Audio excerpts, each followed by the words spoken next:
Hello there.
Anno.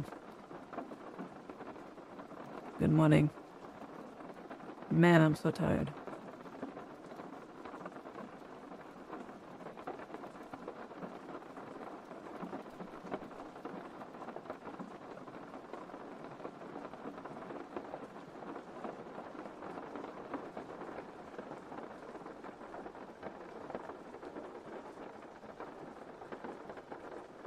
Ah, good boy.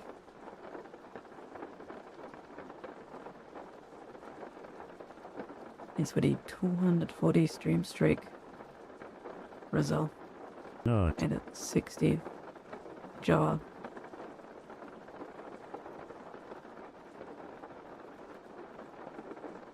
I think Solar Texas.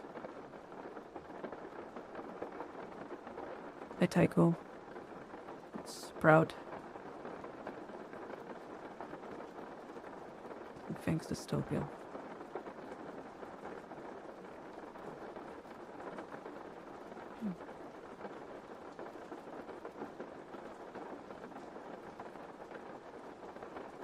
No good sleep.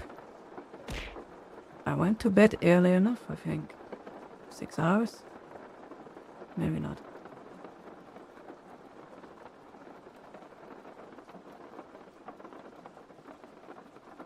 Thanks, big booty.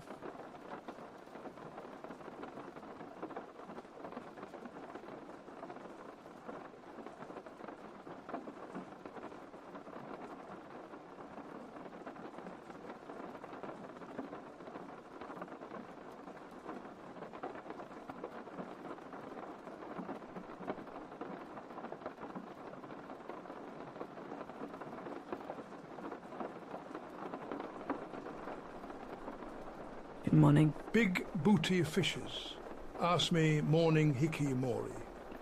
Here, in the dim light of 1:42 a.m., the creature known as hikimori stirs, surrounded by a digital swarm of tax-paying drones.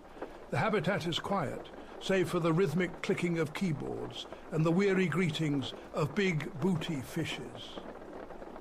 They emerge from the shadows, eyes blinking against the blue glow, barely coherent as the cycle of this peculiar nocturnal ecosystem continues unabated.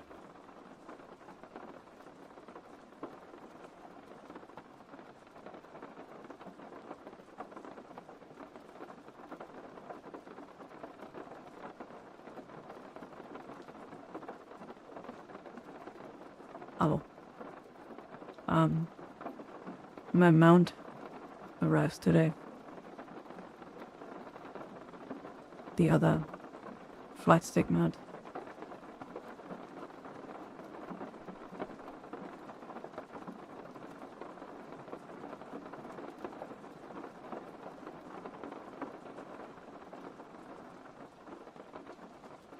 No mount comfy flying, I hope. It's gonna be twice as close. It's not gonna magically fix everything. But it's gonna be way better. For sure.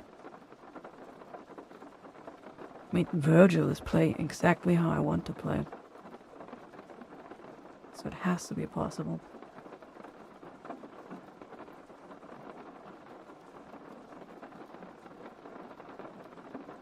Couldn't use it for Aincrad, no.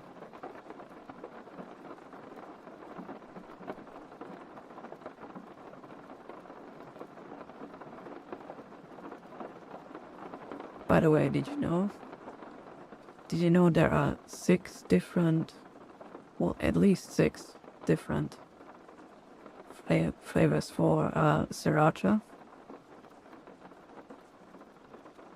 I don't know. I have like 6 different flavors now. You can't buy them anywhere here except Amazon. Like the other flavors. Yeah, I have onion, garlic, ginger, lemongrass, the original, and super hot.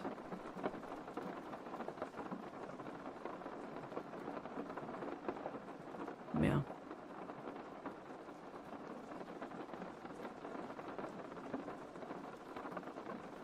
Garlic sounds the most interesting.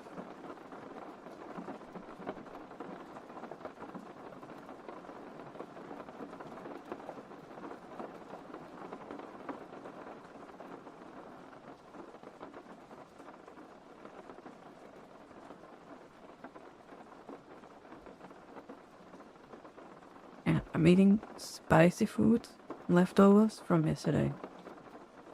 Maybe not a good idea. Because I'm already feeling the other half traveling from yesterday.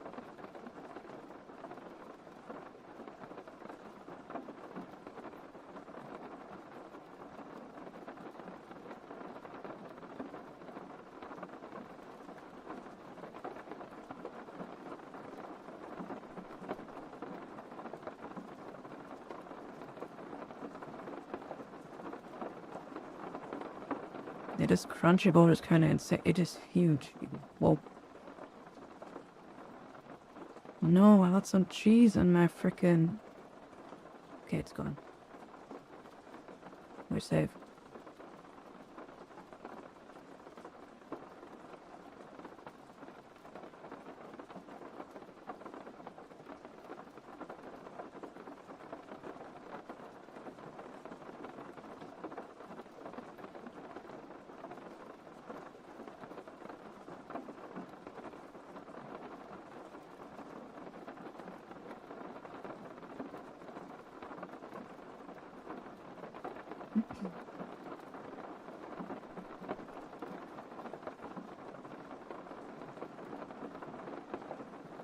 Won't be able to chat because I'm out shopping.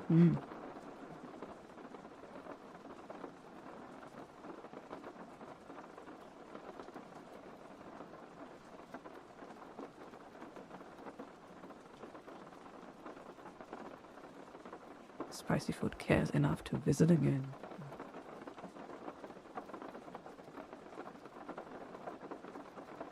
I wake up, I see the Mori, I pay Mori tax, I pet the Mori, and then I go breakfast.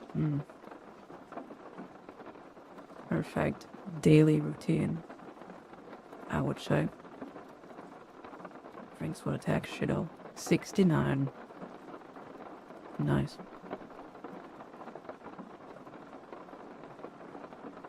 Ready for G Rebels? What is G Rebels? Kinda sounds like a K-pop band.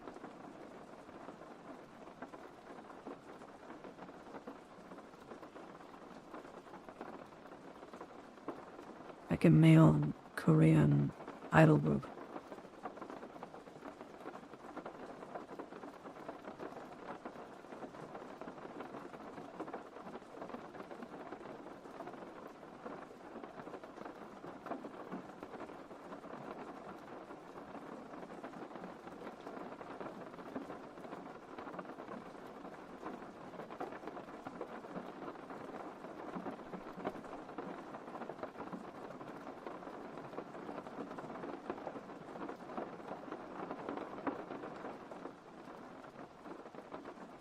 Wait, so me uploaded a short. I think though. Did I ask this? I think I asked that question in the short. Because it's shortly after the raid.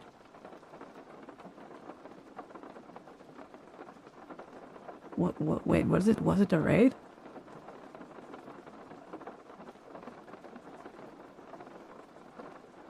Because I see you and me in the chat. I remember when I first saw it, I asked if this is like correct or normal.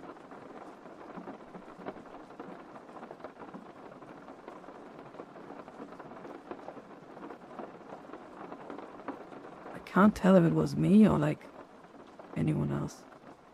But I was typing.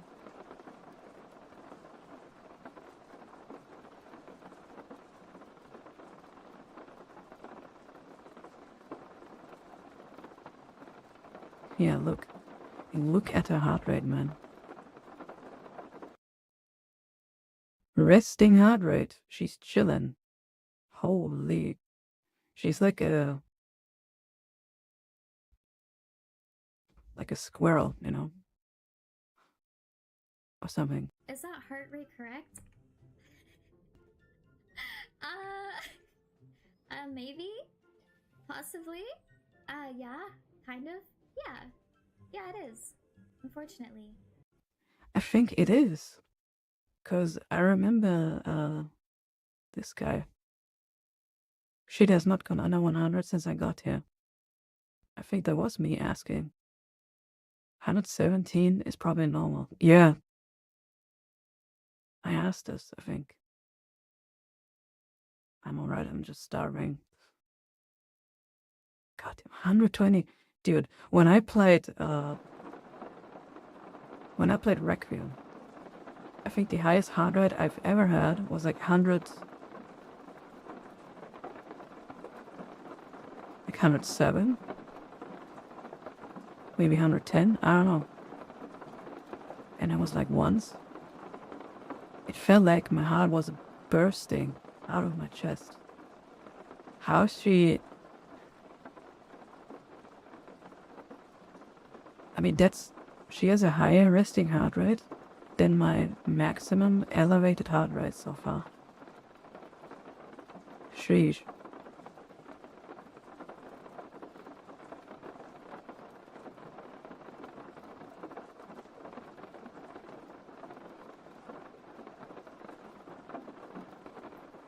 YouTuber cardio health.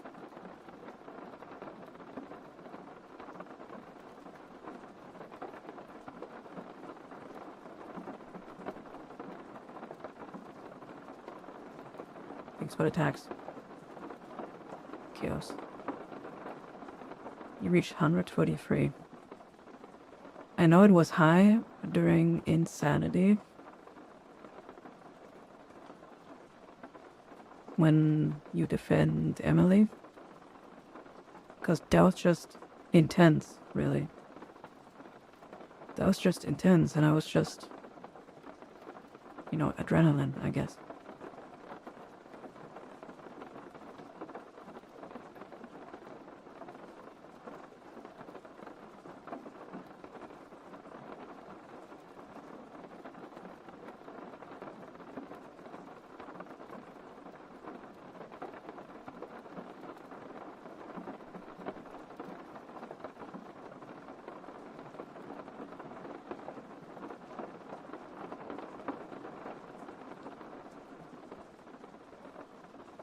I mean, what is my resting heart rate? It's so...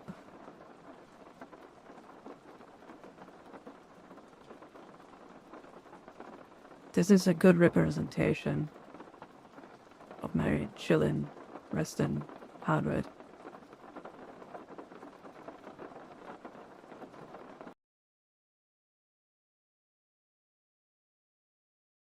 About 70. It even goes below 70. I'm like so chill, even in a horror game. Horror games do not affect me at all.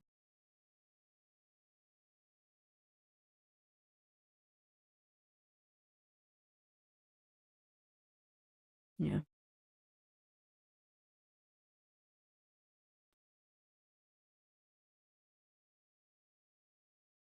Jump scares, of course, affect me.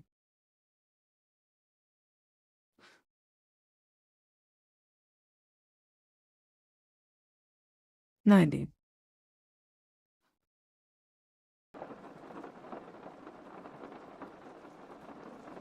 Still lower than Mio's resting heart rate.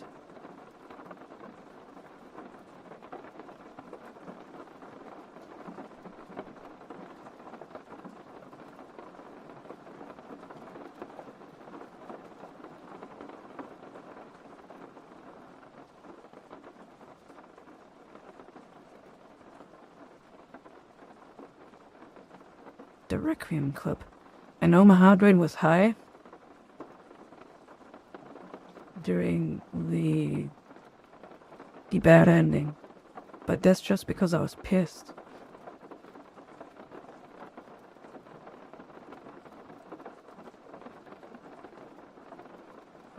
But I think it was the highest during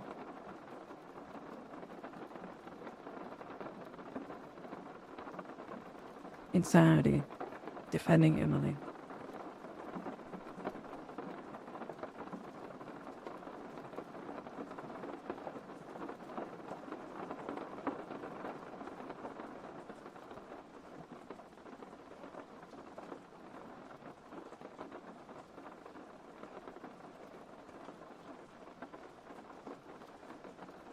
I'm not sure if I can find it.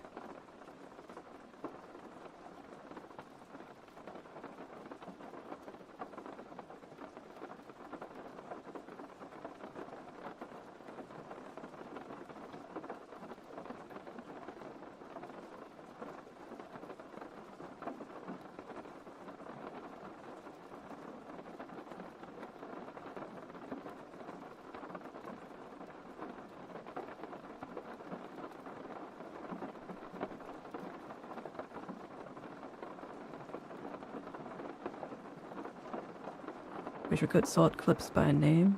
Yeah.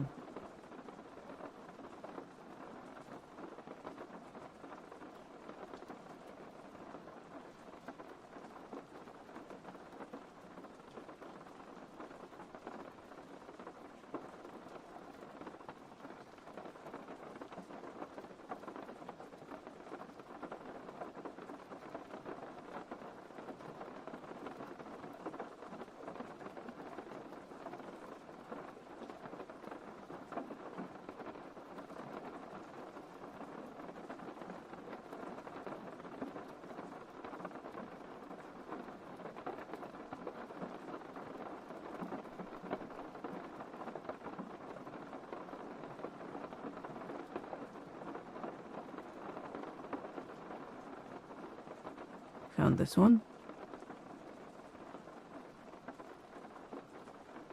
Is it high though? Oh, wait. Damn.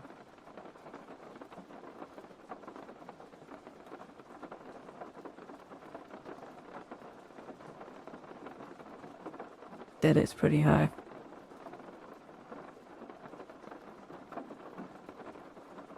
You know, I always thought I'm like an unhealthy heart rate, personally. That's what I thought. But it seems like it's pretty normal.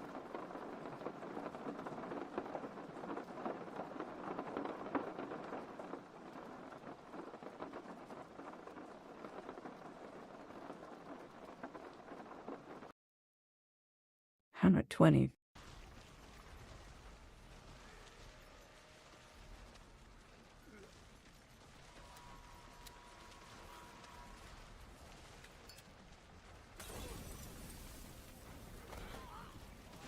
No.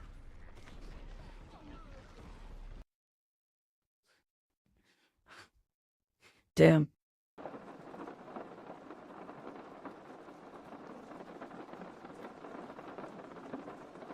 That was higher for most during the NG Plus run.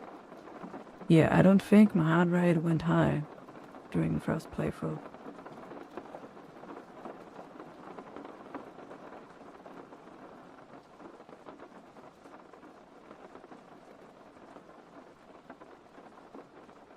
$127? Oh yeah. So I was right. My highest heart rate was during probably one of the hardest parts in the game. During Insanity. 127, man. Holy, this is so high.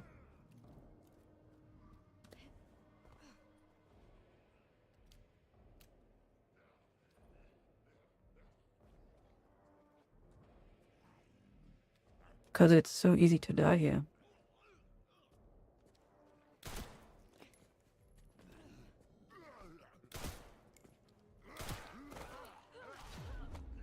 Well, I thought I'd die here, but I lived somehow.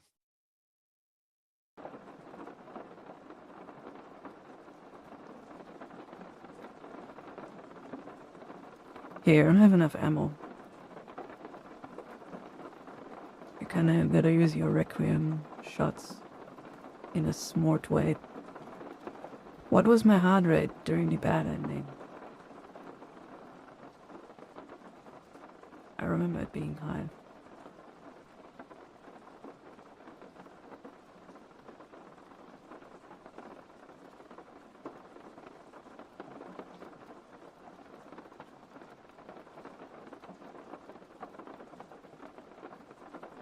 Can't find it. It was clipped.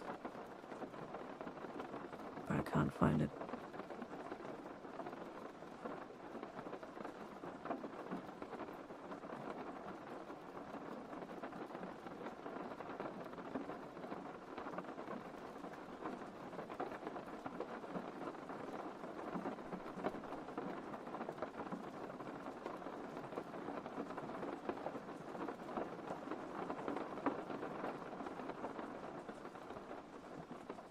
I'm pretty sure it was clipped.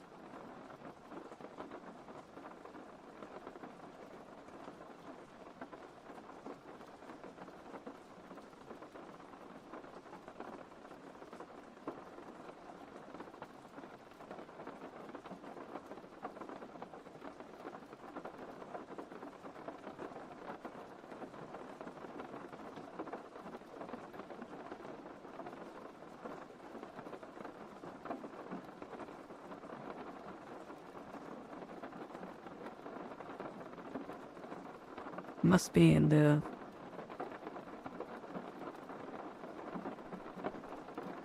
lower views.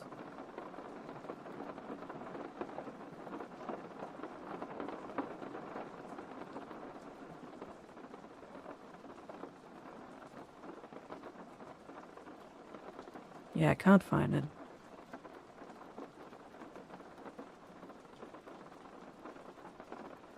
No idea.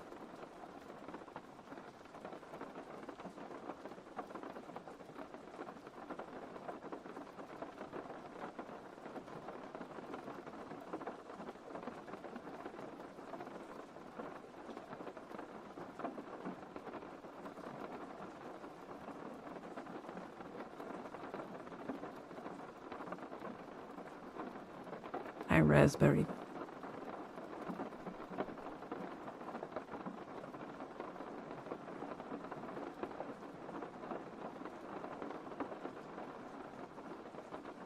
The most watched Requiem clip was the one where I wasn't even playing.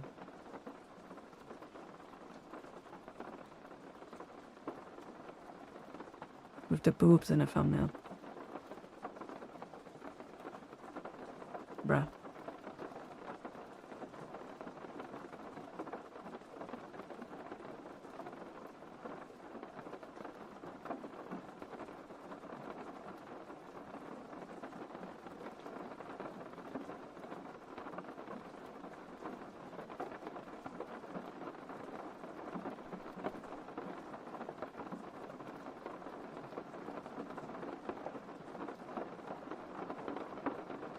Can't imagine why.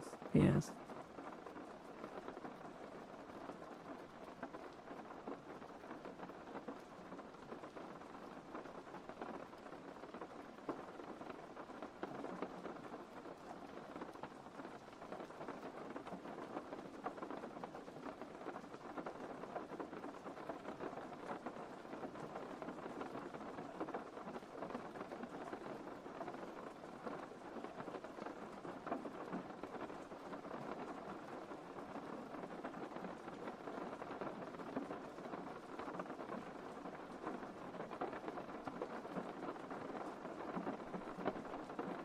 Maybe.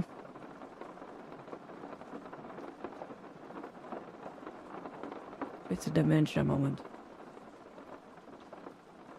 And it wasn't clipped.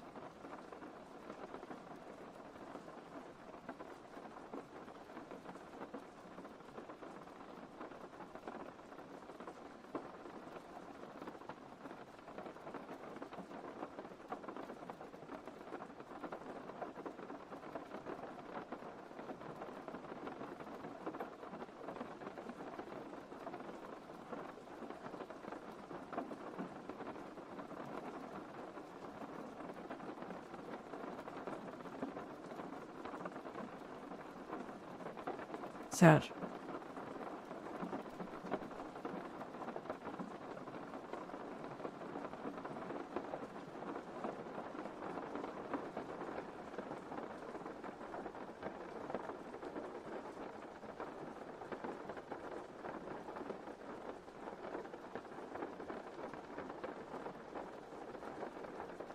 I already have Dragon Sword Awakening tips.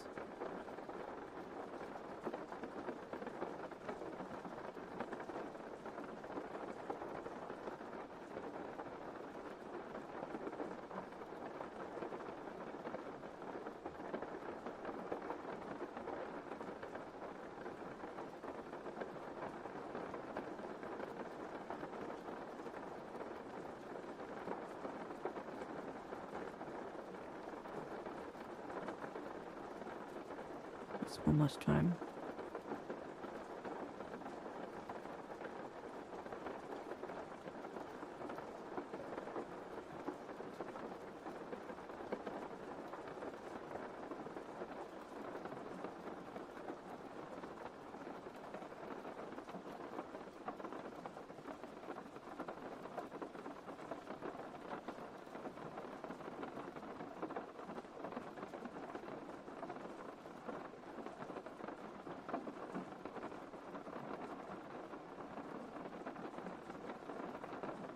It launches tonight.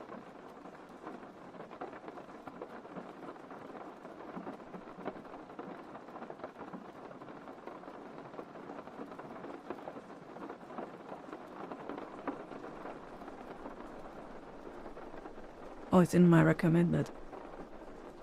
G Rebels.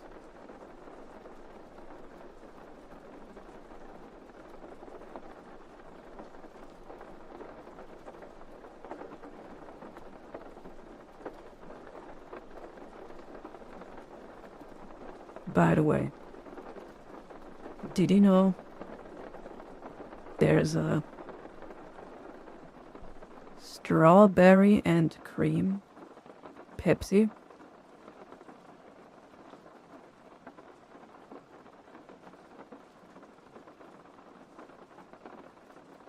I've never seen it before. I have it right here. It sounds...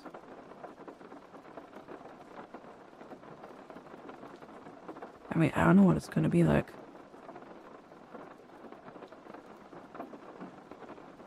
I'm trying it for the first time.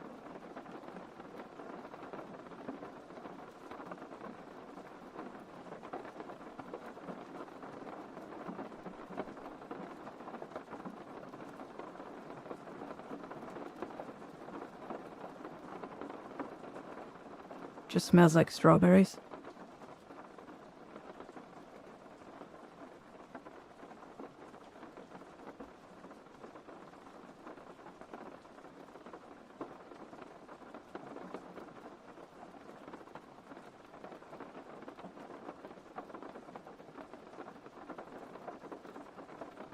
Whoa.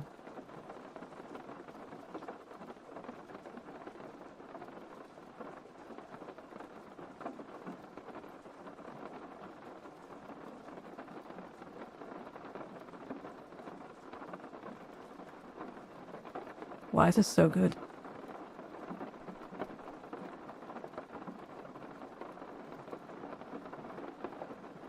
That is crazy. So,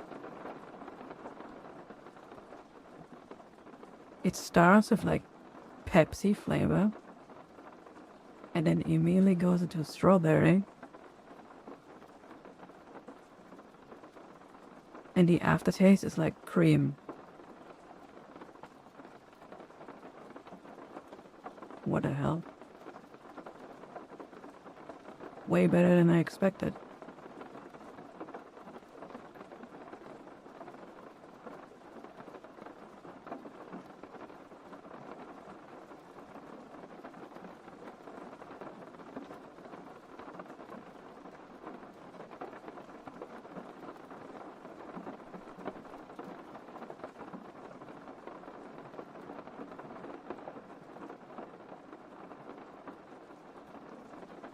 Hi, Brian.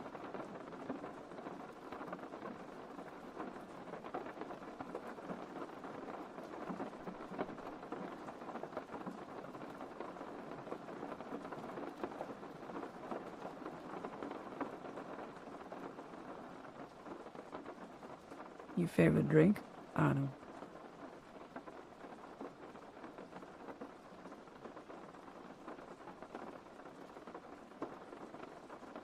But it's really good.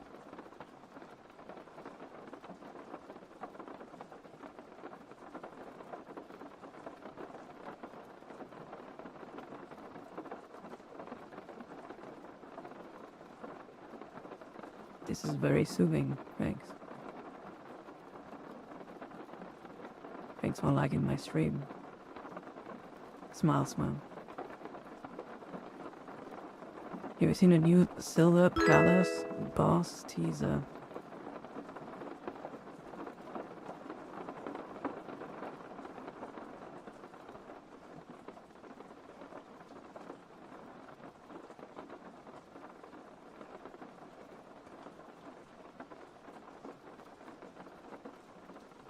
Don't call me homie, Pendeo.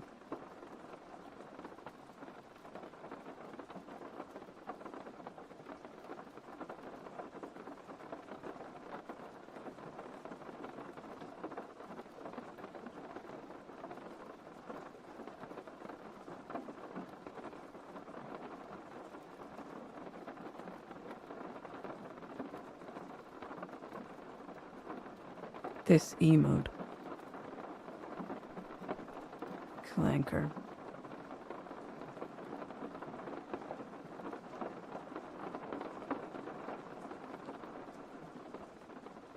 Wait, I've not... Silver Palace looked kinda mid.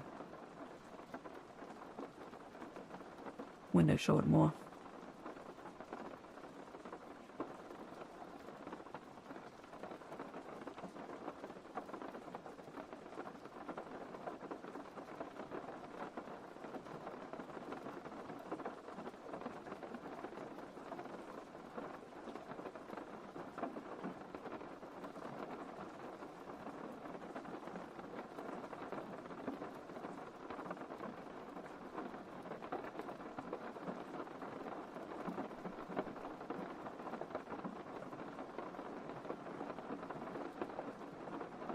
Which teaser are you talking about?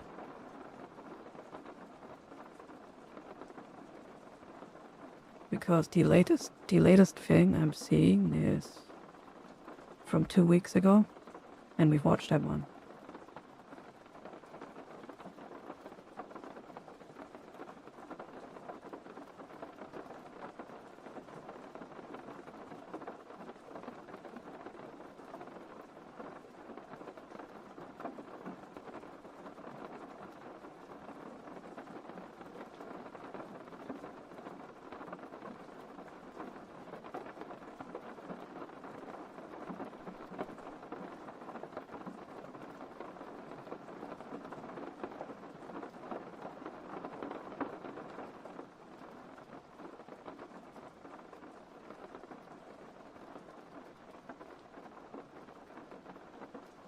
This short?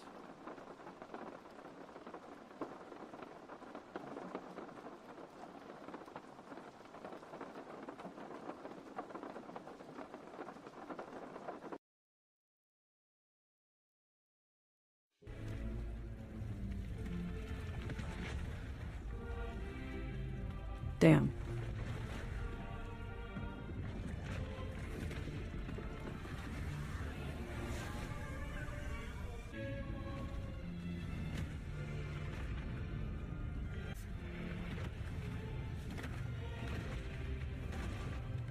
Cat fight? What are they doing? This is a boss? Just like slimy stuff on a...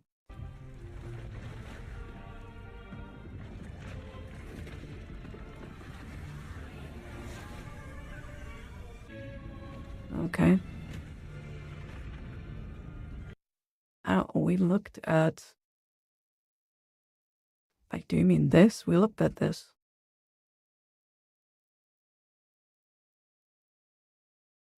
I'm out.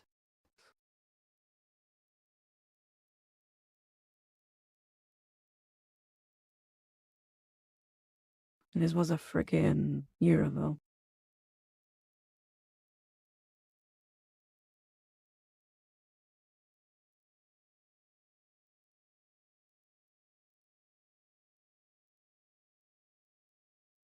You wrote that this too. Isn't this the one? This is the one with the 10 FPS cutscenes.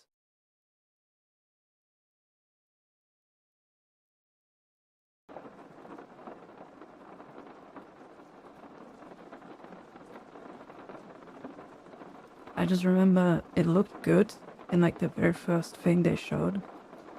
And once they showed more of the game,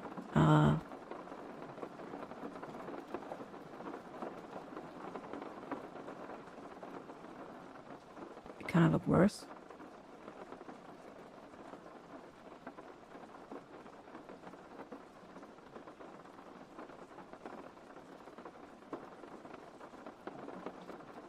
A lot of the new stuff I've been seeing through shorts.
Yeah, I remember saying this.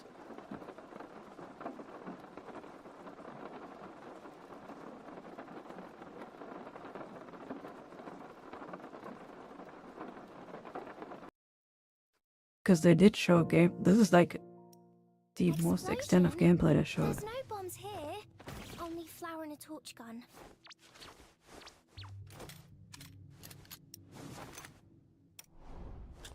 Shotgun.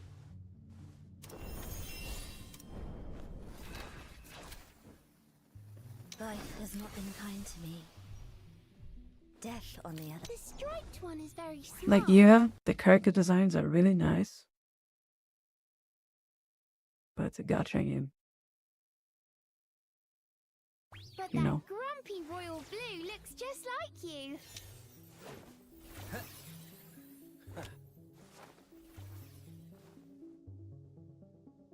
Let's cut to the chase before you are silenced for good. Man, that strawberry and cream Pepsi is hella good.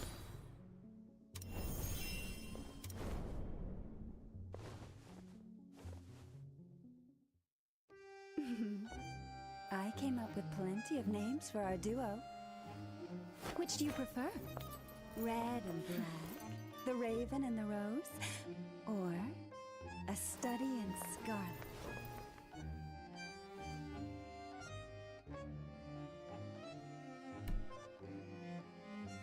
Match. Who are you exactly? I am plenty of things. A dancer, a Florian superstar, a purveyor of intel. But my favorite name is the Red Rose. Observe. Oh.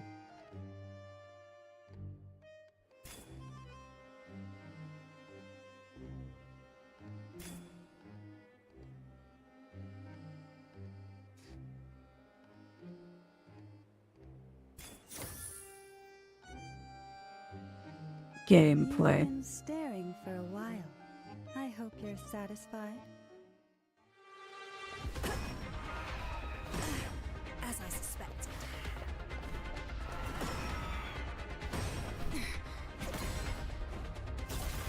An opening.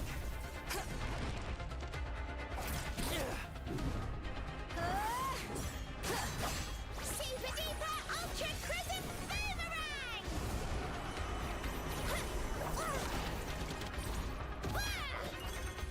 Flamethrower ready. Beg me for mercy. Damn. Want some more, do ya? Now it's my shift. You'll never miss if you get close enough.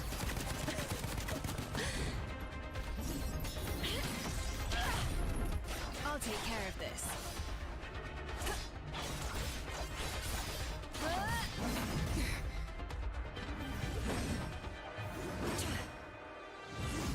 It's all in vain. Puny detective. Ying stepped on.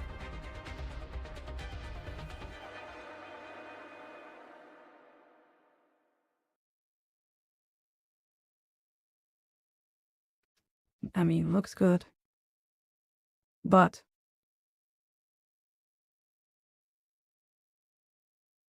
has to be taken with a grain of salt because it's a gacha game. Wasapura also looks cool.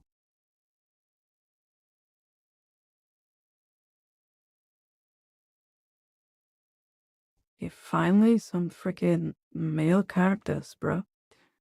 Enfield isn't adding any new male characters. It's so lame.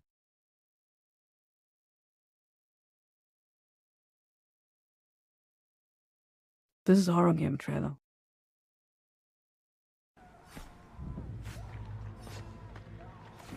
That is the first segment. Yeah, but why? Man.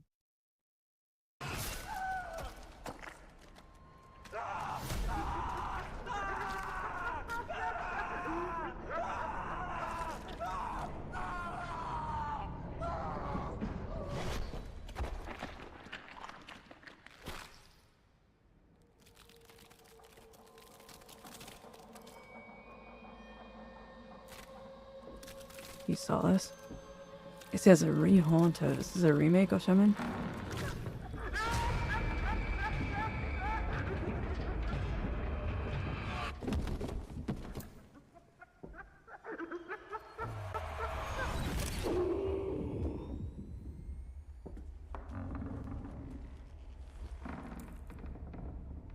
You players don't play dudes. But they do have male characters, though.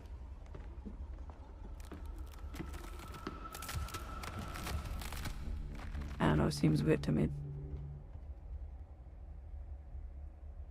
Like, every now and then, you know, add a male character.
Okay. Not my type of game. But I'll watch people play it.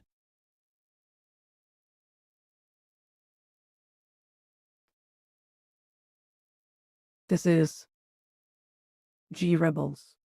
Just look at this for a moment. It looks absolutely spectacular, right? What type of game does it belong to? Well, it's a sci-fi gunship, and you're policing a dystopian I wouldn't say city from the air. spectacular. The exact type of game that disappeared around 25 years ago. The last great one was, of course, G-Police. And looking at this, you might feel that it doesn't exactly look dead, does it? Well, that's because what we've got here is a small German studio, a team that's been making games since 1991, actually, decided to bring the genre back. This game, then, is called G-Rebels, and it's a spiritual successor to the one I mentioned just a moment ago. It's out now, it's an early access, and it's got one of the best flight models you're likely to play in this type of game. Now here, you see me flying over the city called Davos, and it's at the centre of a flooded Earth future where humanity lives in vast floating megacities, fighting over what's left. Now, this is generally one of my favourite things about the entire game. Both the ambience here as well as the environment. It's dystopian, it's very much futuristic, and it certainly won't look out of place in Blade Runner. We've got these dense, towering, rain-slicked cities, and, well, it's alive with traffic moving through the air around you. One of the things that hooked me in is the full day-night cycle of this city. The first time seeing this. Transforms a place. At night, it's all neon-lit, glowing, moody, electric. In daytime, the sky's clear, and you see the sheer scale of everything. And then, at sunset, the whole city transforms again as it catches the golden light, and everything just glows. On top of that, more environments are planned for the future, at 12,000 square kilometers of it in fact, and most of them are surrounding the archipelago and other megacities that will crop up throughout early access as the game goes on. Now, graphics aside, and these graphics are very nice, I think you'll agree, a game like this does, fortunately or unfortunately, live or die on one thing above all else, and that is the flight model. You get that wrong, and nothing else matters. Pretty much everything will fall apart. The good news is that G-Rebels delivers on this in spades, and I knew almost immediately that the developers knew exactly what they're doing here. You can feel it the moment you press the forward key in the tutorial and the ship starts moving forward. The ship itself has real momentum, real weight, but it's also highly maneuverable, and crucially, it does feel very much like its own thing. We've not got a jet here, it doesn't feel like a helicopter or a video game version of a helicopter.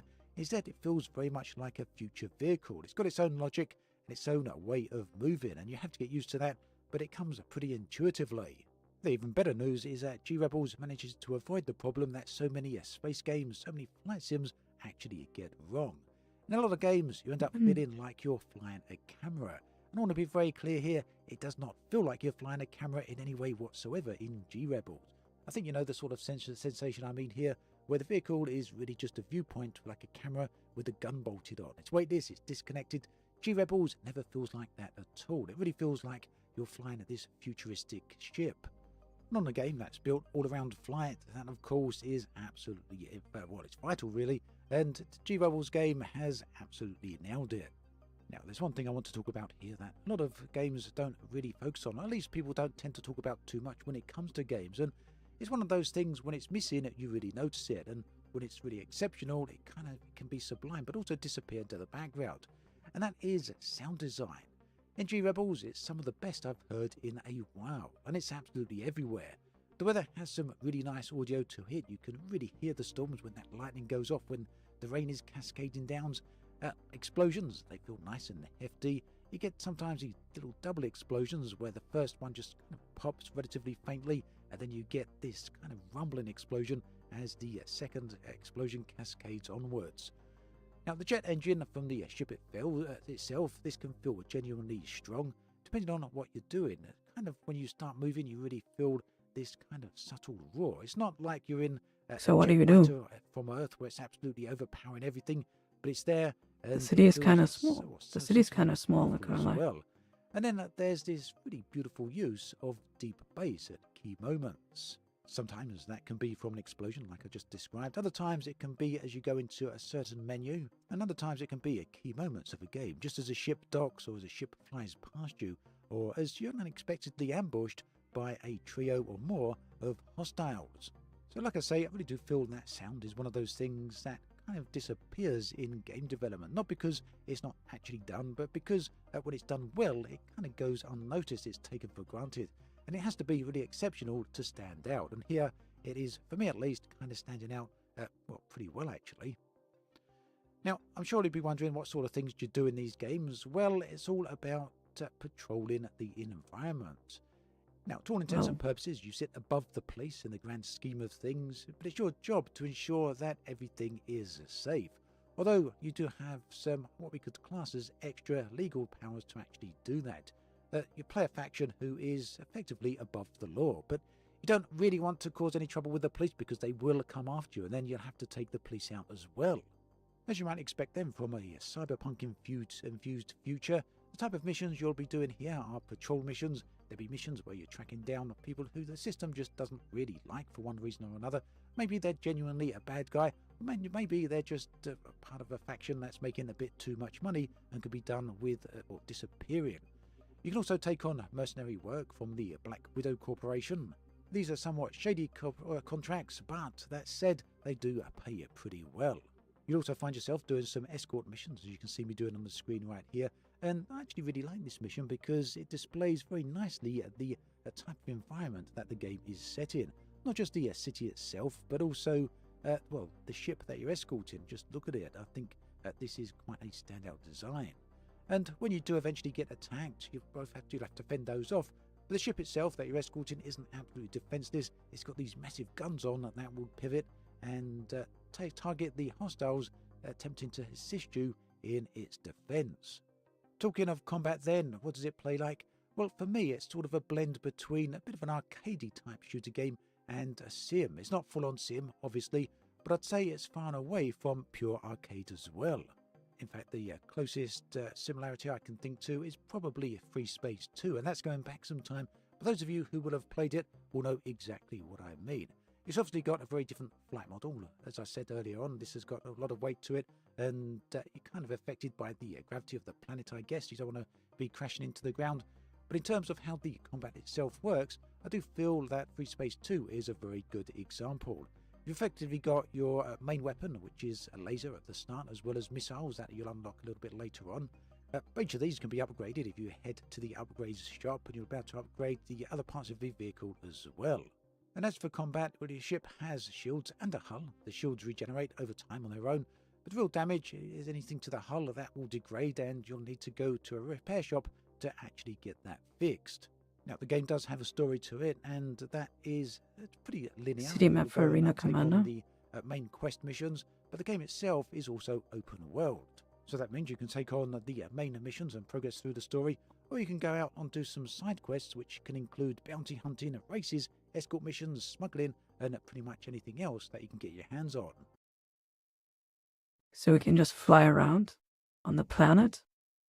Or are you just stuck to the city? So if you take just one thing away from this video, then 'Cause this small-ass city, I wouldn't really call The open thing world, that is I it? would like that to be is that, Look how small this is. well, if there's any one thing about the game that I've spoken about, But it says world here. one of those is good on their own, whether that's the flight model, the environments themselves, which are gorgeous, the sound effects, which are really superb, and the combat itself, which is also very nice. And the missions, of course, give you room to roam. They let you do pretty much what you want, but they also have the campaign element as well. But here's the thing, there's very few games that actually bring all the various parts together and serve you one big vision. And I've seen this before, rarely. The last one I really couldn't think of was Everspace 2. And what I said about that game, I'm going to say about this game as well. All of the individual components in G-Rebels come together in a very coherent way that makes the whole game far more than the sum of its parts. So yes, high praise for this game, but I do feel it's warranted. That said, it does of course come with the big caveat that right now this is in early access, so the game isn't in its full final form just yet, and it's going to need to evolve significantly along the way. But what we're looking at here is not a game that's been stripped down to its base parts, a game that's got a poor flight model that they're planning on improving later, or a game that's got placeholder graphics that just don't cut it just yet but need to improve. No, we've got a perfect slice of the game where all those things work very well now, and over time the developers are planning on improving that and adding in more content, as I would expect to see with those environments. More zones are planned over the coming months. So there we have it. Thanks for watching this video all the way through. There is another one on the screen if you want to check that out. Do take care, and I'll catch you next time.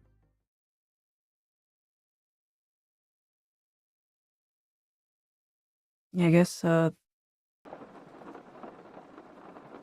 need some more time in the oven.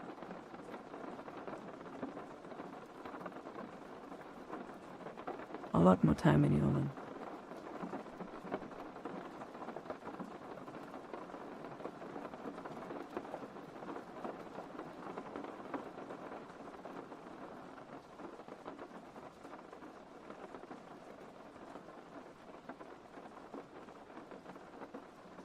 You already see it just now? Mana? G-Rebels?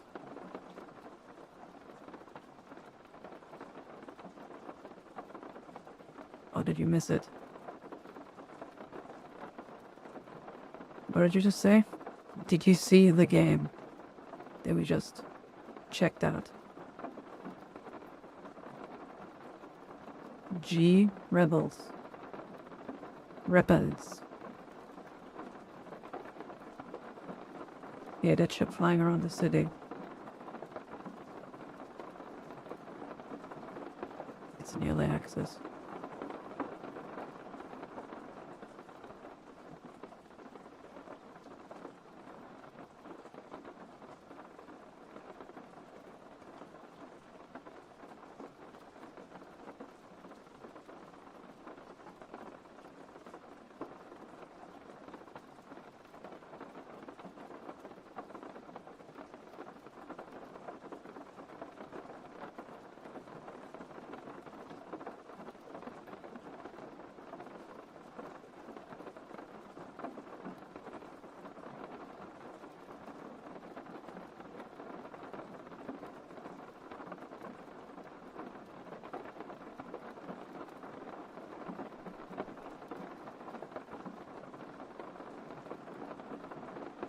What's hard on my name?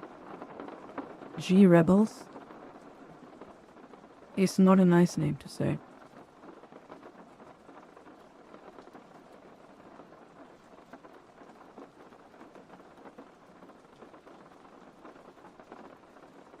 I'll probably just call it GR or something.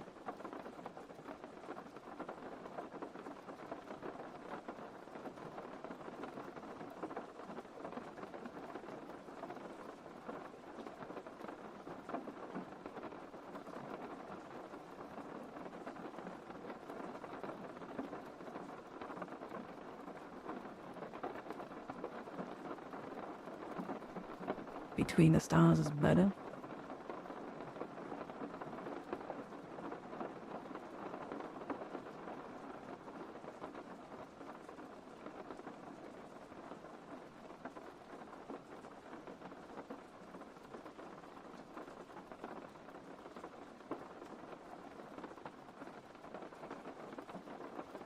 I mean, both games look kind of undercooked to me.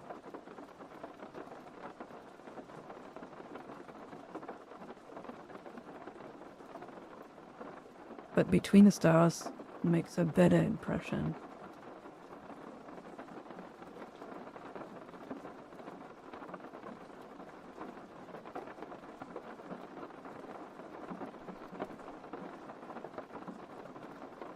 It's like €8 for me. Between the Stars.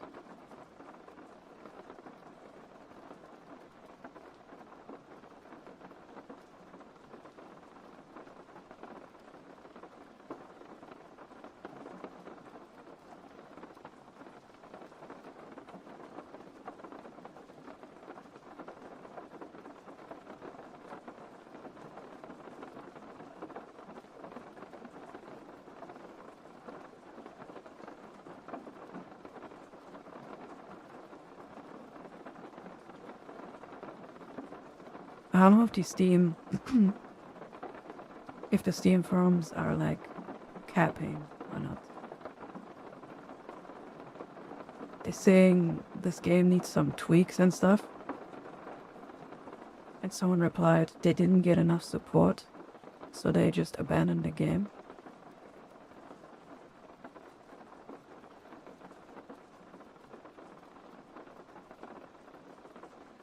And they have others say the game is like a complete thing.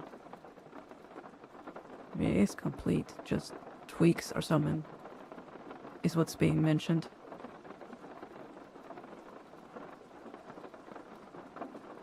We can board ships. Damn.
Dragon Sword is gonna be $30.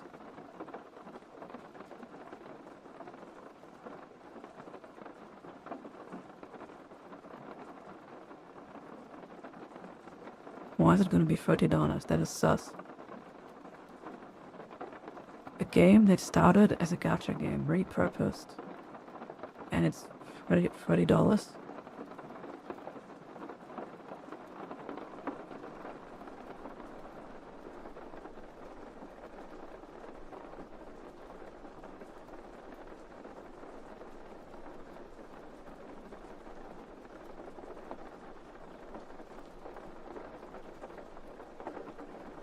But you hear that? Someone reviewed the game before the release.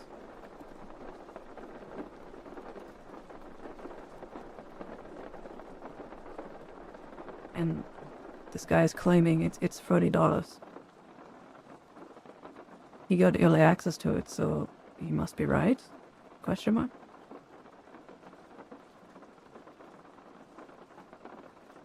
Let's watch this then.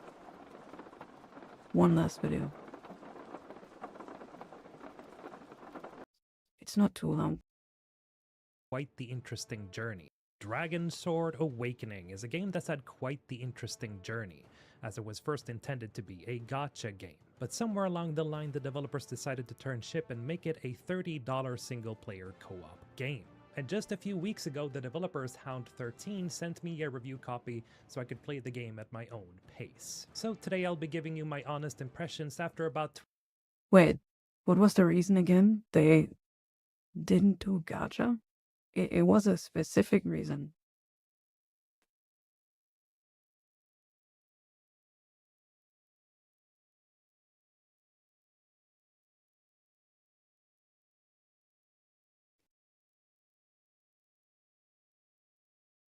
They didn't.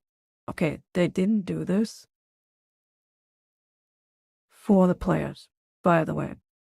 They did this because of a severe financial and legal dispute.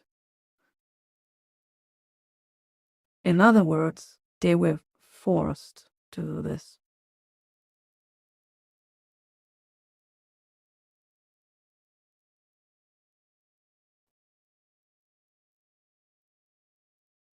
That's crazy. The publisher withheld 60% of promised funding and attempted a hostile takeover. So the developers canceled the contract and then turned it into this.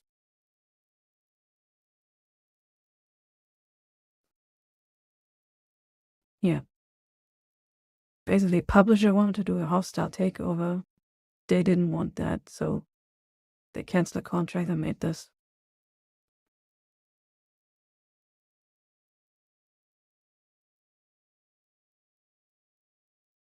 The publishers wanted gacha. I'm thinking they wanted more money out of the game, so they wanted it to be a gacha game.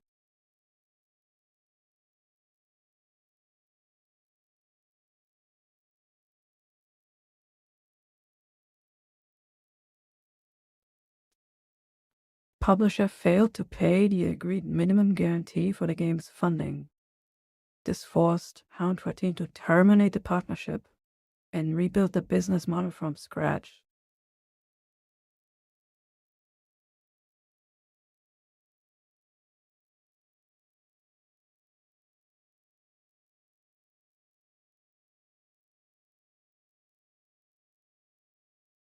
By removing gacha, players now recruit the 19 confirmed playable characters by progressing through the story, rather than rolling for them randomly.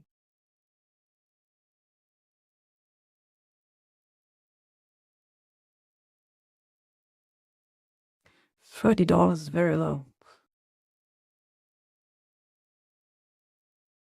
20 hours of playtime.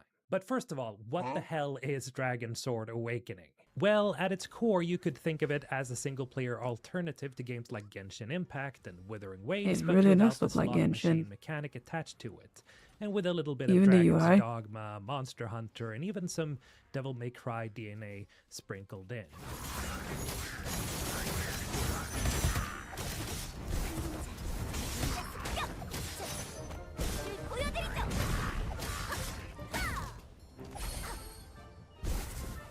It's an action RPG light that drops you into a very vibrant and stylized 3D Action anime world where RPG you light. explore the, well, map, open chests, solve puzzles, juggle enemies, and face off against large boss monsters like dragons and trolls. Okay.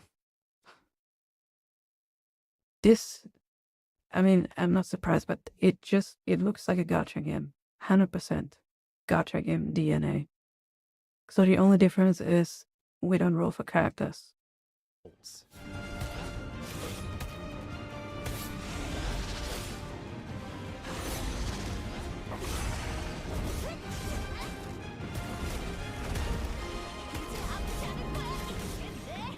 Now, you play as Lute, or as I like to call him, not Link, a young boy who gets recruited by a group of mercenaries who are trying to make a name for themselves by taking on protection jobs and other work.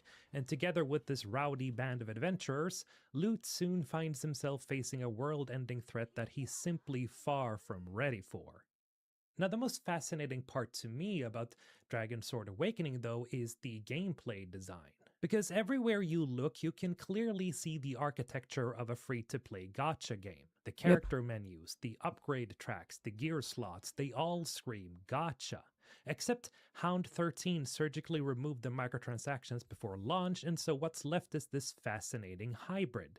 A game that looks and plays like a live service title, but lets you earn absolutely everything by simply playing through the story and exploring the world. Now this setup creates a really strange psychological effect when you actually start running around the world, and I personally call this the Phantom Gacha syndrome.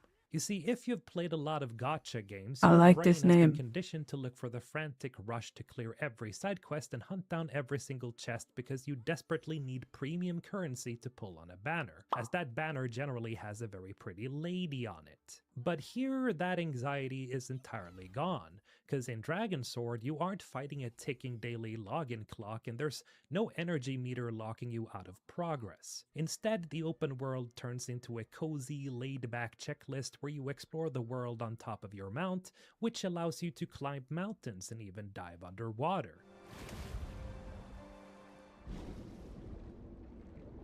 The game also features quaint little details like a day and night cycle with changing weather, where specific enemies like skeletons in graveyards only show up after dark. Side content also has personality, like a questline involving a Marmot King that is pure and dumb hilarity, complete with whack-a-mole minigames.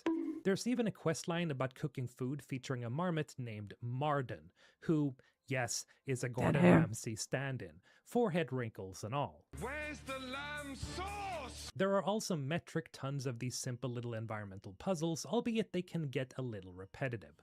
Like this one where you have to place specific stones on platforms whereby you are rewarded with a chest for completing them. Or this one where you have to restore statues, which will let you instantly revive your team once the statue is rebuilt again. And around the world you'll find these windmills that, when activated, will remove fog of war from your map and allow you to take off flying with your mount.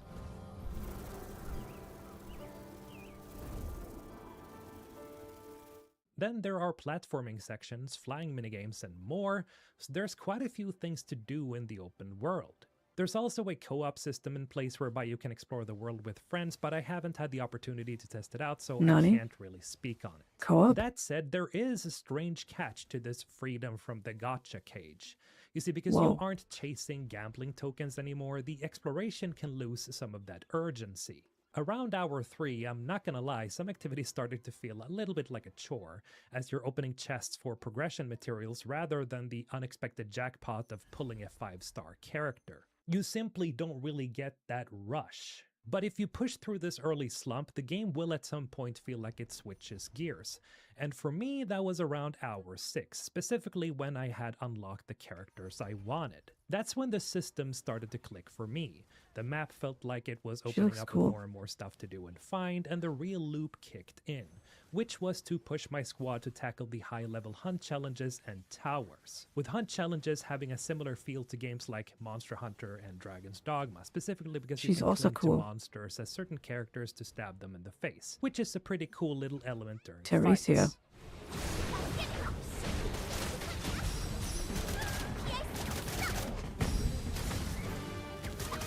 And that brings us to the actual meat of the game, the combat. Now on the surface, it looks like a standard anime hack and slash game, or as some people have already started calling it, Korean Genshin Impact. But once you get a few characters on your roster, it transforms into a surprisingly tactical tag team.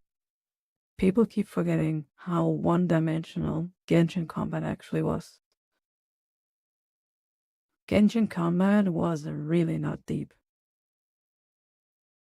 You have a basic attack, and you have 2 skills, right? Or is it 3?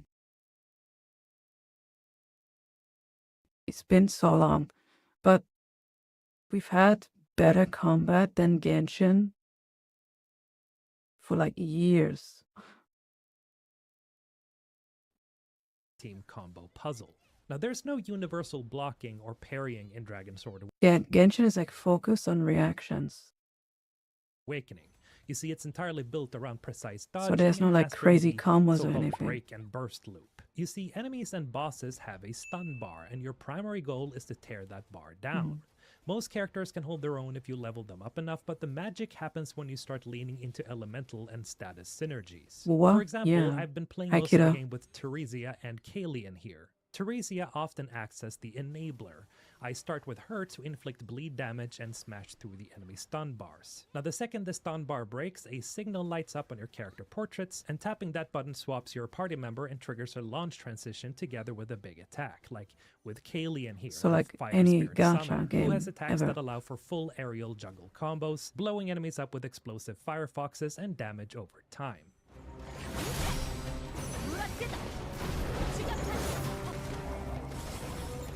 The combat really rewards you for setting up these status and juggle combos. Because There's if you just 19 smash buttons and characters. swap characters at random, you're missing out on the biggest damage multiplayers and frankly, all the fun. But when you build a squad Vicky, that sets up the sissy. launch, the tag, and the juggle, it feels incredibly How's punchy you? I'm and alright. so good.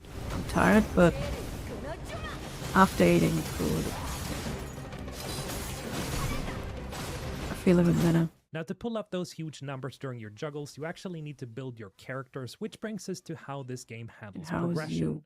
So instead of pulling a banner to get new heroes or materials, this is tied to a milestone, as you get a letter called Fate's Invitation to unlock a new character every 10 main story missions, basically at the conclusion of every major story chapter. And instead of You can pick what you want. That's really cool. I like that.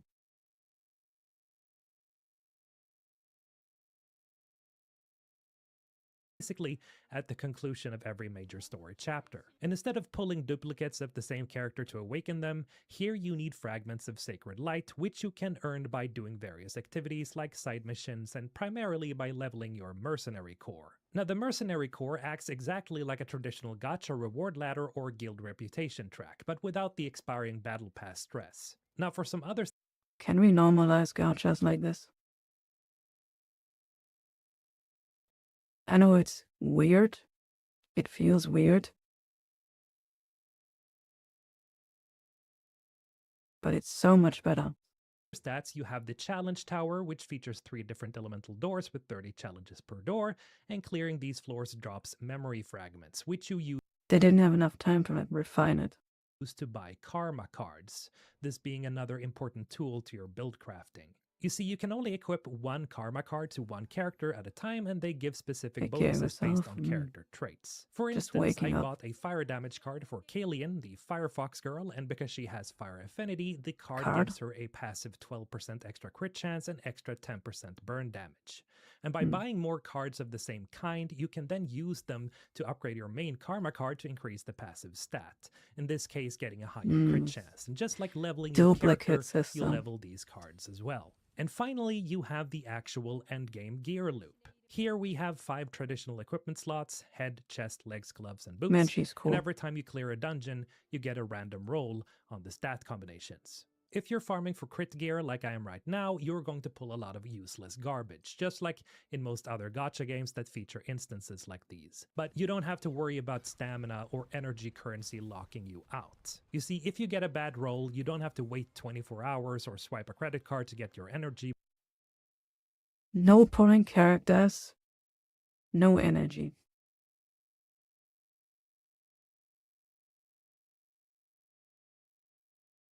Man, Back, you can just I'm kind of sad that I don't think this game will be that big.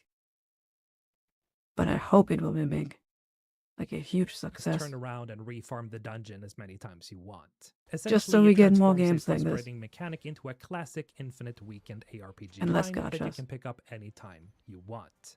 Now, it's not all sunshine and explosive firefoxes, as we have to talk about the jank, because this game has its fair share of rough edges. For starters, the targeting system is pretty rough by default and doesn't feel very intuitive.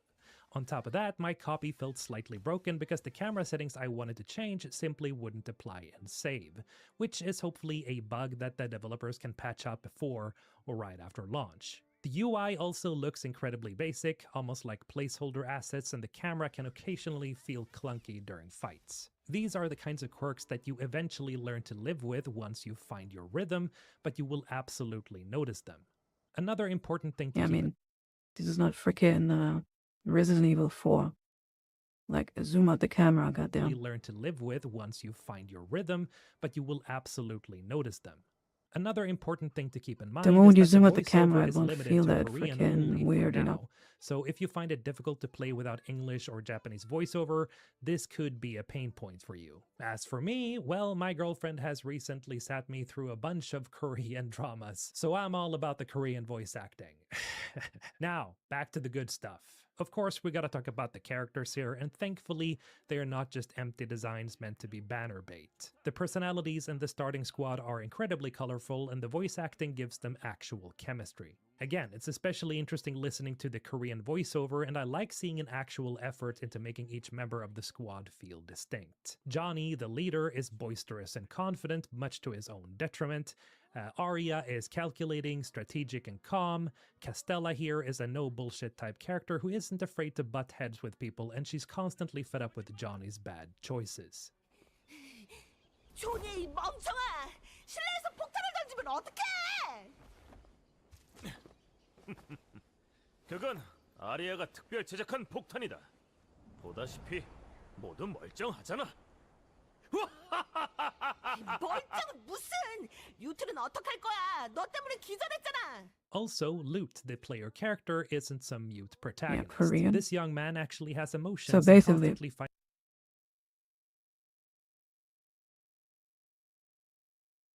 this was supposed to be a gacha game.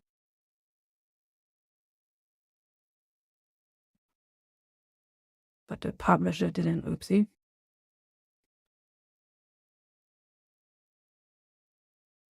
And the developer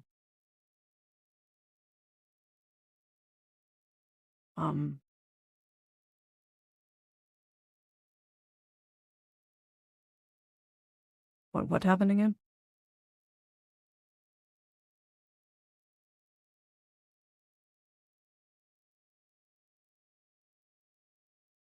Publisher failed to pay the agreed minimum guarantee for the game's funding. So the publisher didn't fund the game enough. So it forced the developers to make a buy-to-play game instead of a gacha game. Finds himself overwhelmed by his team and its erratic leader. The best part is that he actually talks almost as much as the rest of his comrades, which makes for a refreshing take on the typical gacha protagonist. 늦어! 바로 온 거야! 뭐 아무튼 좋다. 지금부터 단장으로서 너에게 특별한 지령을 내릴 테니. 특별한 지령? 무슨 일인데? The story itself doesn't play too safe with fantasy tropes either. It sets up a genuine mystery here, and it isn't afraid to hit some dark emotional beats where people actually die. The serious tone is balanced out nicely by the goofy hijinks and constant bickering between the squad members, which makes your mercenary band feel like a real team rather than just a collection of combat stats and nice legs. Speaking of nice legs, we have to talk about the visual direction too, obviously. Now, let's be real here. If you are a member of the Hot Anime Characters Enjoyer Club, Hound13 absolutely understood the assignment. Now, I'm not sure entirely why, but characters in this... Hey, she looks like,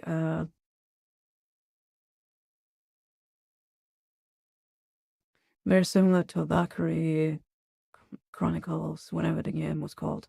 Not sure entirely why, but Valkyrie Elysium characters in this game look pretty different compared to other gacha games. Proportions, for example, are different, faces look more soft, and they don't shy away from showing skin. Now, in a standard mobile gacha, this kind of, let's say, visually striking design is specifically engineered to hold your wallet hostage on a limited banner.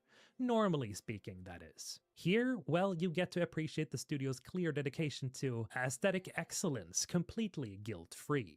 So, if you're the type of player who genuinely enjoys open-world exploration for the sake of exploring, being a general loot goblin, and looking at eye candy along the way, this game hits a very specific sweet spot.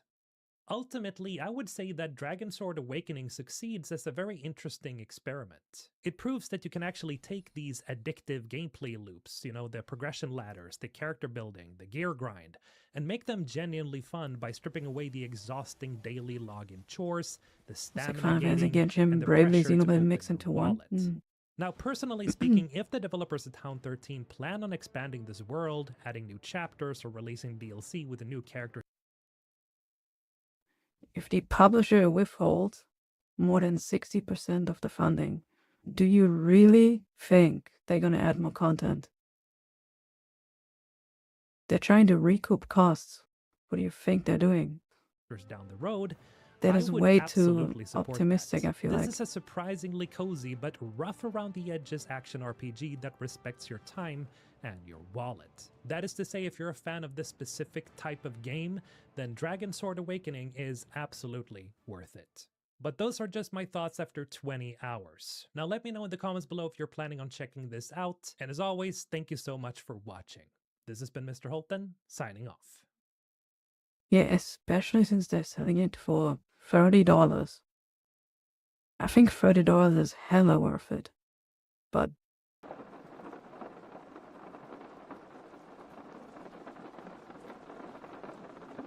adding more content to it, I don't know.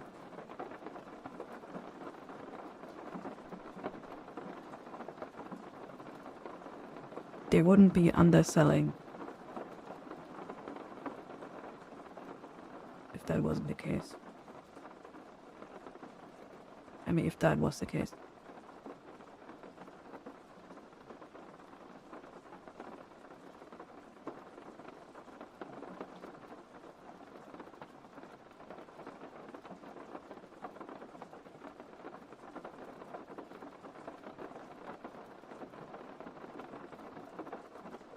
Man, Echoes of Aincrad is getting so much hate.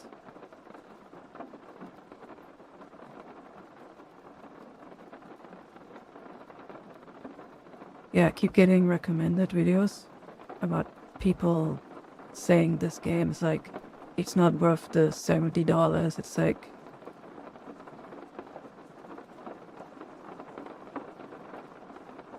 the game looks like it came out 10 years ago, blah blah blah.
You have people playing Minecraft.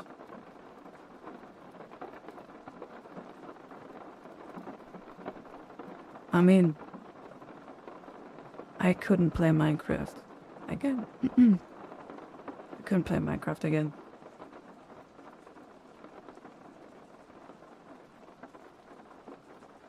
I played it when I was younger.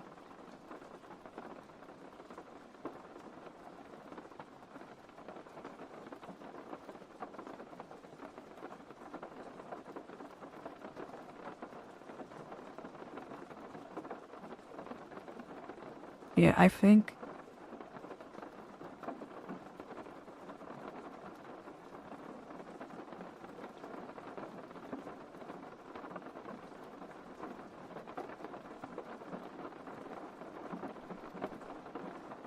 I'm not sure if it's worth $70, but I'm having a good time. I don't know.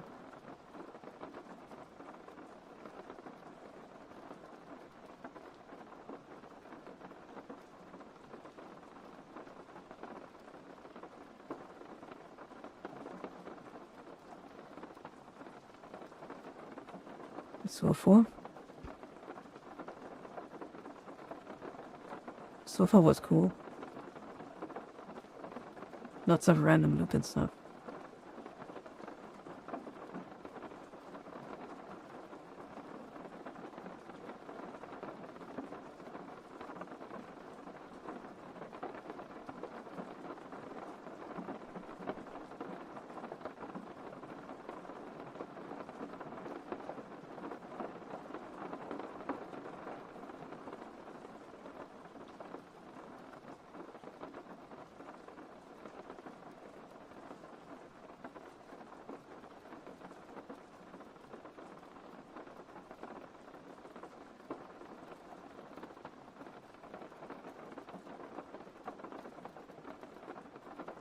Yeah, I did get it for free.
Why is she quiet? What kind of question is that?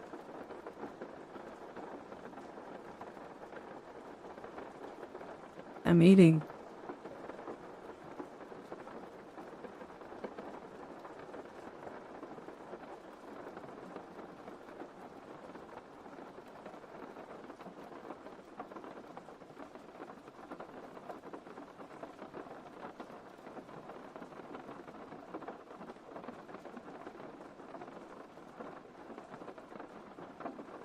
Or you mean like quiet as in chill?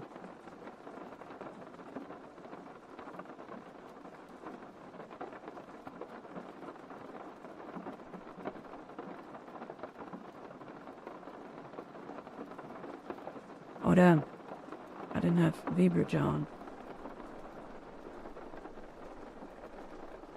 Whoops. It didn't track me chewing, my bad.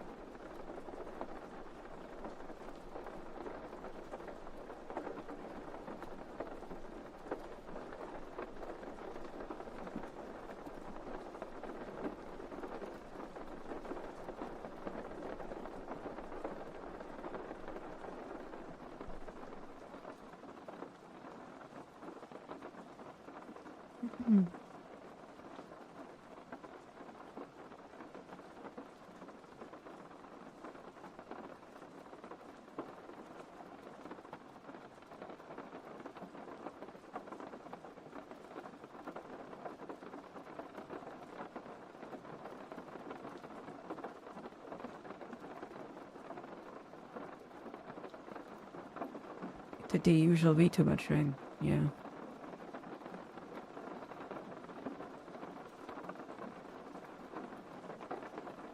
Just ate a whole box of pizza today. For breakfast. Top her good ballum ranch dressing. God damn.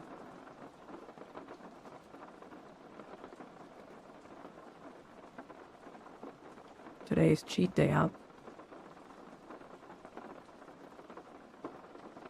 A whole pizza for breakfast.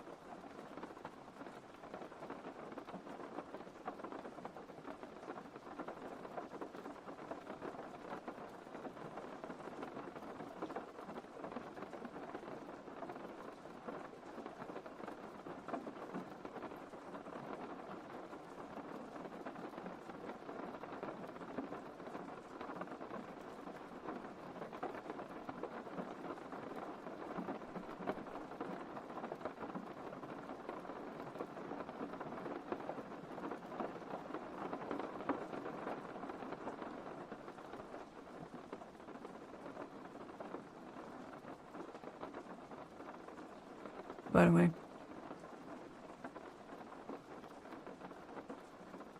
I'm unsure if there's actually a better weapon than this dagger in Aincrad.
Let's get into the game.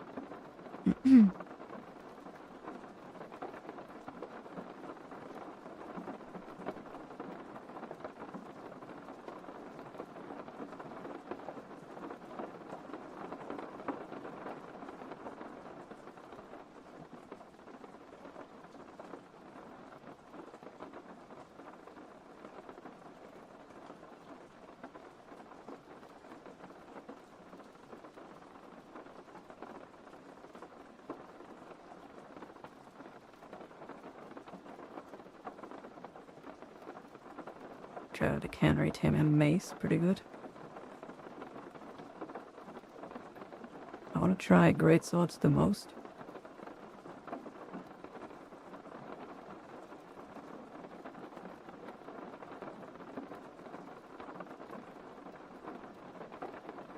Because of the sword skill. Cooldown.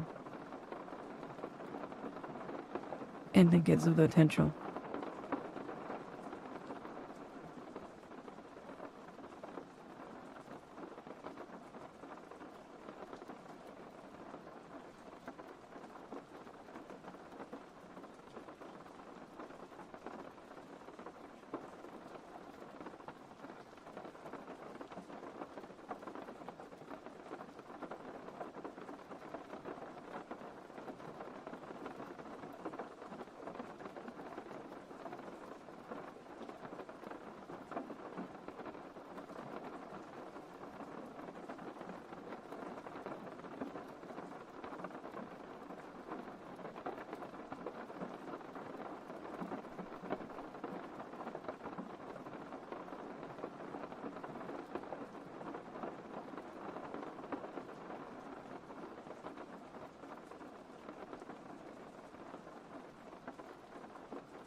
Yeah, I'm gonna need proficiency. But also, it seems like the destruction greatsword might be the best one.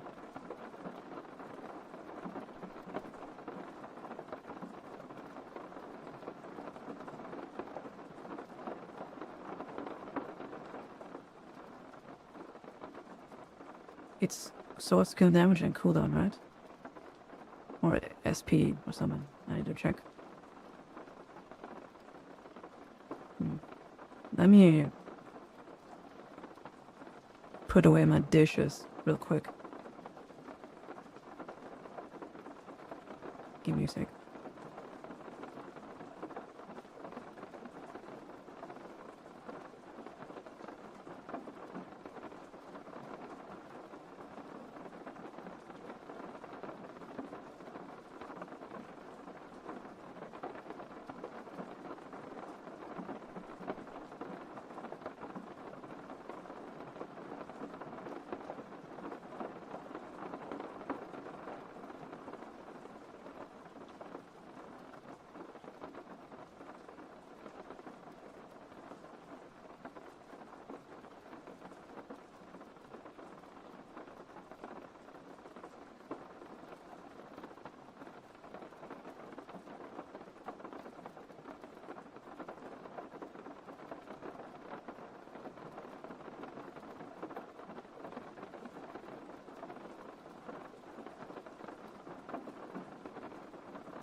Hello.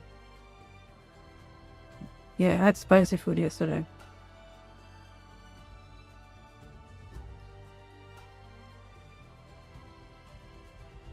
Freaking, where's to sit?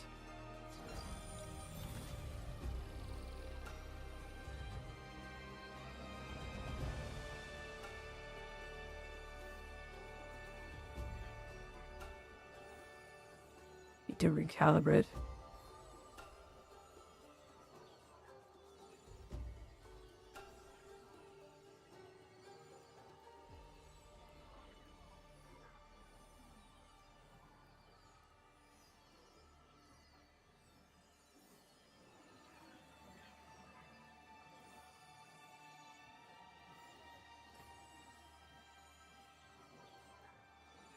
Hey, Sclates.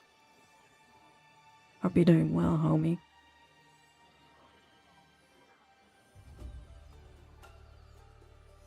Are you paying the price today? I'll probably pay another. Either later or tomorrow.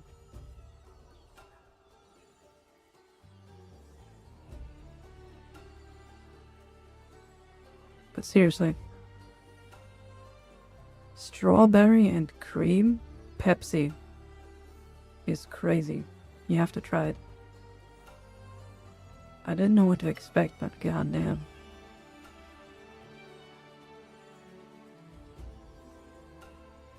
It's hella good. Doing good? Nice.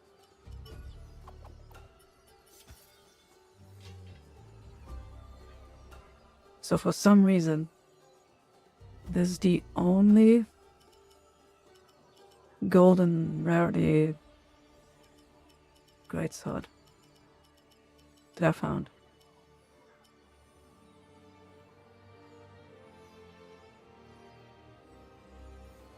Spicy cinnamon.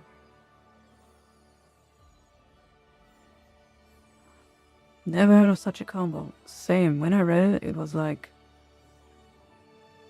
is this gonna be good? And the answer is yes.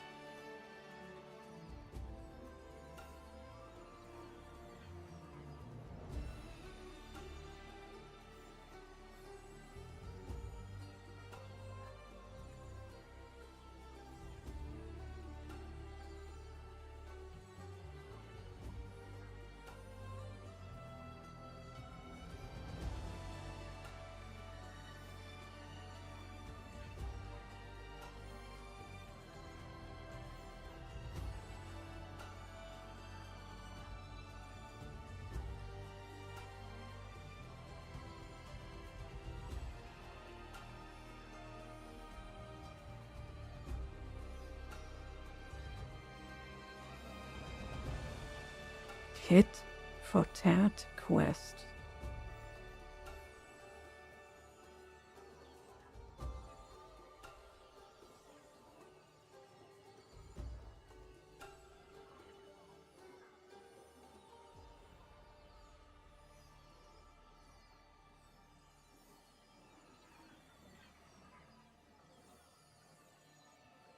So, Kit for Tat quest apparently is good for farming gold crystals and weapons.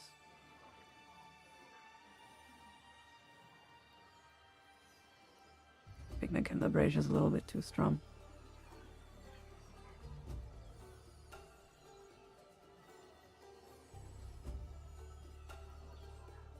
Okay.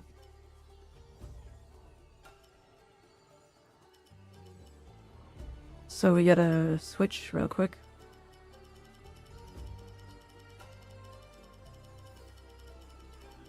Yeah, let's see. Because I want to see the other weapons.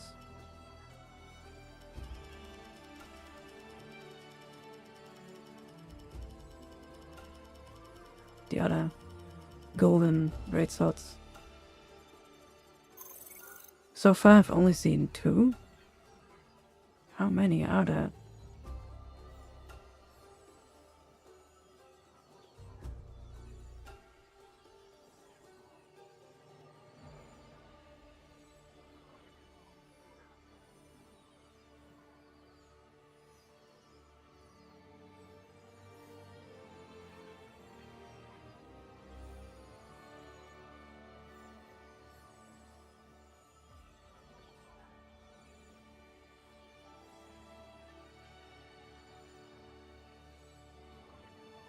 So there are 3 gold great swords, 3 one-handed swords, 3 rapiers, 3 axes, one-handed. So 3 maces.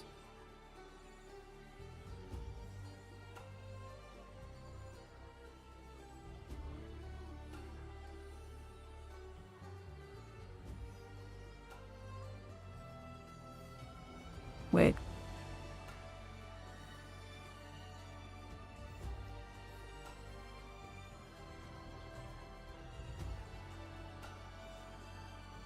Wait a minute, I'm confused.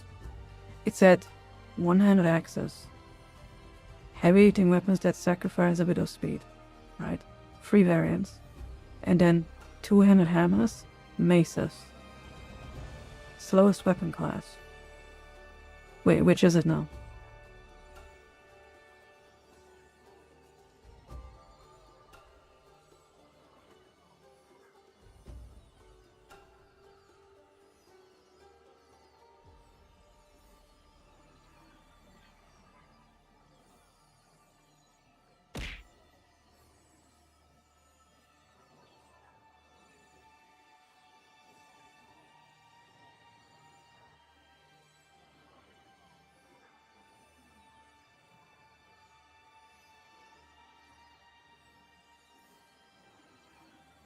So I think two-handed axes only have 2.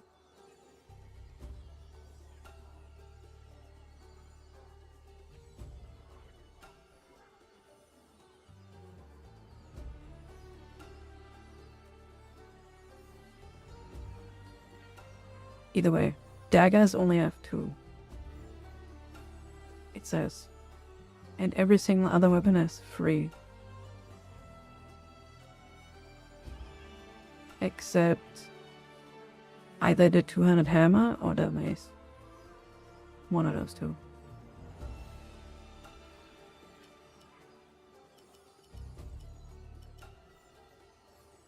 I have one more point.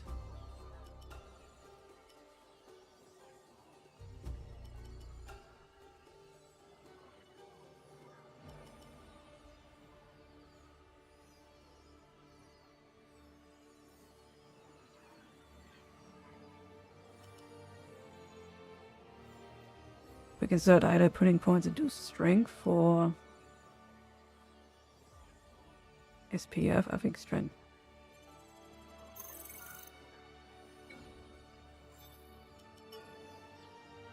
Also, I want to switch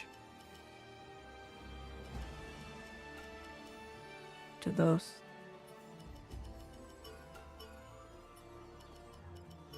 Just cause they're faster.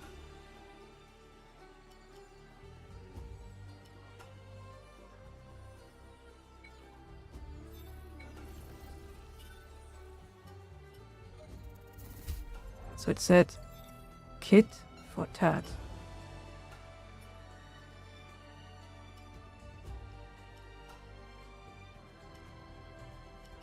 This.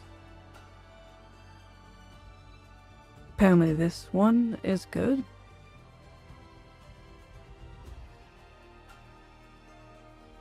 But do we start here or here?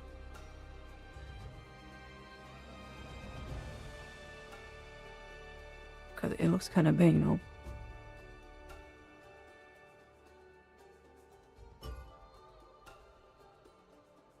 Let me see.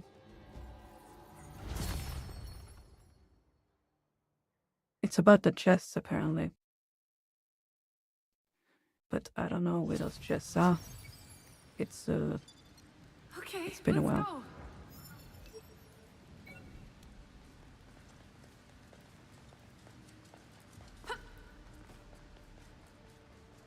The chests, yeah. Do you even get access to the chests again? If you do the quest.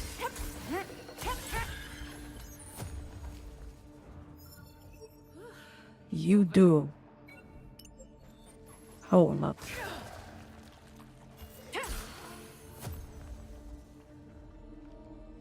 that everything? I have never had frog legs.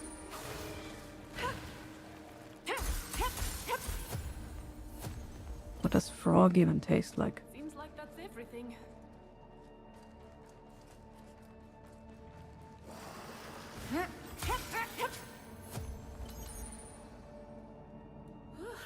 It's over. I can get frog legs from my groceries. What? Sure. Fight on your Really? own terms. Got it. Seems like that's everything.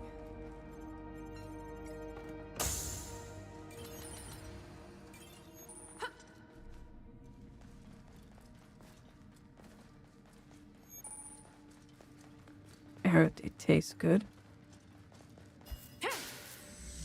It tastes like chicken. A treasure chest. That'd be crazy.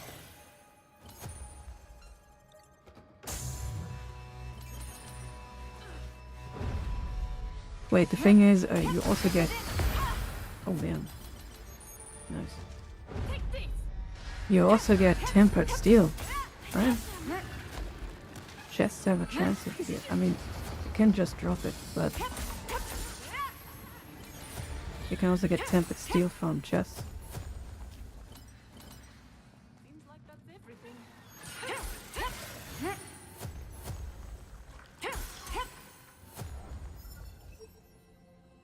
Is that everything? It's pretty nice, not gonna lie.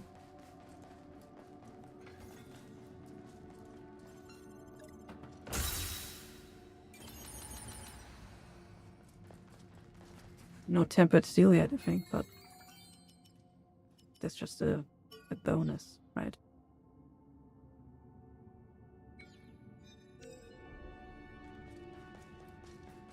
There, a spider. There, it's in the panties. Once you know where the chests are, yeah. It's gonna be faster.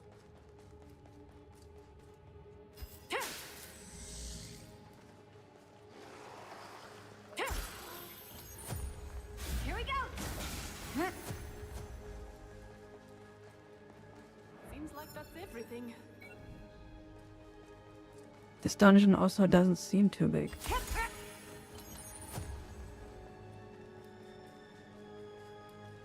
Like the other ones.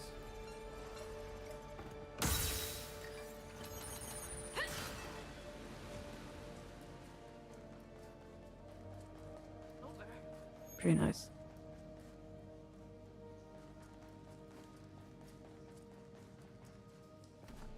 Finally home from work. Okay, raspberry. So many. This type. We definitely have to beat them.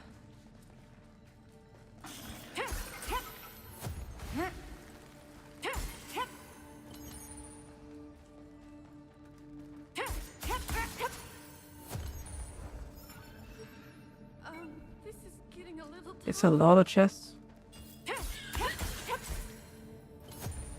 How many chests was this? Is that everything? 4 chests in this area.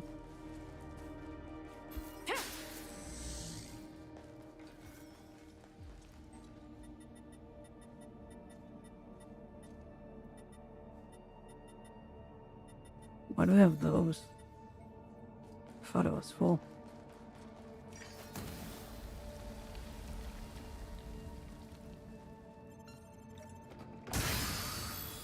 Death Salvation.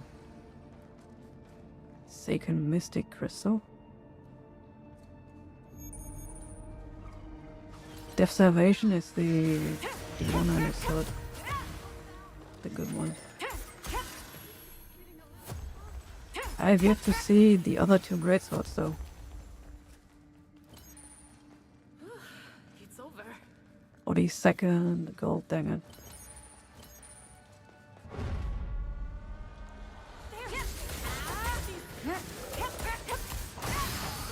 That's rare. Ogmon. Seems like that's everything. Wait a minute. So there are 3 two-handed axes.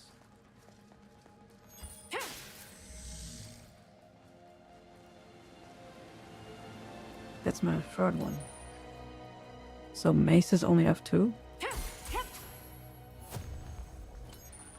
Or is the information just not complete?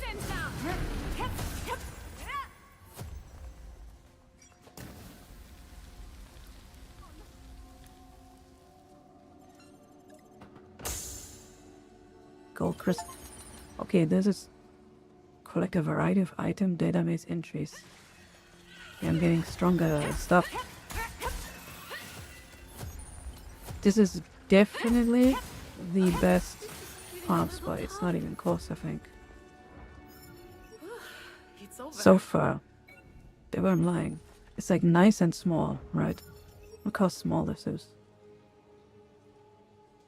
And 6 chests in this area.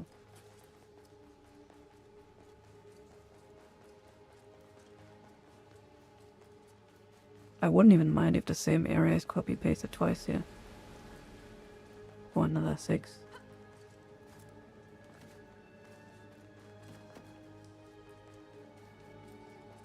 A safe area. Oh. Do I need to rest? Not really. But if I die, I'll be here.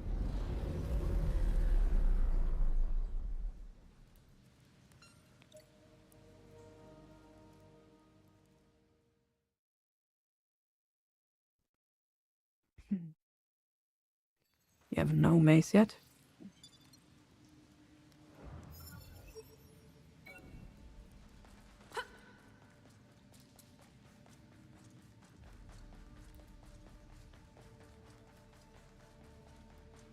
I think I have fortune melon and something else.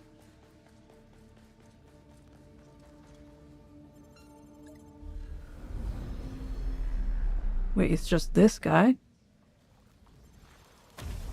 It's been a while since I did this. This is it. Here we go. That one elite ate all of my shotgun daggers, yeah.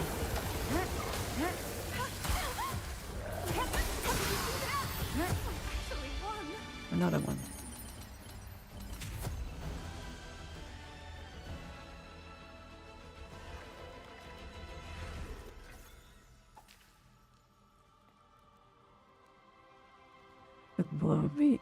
Where we sacrifice for it, Baba. Look at the rewards. Holy. For how fast it was. How many gold crystals?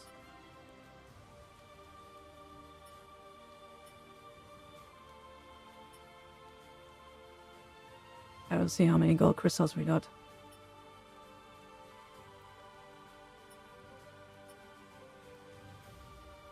We have gotten quite a few though. This is pretty nice and chill.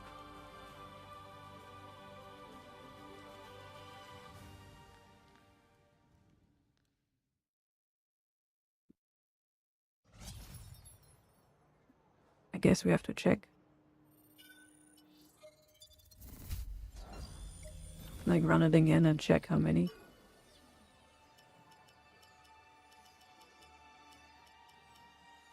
So there's high mine and X mine. Or like X stuff.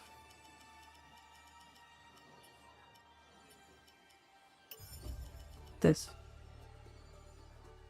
Just much stronger. Yep. Does it mean we have X potions? X healing potion, 300. I don't even have that much health.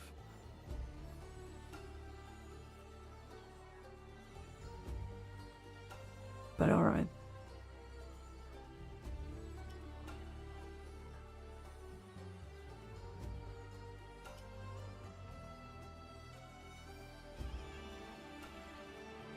Guess I can replace the weaker ones with the X ones.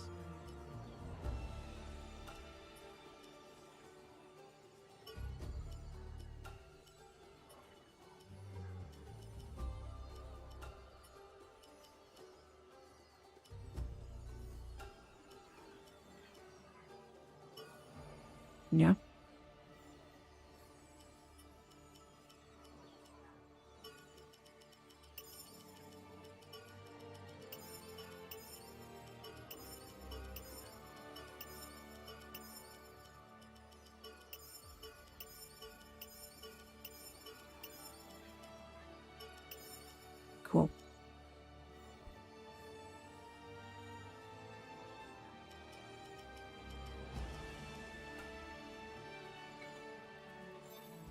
Do I even have 200 SP? 150.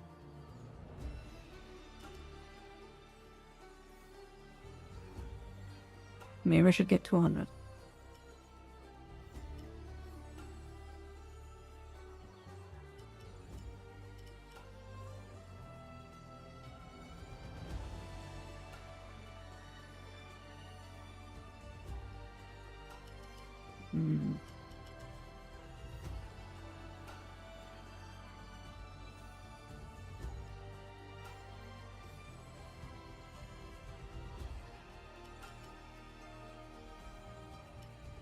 Getting 200 is tempting.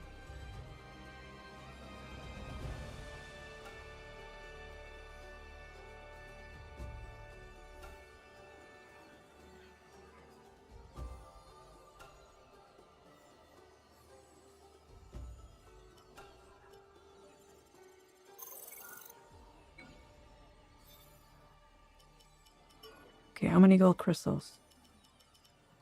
23. Write that down.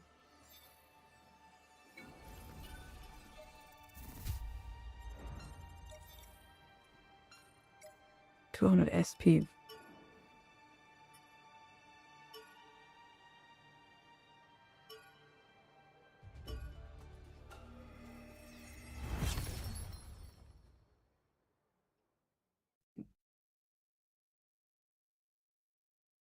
I forgot to check out any weapon, but it's fine.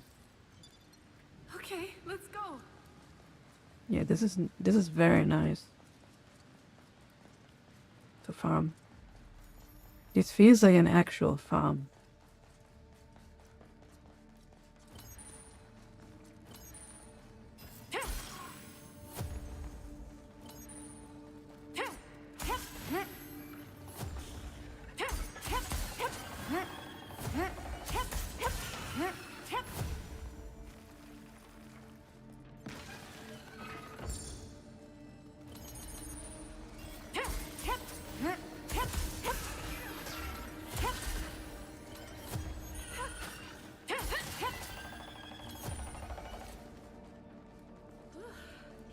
Chill little farm. You had lots of weapons.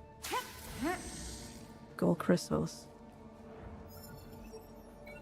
Chance at tempered steel too.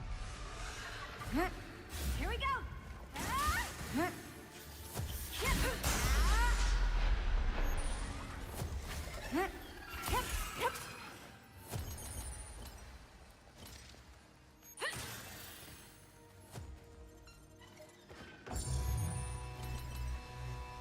The weapons which you're least interested in trying out.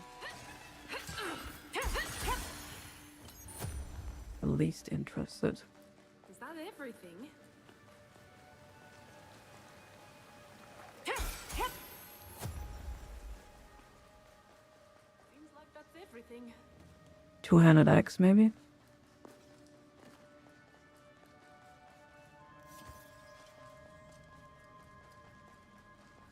How do we get to this chest?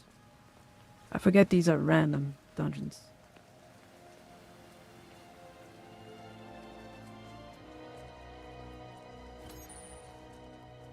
I don't know, it depends. It's okay. I think we can handle it. Oh, look! A treasure chest!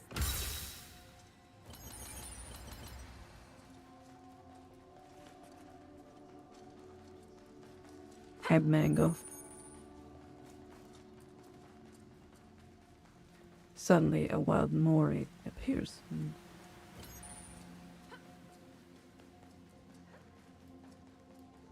I've had some... I don't know. I've had some main sleep, but I feel better now.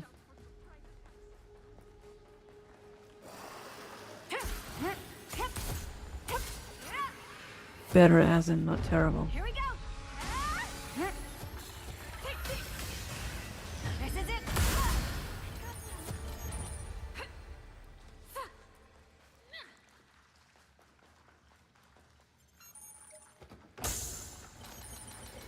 I'm getting a lot of gold crystals here.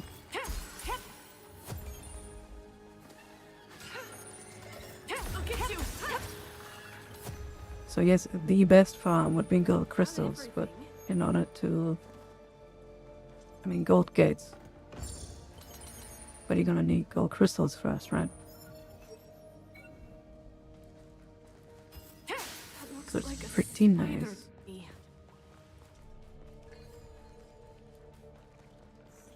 Here we go.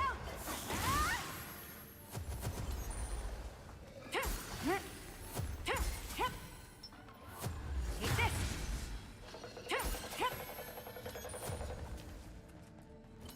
Seems like that's everything. It's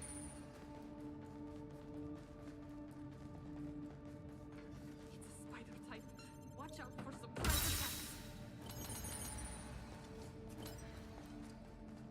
Because 200 access, they're very slow.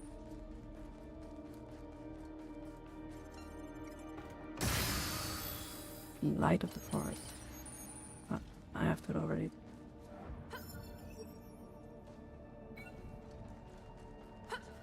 And it's kinda difficult to justify, I guess. It's weird. You just do more damage faster with the dagger. It's weird. Like, look, I'm doing 1200 damage per hit. A little over 1200 damage.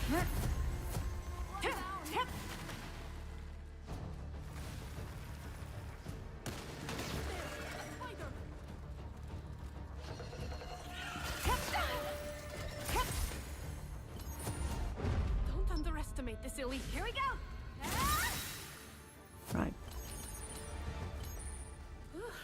It's over. And you just attack so fast, right?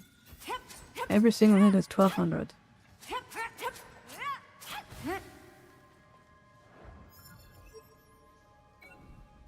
Oh. Hard to justify playing something else.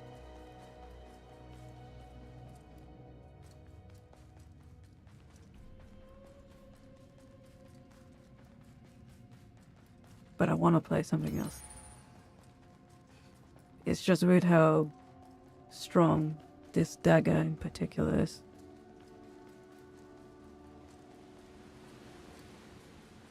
I feel like even without this dagger, the one purple dagger that boosts the sword skill damage, or a cooldown, I'm not sure. It's probably similar in terms of power.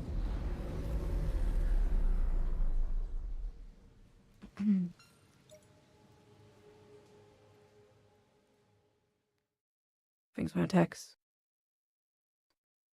Numbers. Sword skill corner for throwing dagger skills. And the only good skills for dagger after the throwing skills, so it's pretty good.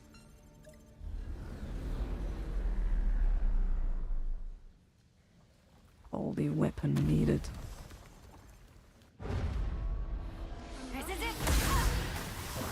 It ate some of my daggers again. Well, most of them, in fact.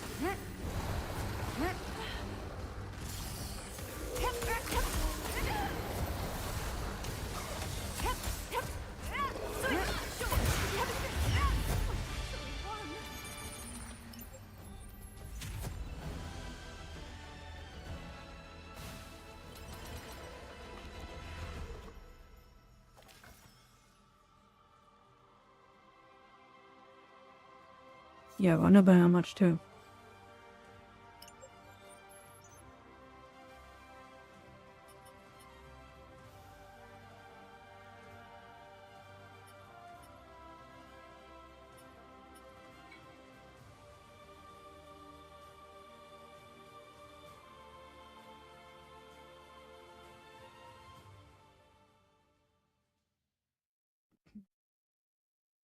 So we had 23 gold crystals.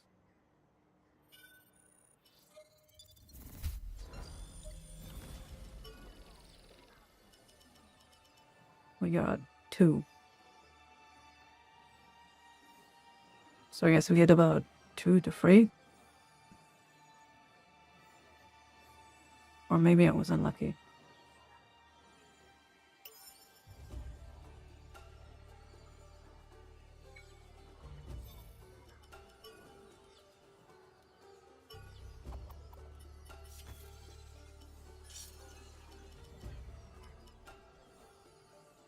Increases attack as stamina falls, but increases the stamina consumption of attacks. See? That just sounds bad.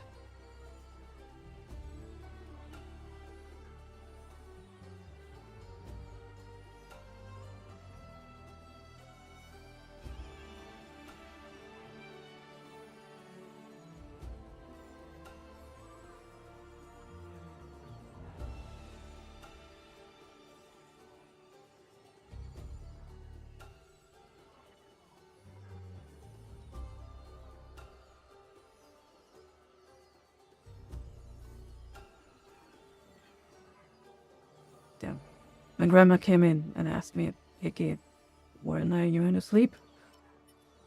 Like, what? I just woke up.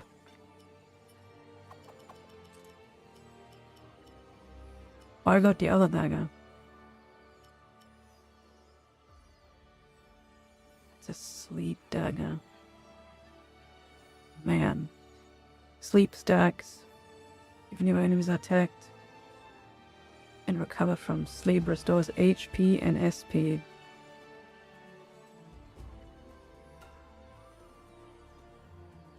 And inflicts falls of sleep stacks.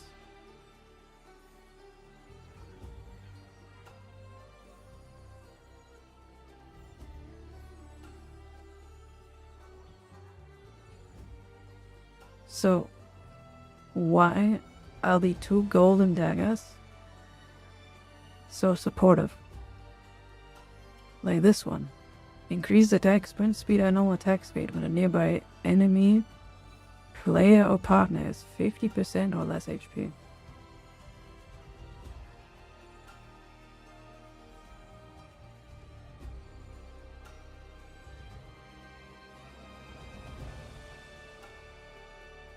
Requires you or your partner being hurt.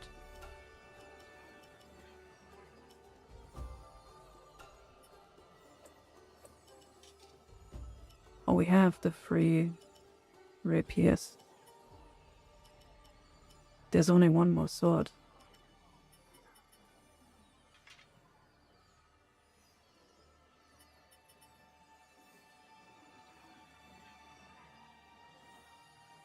It says enemy as well.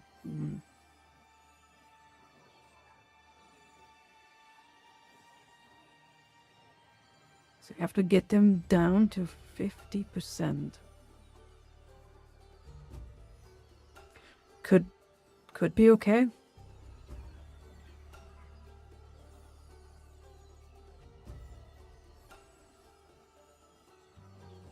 Level cap is 200.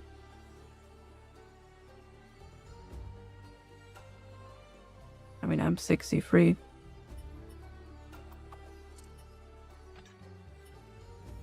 But right now, I think it's 200.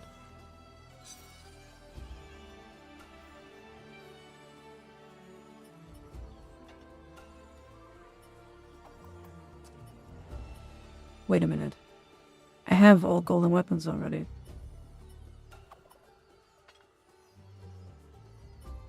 Right, there's 2 daggers, 2 maces, 3 rapiers. I'm actually missing 1 more sword. 1 more greatsword. And we have the axes. So I'm only missing 1 greatsword and 1 sword.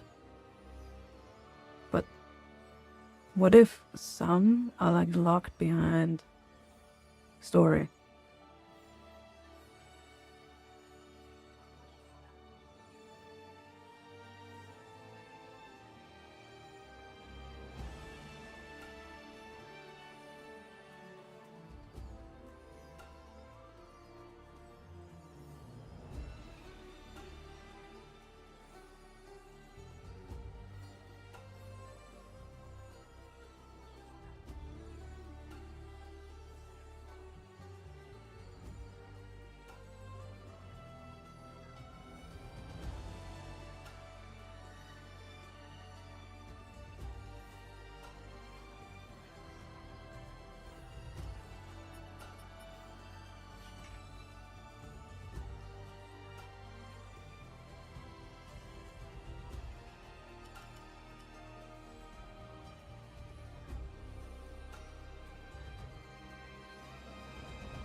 What the?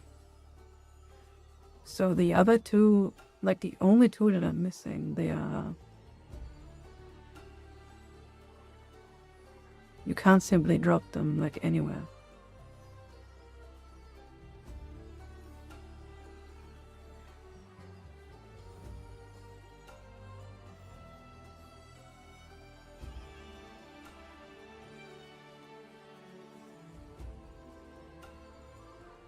Wait, one of the great sword is... It's a gold gate only drop.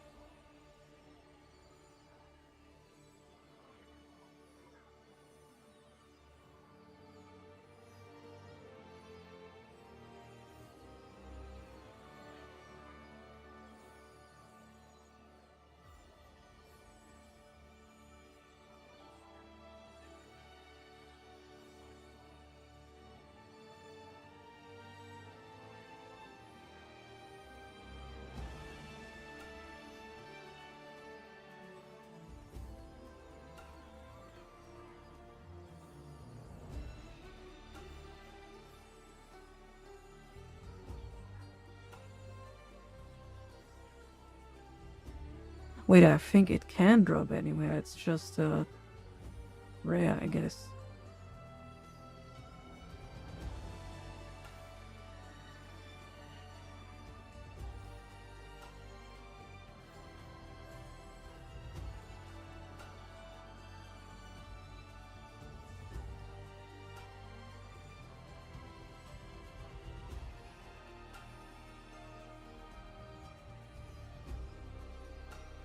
So it can drop anywhere. I had to frickin' keep asking specifics.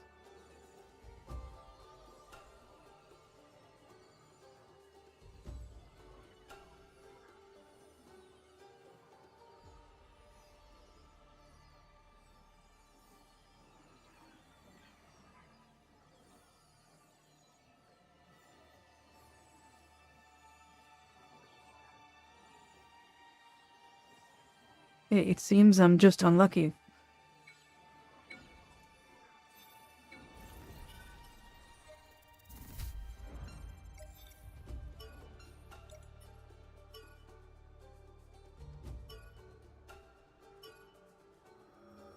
So I'm missing Radiant Nebula and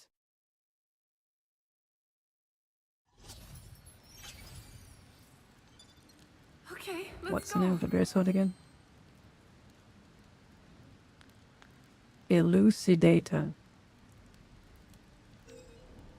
Radiant Nebula and Elucidator. But we've been dropping golds every single time so far. We just gotta drop the right one. I want to see the last two that I'm missing, because then we have all weapons available. Here we go. Let's hope we pull the other two as well. Not enough range.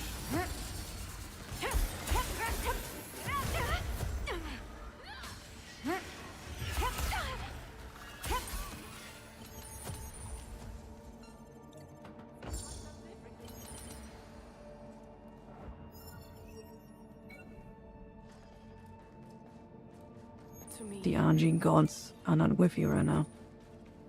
Seems you need to make a sacrifice. It's okay. Maybe a lasagna. Yeah, maybe a lasagna.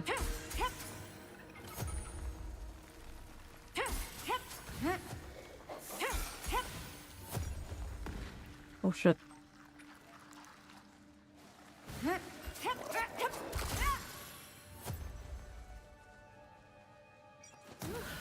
It's over.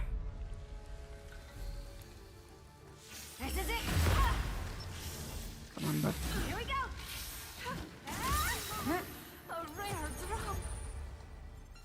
Seems like that's everything. That's the wrong gold again.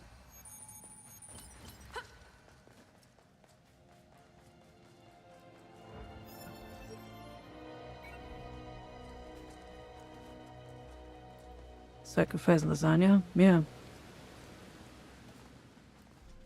The most powerful sacrifice I can make. There! It's in the Penties!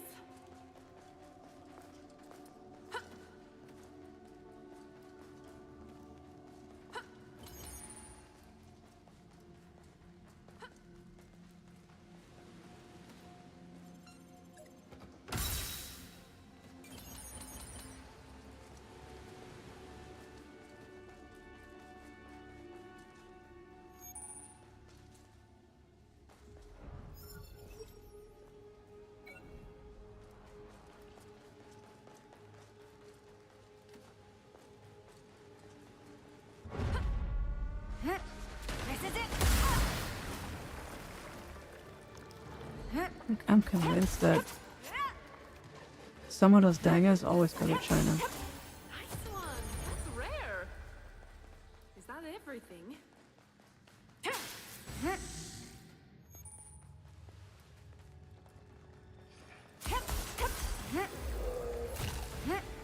Here we go!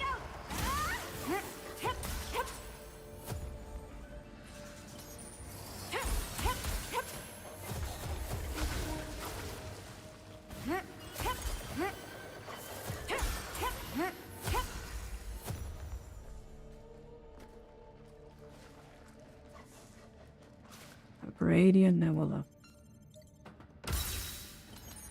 And Elucidator. Need to manifest those. Seems like that's everything.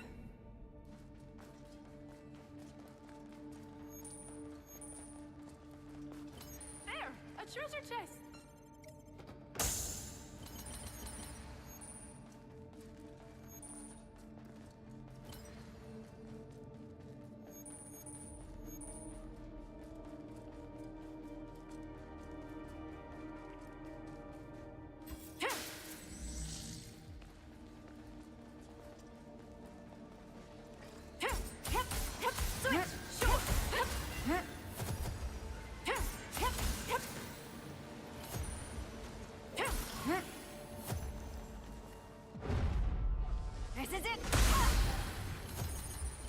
See, I think if you're like too close, freaking standing inside them, your daggers might go to China. Some of them. The leak doesn't seem that dangerous. Here we go! A rare drop! Is that everything?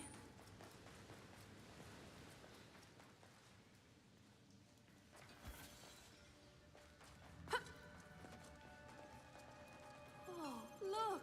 A treasure chest! Damn it.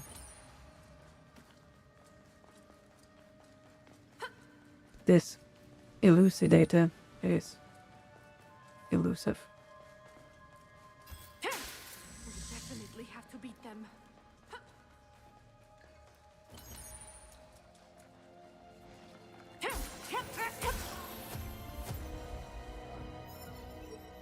Seems like that's everything. Oh. Gone the wrong way.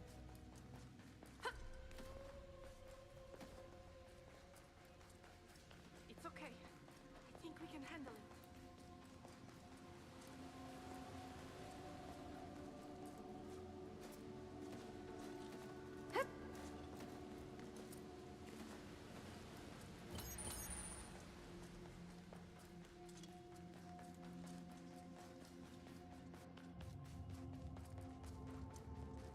Have you found them, Shadow?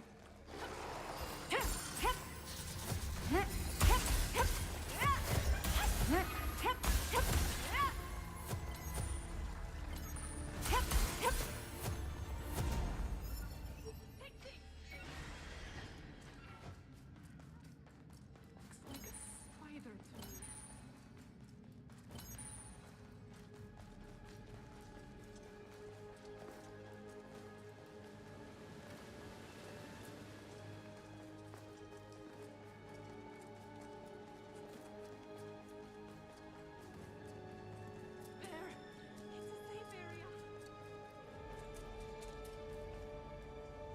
I have to interact with this.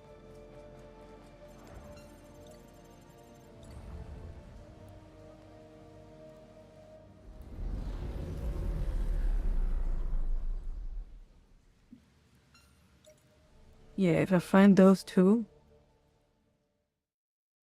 I have all weapons.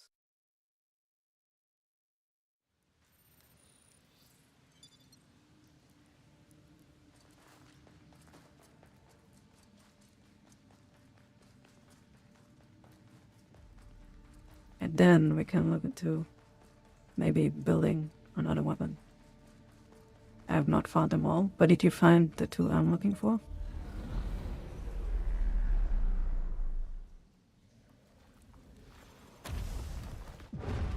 Here we go! This is it!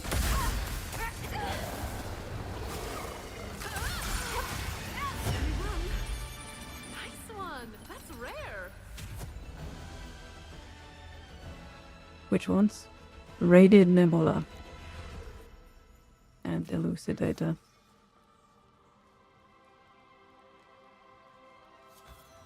Radiant is a short sword and Elucidator is great sword. Do you have the blueprints for them? Imagine I have the blueprints for them the entire time.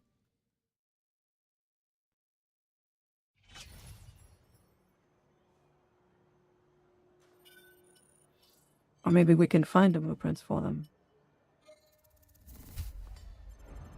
Welcome to my forge. What can I do for you today?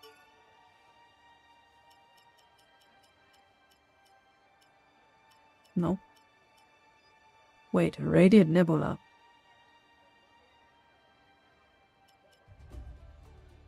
That's not a golden short sword.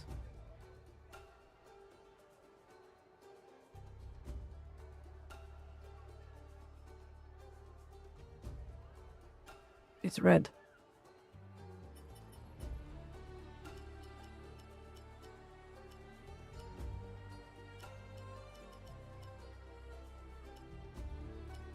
Okay, not sure about Elucidator then. Wait, Proto-Elucidator.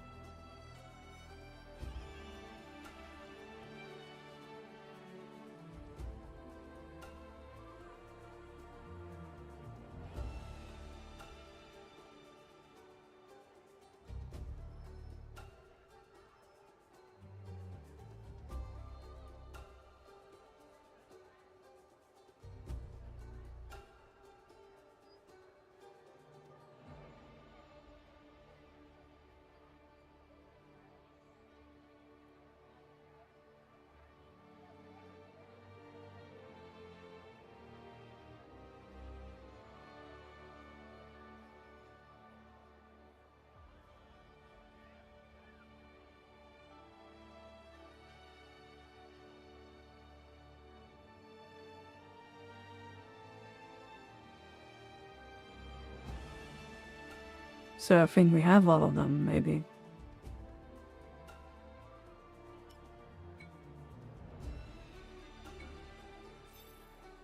Thank you for your business. I look forward to serving you.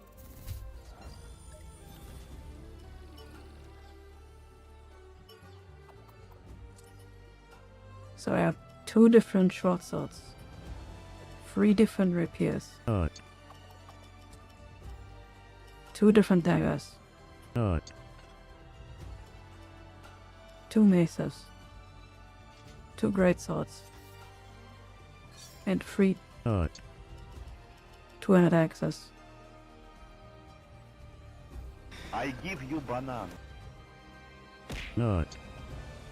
It sucks because there's no like resource.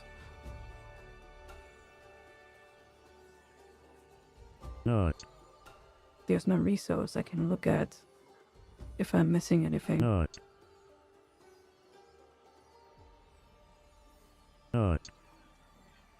Zero of the access.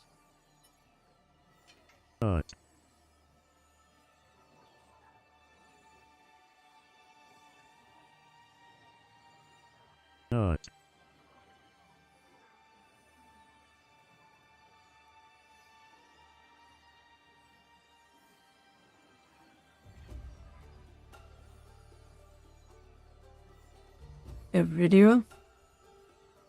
Hey, can you link that video? I want to see if I'm missing weapons. I'm gonna assume a majority of the gold ones are just dog shit.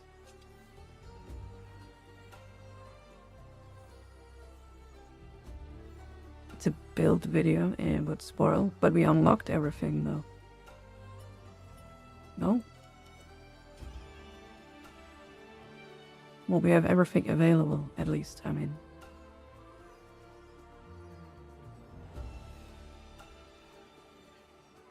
Oh, boss.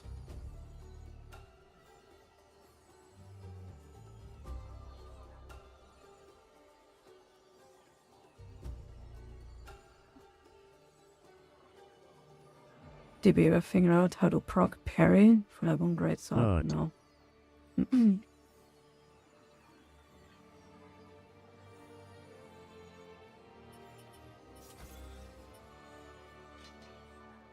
Knut. Knut. Not. The bit spoils. But we need to know if I'm missing a weapon or not.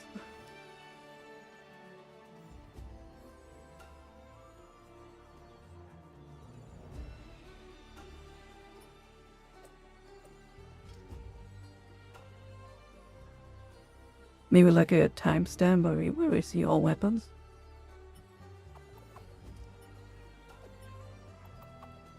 The wild hickey nut.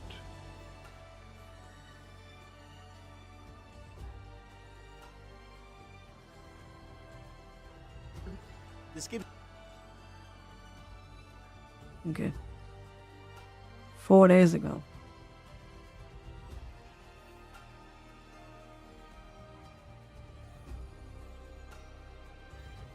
Wait, how did you reach 200? 4 days ago.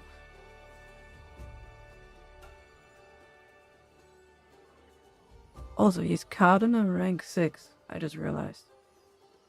So there's one above. Wait, why is he 6? I thought we have everything unlocked already. Or am I 6? Wait, I am 6, never mind.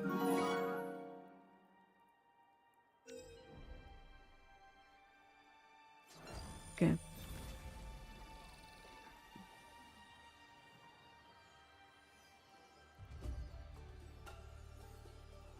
Hey, thank you so much for the raid, Yosha. Yeah, taking a little bit of a break from Star Citizen. Though my new mount, my new flight stick mount arrives today.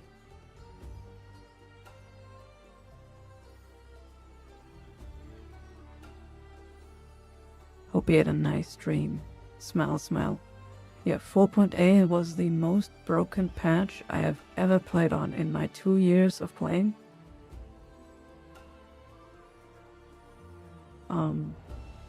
But I stopped when the maintenance for 4.9 started. I haven't tried 4.9 yet. How's 4.9? And welcome, Brutus. I'm Mickey Mori, and I'm a low cortisol streamer. I also play lots of Star Citizen.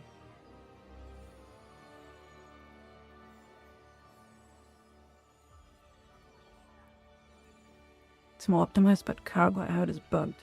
Also, those Nyx missions are horrible. The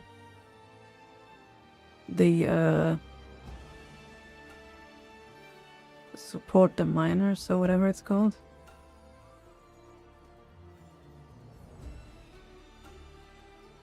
So what kind of swords? He's reviewing even like the green ones.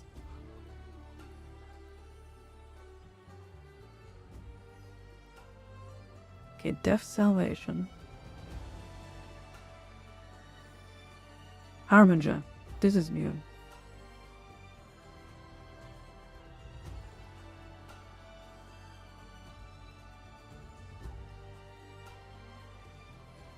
like swords.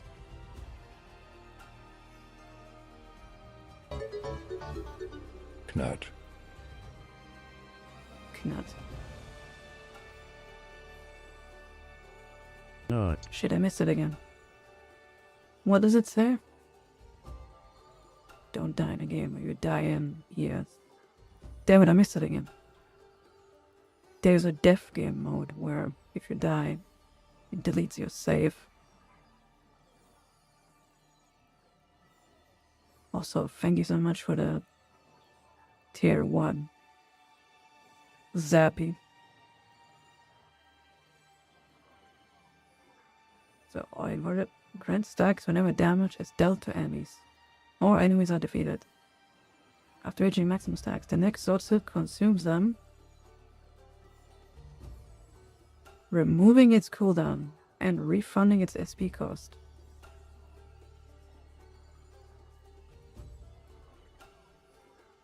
So the next sword skill is just free.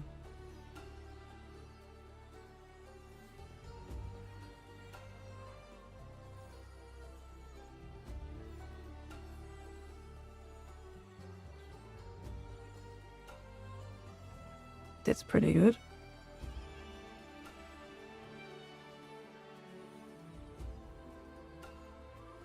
What do you say about it?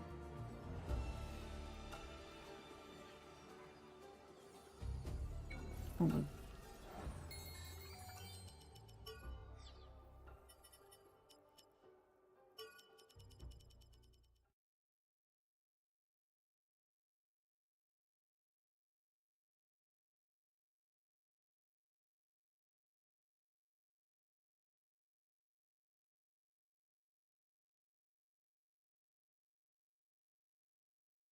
What is happening?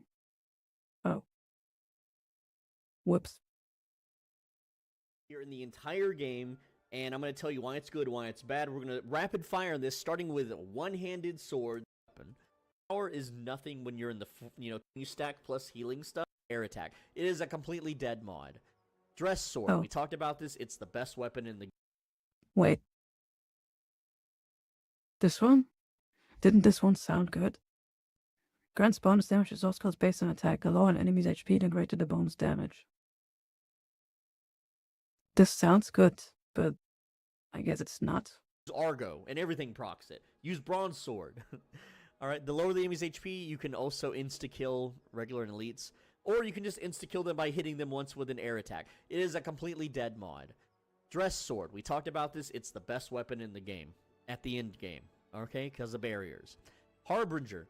It grants stacks whenever you deal damage to enemies or when they're defeated. After reaching maximum stacks, the next sword skill consumes them, removing its cooldown and refunding its SP cost. You don't need this. It just lets you do a sword skill for free. Whoop-de-doo. Sword skills don't cost a lot of SP. That's the beauty of using swords. Oku Vilg Andy. Now, you get this through the story the first time. Oku Vilg At the Andy. end game, this also drops from mobs, so you can get multiples of these, which means that the quest line that the protagonists get is meaningless because everyone can get these if they grind. But this just lowers SP for sword skills after you land a parry slash. It increases the damage that sword skills inflict. It's not enough to bother with. And then it's only the first sword skill. So you parry once, you use the sword skill, you get like 50 damage. I don't know, but dealing damage the lower the enemy is, like more damage, that doesn't sound bad. Damage. This sucks. This is so dumb that the game hypes this as the legendary super weapon so much, but it sucks. It is worthless, dude. Alright, now for the pointy swords, which I'm not going to say the name of because YouTube might think I'm saying the struggle snuggle word, alright? Singularity. It stacks marks. Whenever you get 3 marks, it basically casts an Iori circle that's stronger than Iori's circle, and it restores HP and SP. This is actually really good. However, the game doesn't tell you this. What? This only procs 1 time per fight. So if you're in a boss fight, you're going to proc this immediately, which you don't need immediately because you'll be full health. And then it doesn't work the rest of the fight. It's cool to put on Asuna and then she randomly procs it. And that's it. Like, it's a dead weapon, okay? Chivalric. Dead weapon. Well, you know the word. This is actually the weapon Asuna uses in Skazero of Deep Whatever Night, the movie. So I don't know why she's still using this on floor 5. Yeah, but are you really not allowed to say rapier? The fuck? It beats me, dude. She's an idiot. But, reduces stamina consumption and increases attack whenever stamina is consumed. It can stack 20 times, so you never really worry about stamina. And the attack power it's okay, but it's not really enough to really notice a huge difference. Vanishing point. You damage an enemy twice, you put marks on them. When they have 5 marks, you deal a blinding explosion, causing blindness. Yeah, maybe. So this is a guaranteed way to blind enemies if you want to do like a % damage increase build, but for the pointy swords, you don't need to do that because regular swords already beat it on damage. Lost time. Inflicts multiple instances of bonus damage when enemies are damaged with sword skills. The bonus damage is increased based on base damage dealt by the sword skill. So this just gives your sword skills a damage proc, which is okay, but there's better weapons, okay? Aerial Stinger.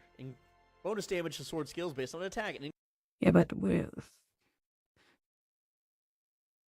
why is he comparing to short swords, though? You should compare the weapon in a vacuum. Because I'm comparing everything to the Cosmic Orbit Dagger, and everything feels like absolute dog water. You know what I mean? If I stop comparing it to that dagger and start comparing it to just the weapon type, I think I'm gonna get a better picture on how good this weapon actually is. Because the Cosmic Orbit Dagger is just stupidly overpowered. Watch what he says about Cosmic Orbit. If this guy says Cosmic Orbit is shit, he has no fucking idea. Dude, 12? You deal so much damage per hit. What the hell? I'm dealing 1200 damage per light attack with just 90 points in agility. Like, just that alone. Imagine how much damage I would do in the other freaking stats, you know, his stats, for example. Inflicts freeze stacks. The thing is, though, he might say that just a dagger that boosts sword skills is better, you know.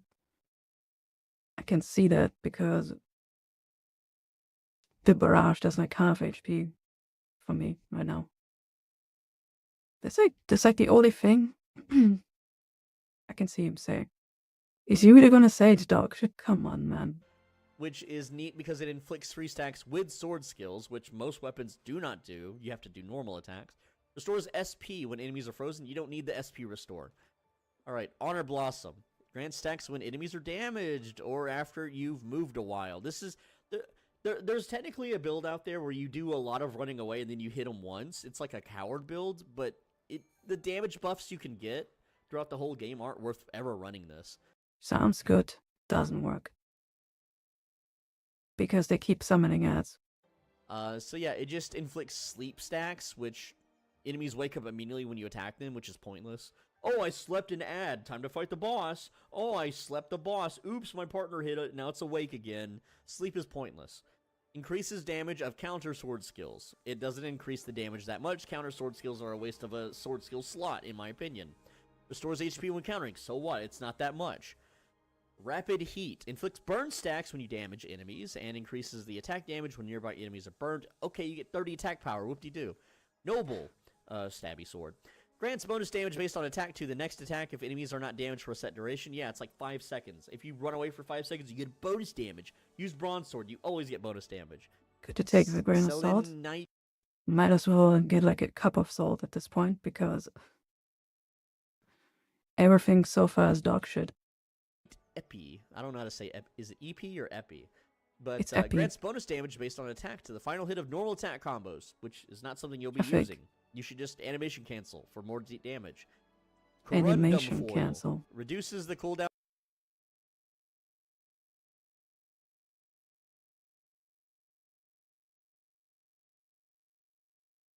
Isn't the only way you can animation cancel by using the sword skill?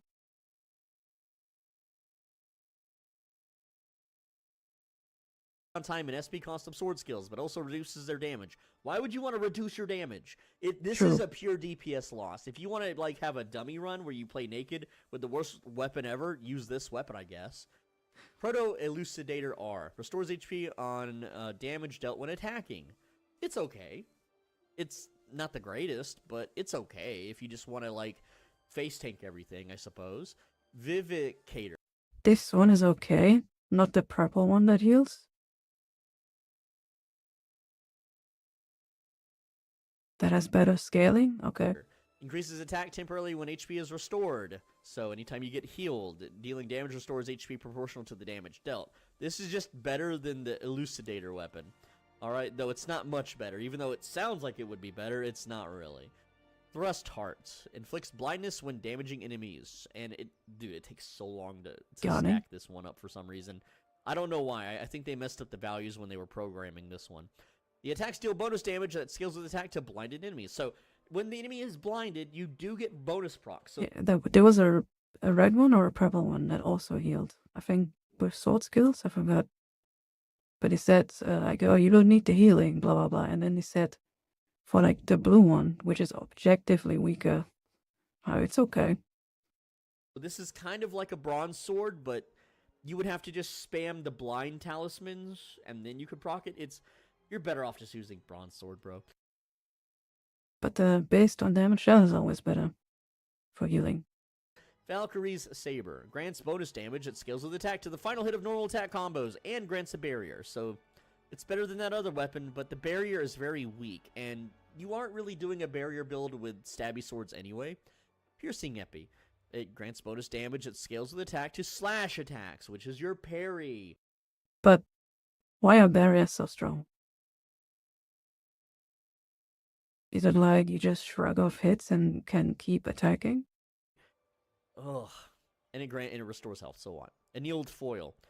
Increases sprint speed by a non-noticeable amount. Sprint attacks deal bonus damage. Sprint attacks with the stabby sword suck anyway. Grimfoil increases damage temporarily after a successful counter or parry. You mean after a slash? You can tell different devs worked on different weapons. Alright, Wind Fluoret. This is the weapon Asuna used on floor 1 that was gifted by Mito, I believe, or what, I don't remember. Increases invincibility window when dodging. By the way, it's 2 frames. 2 frames is all you get at 60 FPS. Dodging causes attacks to deal bonus damage, so you dodge, you get 1 bonus proc. Just use Bronze Sword. Steel Stabby Swords. Grants bonus damage based on attack when damaging is dealt 3 times in a set duration. And restores stamina. The restoring of stamina is actually amazingly good. If you have to use a stabby sword, this is your ride or die until the end of the game. Bronze Stabby Sword. Wait, what was it? Bonus damage based on attack. If you have to use a Grants bonus damage based on attack when damage is dealt 3 times in a set duration and restores stamina. That is really good. But it's a green weapon. Damn.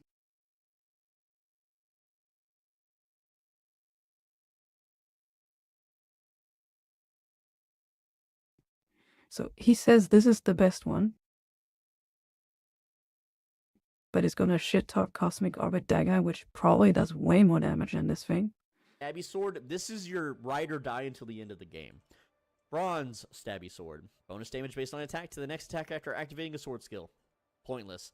Oh boy, you can proc it 3 times and then everything is on cooldown. Don't bother. Now for daggers. Ghost Hunger. Okay. I'm curious now. I'm gonna guess, okay? He's gonna say that this one is probably the best dagger. I'm gonna guess that this one is the best dagger, yeah.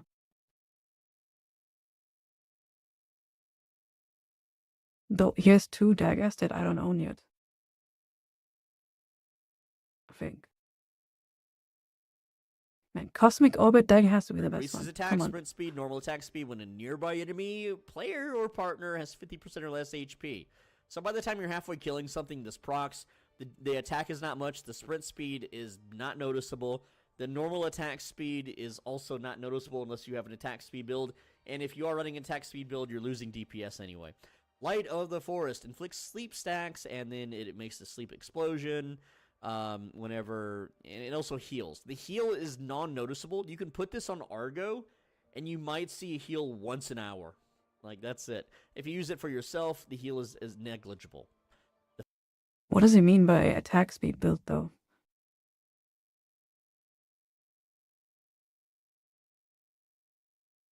Because you either pick between flat attack or just attack speed as the last stat. You don't really have much choice. Faceless. Blindness, alright? And then it, If you want more damage. Increases damage with sprint attack, reduces sword skill SP, consumed on trigger, so what? Vanguard. He never used Cosmic Orbit?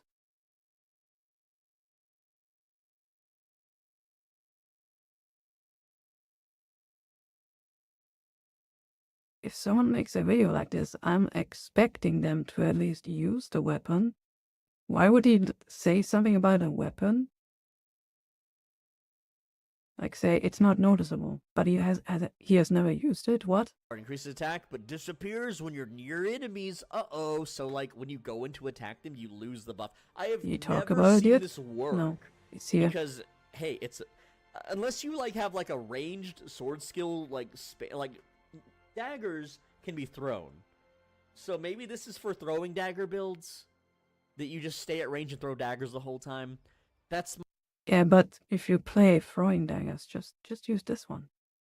my only guess, but enemies next charge at you, upcoming they, dagger. they teleport at you, they run at you, ads will run up behind you. This weapon sucks. Mornflower. Yeah, this one. Reduces cooldown of throwing sword skills when you deal damage, also inflicts bonus damage based on the enemy's HP. This has to be the best dagger. Because the three best sword skills are probably the throwing skills. Two of them, at least. Reduces cooldown of throwing sword skills. You're better off using this for a throwing build. When you deal damage in bonus damage based on the enemy's HP. So this does not deal more damage if they are healthier. It deals more damage if they're weaker, but it's very low. Increases attack. It doesn't matter, though. You're throwing freaking 7 knives with the sting. And 5 knives. 5 knives with the barrage. And 7 knives with the sting. Okay, Cosmic Orbit. Increases attack proportional to agility. So the most you can get from this is technically 100 with gear. No, it's not 100. He has never used this weapon. He doesn't know what he's talking about. I fucking knew it.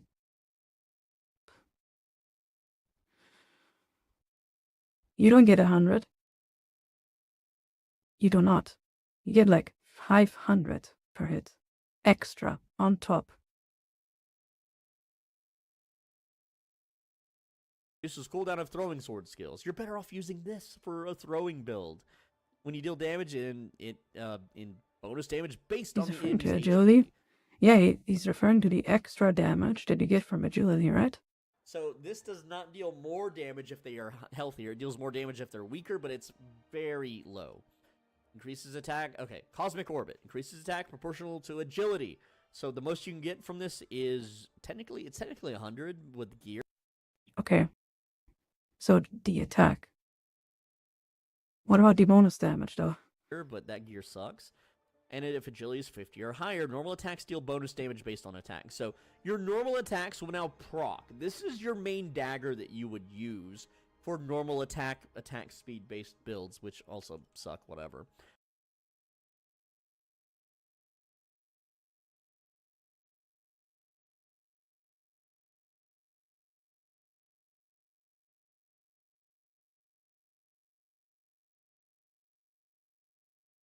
How does he play dagger?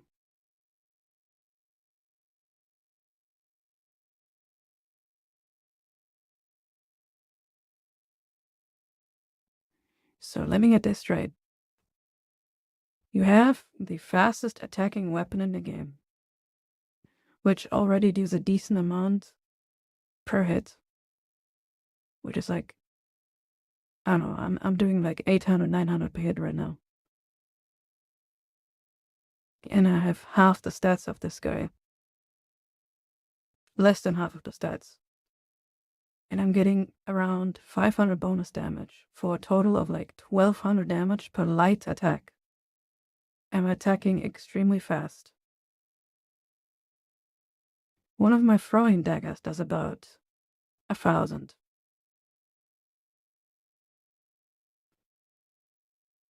So, attacking in between cooldowns with the Cosmic Orbit, I'm willing to bet money on this, will get you more damage than a freaking dagger that slightly boosts your skills.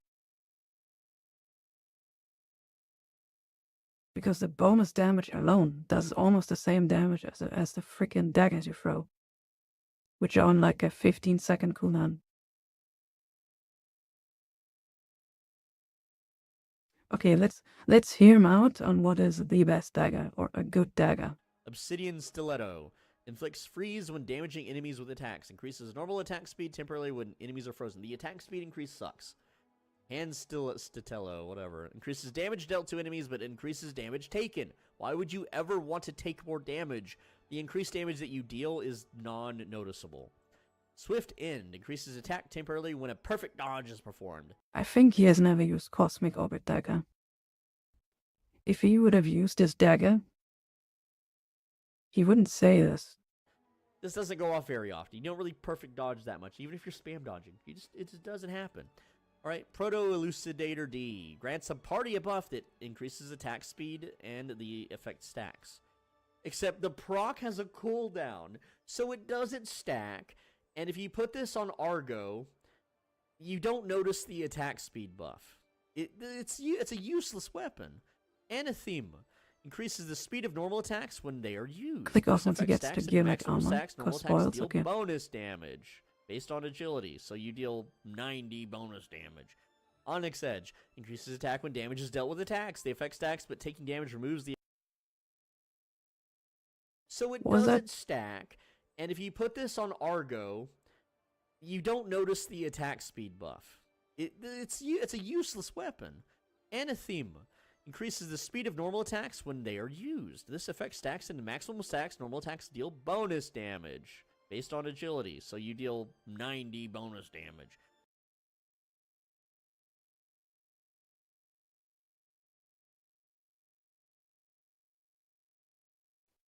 Onyx Edge. Increases attack when damage is dealt with attacks. The effect stacks, but taking damage removes the... Like, who's to say this is a one-to-one scaling, though? accumulated stacks. You know how often you're going to be taking damage? All the time. Useless. Corundum Dagger. Increases attack and normal attack speed when sprinting. So yeah, for a set duration, you know what that set duration is? It's 5 seconds. It's not bad. It's okay. Mithril Dagger. Reduces stamina consumption and sprinting. Sprint attacks deal bonus damage. Okay, so you get a sprint proc. So what? So does Bronze Sword. Assassin Knife. Poison stacks when damaging enemies. Grants bonus damage against poison enemies that scale within. So you deal at most 90 to 100 damage.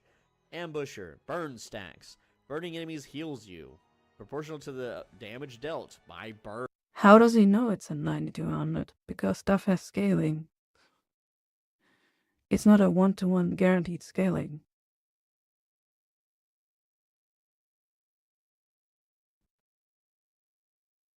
I'm already not taking him seriously because of what he said about the Cosmic Orbit. Enemies heals you.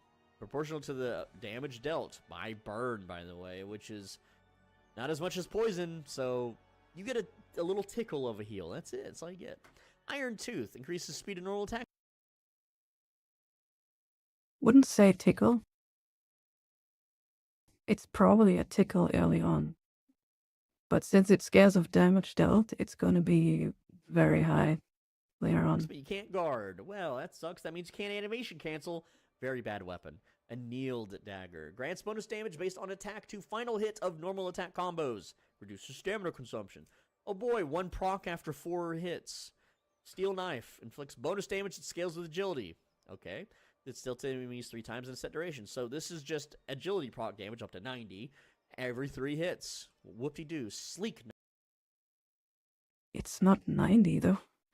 I've used this dagger before, Cosmic Orbit Dagger.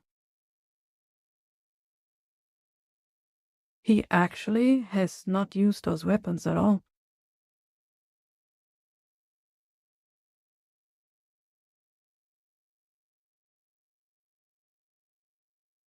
It's way more than 90.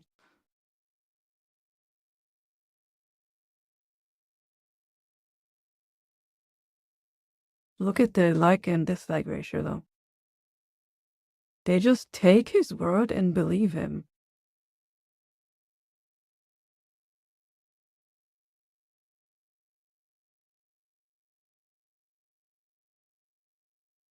This is like misinformation, the video. Knife.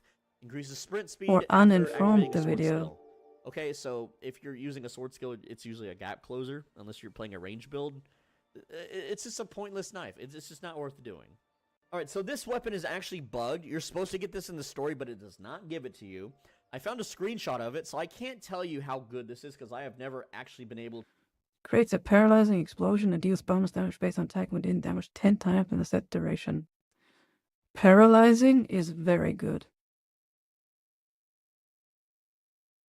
If paralyzing works the same against enemies as it does against you, this seems very strong. To acquire one, but this is the only weapon in the game that gives you paralyzing, right? So it says Based that on it, attack you know, too. after 10 attacks it does a damage proc based on attack. We can assume that's like the bronze sword, but I don't know how good paralyzing is on enemies because I've never been able to use this. No idea. Maybe they'll patch it where this will, like, you're supposed to get this in the story, but it just doesn't show up in your inventory ever for anybody. I've checked. But it is in the game files, and someone did get a screenshot of it. I don't know if this is fake. I don't know if this is AI generated. So this could be completely wrong info here. I have no idea. This is just what my research is showing me. One-handed maces and axes. Mortals. Wait, so he goes over a dagger and calls every dagger shit. And said, use swords instead.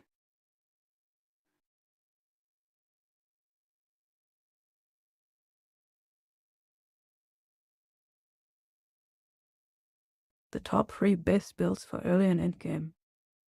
All items in the game fully explained. Bane increases damage of sword skills and grants them bonus damage based on attack, but it consumes support and combo SP.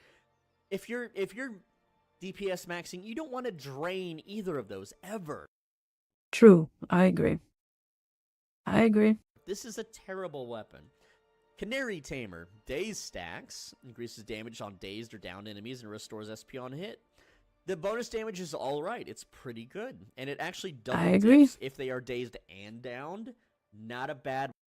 So you can tell which weapons he actually played. He has clearly not played dagger, but he has clearly played this weapon. Man. Weapon. Alright, not bad. Force Axe increases attack when you gain a barrier. And doing a support skill gives you a barrier.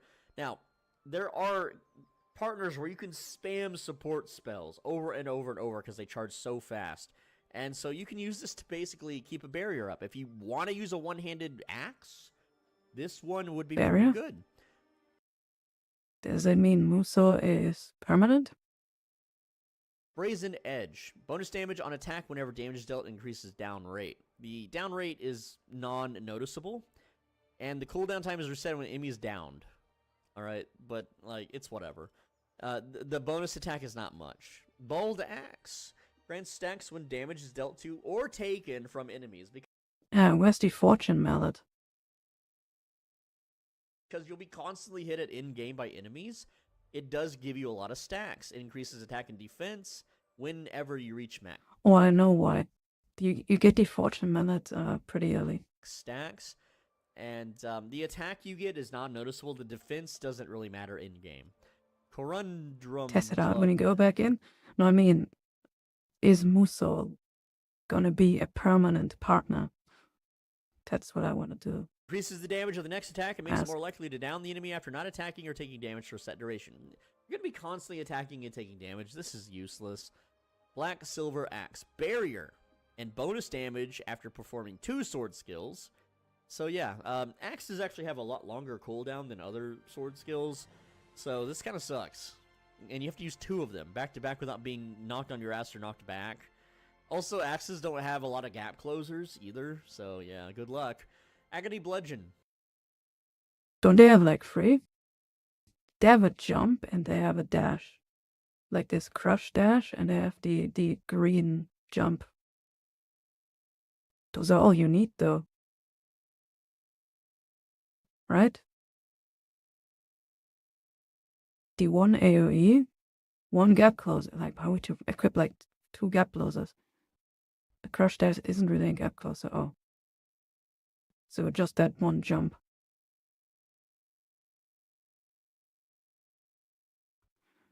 Because I'm assuming you get 1 gap closer, you get 1 AoE, and then you get a multi-hit. Because multi-hits are just broken once you unlock proficiency 10 to level up. Alright. It grants bonus damage based on That's what I would do. jump attack, sprint, and crush attacks. So this is the bronze sword of maces. It's alright, because it also adds crush attacks, but just use bronze sword. Like, you get this way later. There's no... Just use bronze sword. Just use swords. Every other weapon type sucks. No reason, like, to start, like, when you're at in-game, you give up bronze sword. I don't know. I just don't see the point. This should have been, on a starter weapon. Sturdy Buster. Blindness when damaging enemies and attacks grants higher chance of downing blinded enemies. I haven't noticed the difference between blinded and non-blinded on downing. I tried to make a down build with this, and it didn't work. He's pretending that he played this weapon right now. Like, it was still... Just like how he played the daggers. The same rate of heavy attacks versus if they are blinded or not. So I don't think this technically works. Proto-Elucidator Ilm. Bonus damage based on attack to jump, sprint, and crush attacks. So yeah, if you are a pay pig and you bought into the game with the bonus deluxe whatever edition, which you're funding the failure of gaming, because if you paid money for this game, you are helping destroy the gaming industry. Okay, this game should not be worth $70 freaking dollars. Anyway, this is Bronze Sword. There you go. Striking Mace. Increases sword skill damage after a successful parry. Oh boy, useless! Fortune Mallet. So this randomly heals you, heals SP, support SP, combo SP. I tried to make a combo SP build around this, and, like, the proc, like, it's a chance to proc.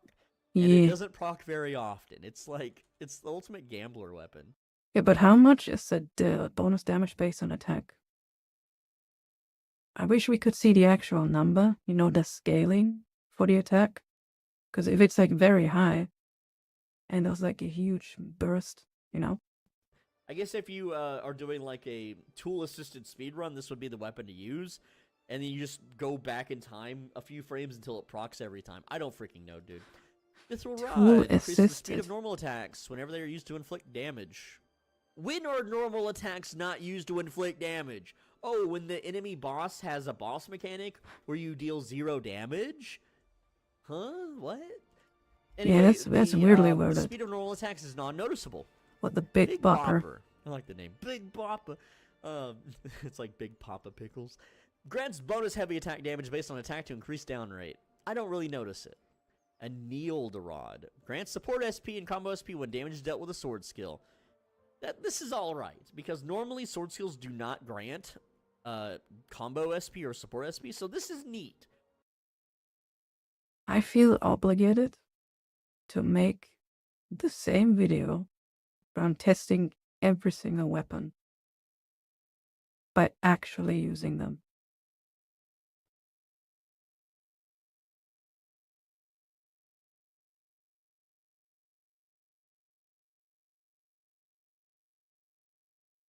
Because all I've played was dagger, right?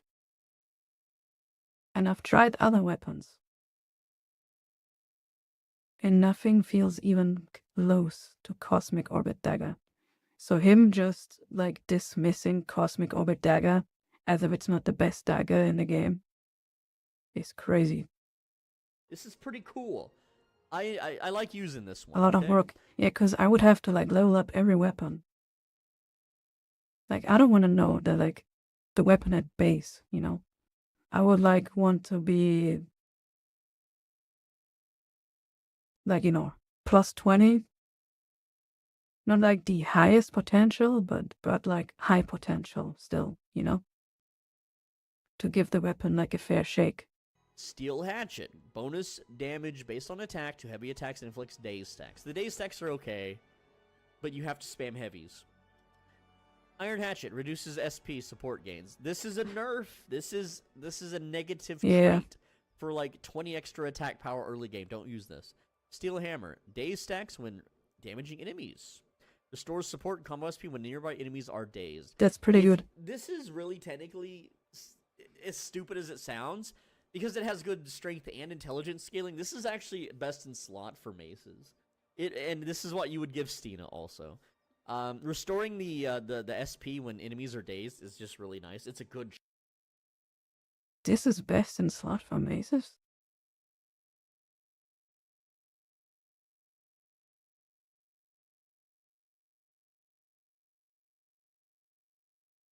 I mean, combo skills are insanely strong, but best in slot. Daze on anything that deals damage. It's a free chunk. Wild Edge reduces maximum stamina. Why would you use this? This is percent based. This sucks. Bronze Rod increases attack when enemies are downed. Late game, you don't down enemies. Early game, you rarely down enemies. By the time you down them, they're going to die anyway, regardless of how much attack you have. So it's useless. It's pointless. All right, I know the left says two-handed swords, but we're still on maces. Don't worry about it, okay? Sig Run. This gets stolen from you in the story, but mobs drop it. This increases the amount of support SP gained, increases attack after activating a support skill. The attack is like plus 30. It's not really all that good. And the steel... I don't know if I can believe him.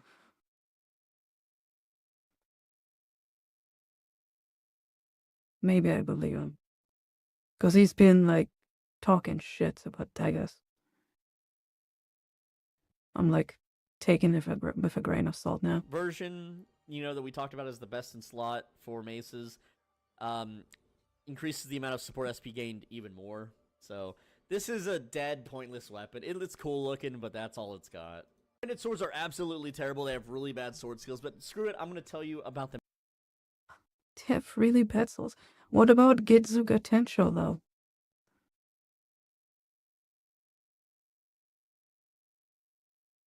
Okay, I can't comment on it, but I saw, like, at level 20, right? No, not even. It was level 13. At level 13, the Getsuga Tensho was dealing like 1200 damage, which is absolutely insane at level 12. 13, my bad. So I want to know how much damage that shit does. No. Anyway, Lost Oblivion causes explosions which deal damage that scales with attack. So what this does is this makes your heavy attack do a bronze sword proc. That's all it does. It does make an explosion graphic. However, I have never been able to burn an enemy with this, ever. I have never seen this inflict burn, because even if you're animation canceling and min-maxing your speed of jump heavies, the way affliction stacks work is when you hit an enemy, you know, it builds up a meter on there, and like kind of how they do it to you. When you're about to be burned, you see a meter that builds up. So you hit them with a jumping heavy attack. They get that burn meter, it goes down. You hit them with the jump attack, it goes back up. You're never gonna build it high enough to actually burn them with this. Is this true? So yeah, it's a cool weapon, but it sucks. The Arbitrator decreases sword skill cooldown and SP consumption. Dealing damage with a sword skill 5 times within a set duration deals bonus damage based on attack. I haven't used this one, but I have used the other jump attack one. So there's a few multi-hit, you know, two-handed attacks. So you get like 2 to 3 procs at most out of this. That's it.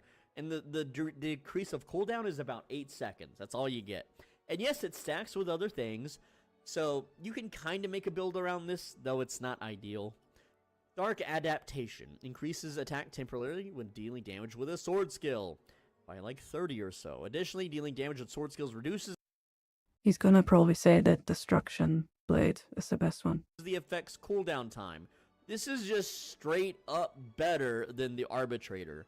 It's just better in all regards because the cooldown time is Hey, this better. is pretty It's good. more. It's like 12 to 20 seconds depending on the ability. Pretty good weapon. Taurus Blade increases attack. This might be consuming better than SP, Destruction and the Blade, increase maybe. proportional to the amount of SP consumed. So what this essentially does, you get SP when you regular attack things. And so you just get less SP back, and the increased attack is like 10? It sucks. Sightless Blade increases blindness stacks when damaging enemies with sword skills. Sword skills deal bonus damage to blinded foes. I tried to make a build around this. It didn't do any good. But it is Dex Int based, so it's just a good stat-heavy sword for Zash, but that's about it. Terrorizer consumes SP to grant bonus damage and inflict freeze stacks when dealing damage to jump, sprint, and crush attacks. This is what I ended up using on a two-handed sword run, just because you do so many jump attacks, and jump attacking with a two-handed sword is the fastest animation cancel for jump attacks. I just wish there was a bronze sword equivalent for two-handed swords with jump attacks, because that would be really good. But this is... What does Bronze Sword do again? Hold on.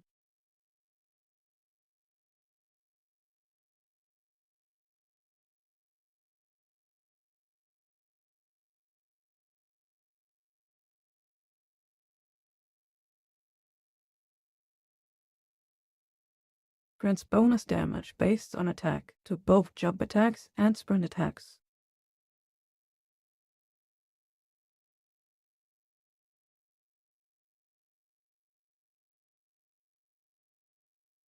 This is the best weapon.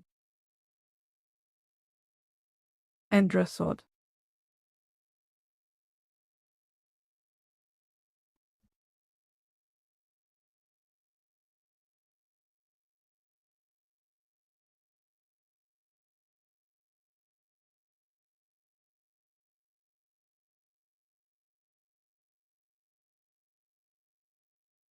Where's dress sword? Is it a rapier? Make a build around this. It didn't do any good. But it is Dex Int based, so it's just a good stat-heavy sword for Zash. But Maybe that's about try it. to make a build as him saying. Terrorizer consumes SP to grant bonus damage and inflict Breastfeed freeze dreaming. stacks when... Like, you can see that he tried some weapons, but the dagger section felt like he didn't really play them.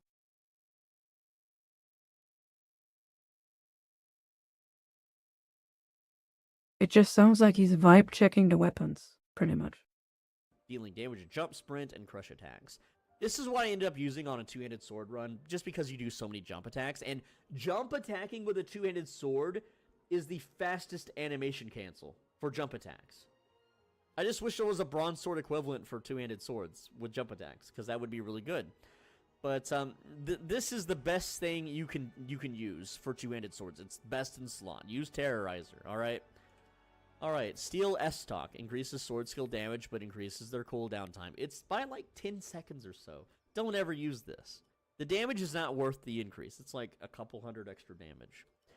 Abyss Bringer. Burn stacks when you hit them with attacks. Restores SP when they are burned. You don't notice the SP restoration. Banisher.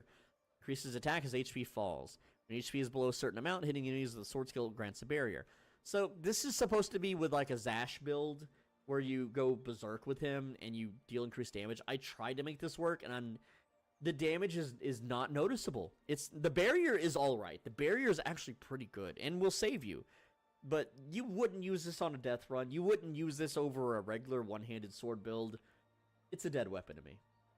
Proto Elucidator TS. Increases damage on the next sword skill after 3 uses. So yeah, you do 3 sword skills. So wait. Anything that boosts sprint and jump attacks to him is like the best weapons. And then it procs, and then everything's on cooldown, and then the proc goes away, and you can't use this. You do not ever see. I just feel like most of your damage just comes from your skills though. Like my barrage does like half the HP. The damage increase on this. And Nima Bringer increases sword skill damage when at 50% SP or higher. This is a good amount. This is about 300 damage. It's not bad. Elven Geistblade. Okay. I'm gonna go back to the Cosmic Orbit Dagger again. He says 300 damage is okay at level 200. Motherfucker. You can deal 500 extra damage with just 90 agility. Extra on top of your existing damage. 500 per light attack. And he says 300 on a sword skill. Extra is good. He has not touched Cosmic Orbit Dagger. He dreamed about playing Cosmic Orbit Dagger. Restores HP by an amount proportional to the damage dealt to an enemy. This is really good for earlier game, just jump attacks. You just sit there and you just deal jump attacks. It's dog shit in early game. It's better in a late game when you actually deal enough damage to heal off of it. We tested this. It's dog shit until you have like, I would say A scaling with a decent amount of stats. But when we tested it like early game, it was like shit. Attacks and you heal. It's great. It's awesome.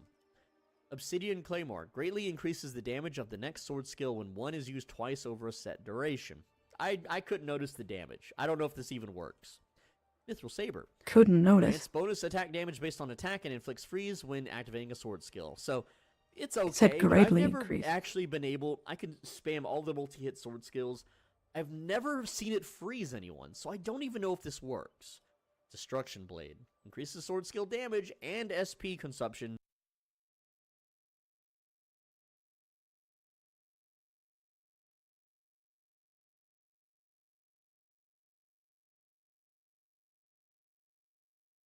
I'm saving when using a sword skill. This effect stacks up to 5 times. No, it doesn't. It stacks up to 3 times, and that's it. Even on, like, when you cast a multi-hit spell, I have not tried this on the recent patch, so I could be wrong here. But in 1.03, if you use a 4-hit sword skill, it procced once. That's all you get, 1 proc. Alright, Broadsword. Increases speed and damage of normal attacks temporarily after dealing damage with them. It stacks 10 times. Even at full stacks, I don't notice the speed increase, because just doing regular attacks on 2-handed swords sucks. Never do normal attacks on 2-handed sword. Corundum Claymore. Increases attack after activating a slash attack. Why are you using slash attacks? Just do jump attacks. This is parry slash, dodge slash, woo woo woo. Decapitator. I mean, it depends on the weapon. But what are you gonna do? In between your cooldowns, just run around? I don't know. Increases sword skill damage after Just a hanging successful around. parry. Again, don't worry about parry slop, okay? A kneel Parry long slop. sword. All right, I know it's not a kneel, it's a kneel, whatever. Reduces the cooldown of sword skills when it's used to damage an enemy. It's an all right amount. It's like about 8 seconds. It's pretty good for early game weapons. Bastard Sword increases the damage of the next attack temporarily after dealing damage to the crush attack. Crush attacks with 2-handed weapons are actually pretty good. However, increasing the damage, it's by about 30 or so. It's not much. Great Sword. Bonus damage based on 30 attack or with the so. final hit of normal. 30 or so. Yeah, he has not touched this weapon. Attack combos. When are you ever? Like, there's absolutely no way you get 30 bonus damage at this point in the game. There's no way. Again, don't worry about parry skills when it's used to damage an enemy. It's an alright amount. It's like about 8 seconds. It's pretty good for early game weapons. Increases damage of the next attack temporarily.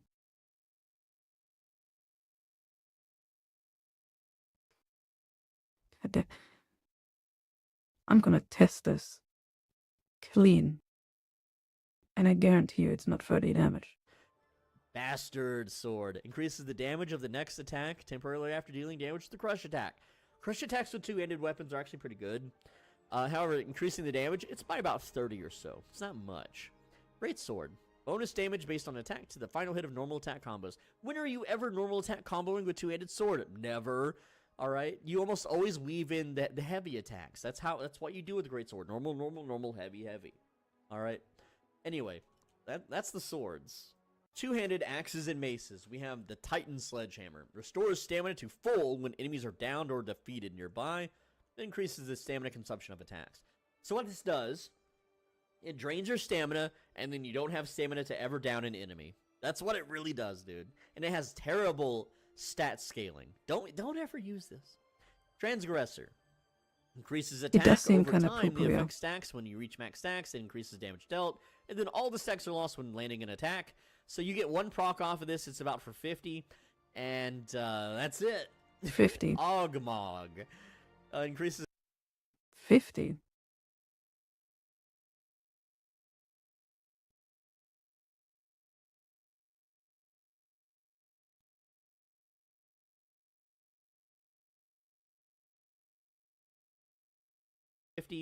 And that's it. Ogmog.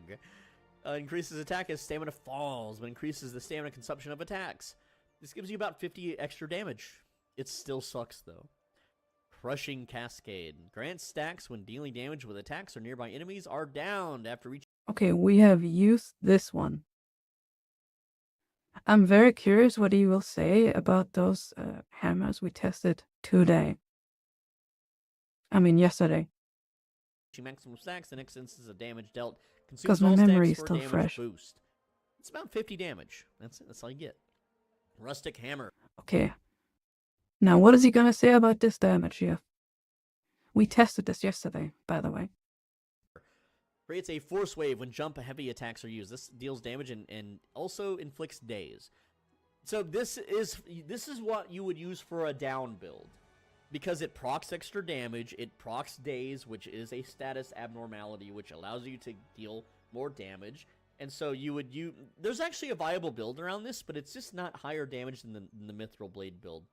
Also, not all enemies can be dazed, and not all enemies can be downed, so there you go. But it's still best in slot right here. Also, it has amazing stat scaling when you upgrade it. I know it says B for strength, C for int, but it's like S for strength, I believe. It's not S. He did not use any weapon besides sword. I'm telling you. It's an A and B scaling. We tested this yesterday. He just said it's S, I believe. So he has not tested anything.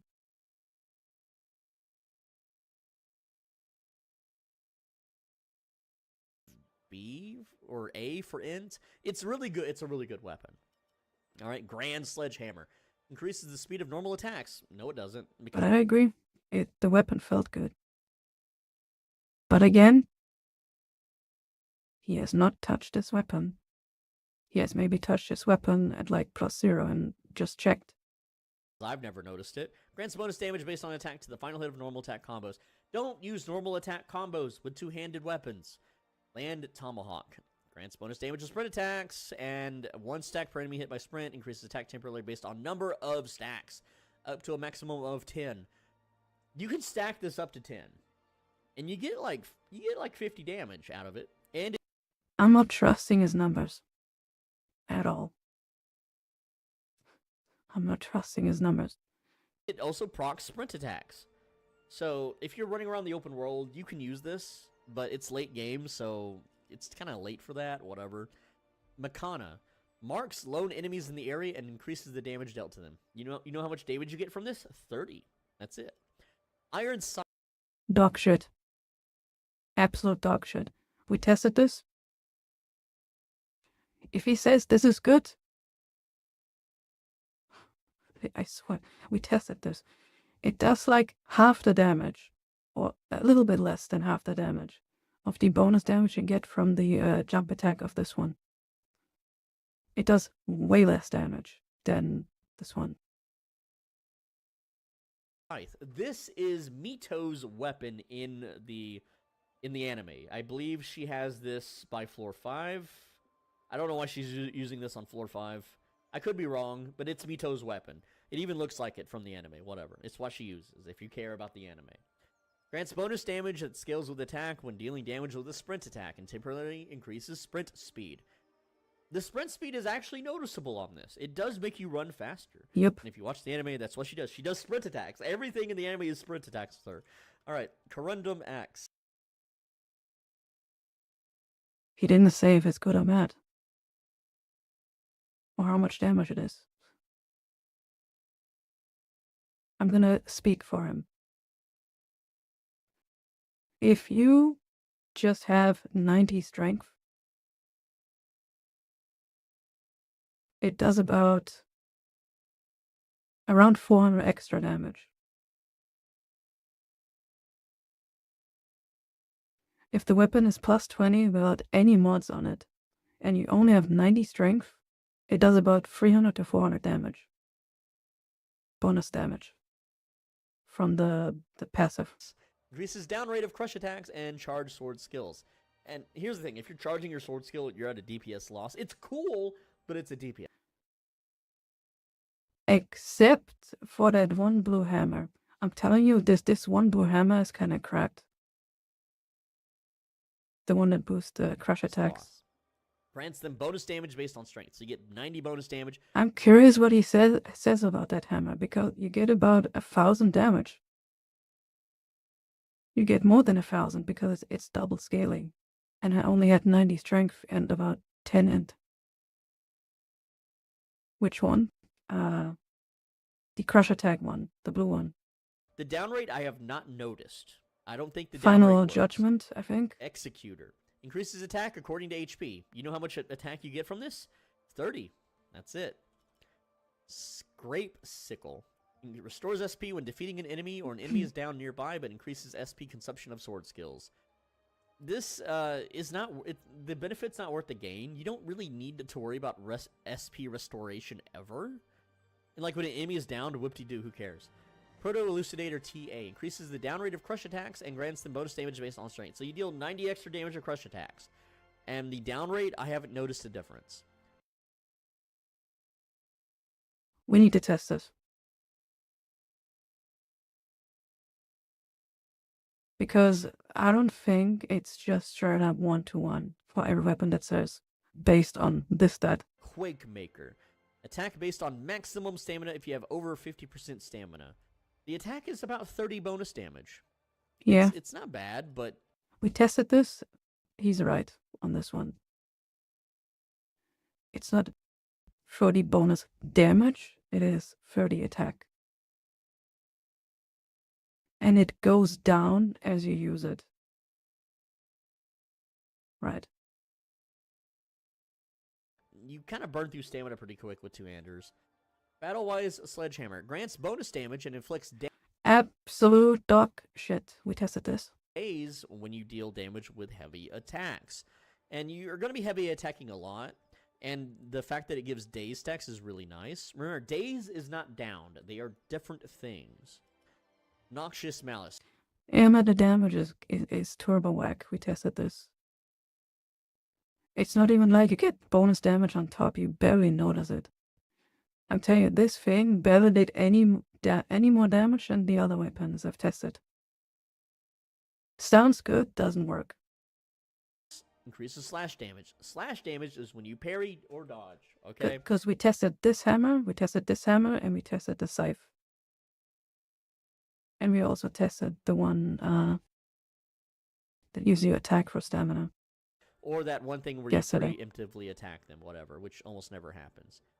You increase your down rate. I haven't noticed the down rate increase.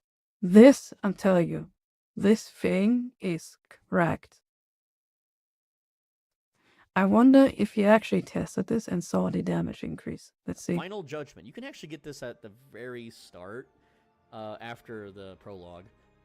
Grants bonus damage based on attack when dealing damage with crush attacks and inflicts dazed stacks. So this is your early game two-handed weapon that you would want to use. And the down rate is 1 less heavy attack. It actually works. It's one of the only weapons I've seen where the down rate actually works. Alright, and the bonus damage is just like a bronze sword proc. So, yeah, but spamming crush attacks is not always that easy. How much extra damage is the bronze sword proc? Because this does over 1,000 damage. Extra. I highly, highly, highly doubt bronze sword does over 1,000 bonus. Hold on.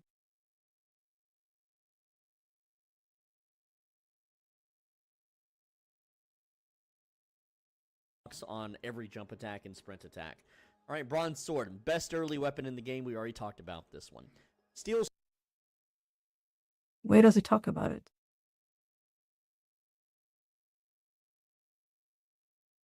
Don't look at the build parts. Yeah, but how much damage does the bronze sword do? Because we tested this hammer yesterday. This exact hammer.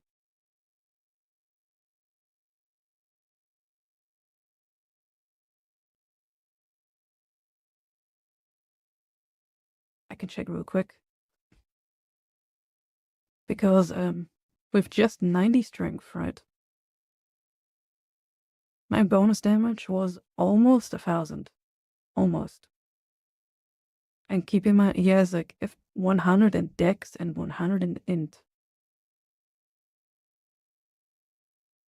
So it's gonna be well over 1,000 bonus damage once you have those stats here.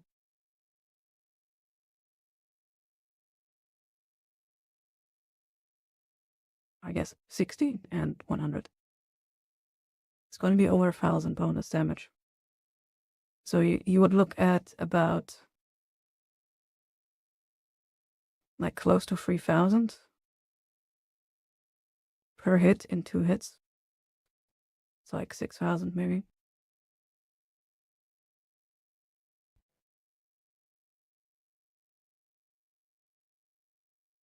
With these sorts of damage bonus proc scale of attack, yes.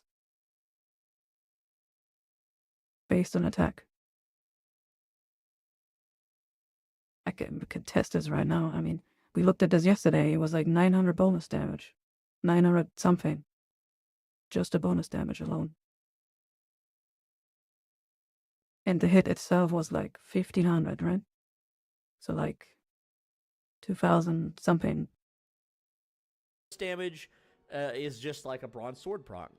So I wouldn't. Nah, there's no way.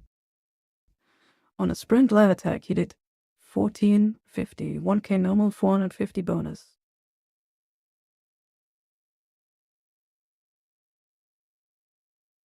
With those stats,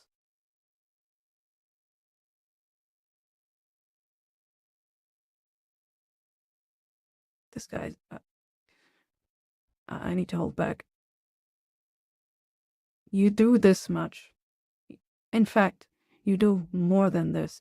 If he had a Cosmic Orbit Dagger with those stats right here, except agility, of course, he would deal more damage than a sprint attack from the bronze sword. I'm already doing 1,200 with a light attack, with just 19 agility.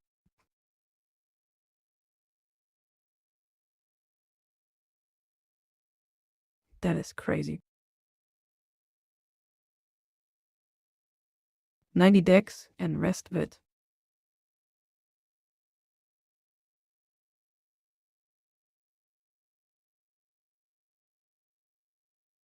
No endurance?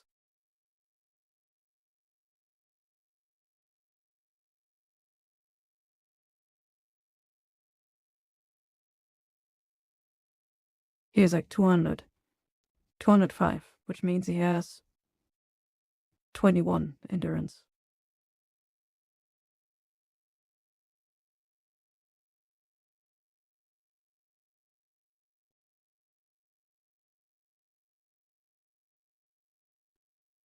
Yeah. So the crush attack does like double the damage. Safe to say, right? Minimum. It probably does more than double the damage. Yeah, but spamming crush attacks is not always that easy. That's Taurus true. X grants a greater resistance to fear. Dude, there's like 1 or 2 enemies in the game that fear you. It's useless. Annealed Yeah. Sledgehammer reduces normal attack speed. I haven't noticed the reduction in attack speed. So, this is just more base damage at the start of the game. Bronze Axe increases the down rate of normal attacks and grants bonus damage based on strength to the final hit of normal Has attack some combos. endurance. You're not doing He has 21 with, like right now, at least. normal attack combos, and This kind of looks like a sword build, no? Dex int. Dex int and a little bit of strength. the down rate of normal attacks. What is this exactly?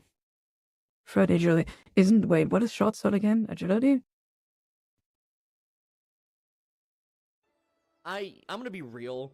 I tried to figure out how many less normal attacks it takes to down an enemy, and I just got Good night, impatient Momo. after 30 minutes of finagling with it.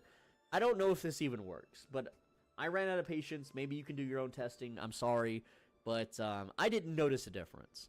We should do our own testing because, so I would say 99% of those weapons he just vibe checked based on the description. Heal And then Axe increases damage dealt to downed enemies. You know, it's about 100 damage. short sword is dex It's not scaling. bad. Okay, If you so this looks like a short sword build to me. but you can already finish off downed enemies anyways. I don't know, man. All right, let's go over armor. You have the soul. Oh yeah. Spoiler. All right.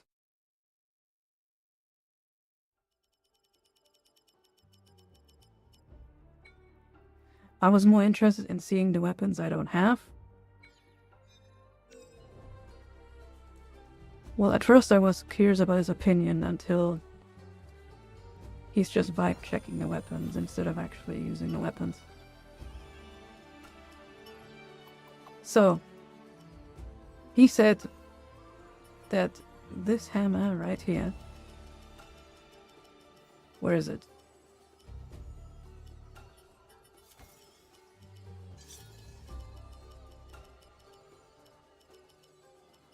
This one. He said that this hammer right here does the same damage as a bronze sword.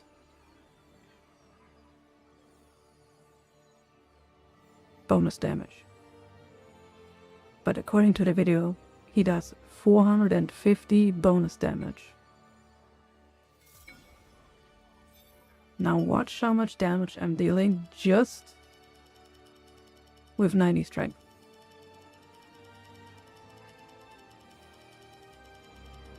That's not even close to the stat line he has.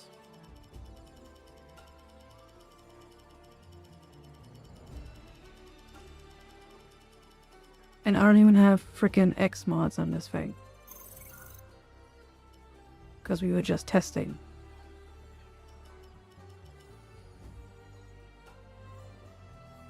By the way, did you have any mind? I'm not sure if mine is actually worth it now.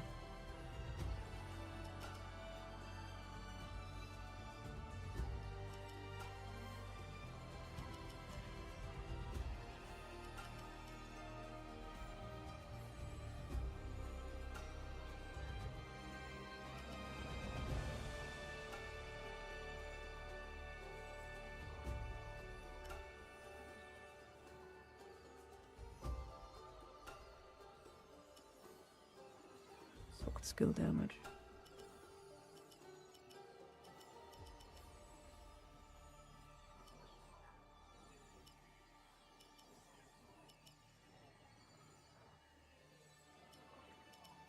Not sure.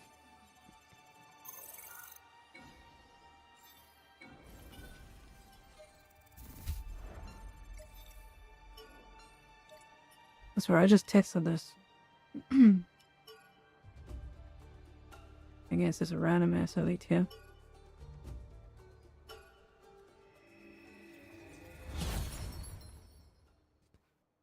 So his claim was basically 450 bonus damage.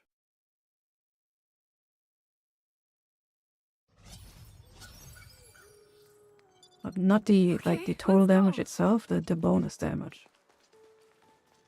450. But you do way more.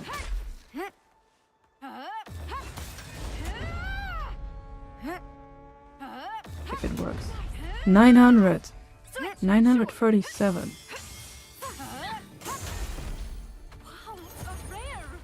Just the bonus damage was 937. And all I have is 90 strength. Without any X mods. So already disproving his point.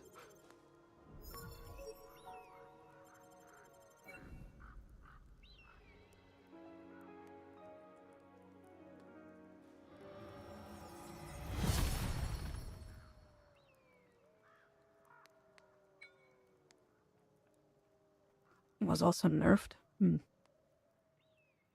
And the scythe is basically bronze sword now.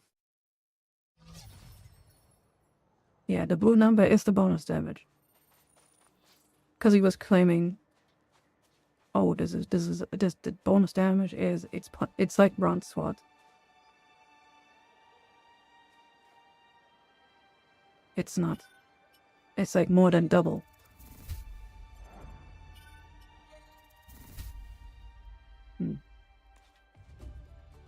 Hey Draco. On that note, I'm gonna use the bathroom real quick. Give me a sec.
a screenshot of his stats.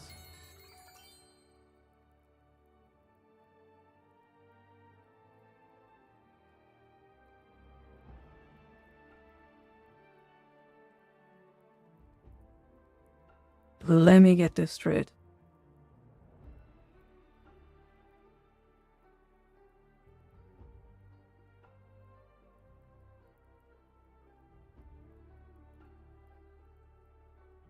$1,400 total damage at level 200.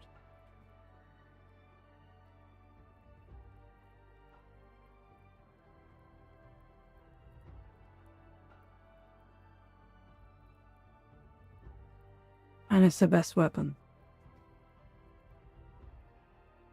Do you know how much damage he would do with a freaking Cosmic Orbit Dagger?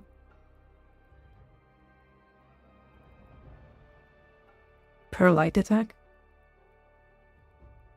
Way more.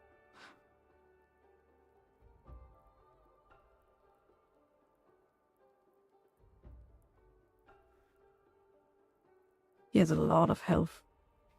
I think for death game it would also do a lot of health, honestly.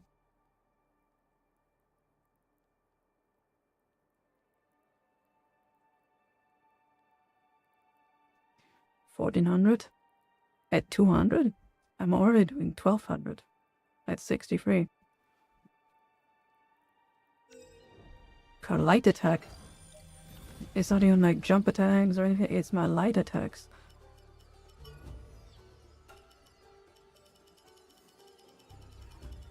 I kind of want to try Death Game again, but I haven't even finished the game yet.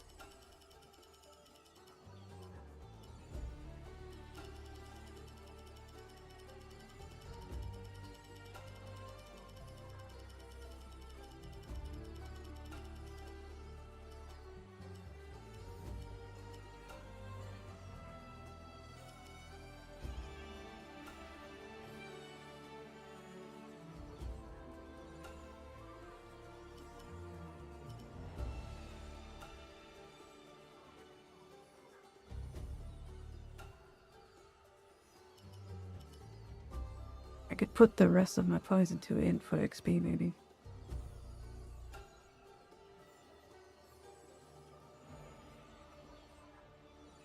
Or start getting some health. But health at this point is a convenience. If we're not playing Death Game.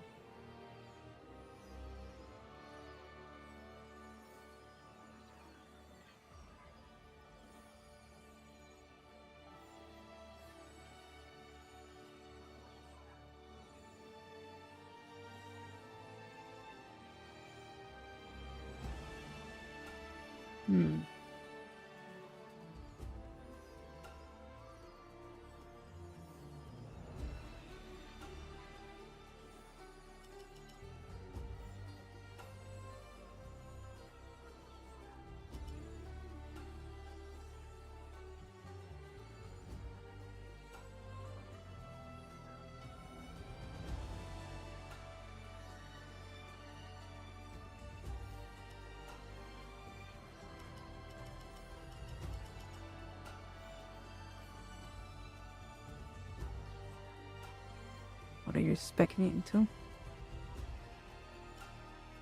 Agility? Maybe 30 int where the items carried +1.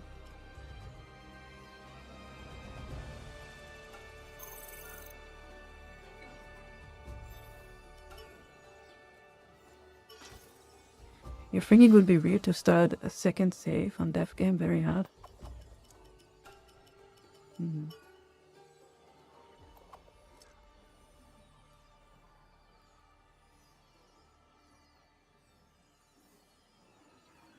It's so easy to die on Death Game.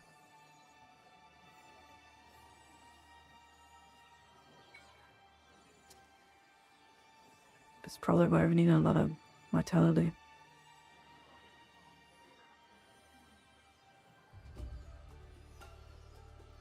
Might be good to finish this round first, maybe. I'm itching for the challenge.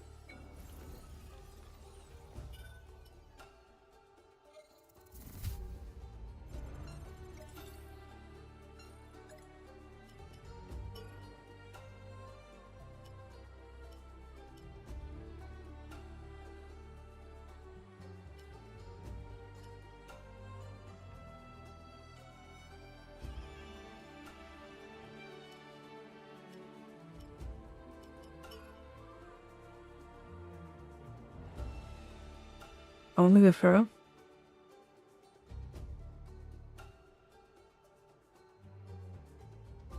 Okay. Yeah, one slip up on death game and it's lights out. That's why I think you need health. I mean vitality. For sure. Like a big chunk like he did. Even in this world. And there's no escaping them in a place like this. It's great to have people to cheer you on and support you. But once they take it too far, I'm sure Lara must be anxious and scared right now. That's why I want to give it a try, you know. We'll find you, Lara. I promise.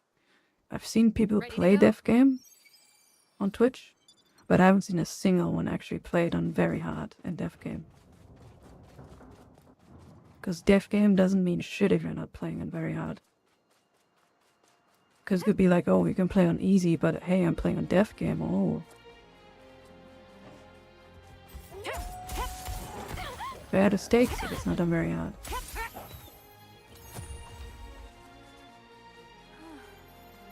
Good job. He's at 200. But if you don't want to die in death game, you need health, right?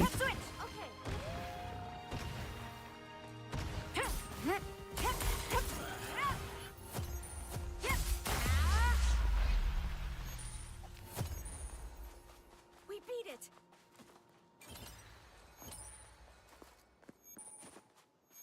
What dagger did he say is the best one?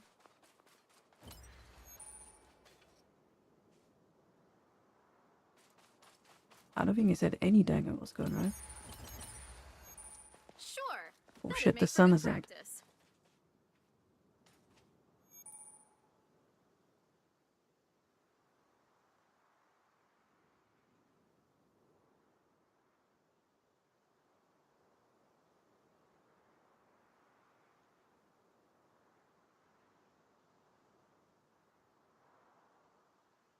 I have death game. Like, I could just make another save and start death game, but doesn't make sense to do it now. A rare drop. Yeah, I think we can handle it. Oh shit, this is a new map.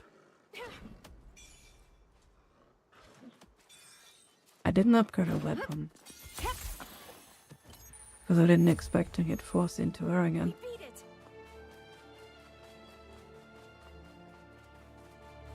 But yeah, it's kind of weird that you have to finish the game or pay up.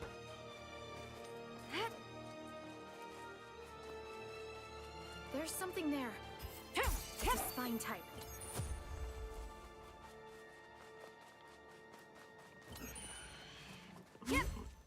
A boar.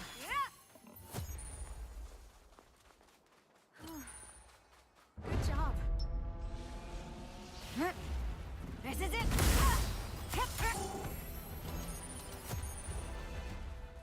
We beat it.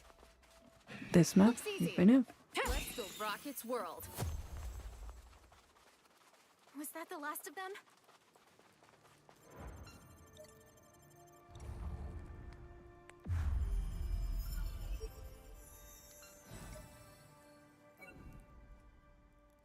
You did it earlier today.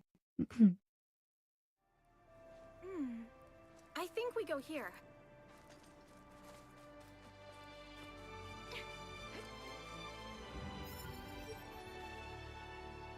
An elite. But I skipped this one. Compared to us.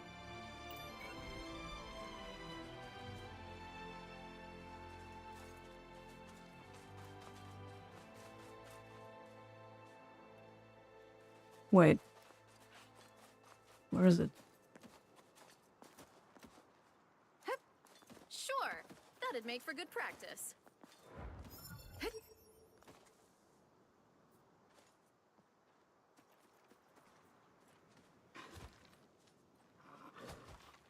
No idea.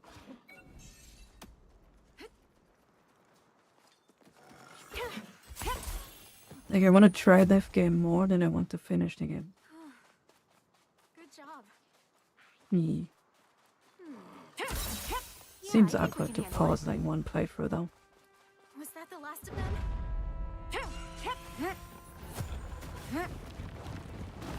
This is it!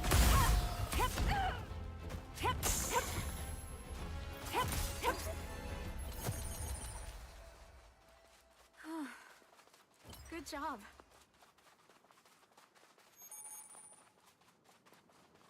Looks easy. Let's go rock its world. And now, it's time for that moment you've been You're waiting both. for. 1, 2, 3. Hi, Summer. Miku Miku. Thanks for the bits.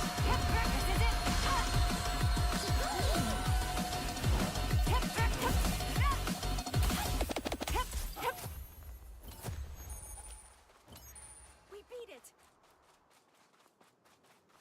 Domo. A spine type, huh? Wanna try fighting it? Take this!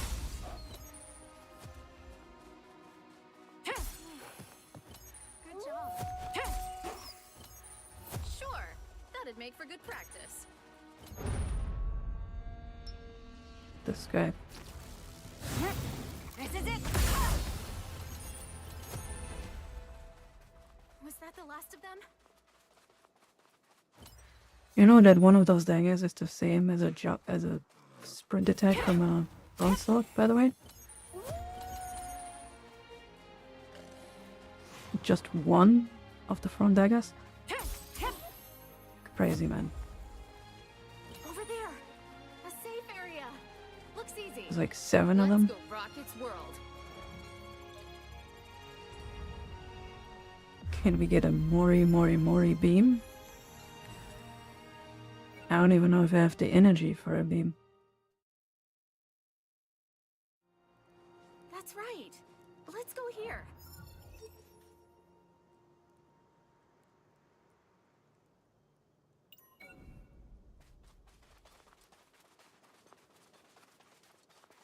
A fart? I don't think it'll be impossible to beat.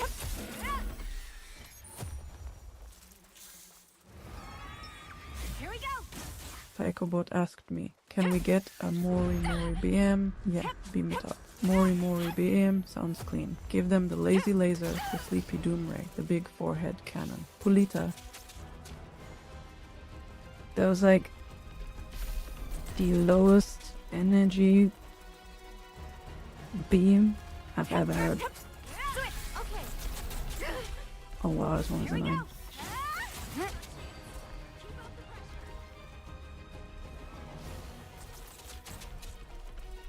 This is it.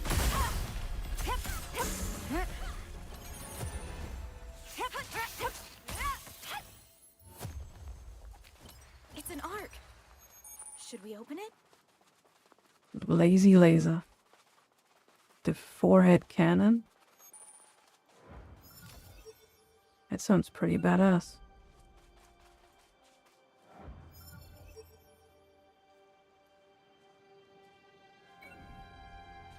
The forehead cannon. A wasp.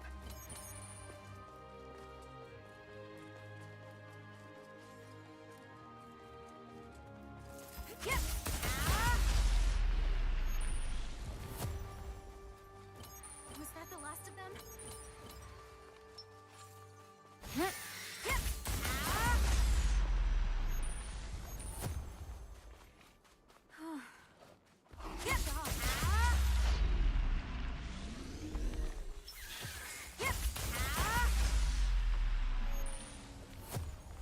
A bronze sword could never.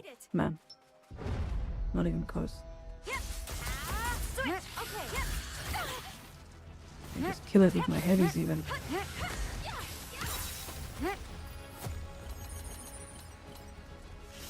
Wait, there's another one. Here we go.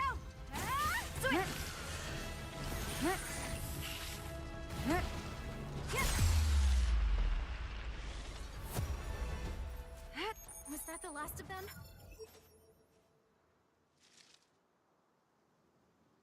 Have to go all the way around. Damn. Thanks to the 47 tax. Someone.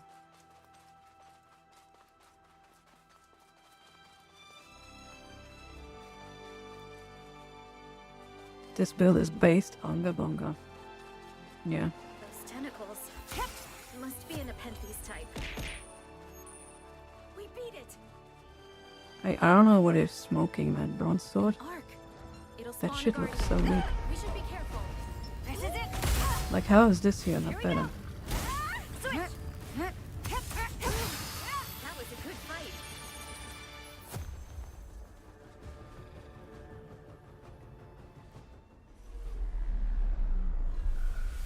Did you see the Simpsons Star Citizen video? I did not. Iori! Got it! Time to heal.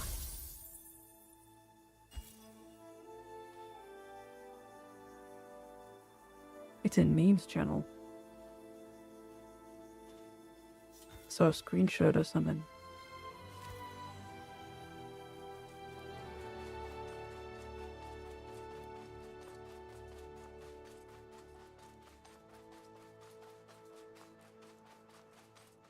A wasp type, huh? Ready to go?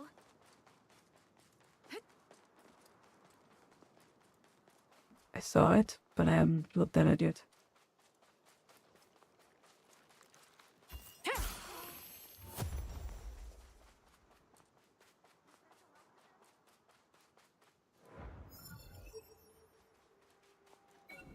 Wait, what?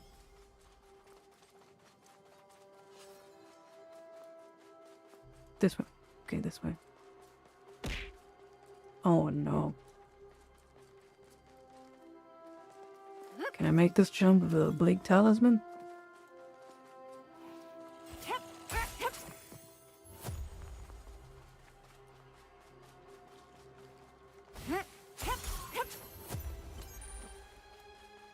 Yep. Gold crystal.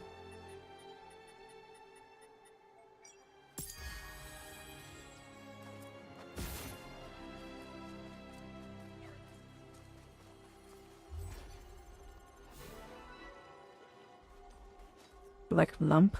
It stinks.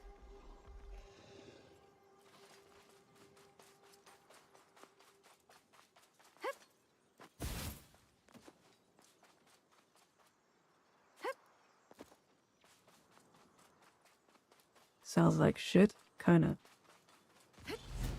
Can look black and slimy. Switch! Okay. Let's do this. Whatever. I reacted too late.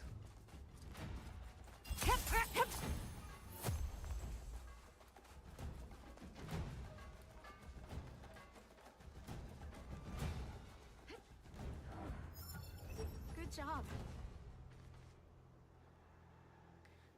Wait, how do we get in here? Sure. That'd make for good practice. Was that the last of them? Played low energy reaction streamer.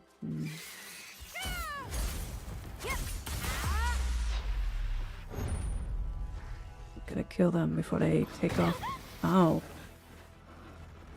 This is it. I forgot to target. I'm griefing. I'm stuck. Here we go.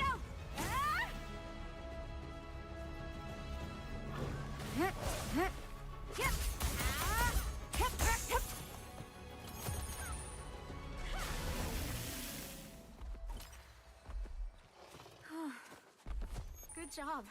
A treasure chest. You're gonna open it, right? How dare do not say hi to me. I am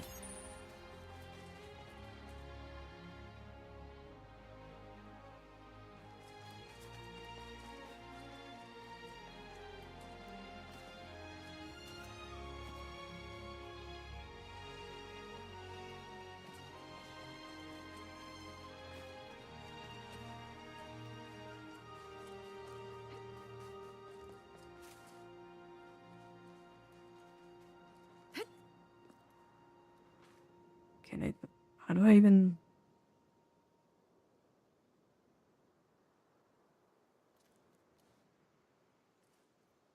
This is too high.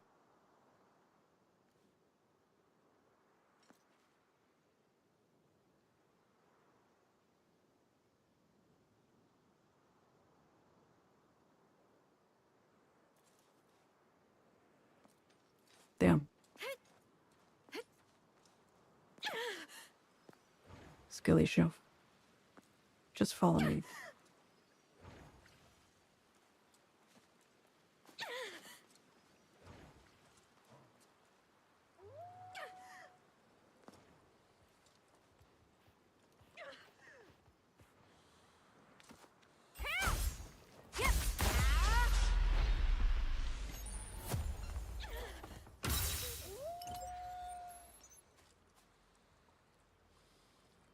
She keeps dying.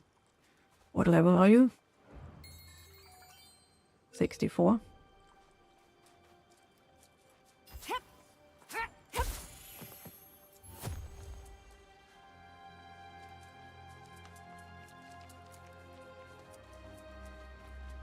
Is this close?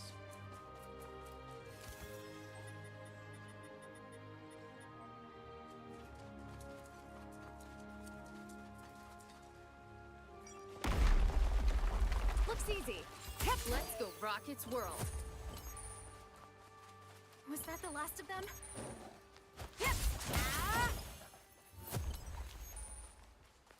Wait, what? Yeah.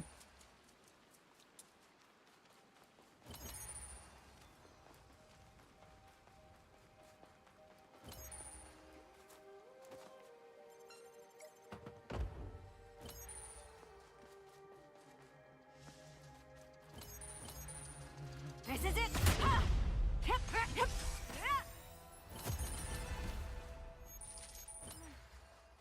Good job.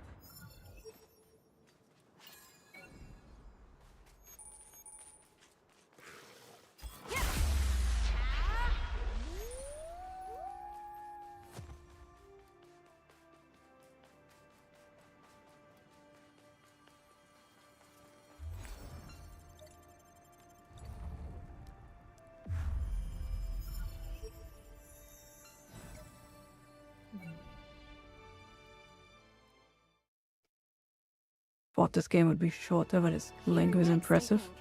To be fair, there's a lot of recycled stuff.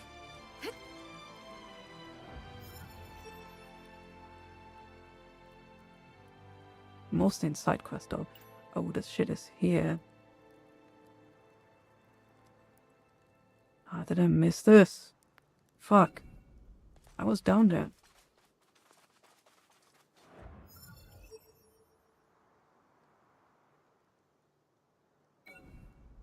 I definitely missed this.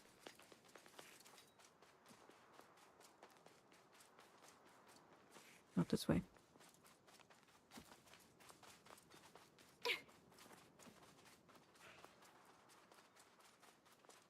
I really want to try Death Game soon.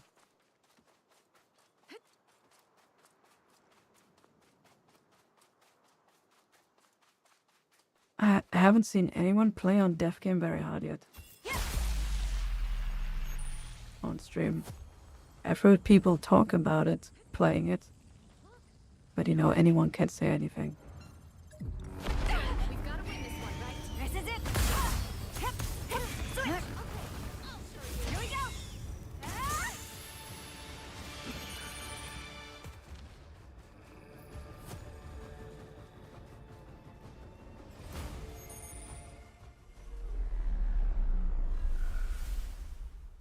I need the echoes of Aincrad.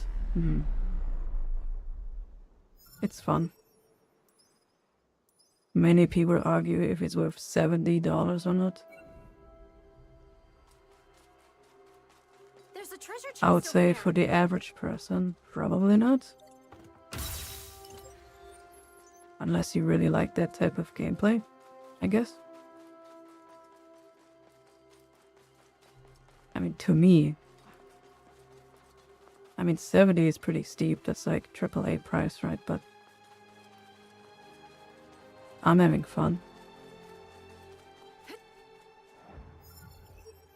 And I like Sword Art Online. It's just those people that are against it are so freaking aggressive about it. It's like, oh man, you're supporting Bandai Slop. You're like, you're the power of the problem. It's like, I'm sorry that it's fun. Like, what am I supposed to do? It may not be like a... Let's take it on.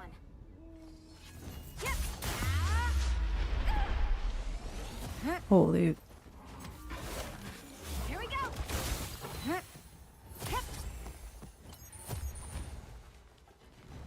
like a $70 experience. I'm comparing it to other games, but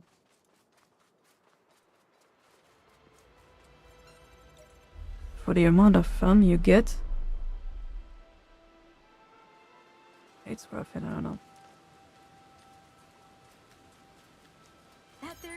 The story. What is Bandai Slap? Apparently this game. You have like quote-unquote hardcore Sword Art Online fans A spine type, huh? saying this game is not worth 70.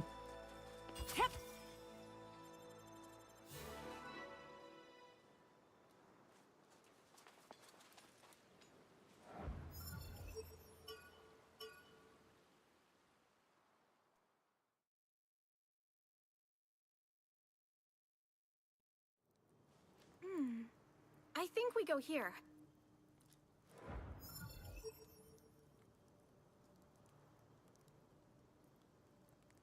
Starting to think they're pointing me in the right direction.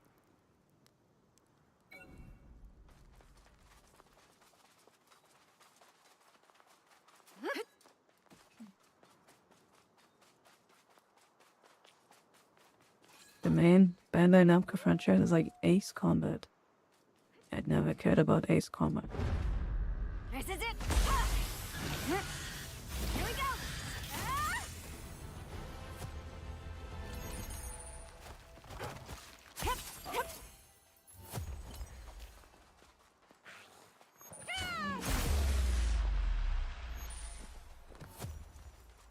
We beat it.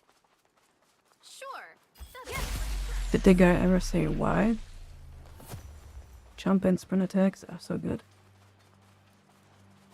Apparently you can animation cancel, right? By doing this. How do you do this?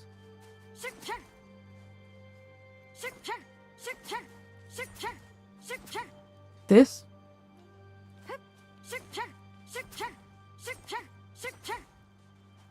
I think it's you light attack at the peak of the jump, and then the moment your feet touch the ground, you can jump again.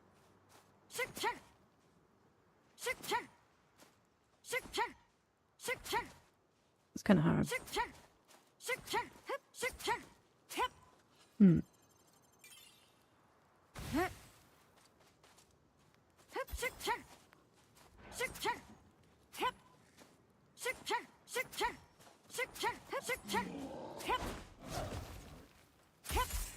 Maybe it doesn't work with if the ground is like not even. Good job.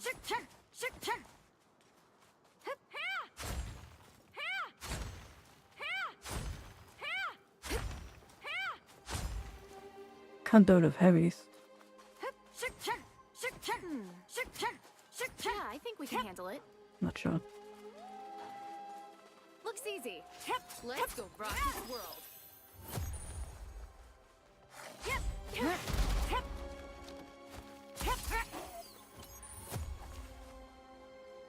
We beat it. Guarding animation cancels?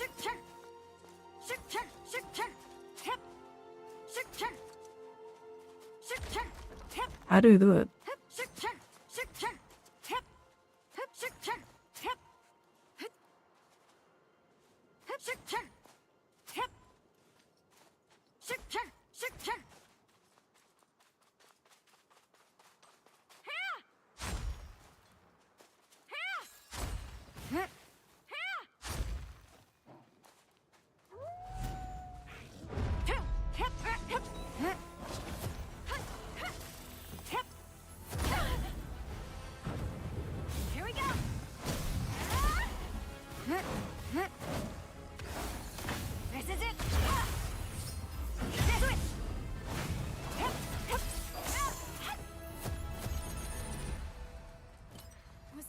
last of them?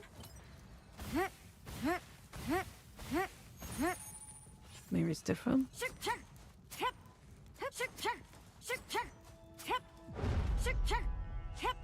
I don't know how to do it with the dagger. Or even if there is one.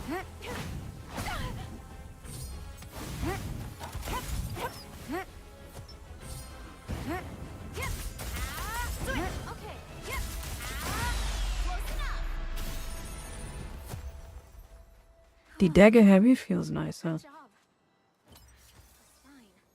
against mobile enemies because it's like, you know, fast like this.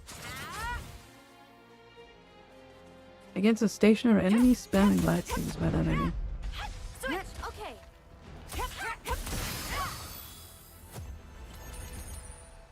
We beat it.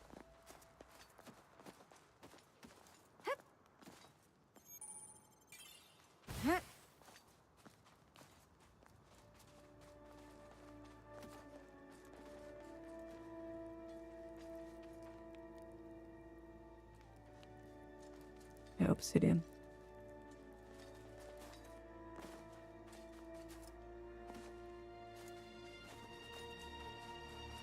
You think many SAO games down the line can a VR Sword Art Online be the most successful game in a series? No, never. Unfortunately. It could be the best game, but VR has a low adoption rate, right? Most people don't have VR. Over there, a safe area. It's like buying a console. It's like $3.99, right?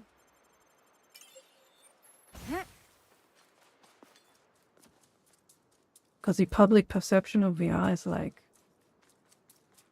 it's not fleshed out enough or something.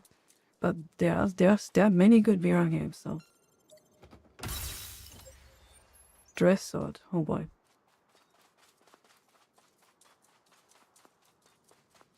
Like personally for me, I feel like Half-Life Alyx alone is worth buying a quest for. But that's just me. And then there's many other good games like Sword and Sorcery. Boneworks is nice. There's this Souls-like game. There's like 2 Souls-like games actually that are pretty damn good. That's right. Let's go here. Resident Evil 4 VR Let's go. also exists. Labyrinth something. It's called Labyrinth something. That's also pretty cool. It's cumbersome. It used to be cumbersome. Sure. But the quest is not really cumbersome.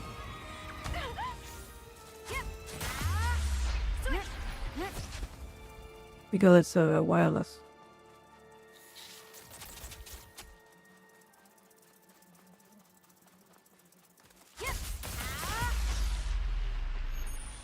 Oh, and Skyrim.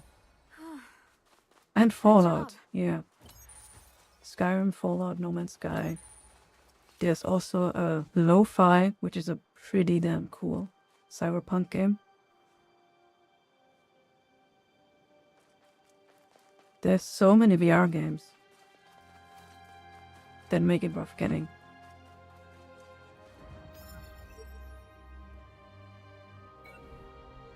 Of course, VR chat. But honestly, I haven't been on VR chat in like forever.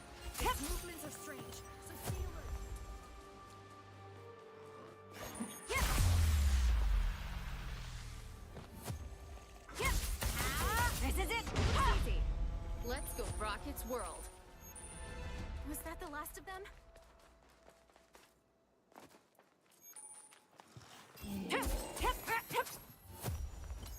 You have the Quest exclusive games that are on Quest itself. No. You can connect your Quest wirelessly to your PC with remote desktop. You can just use your Quest with Steam VR then. it's called, remote desktop. Good job. It has like almost no latency. It's like 40 ms or something, depending on your local connection, of course. Yeah, I think we can handle it. But I used it, We beat it. and the delay is like almost non-perceivable.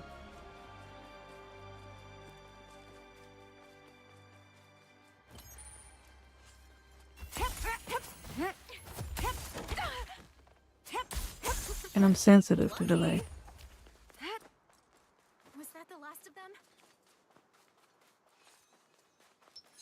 Depending on graphics card. Well, that's like VR in general. If you have a shit graphics card, then yeah, you can't run VR. Good job. Truth That's is, a Shroomin, right? I used to run VR on a 970. So if a 970 can do it, I mean...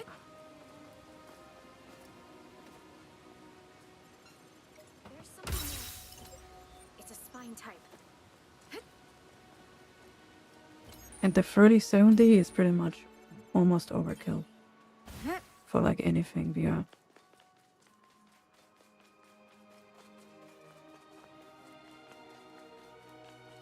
But if you have like any like last gen GPU, you're good.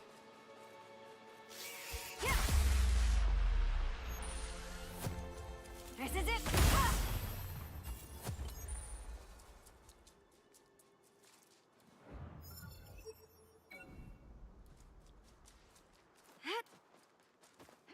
Yeah, VR is just something... It's something you have to experience. This is it.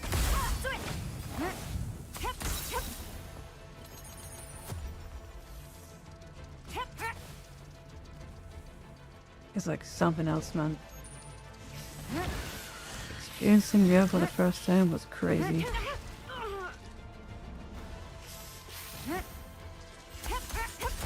Are you okay? Let's pull back for now. That won't come with me.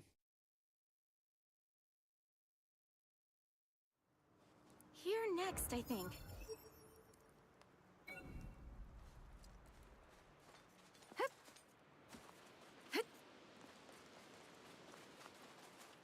Maybe I do need some vitality.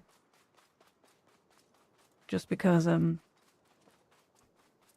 just running through, not paying much attention.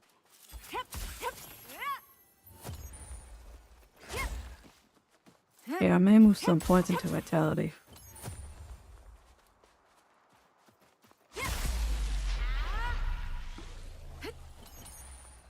We beat it.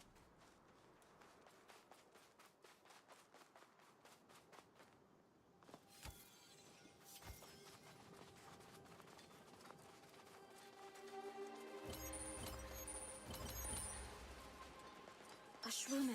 Here we go. Its movements are strange, Yeah. so stay alert.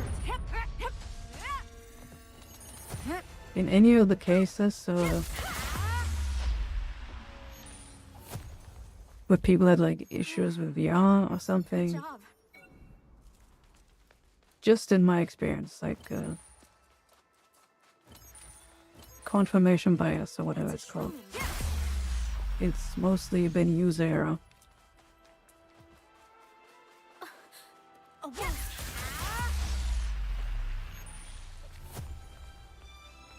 Was that The the last of experience them? was that Windows gave up on it, and HP didn't care. Now to install a driver that someone else made for which I need Bluetooth to work separately. What the hell? What kind of VR were you using? Here we go.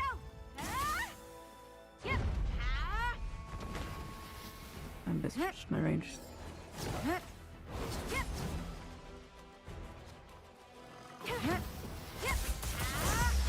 A rare drop. Good job. Oh yeah, meta account. I mean, you can just create one. You don't have to like put your ID or anything, you just create an account and that's it. That's at least how it was for me. I just made a dummy account.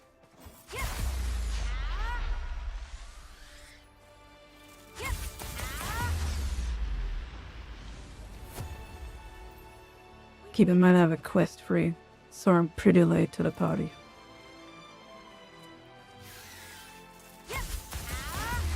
Because I was using HTC Vive for the longest time. HP Rerub G2. Well... Here we go. It's like buying an Intel Arc GPU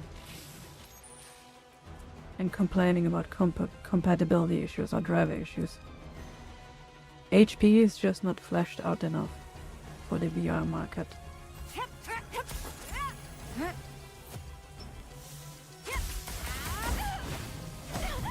I'm gonna die again. God damn, I need vitality. Here we go. Take this. Sweet. Okay. Like, if you want to get into VR, there's only really 3 choices. Lucky. Good job. If you want to be safe and have no issues.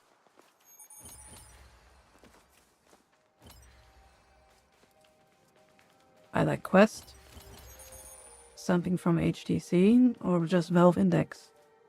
Anything else is just a risk. There's like the Pico, I think it's about our same level. which I probably wouldn't Time, use. huh? Ready to go? There's a kobold there. Half the community used HP. I have never seen half the community use anything but the 3 I mentioned.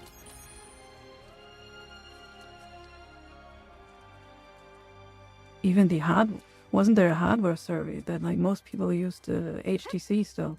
I mean Quest. Quest is the most used one. We beat it.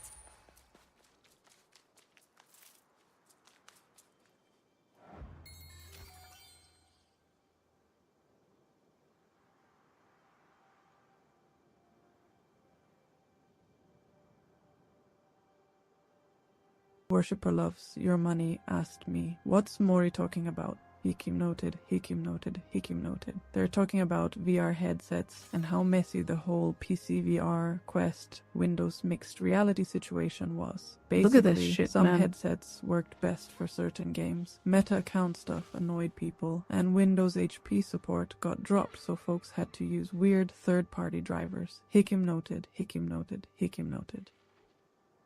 Alright, yeah, more yapping.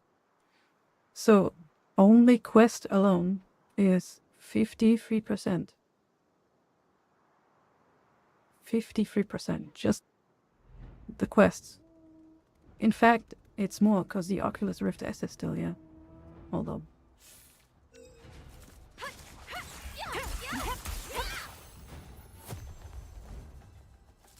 Was that the last of them?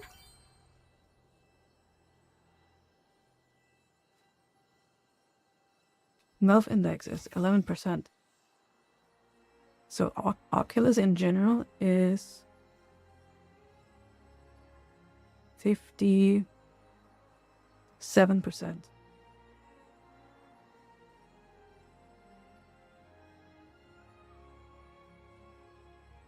And Valve Index is 11.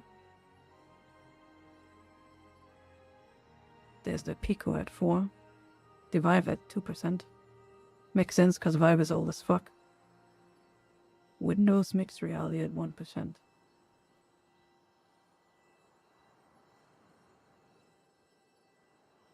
And other is basically anything that isn't listed here. All lumped together. Like Pimax, Pico, HP. But their Quest has always been like more than half. I remember the first year that Quest came out, like 40% of VR chat was like Quest. Which is crazy, man. 40%.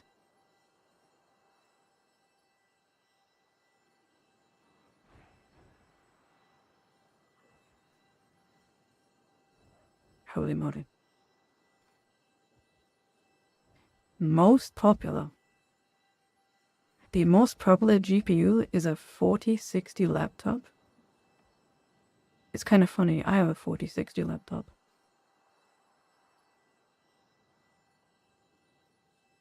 Haven't used it for a while. 8 gigabytes of VRAM? Still? Dude. You can't AFK in this game. Good job.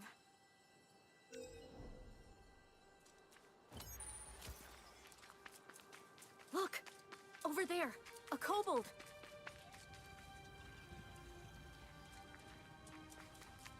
It's an arc! Should we open it? You're in a safe zone. Here we go. I sometimes get attacked. Switch. Here we go. I didn't see that coming. Jesus. Fight on your own terms.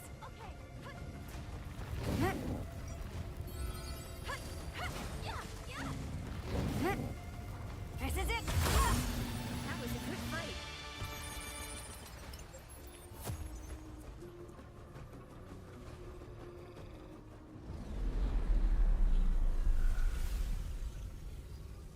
Always activate it if there are enemies nearby. Maybe.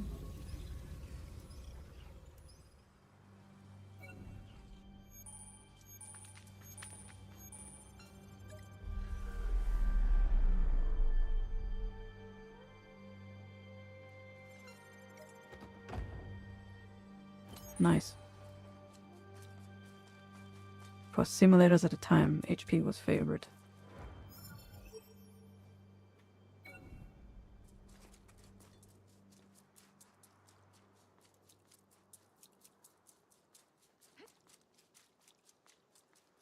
Like among enthusiasts, I'm assuming. Then have like all the VR.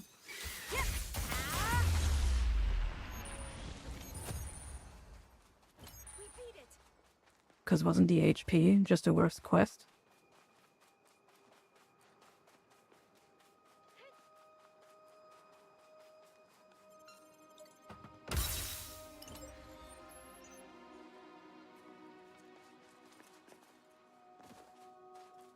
Simulators are niche. So I had an OG Rift.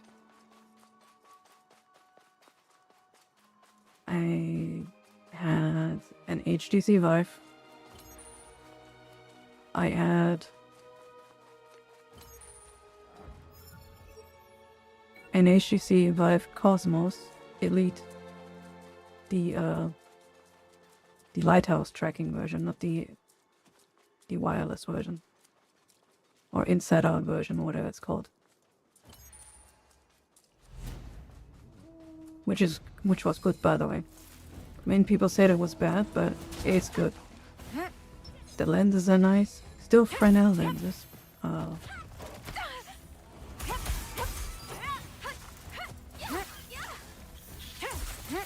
You can't swap them out for pancake lenses, though. Here we go.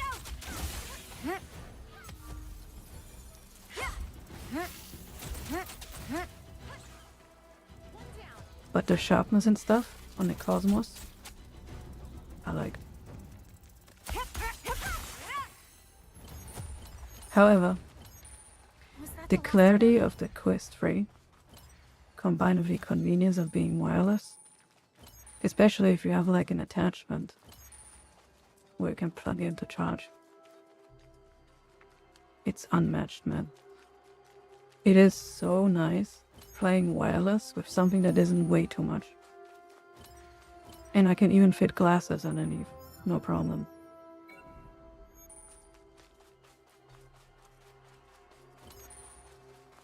Oh, I had a Rift S as well. I didn't like the Rift S. Yeah, I think we can handle it.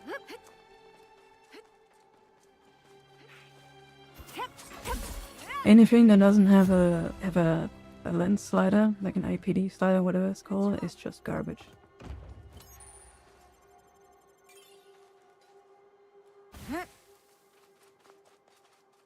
Because the Rift S had like one display, which is why they couldn't do it. So the IPD slider was like digital, like virtual or whatever. It didn't really work.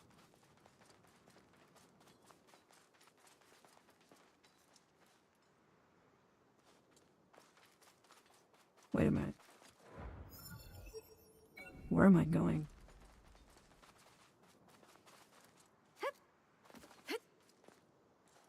Doesn't this just go down where I was?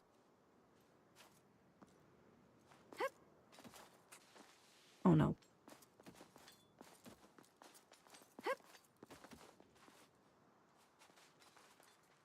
I don't know where to go.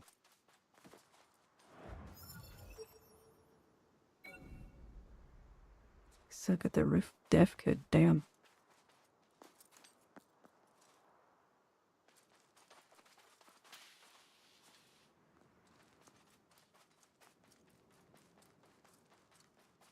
Here's what happens when Meta loses interest with their metaverse. Never working. No idea. I was never interested in the meta whatever. I just want to play games.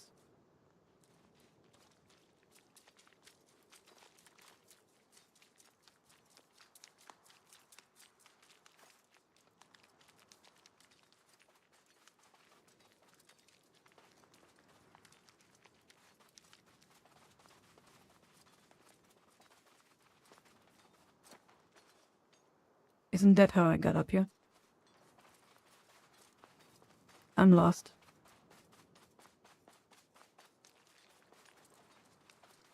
I don't know where to go.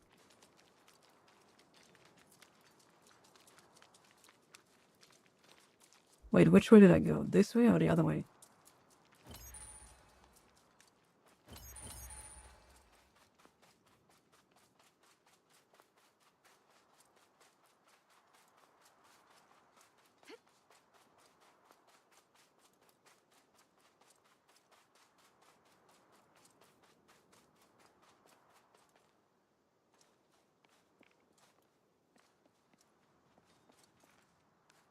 So this is just a chest?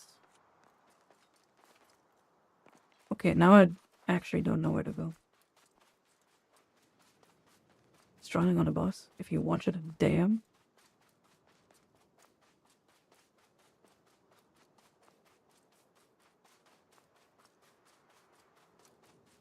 So I did go this way.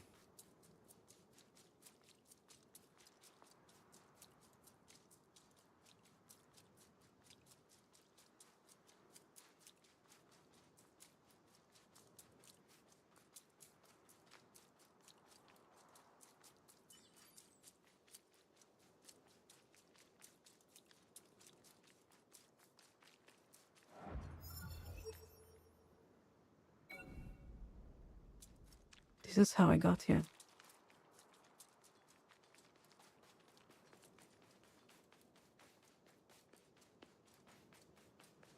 This way, I think.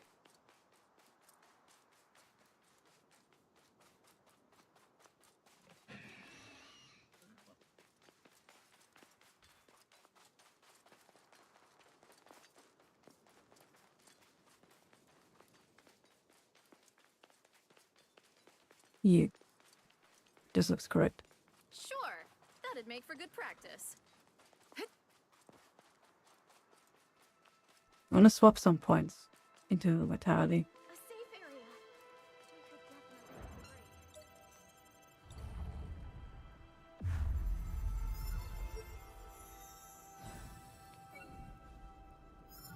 I guess no more one-wit gang. There's a chest. Mostly because it's kind of annoying. If I don't pay attention and I just get one clapped.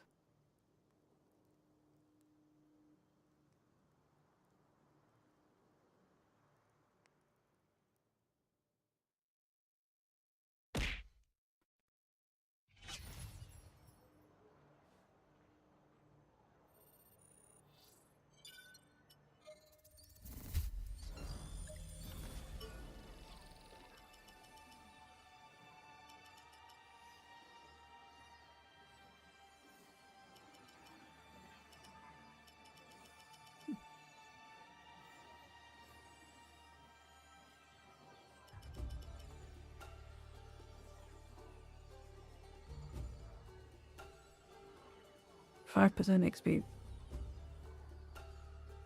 Sure.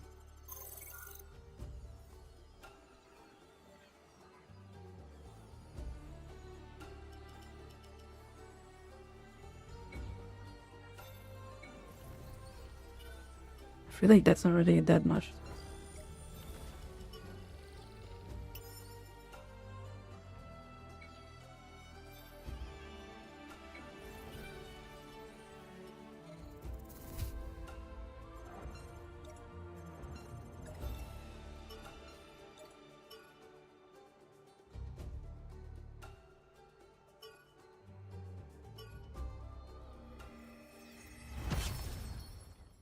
You will stay one Vit gang? Damn. It's kinda annoying though.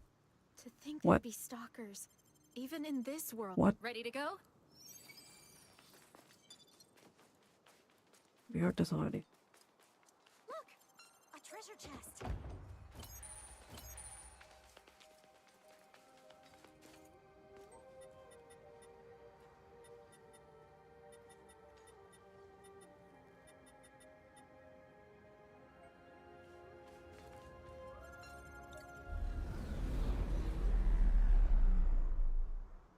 This is our target?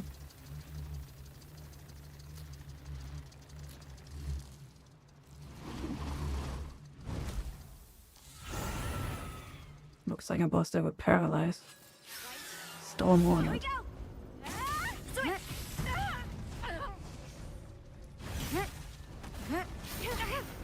Ow. Ow. Goddamn. Fight on your own terms. Okay. This is it.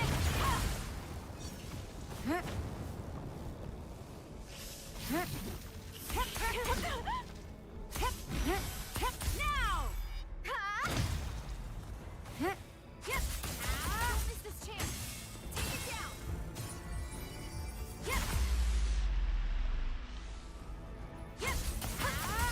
Now's your chance. Keep up the pressure. This is it. Now. Give it everything you've got.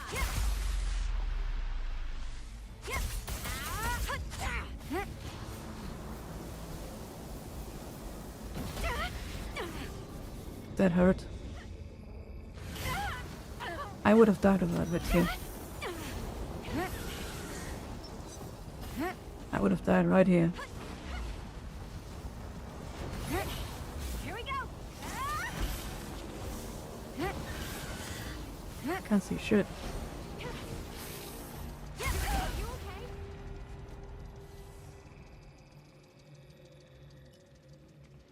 Let's pull back for now. I was full HP. I took a buttload of damage from those walls. That was awkward. Here we go. Are you okay? Let's pull back for now.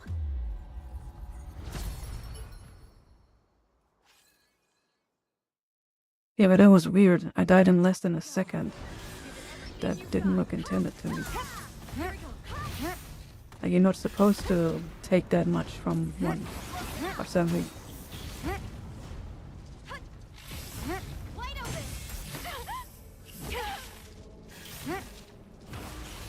Also, I hate how some hits jail you in the combo. Here we go. What is this, a freaking fighting game? This is it.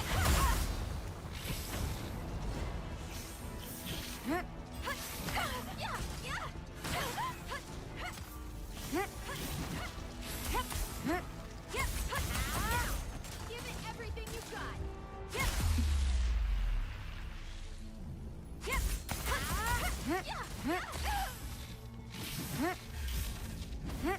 Here we go. This is it. Now, give it everything you've got.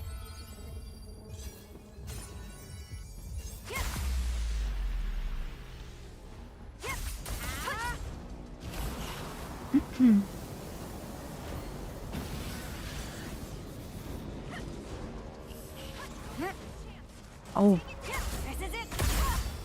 Here we go. Give it everything you've got.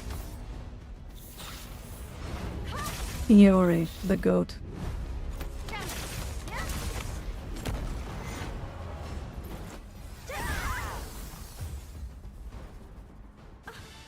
That's a rare item. We beat it.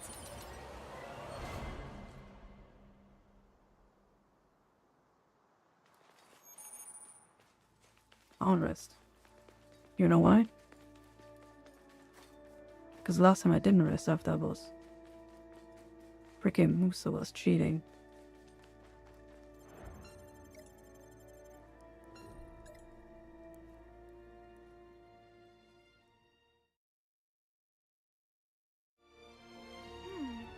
I think we go here.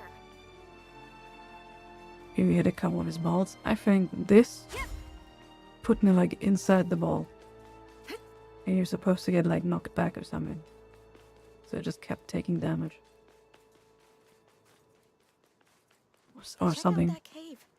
along Seems those like lines. the ideal place to hide out in, doesn't it? We haven't had any luck searching the rest of the area. There's a decent chance she'll be in there.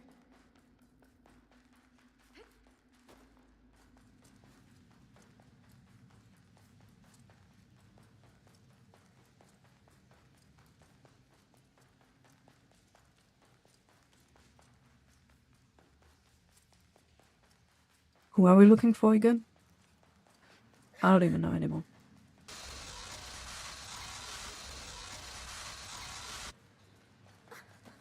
Danny?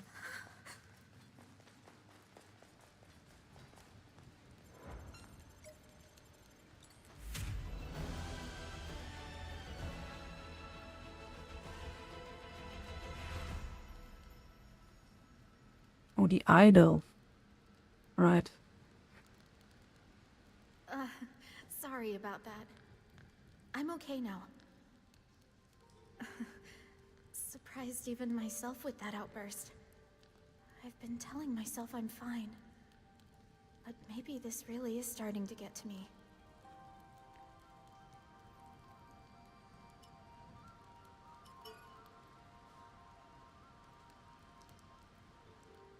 Sorry. I'm alright, really. To tell the truth, there was a time in the past where I was like that in real life. I'm better now, after I took a little break, so don't worry. Besides, the one we should really be worried about is Lara. This sure looks like a great place to hide. The forest seems to stretch on forever, though. We've got ground to cover and then some. If we head in and both get lost in there, that'll be the last anyone ever hears of us. We should head back to Tehran and update everyone. You.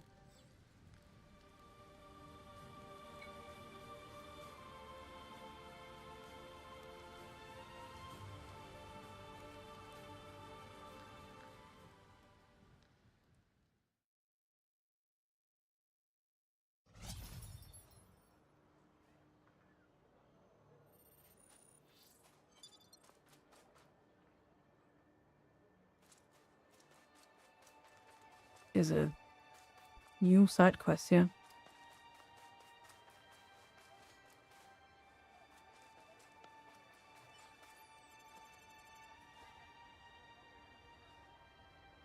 Ah, that avatar. My research colleagues spoke of you. You're the adventurer who discovered the High Elf relic. I've been searching high and low for someone like you. Would you perhaps be willing to do me a favor? You. Thank you. Elven relics and ruins are steeped in mystery. Only those with special qualities are able to find and approach them. To researchers like me, these traits are known as Elven blessings. Since you were able to find the relic on your adventures, there's a good chance you've been bestowed such a blessing. That's why I'd like to ask you to venture into some Elven ruins and give me a full report of what you observe inside. I'm certain you'll be able to discover and encounter things the average person would be blind to. Thank you. I look forward to hearing about your findings. Okay.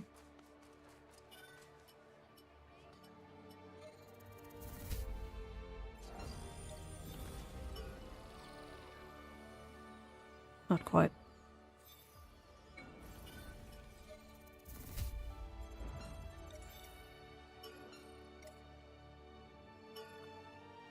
The diva, too.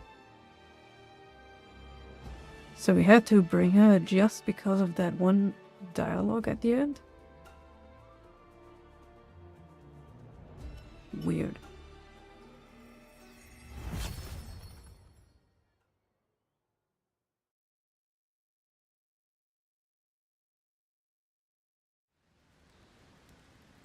Hey, this spot seems like a pretty great hideout. Yeah, maybe not, man. Smell that? Any place that stinks that bad ain't good. I definitely wouldn't go in there on my own. Lara is supposedly alone, right? Maybe she was running and got chased inside. Diva 2. Whatever Like the the case, second we need to find her, and quickly. quest in the quest line. Let's go, everyone. Fear not. Prince Charming is here to protect you. Stay safe.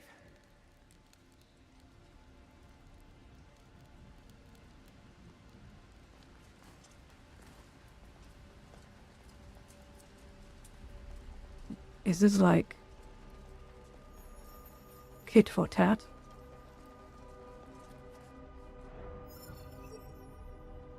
Ahead, it's Maybe. a kobold.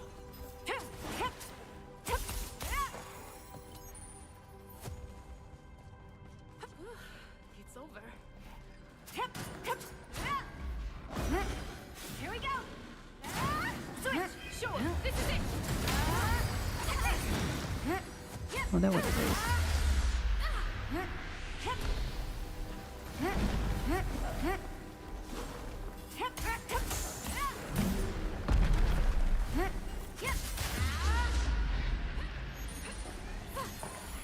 I did it. Is that everything?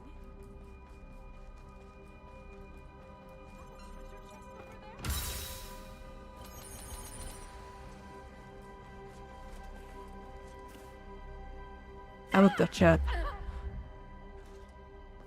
My bad.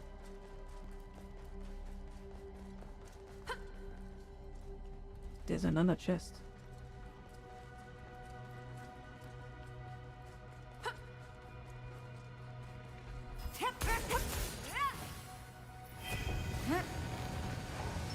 Here we go.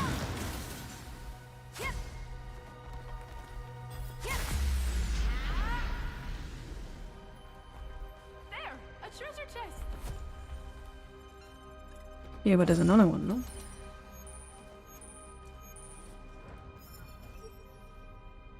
Never mind.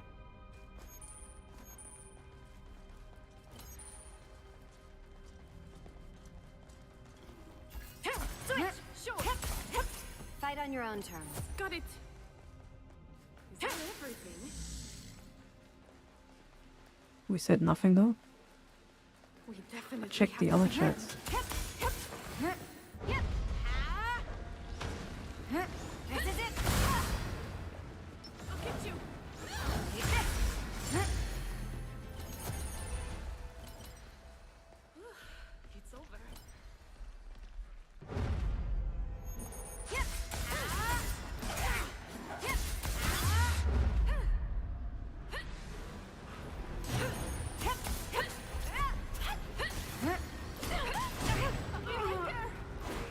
Okay.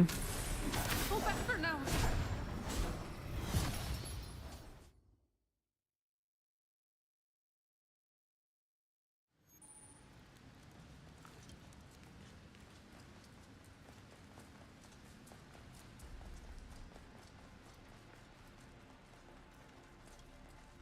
Getting swarmed is pain, yet out of nowhere too. Is that kobold?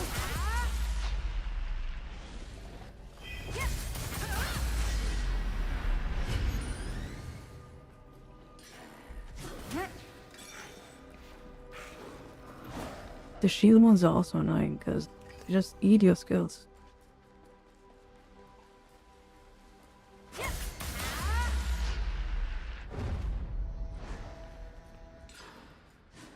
Wait, what is this?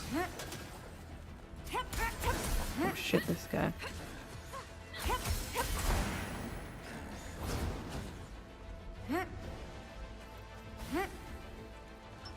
Here we go.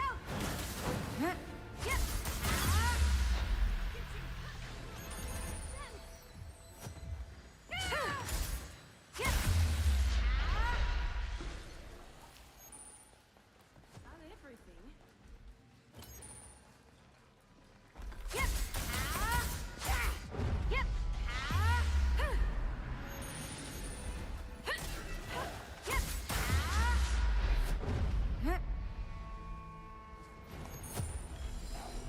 Here we go.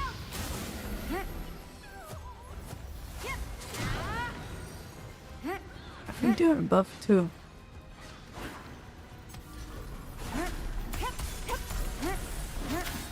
This is it.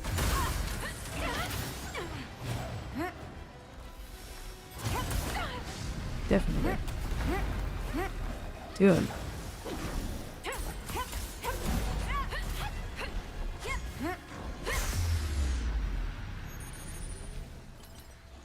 Oh, look!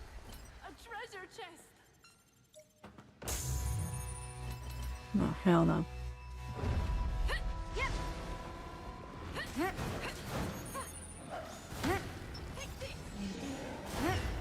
Here we go.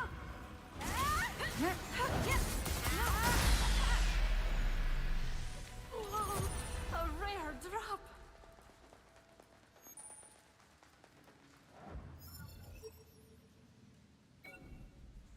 Chest?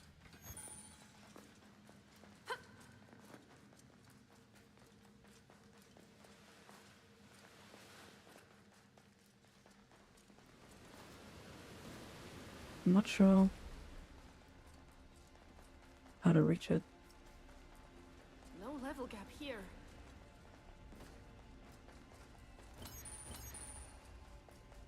Yeah.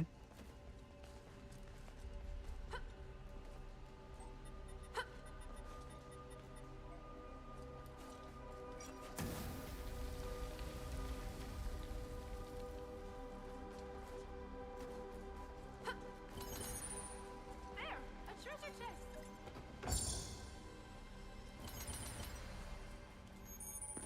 Garble.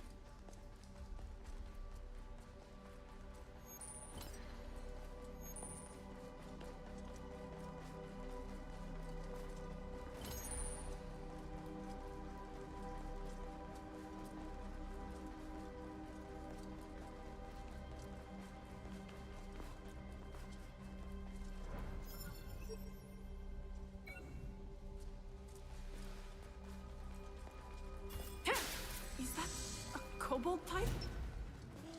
This is it.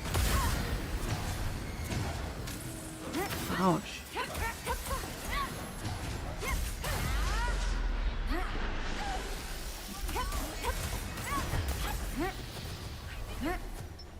Here we go. Oh, look! A treasure chest! Seems like that's everything. Ahead!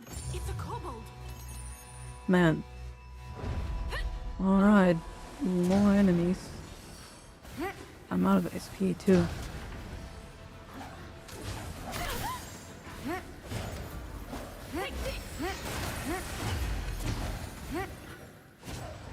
Shit's insane.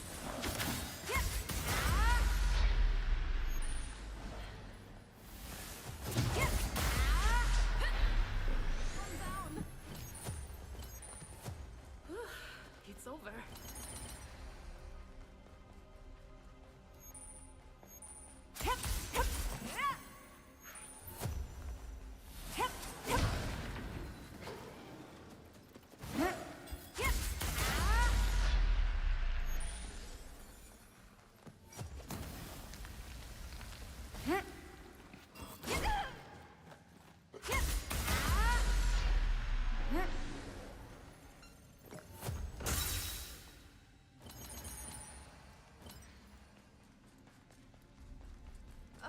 This is... Why is she not attacking the one that is attacking her?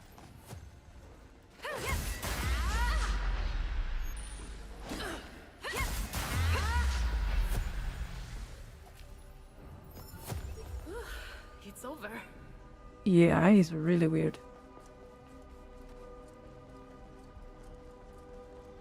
No survival instinct. Is that a kobold type? We're stronger than it.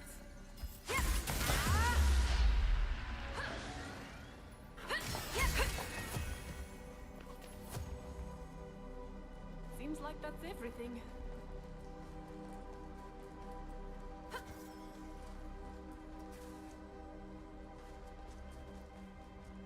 Oh yeah, you're around. I keep forgetting.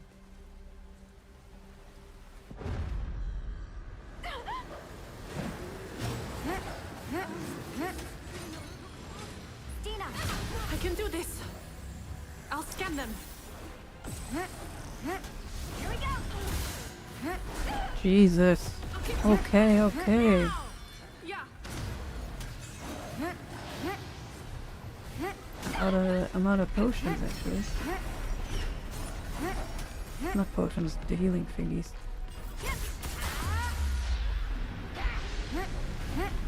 This is it.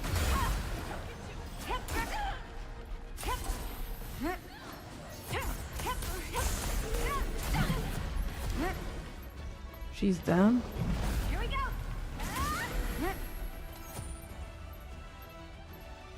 They're just chilling.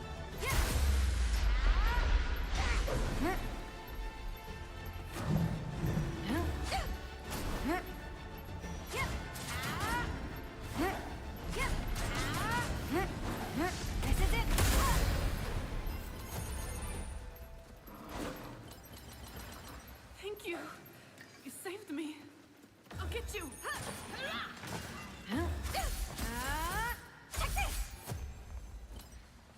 Goddamn.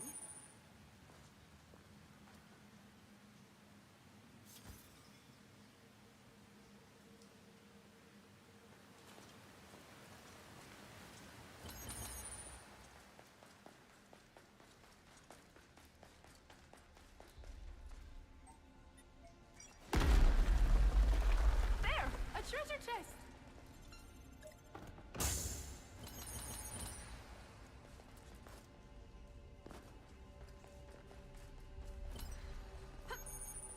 Okay.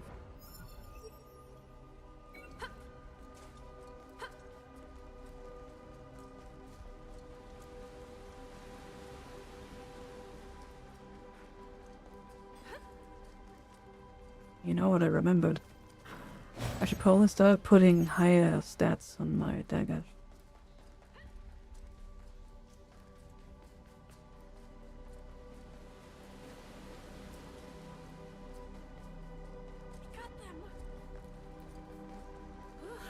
It's over. A safe area. Oh.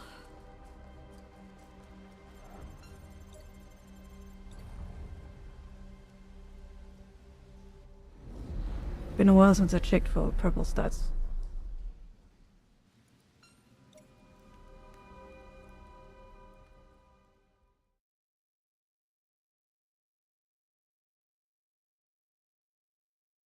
Because I don't think there's a better dagger than this. I know this is a normal attack focused dagger, but I mean, Who is Muso speaking to? you lose so much damage if you know don't. what to say. Fine. I won't stalk anyone ever again. Please, the potion. Stick by those words, friend, or you'll live to regret it. Hand over the potion, Iori. Right.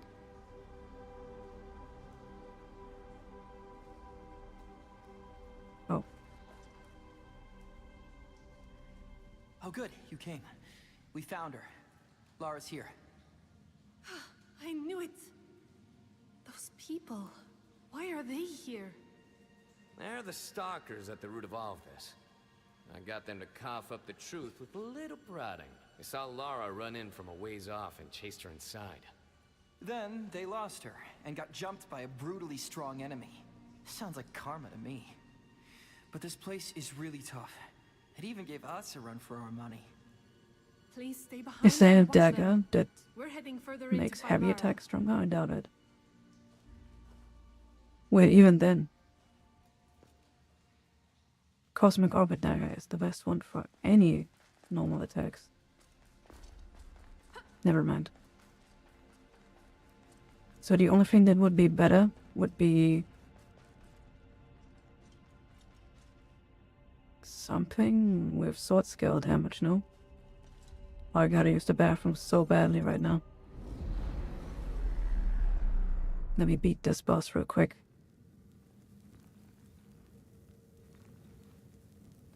Yeah, Mournflower is cooldown only, right? Oh wait, is it bonus damage too?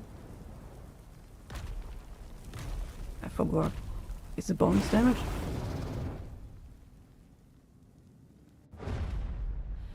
Here we go.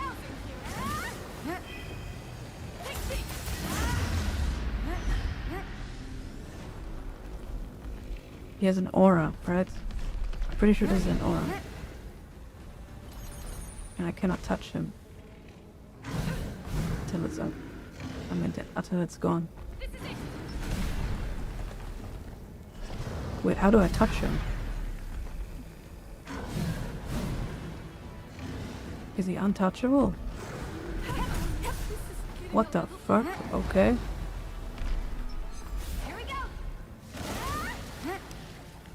Wait, does it not go away?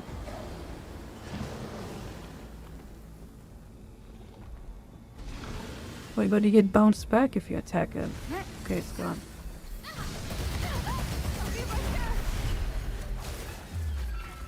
Go back for now.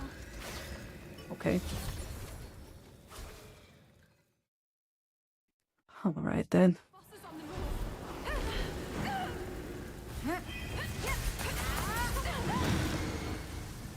This one too? Fuck you. Wasting my stupid is good. What the hell?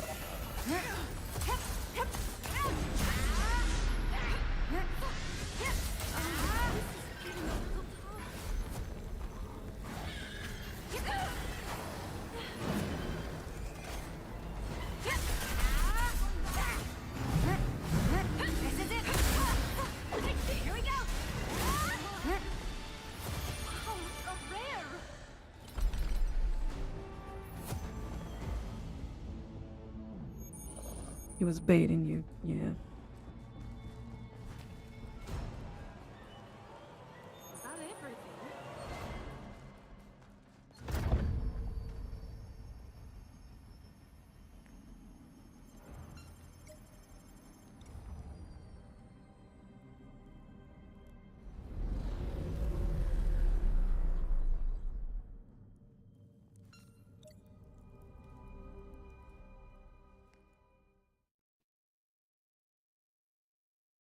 Reduces sword skill, throwing force skill. Bonus damage based on enemy HP. Depending on the bonus damage, it might be better.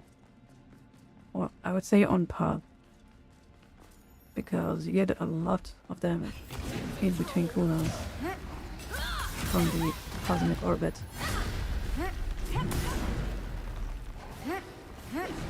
Here we go. Oh, we made it. Check this. I'll get you.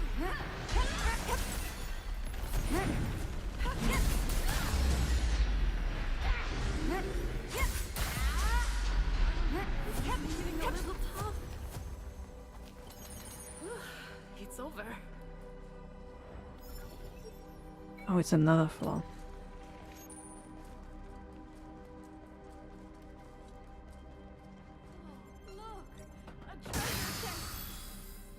Goddamn.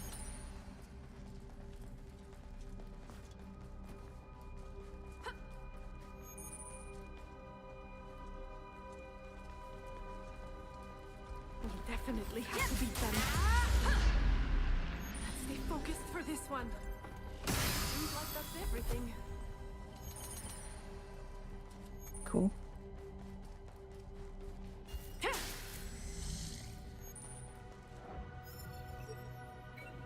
Two chests, yeah. It's okay. Here we go. We can handle it. Take this.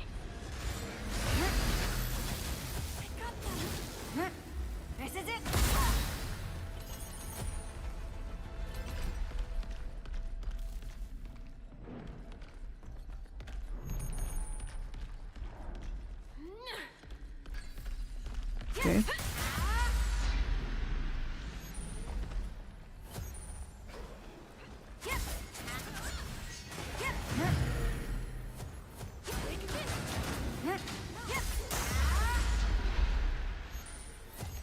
There! A treasure chest!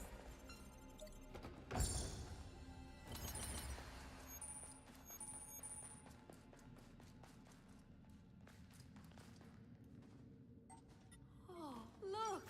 A treasure chest! It's my last one.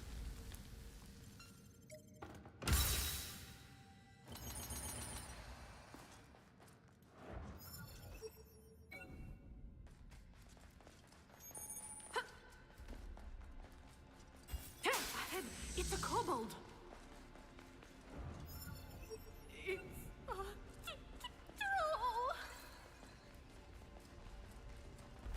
Did you say that before? I'll be right there! Let's pull back I for now. didn't see that there's a guy inside this guy.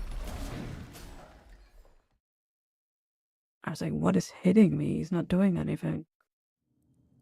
I didn't see the guy. Should I restock my stone? Nah. I have a flame mine.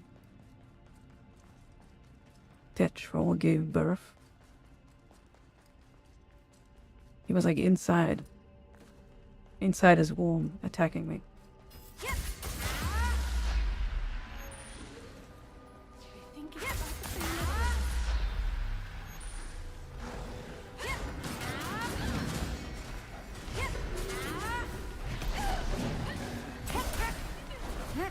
Here we go!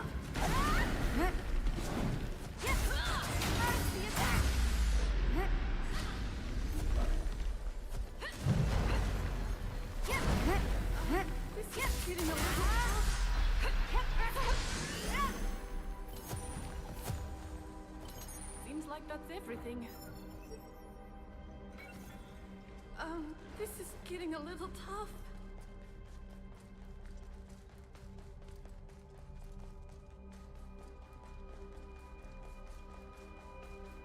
Is that everything? Is that kobold? Take this!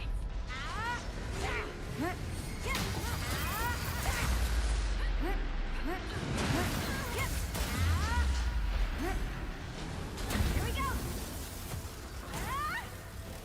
What? This is it! Nice one! That's rare! Seems like That first girl went to China.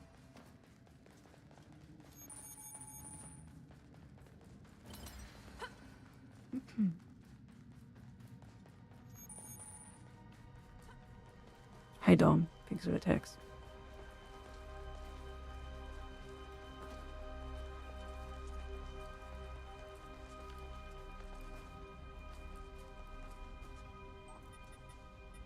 We definitely have to beat them. Is that a treasure chest over there?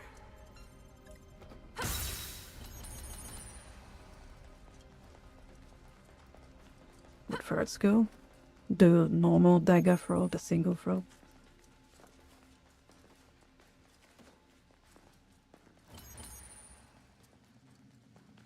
I might swap it out because it can't really finish off stuff. Like the weak mobs, they survive even a little bit. So I don't know what else to put there. Because the multi-hits, I think, Look, it's a safe area. We they can heal cost up too from much. there.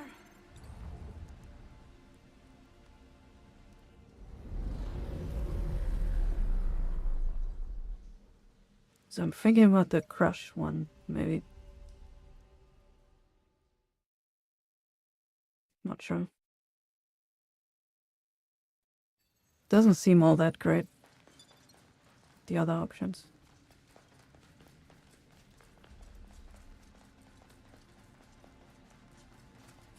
Maybe the one that goes through the enemy, I mean behind the enemy.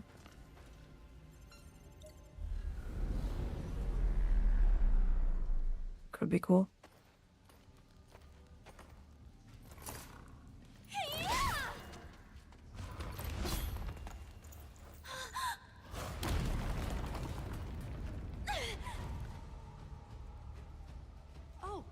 Are you Laura? Are you okay? Seriously? Does it look like I'm okay? Hurry up and get me out of here! Okay. Let's help her. The boss. I'm not losing here. This is it! Dude, okay.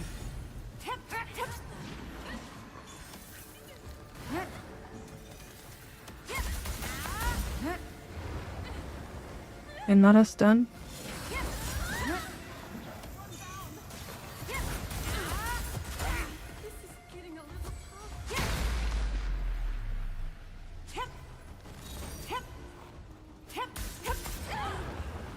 Wow. The amount of stuns, it's crazy.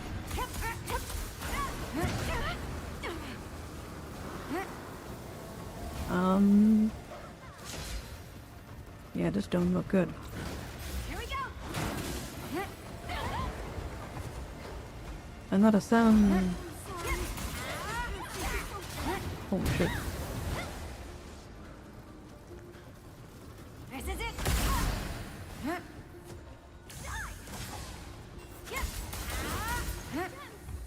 What's this? Not aimed at me.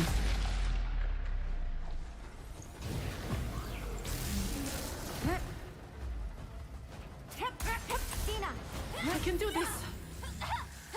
I found their weakness. Whoa. Here we go.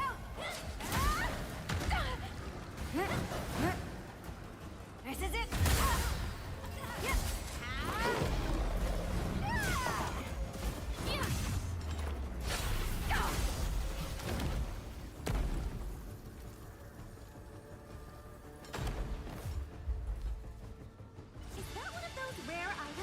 It felt like I was stunned more than I dealt damage to this guy.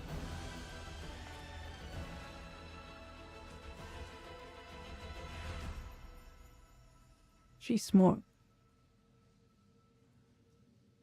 I could kiss her forehead.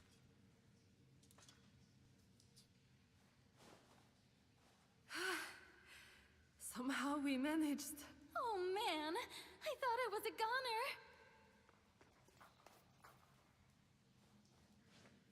Hey, it's Laura. Looks like the boss is done and dusted. I'm relieved you're all safe. Beat them so Who are easily. you? The power of dagger. That's right. Cosmic orbit dagger.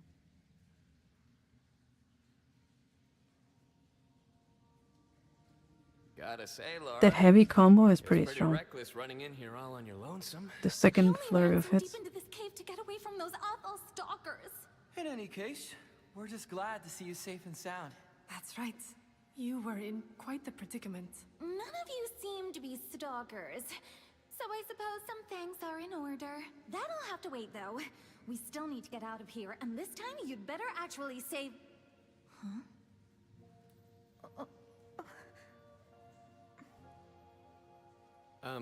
Laura, Yes? What? what do you mean this time? Don't worry about it. I'll explain later. Anyway, I need you to get me back to town now. I'm sure it's obvious even to you, but I'm in a wee bit of a bind here. You'll protect me, won't you? She sounds so entitled. What's with this girl? She's quite the character. Yeah, that's one way to put it. I don't know. I kinda like it. For now, let's just focus He on likes getting her. back to town. I think we should avoid the tumult of Tehran and head directly back to the town of beginnings. Good call. Let's get a move on.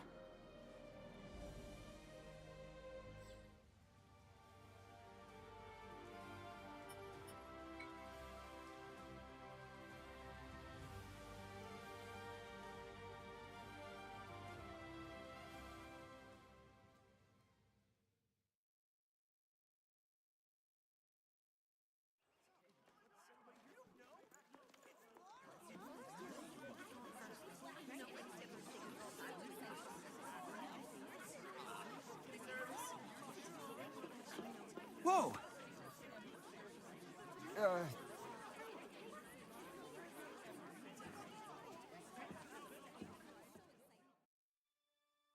What's going on? Are these all fans of yours, Laura? Jeez. Oh. You really are popular. Are you trying to piss me off? What a huge crowd just to get one look at you. No wonder you had a stalker problem. Say, Laura, speaking of stalkers. Yeah? Back when we found you, you said, this time you'd better actually save me. Were you with someone else before we came along? I was! I ran into that cave to get away from those awful stalkers, but I quickly found myself surrounded by impossibly strong enemies. That's when he showed up. And who was this mystery man? No clue. All I know is he was way too strong for such a wimpy-looking guy. Cute. And you're so pissed off because... He swooped down, killed every last beast, then disappeared without even saying a single word to me. I mean, does he not know who I am? Cute, Seriously? probably. He sounds incredibly skilled. That pompous purple punk! White-haired Purple? weasel! Oh, Purple. cow. And white hair? Yes! He was wearing purple and he had white hair! Cow. And he was really strong, right? Was that player named Cal by any chance? I didn't even have time to get his name! Seriously, he just went poof, gone in a flash! Who's this Cal guy? One of the strongest players to take part in the beta. I've heard of him. During the beta, some players got so obsessed with him that they started mimicking that hand gesture he always makes. Oh, that one. What was it again? Something like this, right? Yeah, that's exactly it. Huh. Hey, Moshi. You know him then? Yes. We're How's this friends. game? It's good. Oh, right. That means I can try messaging him. It's alright. It's fun. That really isn't necessary. No response. And I She don't is- see him I hate around her. anywhere. Could I don't he like be in her. a dungeon? If we had his help, this quest would be a lot easier. I don't doubt it. Man, that last dungeon was no joke. And I don't see things getting easier for us anytime soon. If anyone's going to protect me from here on out, they'll need to be at least as strong as he is. Oh, you better pay up, We lady. need protection on the 3rd floor when I head for Dessel. I'm planning on performing there soon. The 3rd floor? Huh. I thought the raid party was still working on fighting through the 2nd. They are, but my tour manager found a guidebook with info from the beta. It says that Dessel has a breathtaking concert stage, and I plan to put it to use. Hang on. Does that mean we're in for an escort mission until we get you to the 3rd floor? Hey, you saw what I have to deal with out there. What if another group of weirdos comes after me? Besides, even if you say no, I'll follow you all anyway. Listen, we're kinda in the middle of a super important quest. You don't have to do Last thing we anything need is to for you. babysit you. Mind not treating me like I'm completely useless? I just But wanna you help are. that white-haired guy. And I think you do too.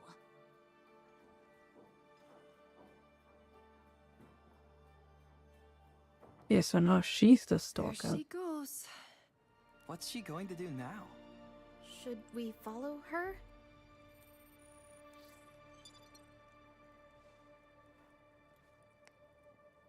So is Muso actually a homie?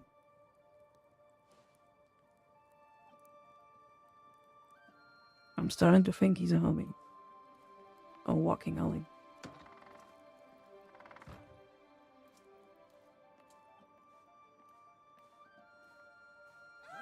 Hey guys, listen up for a sec. I'm looking for someone who helped me out the other day, but I don't know his name. He had white hair, and he was wearing a purple outfit. Has anyone seen him around? White hair and a purple outfit? Who's that? Don't think I've seen him. As if anyone's gonna know who that is. Hey! I've Silica. seen that person. And just who would you be? I'm Silica. Silica, come on up here. Huh? Oh, yes, ma'am.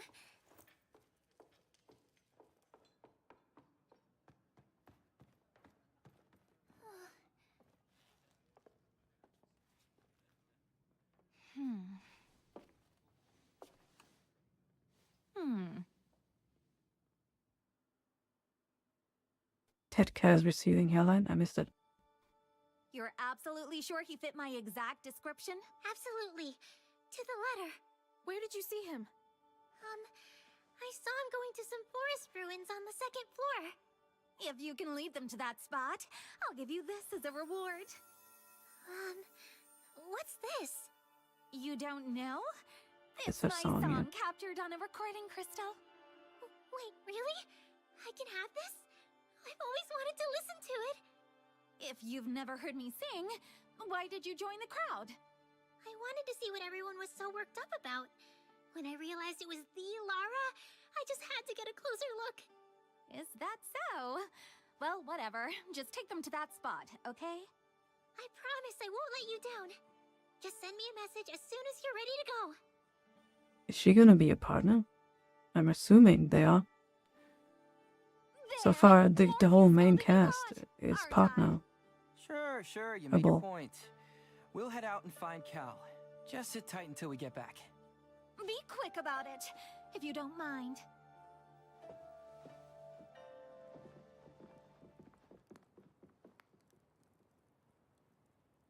Yeah, Silica is cute. I'm really glad Lara is safe. But I still can't forgive those stalkers of hers. They tried to play it off like they were being supportive, like it was harmless. Even in here, away from the real world, there's still creeps around. I just can't understand it. They're so supportive of her. Sorry, I got Even carried though away she's there. being It just really gets to me. annoying. Always has. I'm really glad you're with me, though. With you, I don't have to worry. I feel safe. Smile. Seriously, thank you for everything. Oh, right. There's something I've been really happy about recently. I feel like we're slowly becoming a real team. Even though we all think differently, we came together to help Lara. It's nice that we can rely on each other like that. Now if only Cal could join us too. I hope we meet up with him soon. Yeah, keep in mind, this is a death game. They are annoying, but they don't deserve death.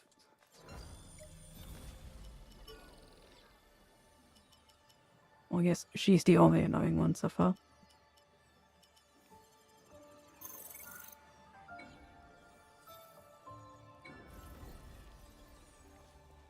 Okay, I'm not sure, like, do you know if he's like, you have to go to the bathroom, but you're not sure if you have to go to the bathroom? It's weird. It's like this feeling. I'll be right back. Because I've been sitting for so long, you know? I can't tell.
I was right.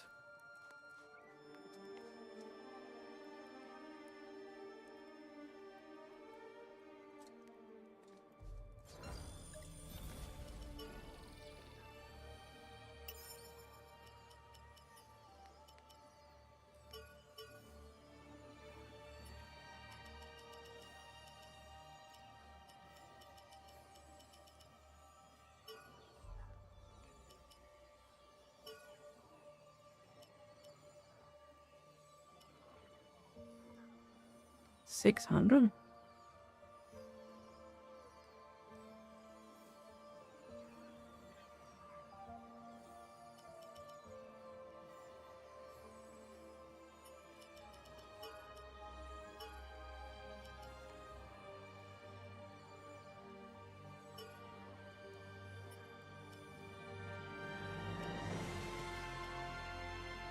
Welcome back, thanks.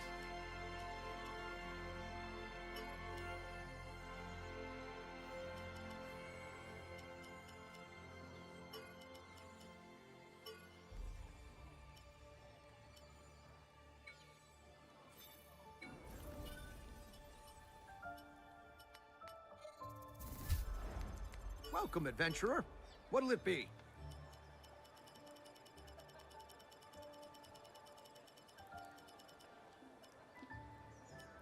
You can buy them.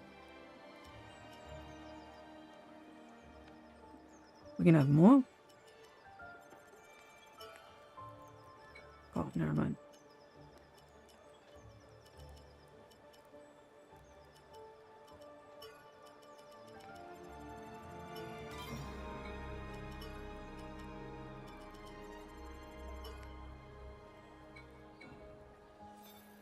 My doors are always open.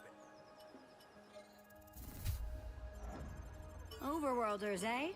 So, what can I do you for?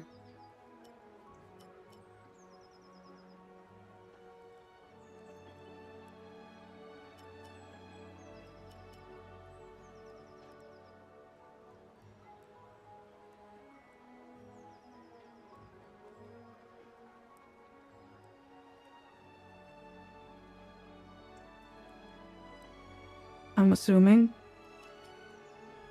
in late game you're gonna wear this.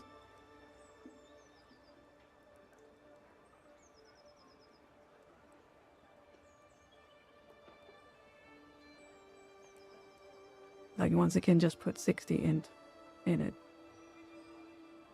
To reach 100 int, I mean.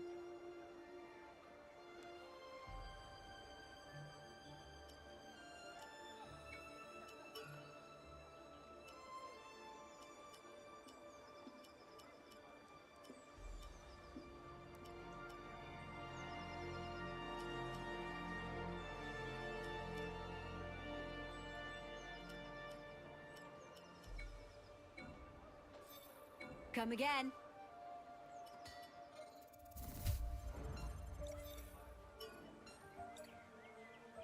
Violet footsteps blessed by the elves. Heavy gauntlets blueprint.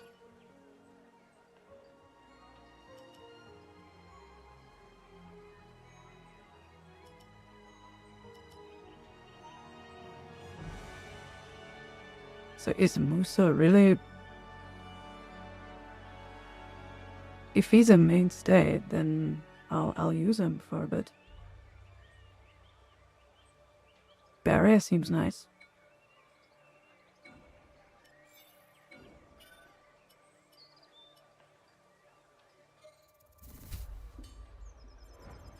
Overworlders, eh? So, what can I do you for? So what would be good for him?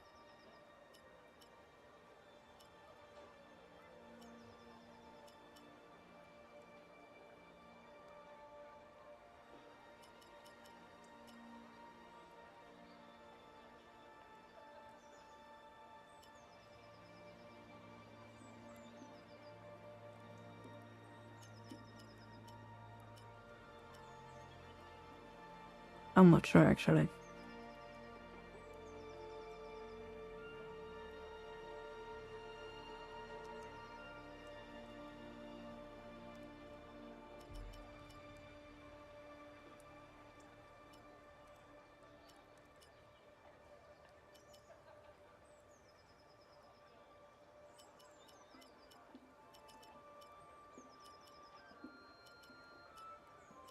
None of the weapons sound good for AI.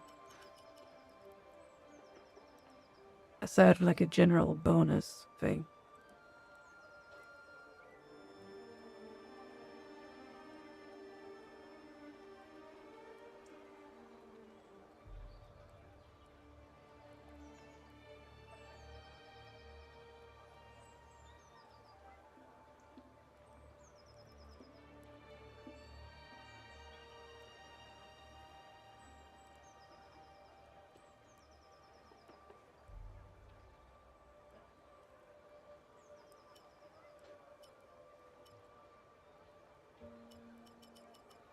For him specifically.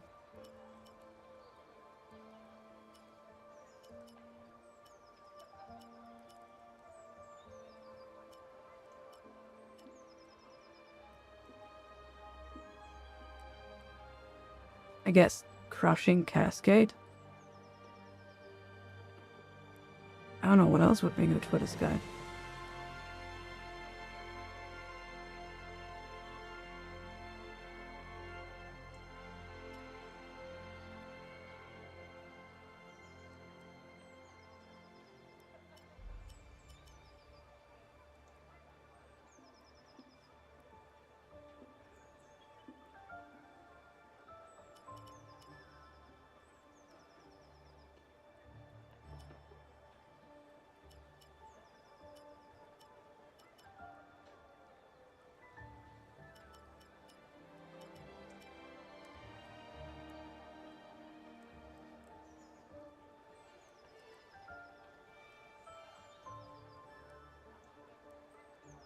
Maybe this hammer? The thing is, this hammer, the bonus damage is so weak.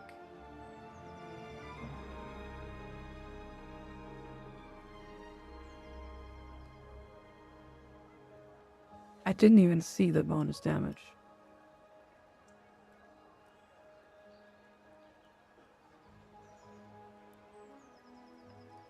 How much was it? I didn't even see a blue number as the thing.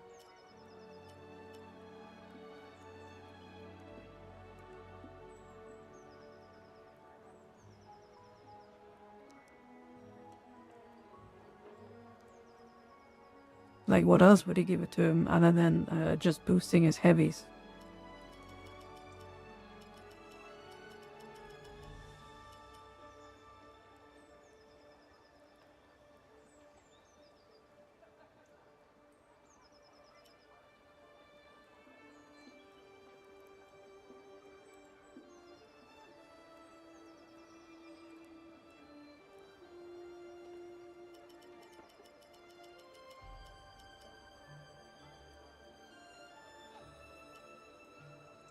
I should try it again.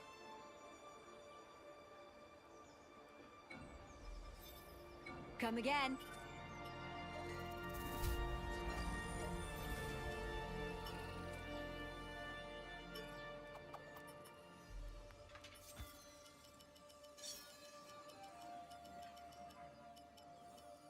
Just quickly to have an idea. It's kind of bad to test this with like 0 strength or whatever.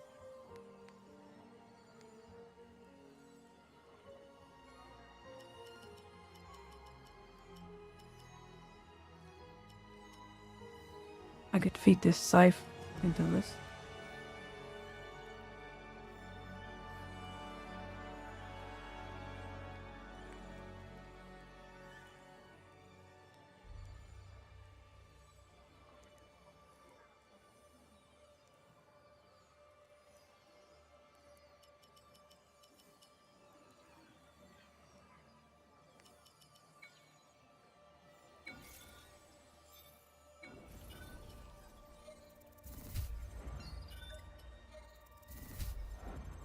Overworlders, eh?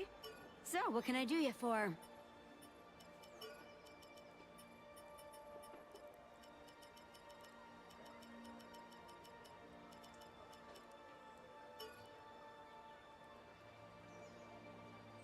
You'll have to find another weapon that has in-scaling. That's sure scaling like this. Come again. Isn't this better than just S? Assuming you have the stats for it.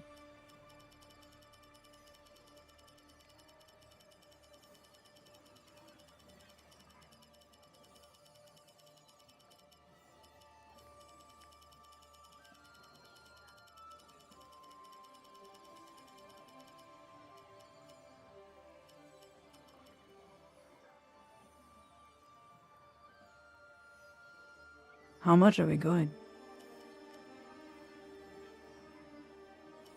60 and 30?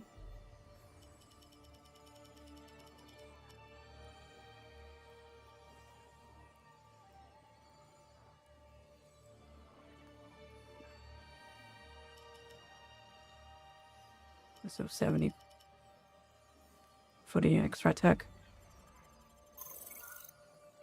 We would have to find another like miscellaneous hammer with the same scaling.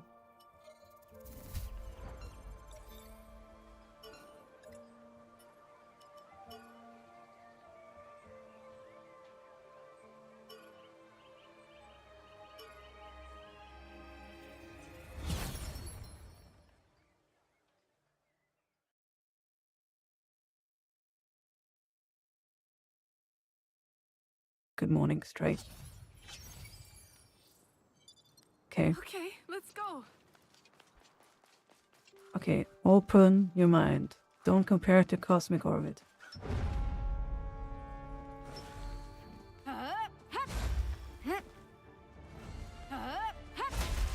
1100. That's kind of low. Switch! Sure, this ends now. Press the attack. I'll get you. No, attack. So 1100. Is that everything? That seems wrong, because that seems very low. Because if the whole gimmick of this hammer is heavies, then why does it not work? How's it going? Trying out some weapons real quick.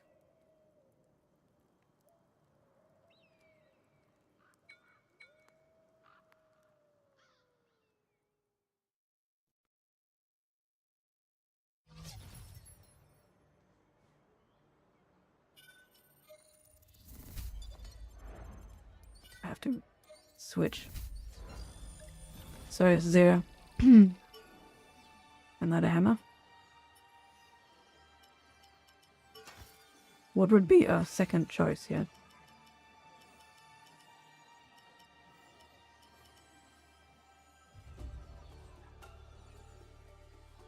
Quake Maker. How much stamina does this guy have? Can I check here?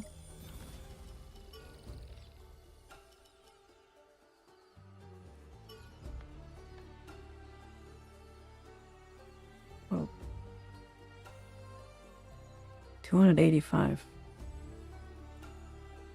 So he has an okay amount.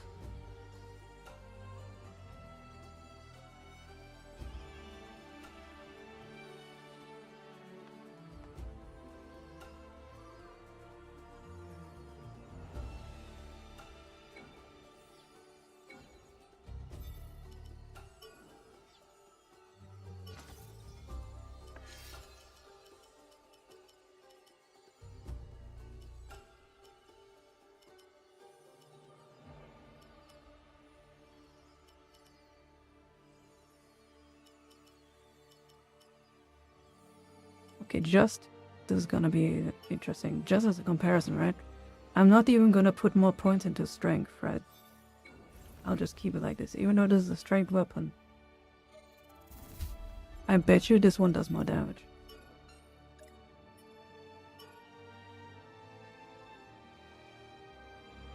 On heavies.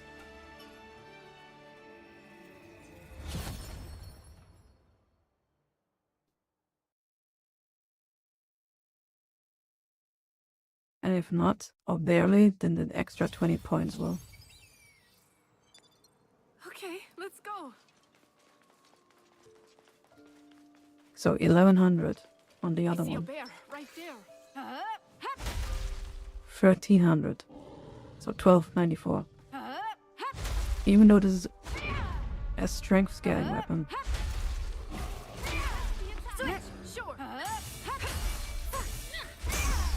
Weird. A rare. It's over. Yeah, maybe the hammer has like a wrong description, or it's bugged, or I don't know.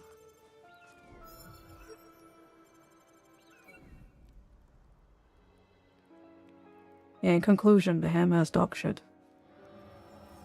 The blue one. Did you know the guy in the video said that that hammer was decent?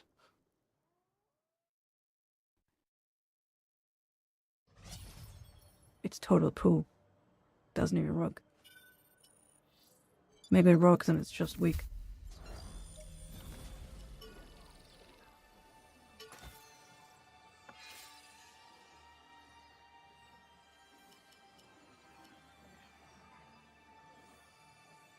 Don't know about this one.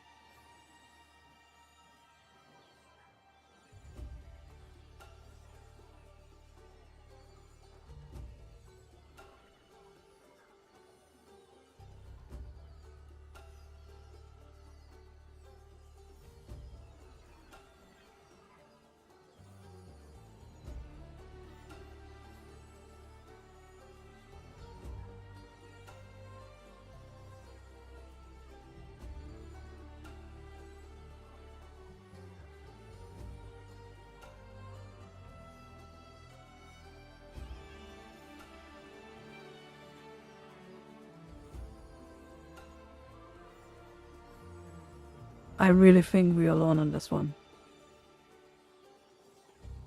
When looking up stuff, it's just the same shit being mentioned over and over. Like the iron scythe being the best or one of the best.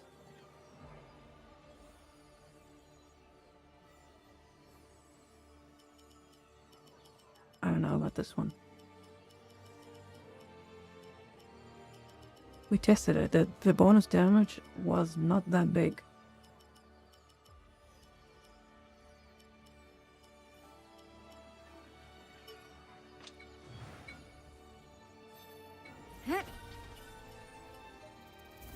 You test it again. Welcome to my forge. But What the can I thing do for is, you today? the AI doesn't use splinter tags as often. I'm pretty sure.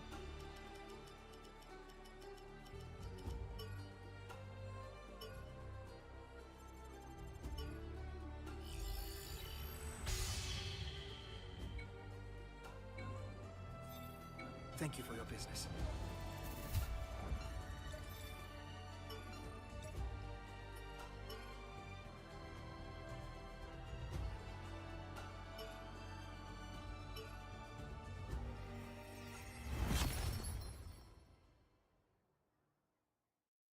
What are these sprint attacks? Like...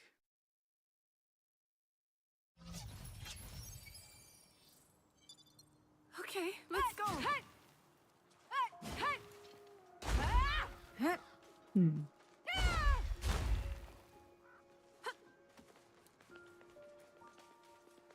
So he said you can feel the sprint speed, but since I'm using those pens, this kind of still feels the same. A bear type enemy. Over there. 400.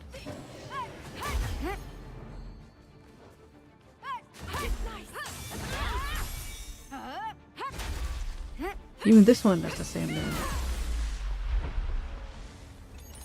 Even this one does 1100. I think the hammer is bugged. The one we tested before. It's over. This is gonna be nice for like running around, right? But for a boss fight?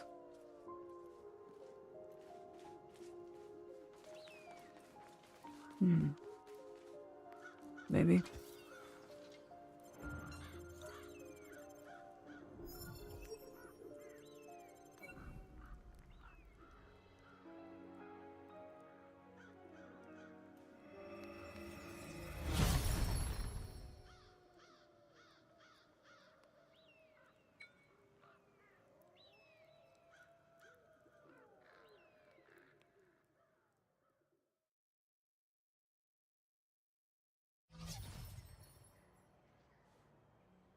Okay, the hammer is kinda... Something is wrong with the hammer.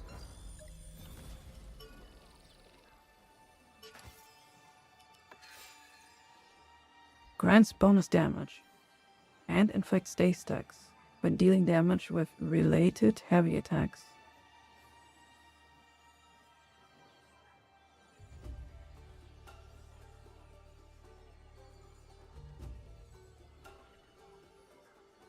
The bonus damage doesn't work though.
I don't know. Does it need the slash attack? I mean, it says heavy attacks, but it doesn't get any bonus damage on heavy attacks.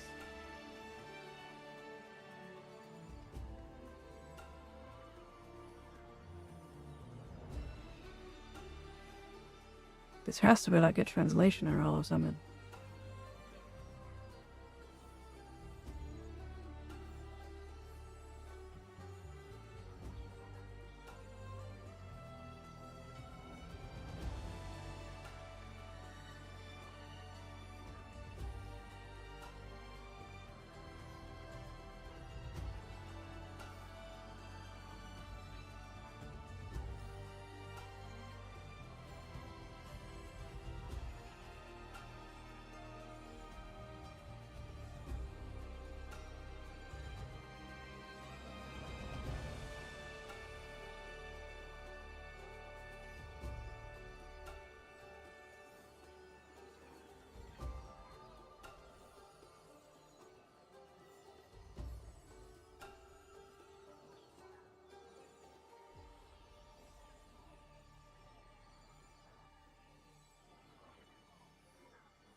So I asked AI, which, you know, it's not always accurate, obviously.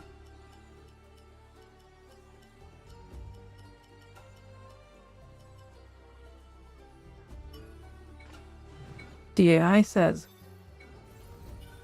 there's a translation error, and that you only get the bonus damage when the enemy is actually dazed. But that's not what it says, though.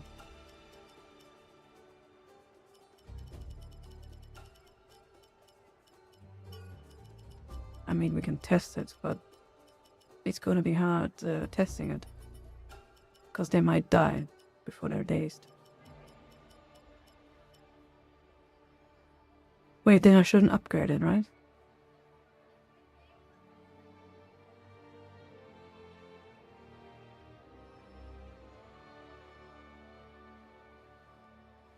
Try it on the boss. It's hard to daze bosses, though.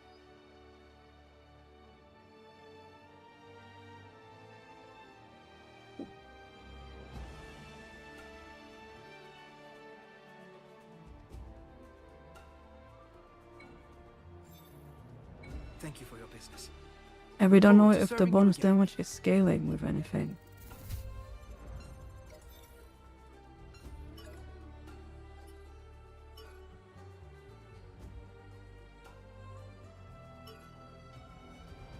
Can we not enter without a partner? Would be better for testing.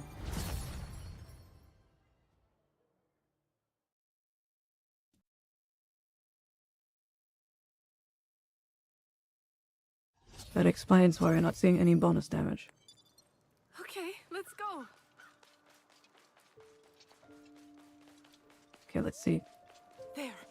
The effects have lots of AoE attacks. 513 without bonus. Seems like that's everything. No, attack! It's gonna be hard to daze this guy. The attack!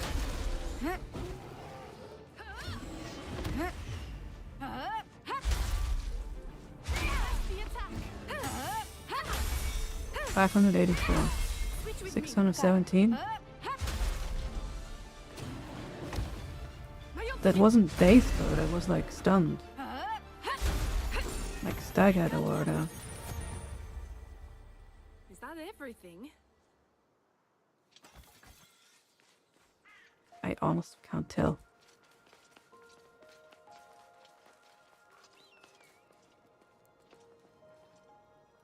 I mean...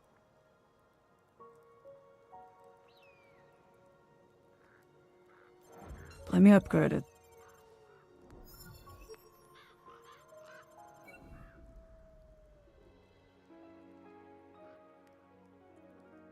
Your mace applies daze. I want to know how much extra damage it is. But knowing that it does nothing until dazed,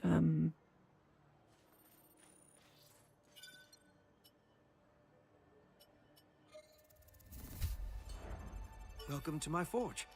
What can I do for you today?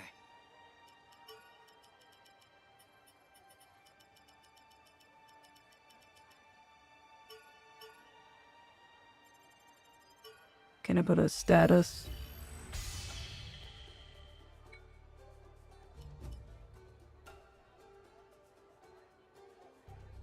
Affliction thing on it. Status affliction. Doesn't have to be anything crazy.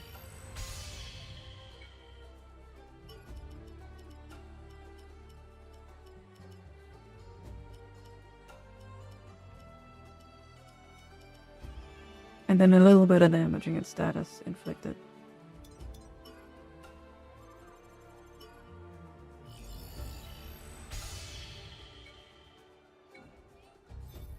Thank you for your business. I look forward to serving. I'm gonna get wrecked, by the way. This boss is a slow weapon.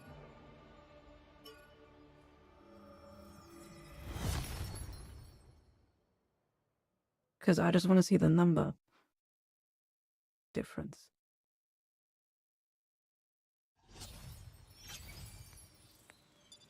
So if they're if they're downed, that doesn't count as dazed, right? But I did extra damage when they were downed. It's pretty weird. Okay.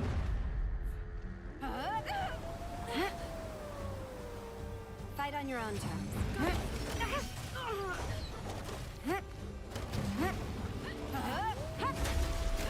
1086. 1086.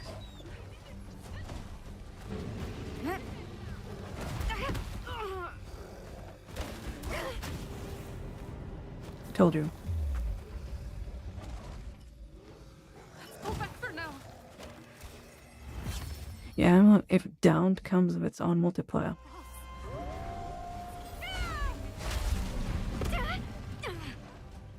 How am I supposed to test it? Look at you. 1099. One shot. That was down. That was not dazed. That was not dazed. I need to hit against something that's dazed. Oh my god.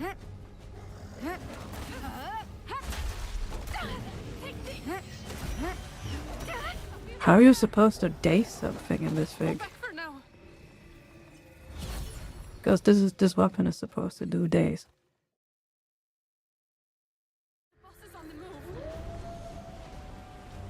Unless the weapon states it, okay. I only did like 100 extra damage on down. Dude.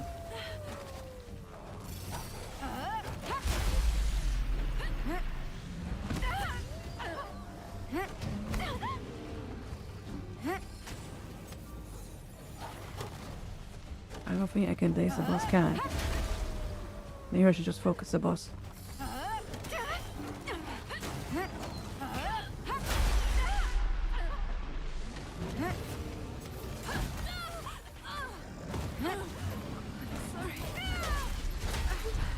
That is down, that is not dazed.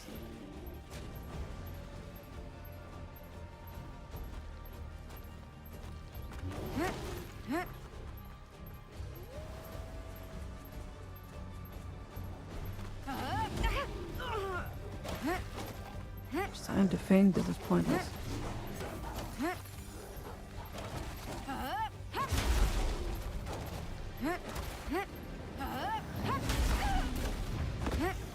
Does this weapon even daze?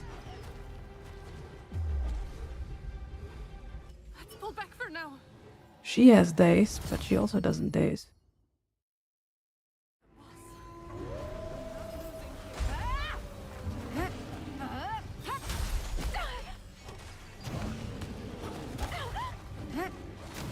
That caught me while I was recovering.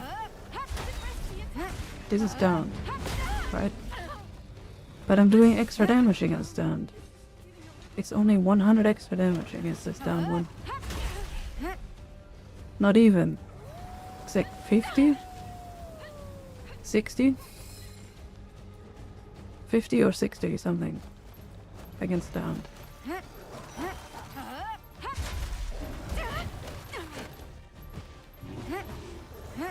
But I can't seem to get dazed, no matter what I do.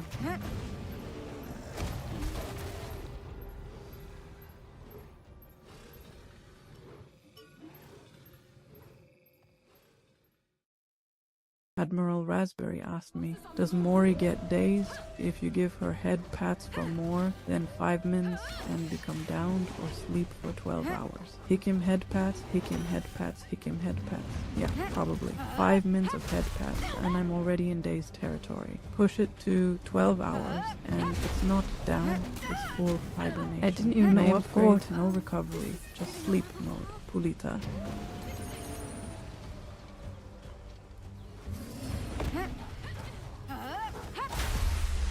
Bruh.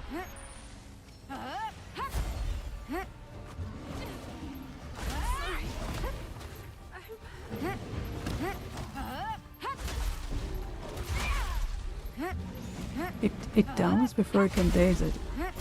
It just dies before it can daze it. It is so weird.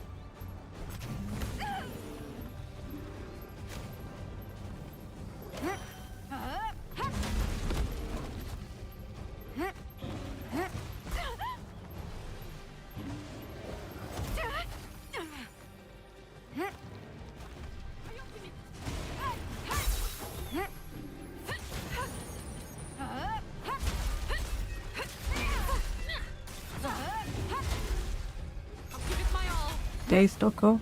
We both have dazed weapons, by the way. I think they can't be dazed or something. Gotta be. 2 dazed weapons can't daze a boss. So it has to be immune or something. 1300. It was dazed. Okay. That was dazed. So I got like 300 damage, right? Seems like that's everything. That was about plus 300. It was, honestly, it was probably It's okay. I think we can handle it. like the days proc. There's no way. I was smacking this boss the entire time.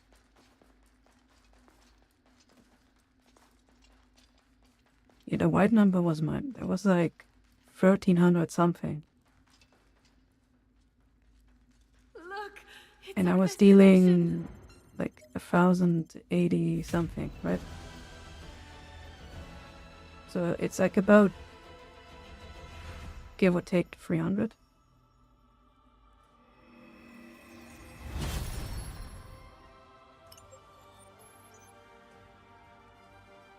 I'm starting to think this weapon doesn't even apply dazed.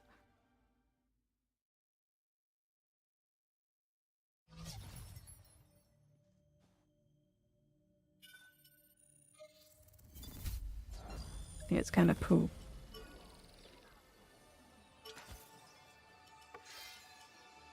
Now this thing, however,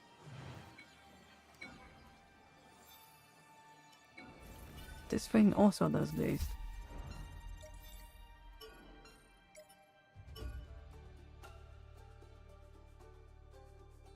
And actual bonus damage.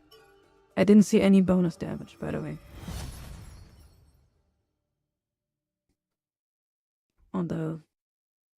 On the hammer. I think when it says additional damage, it's not like a blue number. Okay, let's go. And just added damage.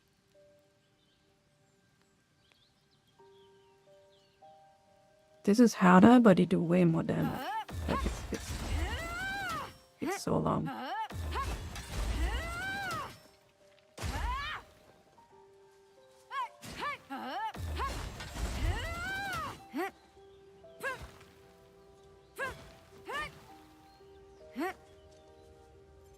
It's much harder to land. But it does like 900 bonus damage. You know? I'm not losing here.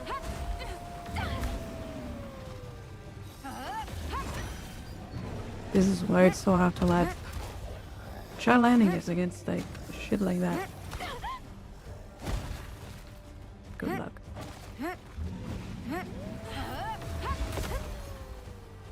But to be honest, I don't think any weapon does well when aggroing freaking 2 elites and a boss at the same time. Fight on your own terms. Got it. Already done. Dazed as well. This guy is dazed. Just 2 users of this shit. Oh shit, my bad. I'll be right there. Let's pull back for now. Yeah, it's not something you can just throw out. That's the problem. It is strong when it hits, but it's like... Everything we've got. Yeah.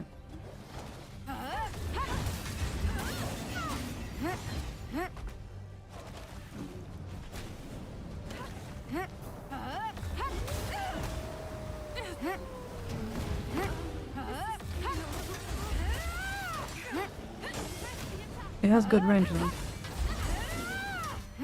Dazed. Look at the difference how fast we dazed this guy.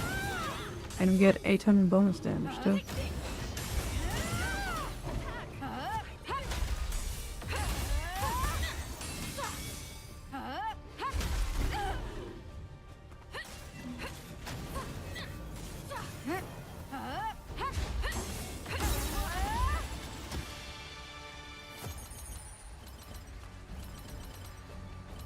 This is the best hammer so far. Even if this is like hard to land, if you land that shit, at least it hurts. You know?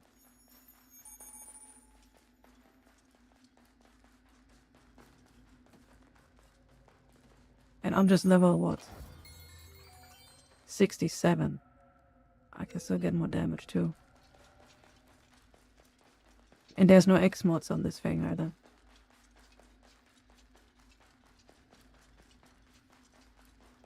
I think the last hammer is bugged. It has to be, right? Yes, Stina also benefits from that. Me dazing.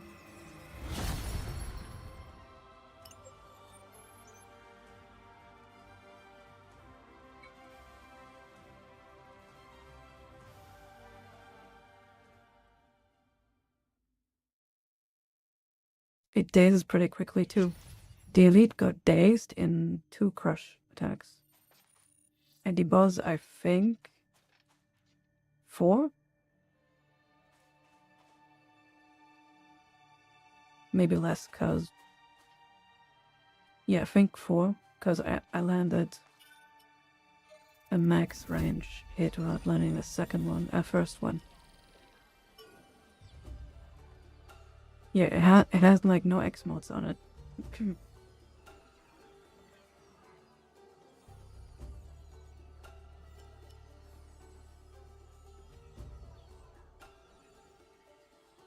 Back to hammers, just testing. I think this is still the best hammer so far. This hammer is dog shit or bugged.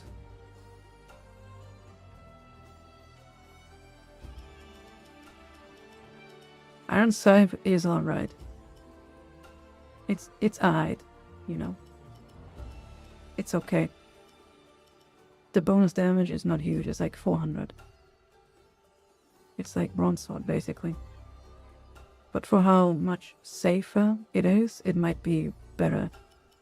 But man, the dazing though.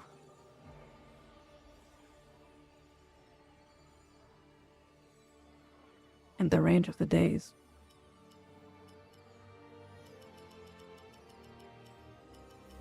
This is trash.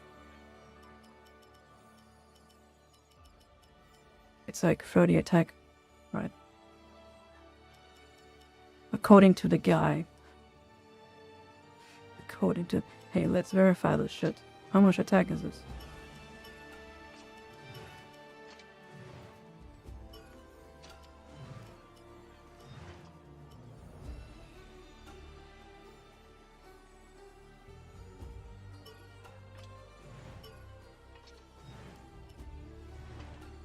What? Oh.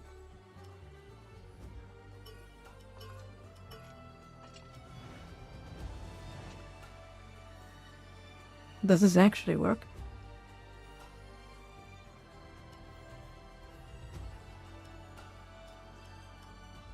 You have to find a hammer that also has 80 attack.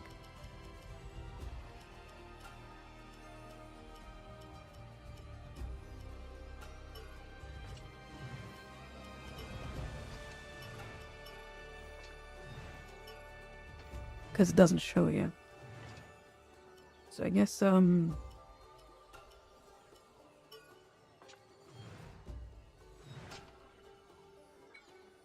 let's test it, I guess. Because it doesn't show here for some reason.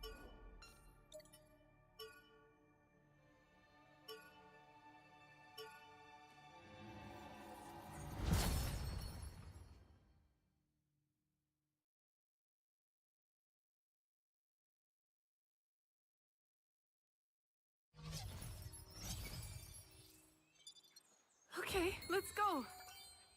So I have 466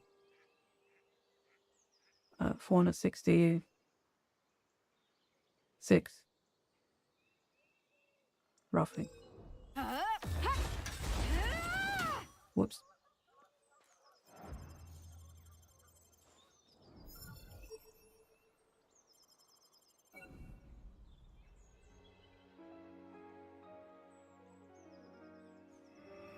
So without attack bonus, we would have 466, no? Roughly.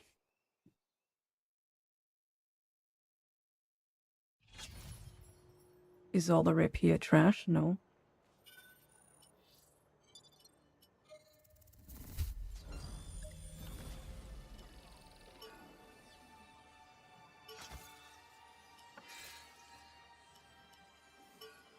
Or 465, I guess.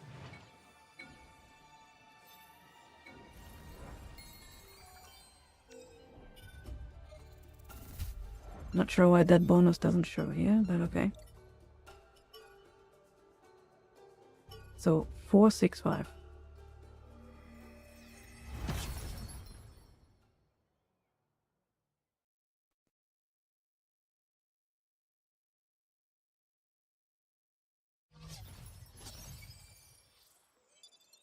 Okay, let's go.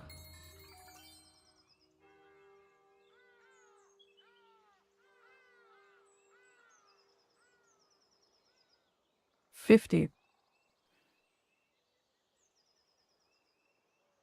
You get 50 attack from the passive.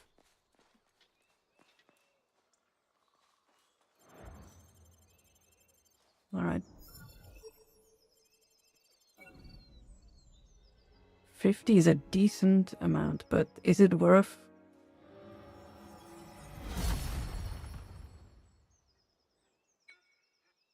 Not sure.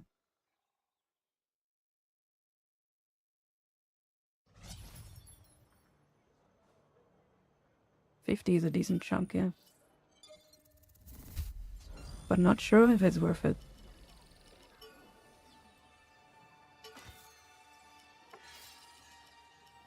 There was also this one.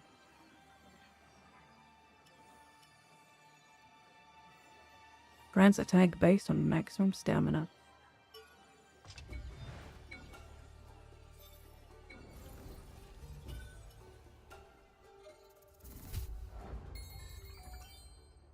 $11.23. I think this one was worse.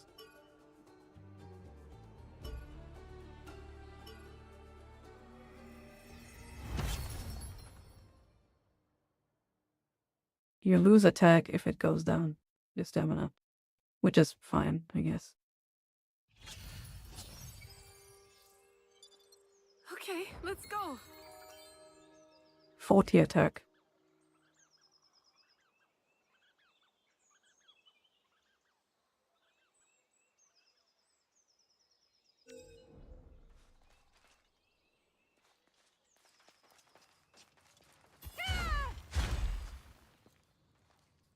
You lose? I think so. No, that was the SP one I was thinking about. My bad. You get 40 attack. So it's worse? Question mark?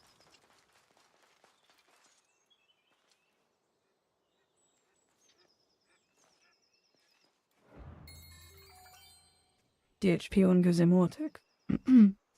Gives you 50 instead of 40.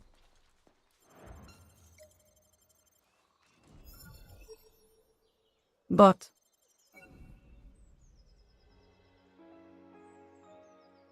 it says maximum stamina, right? So with more endurance, you might get more. But that means you would have to put points into endurance, though. Like more than 30. I think 30 is like enough.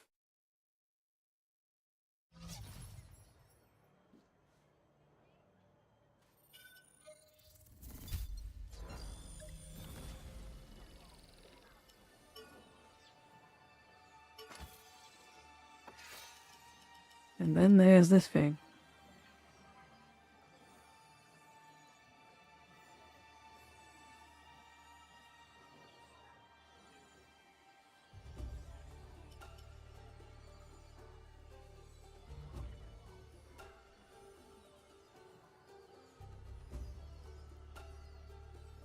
I should probably remove the downgrade. Not sure. You would rather use Steel Axe? Steel Axe? What is Steel Axe?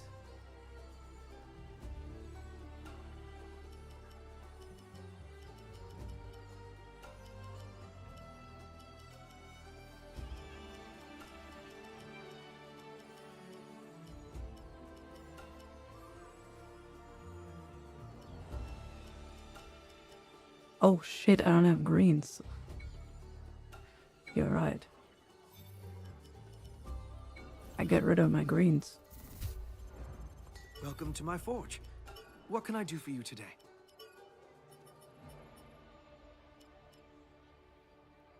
Increases damage dealt to downed enemies.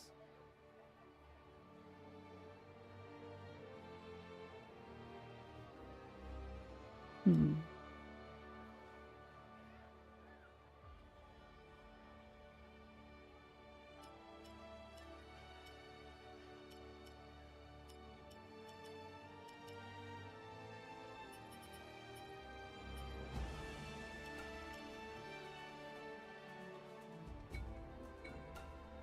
That's what I used when Thank first you for your playing. business. I look forward to serving you again.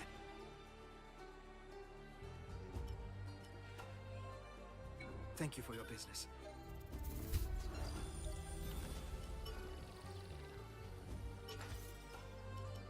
Still, so far, Final Judgment feels like the best one.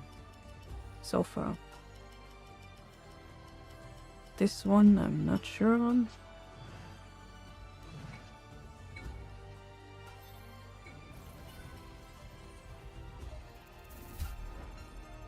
It's mostly the whole, like, spamming jump attack thing that's a little bit annoying.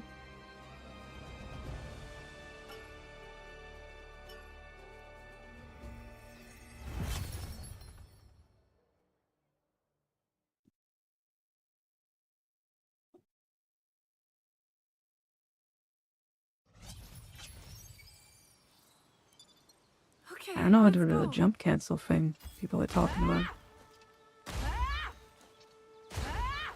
How do you cancel it?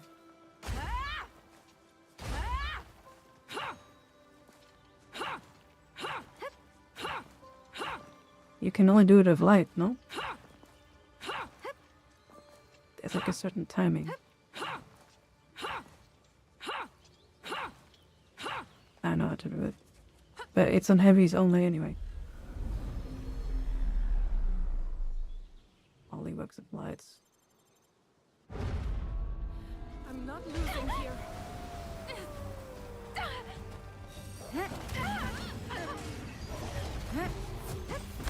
Oh shit. I think it may have seen us.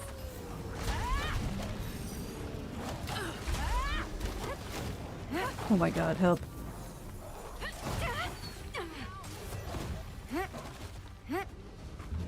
The damage is decent though. Wait, it's the same as bronze sword. Wait a minute. It's not that high. For a jump attack. Leave it to me. Oh, it's dazed.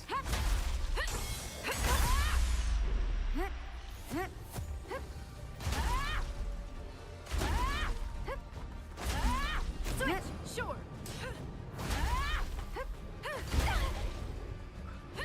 Yeah, I don't know. Look, she dazed it, but we're both applying daze stack, so. It's like a handshake.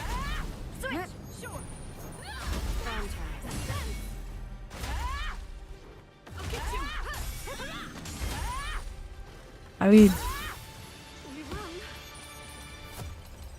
I wouldn't want to fight like that.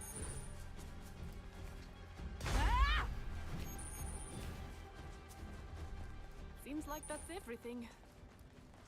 Yeah, it's the same as bronze sword, iron scythe.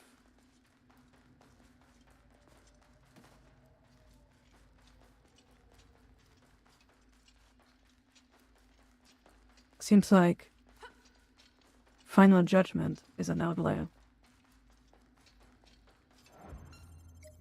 And Cosmic Orbit.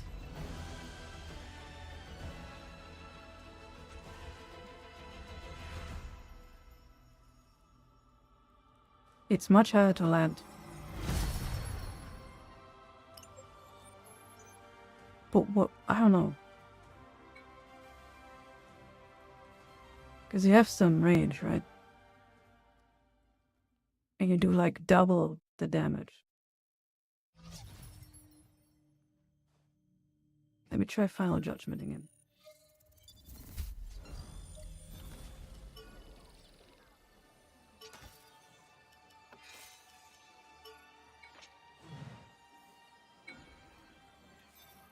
But this is not fair, because I had some stats on that thing. Welcome to my forge. Is there anything that boosts crush attacks? I don't think there is, right? It's not extra attacks?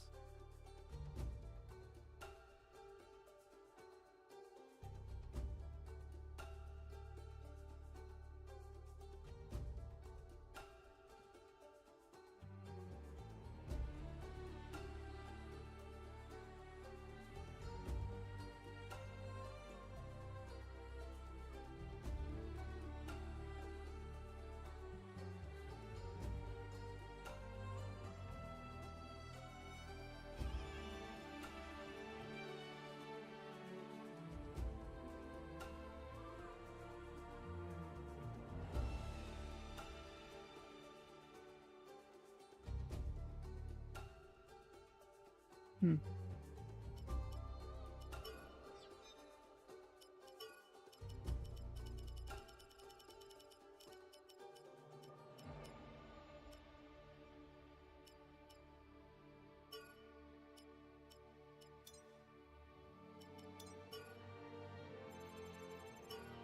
Final question. What is it?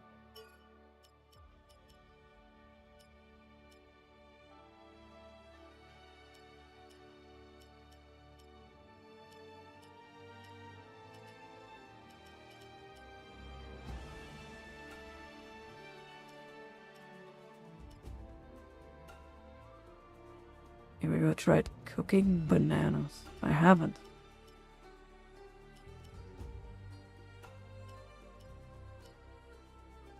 Bananas.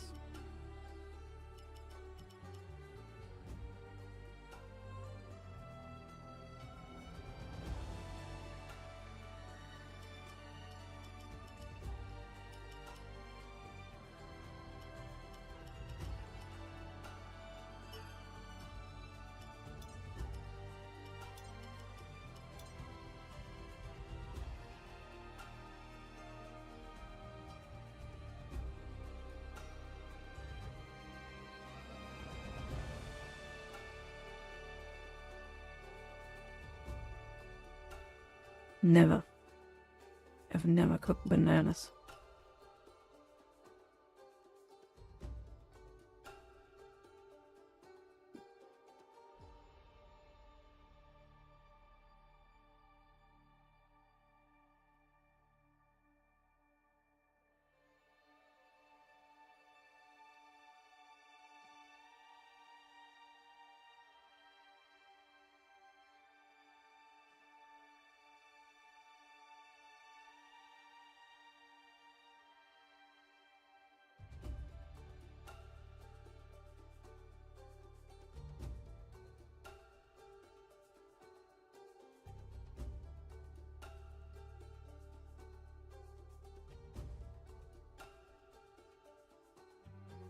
There's no way to boost crush attacks, by the way.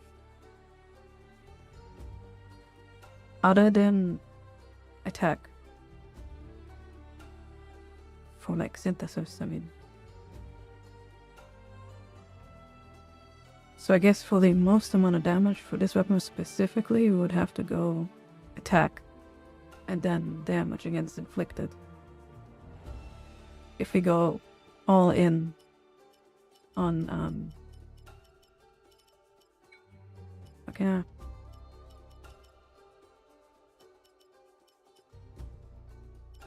22%. So I'll ditch the source skill damage then.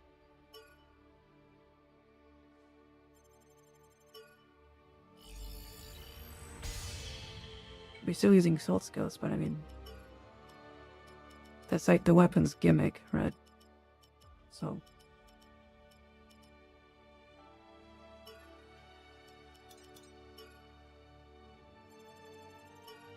gotta play into the weapon.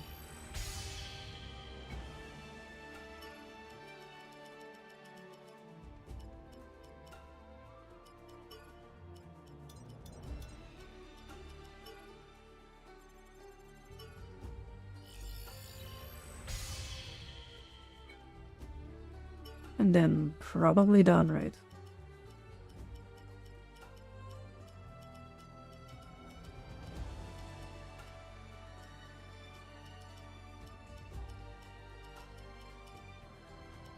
I want like 20% if I can.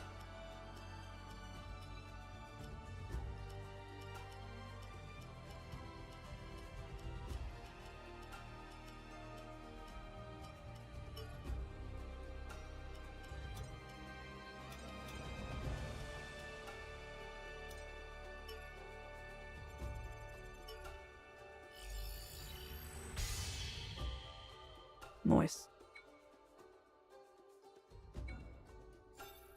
Thank you for your business. I look forward to...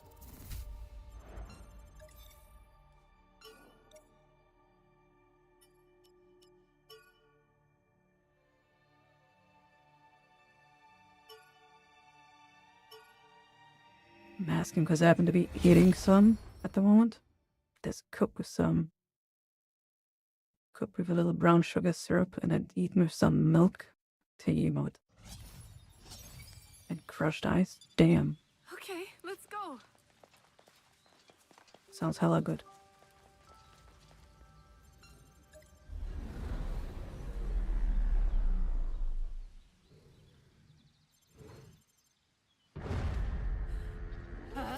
Everything we've got.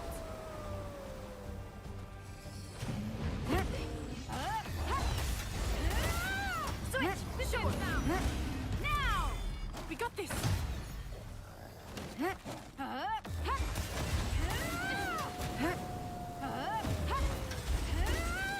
Switch! Sure! I didn't need to do that. Days. Switch! Sure! This weapon is pretty strong, honestly. Dazed again. Leave it to me. Switch! Sure! Look at you! Just need to look at the sword skills later on, because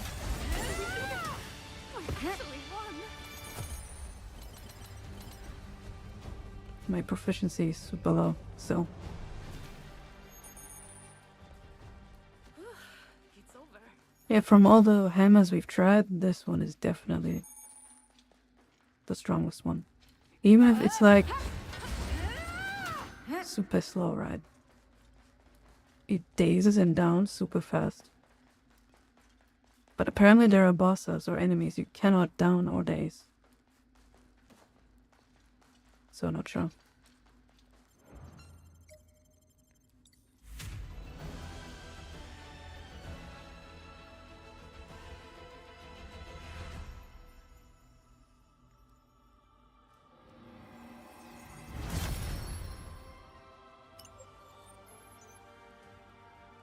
So how would we level up proficiency fast?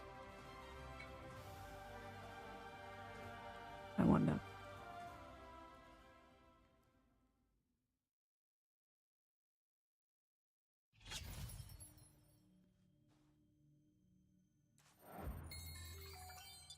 I'm only proficiency 6.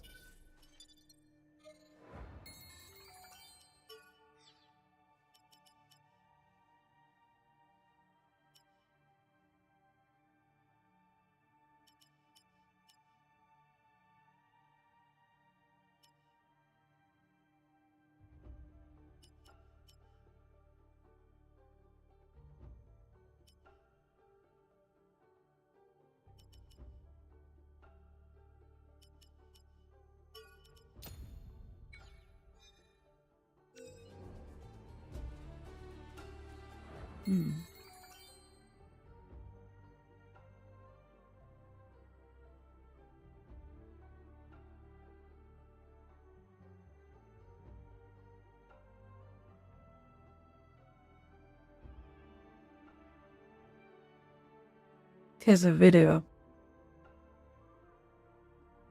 Yo, what's going on, you guys? Welcome to a brand new Yeah, yeah. What up, homie?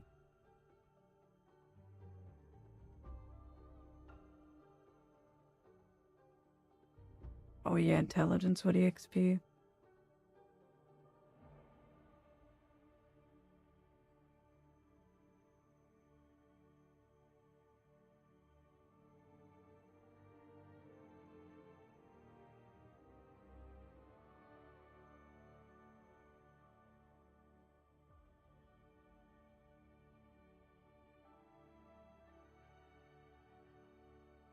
Trees in the sand.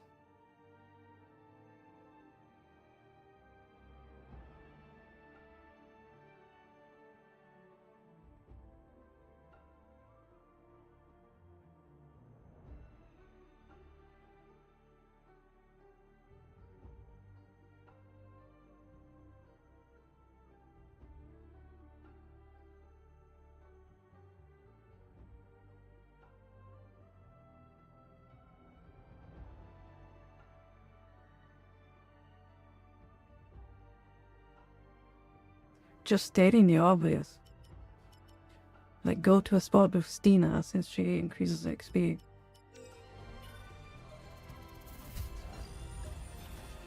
And getting the intelligence to 40.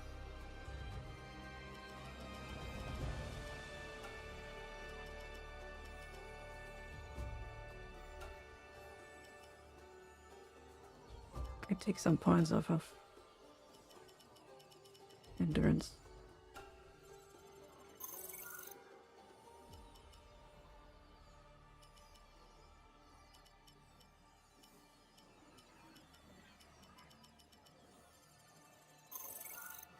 Out my endurance.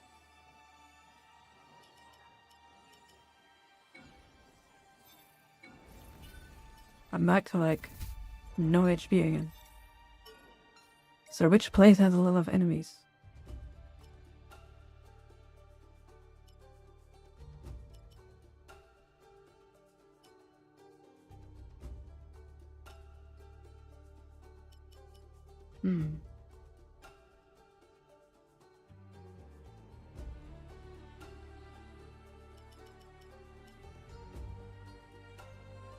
I mean, you have to keep popping combo SP. I mean, support SP stuff, though.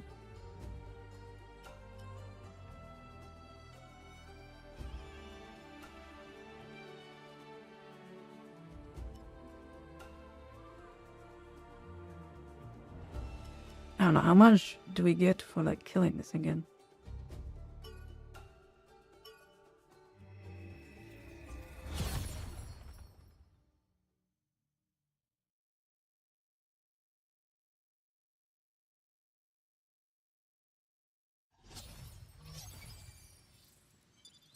Okay, let's go.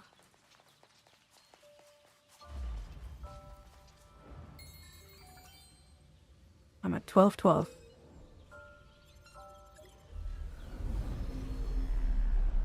This is not that fast and easy to clear, though. Honestly.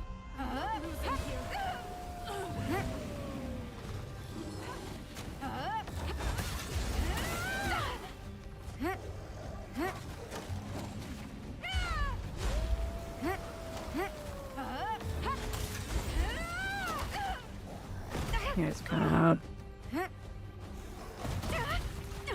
This fight is terrible for hammers. Pull back for now.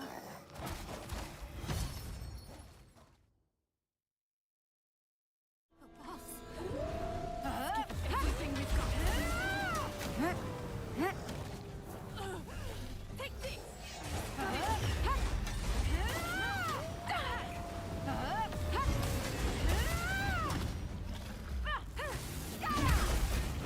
This actually does less damage. So until we have 10 plus, the sword skills are actually weaker for this guy's days.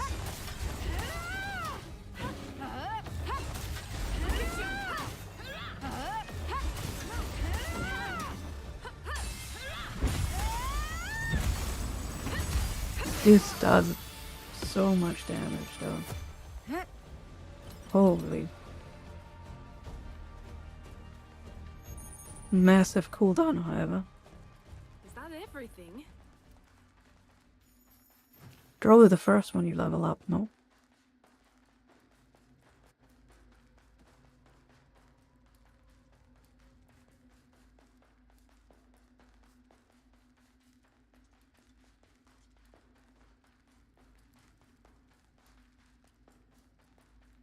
Oh yeah, how much? Look, it's our destination. That was like 800. That's a lot, no?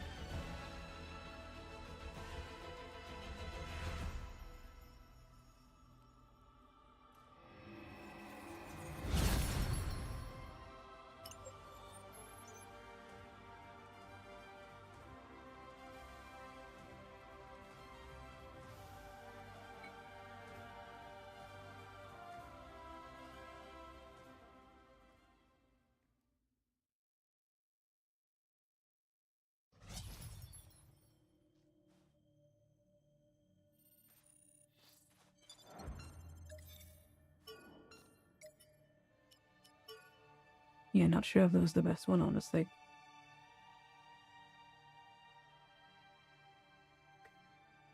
A boss with 2 elites, that's not too hard.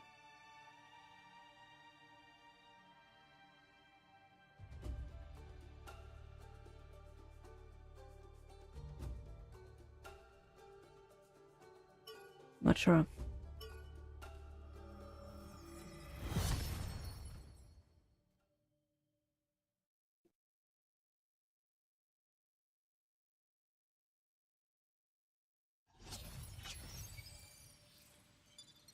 Okay, let's go.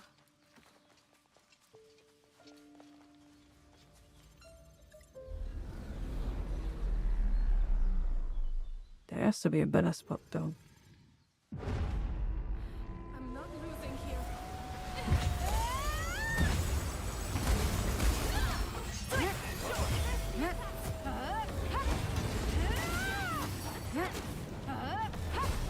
Oh.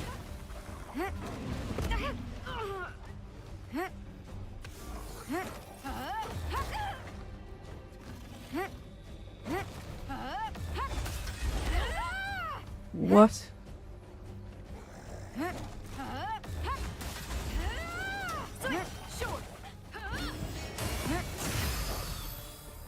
Damn, okay.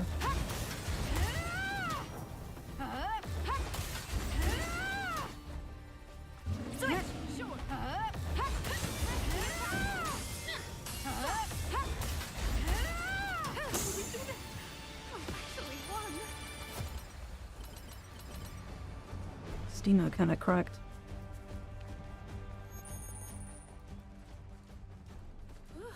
It's over.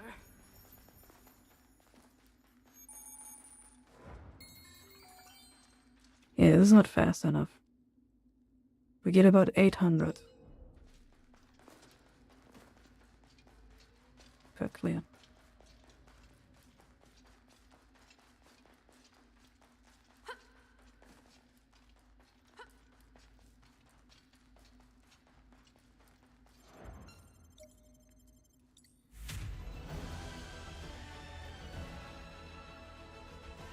How much proficiency do the gold gates give you? Probably a bad idea to do gold gates with this weak ass build right now. Not too weak, but slow. It has potential.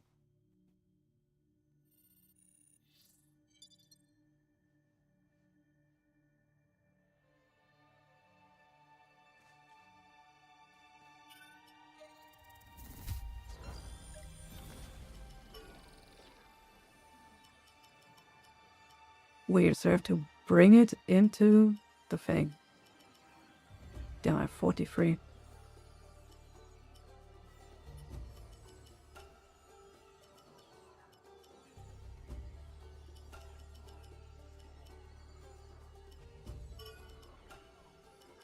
I didn't press twice. What did I remove? This.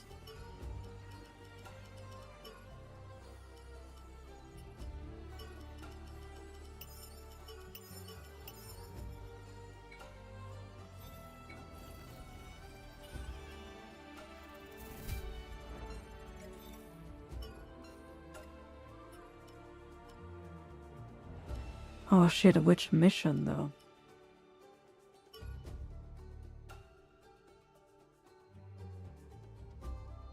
Which one will be easier? I think they're all hard.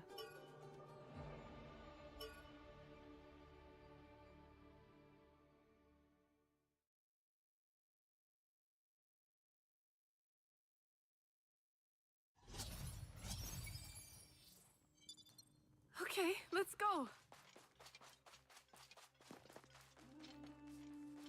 Also, do you lose one if you die? I don't know. Probably not.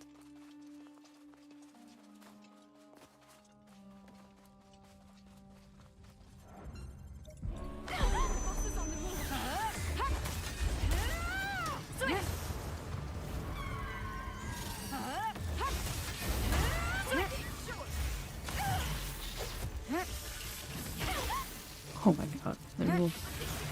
Let me move. Hold on.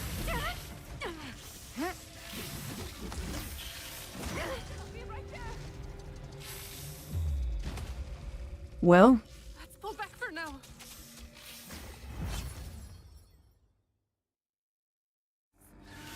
Let's get everything we've got.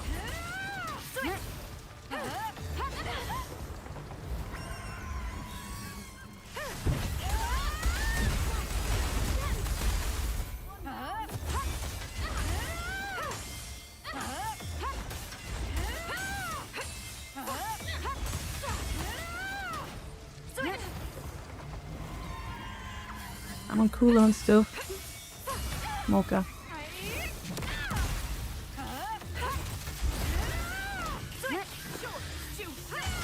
It stays. That doesn't hurt though. Please, Stina. Stina. Fight on your own terms. I'm gonna die again. Let's pull back for now. This is way too hard of this weapon. I'm not losing here. No sword skills either.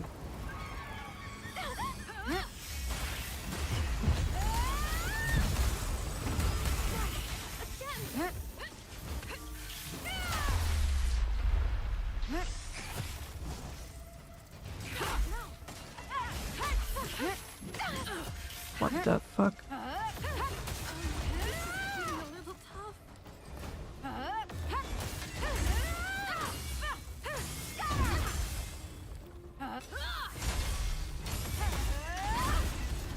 Oh, this has more damage.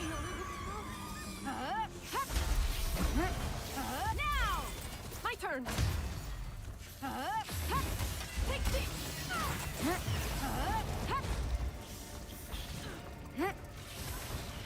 Stina! I can do this. The enemy's weak point is there.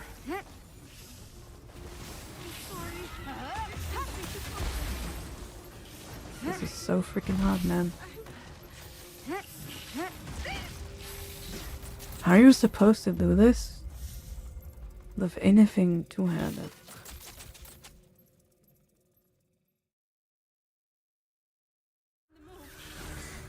Yeah, I'm bringing this to check if this is like juicy proficiency or something.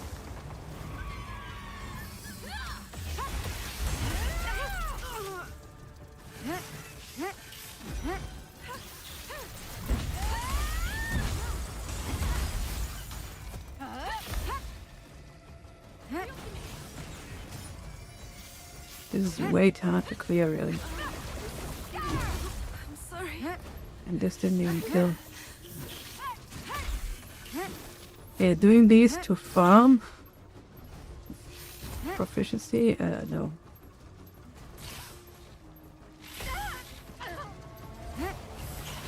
Not a good idea.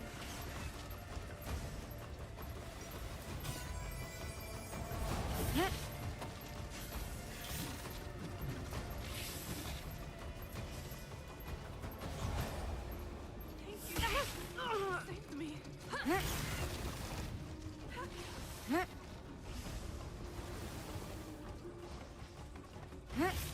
I'll give it my all.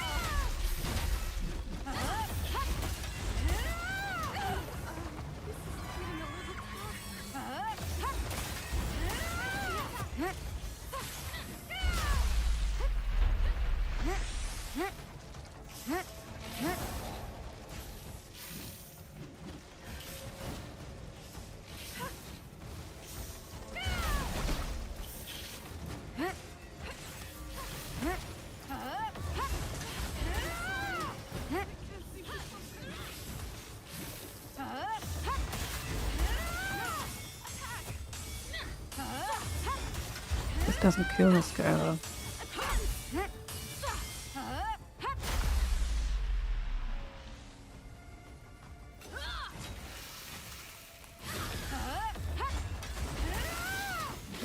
Stina!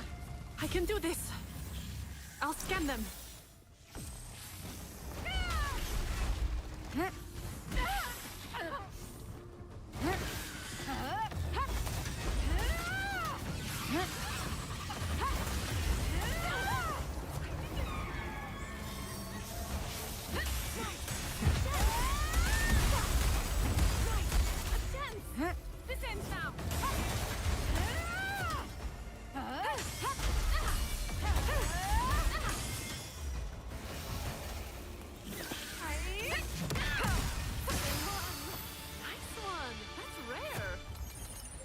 Shit, I didn't look at my proficiency before I got into this fight.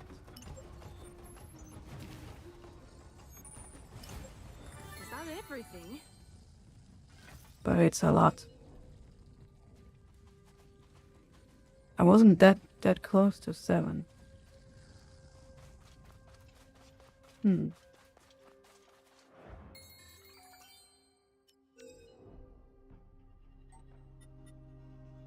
Look at this.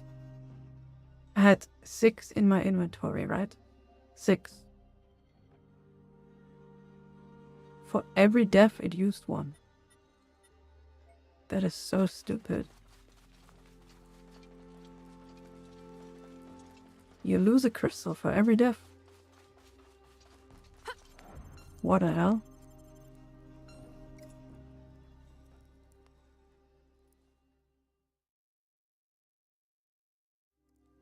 I think it's this way. Might as well try again.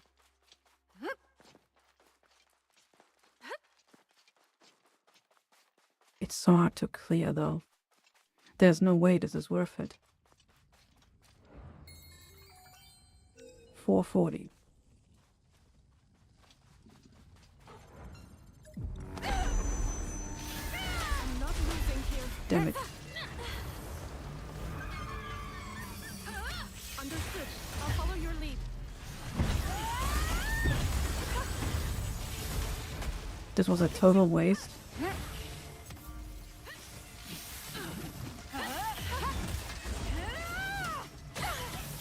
And this completely missed.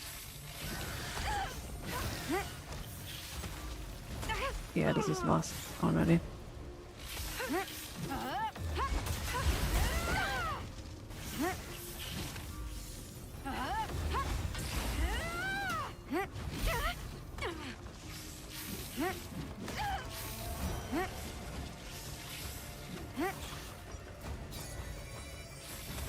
Fight on your own terms.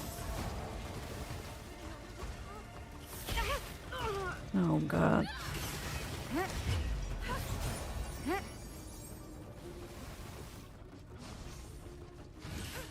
I'll get you.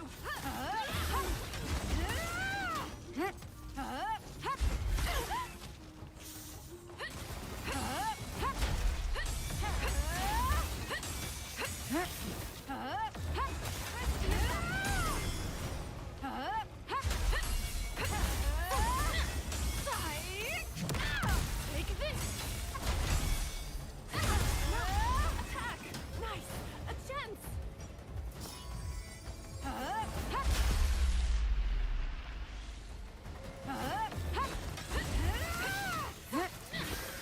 Take this. Oh god, not me. I'll be right there. Let's pull back for now. Crystal anymore. This is my last crystal. So wait, so if I die again, it won't let me enter because I don't have crystals?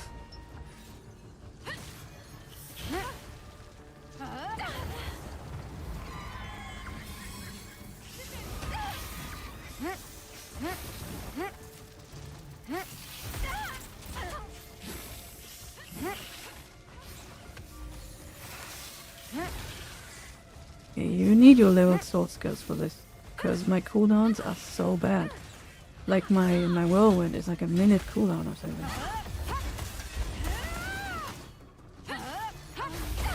Getting a little tough.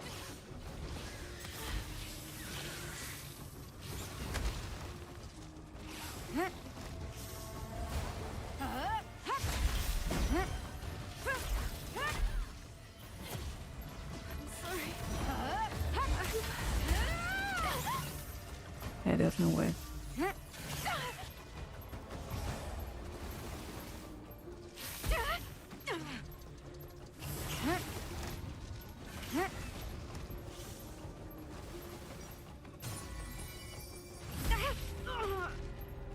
So that means I can't do it anymore? You don't have gold crystal. That is so gay. You lose a crystal when you die. Okay. I'm out here. This way next. This is something your farm with like actually complete build.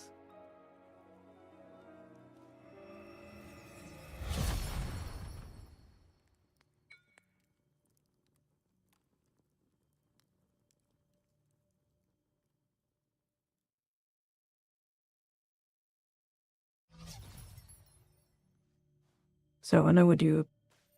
Like, how do you play with this weapon? You can't keep spamming this.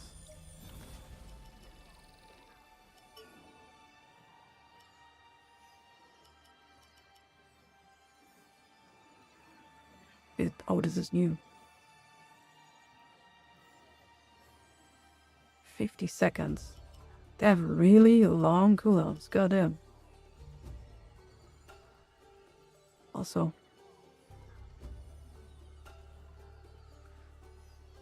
I gotta use the bathroom again. Give me a sec.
Hello.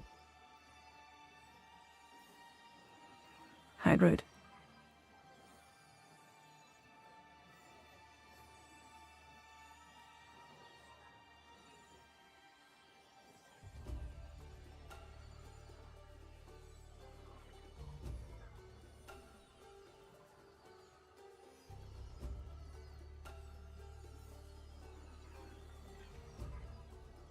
That was quick. Nee. Welcome back, thanks. Was expecting an evacuation.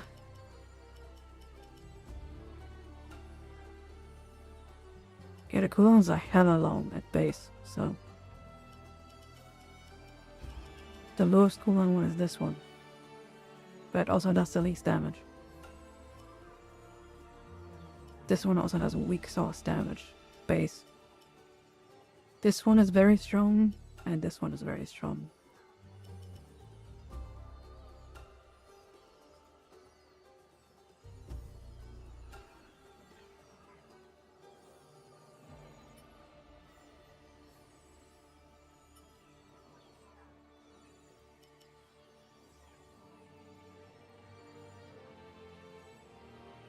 Rising Cross. Probably that instead of Fierce Shock.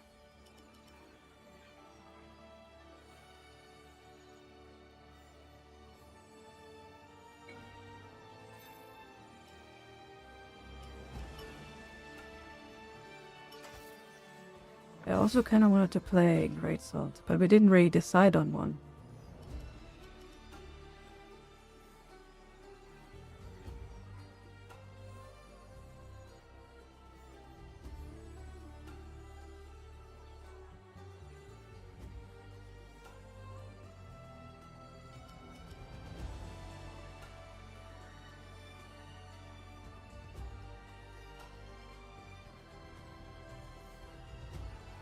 finally get Zuga.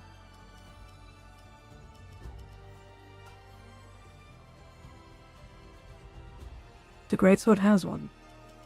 That's why I want to play it.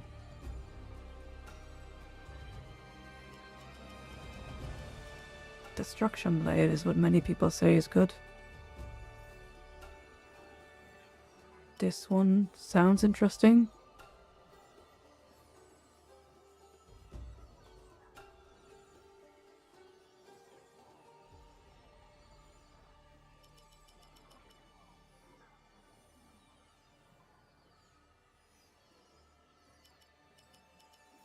Yeah, I want to level something. The Geist Blade it seems very chill. But it's also no damage increase, so. But it seems like a chill sword. Also, why does this one have the perfect stats?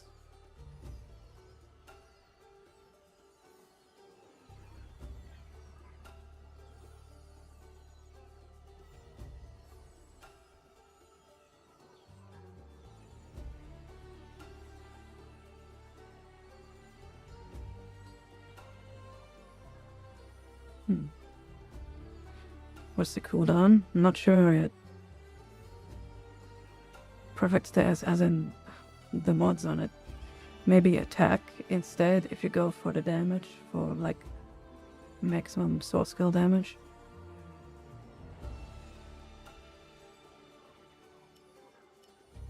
Could just use this to level or something.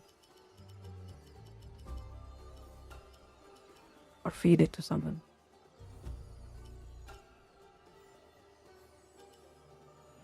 So Destruction Blade. This one, I'm not sure.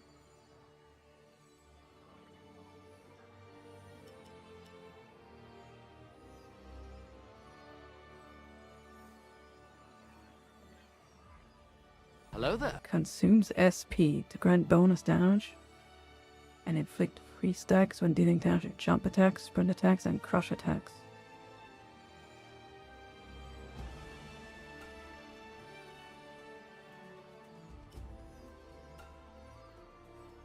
Hey, so lame.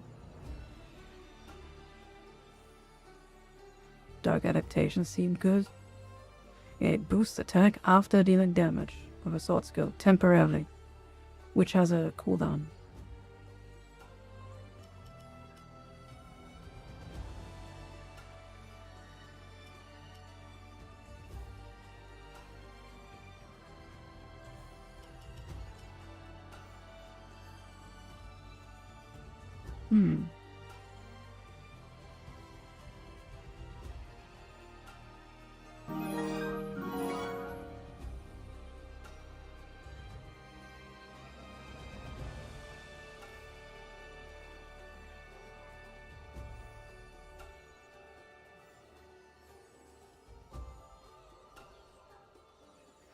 Cha-cha raid?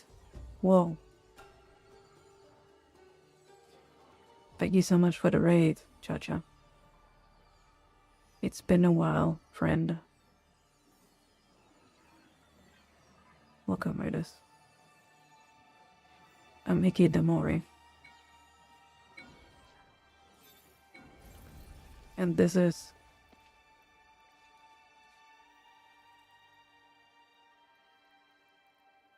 my character. Good luck. I play lots of Star Citizen, but also variety.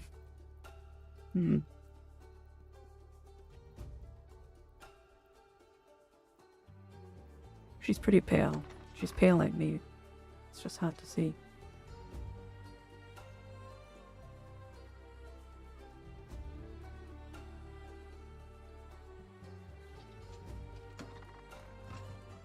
Withering Rooms. Hey, is Withering Rooms this a roguelite game?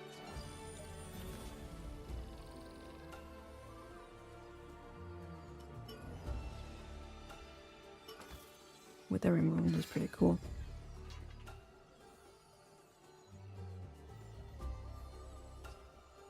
Thank you for the raid the other day. It's been a while now. Roguelike game. Yeah, that game looked cool. I bought that game a while ago because I wanted to play it, but I never got around to play it yet.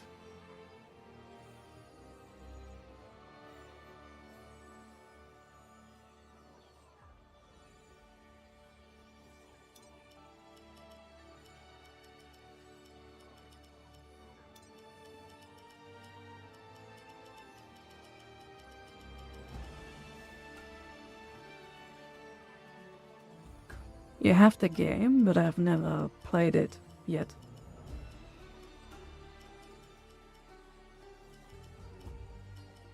Yeah.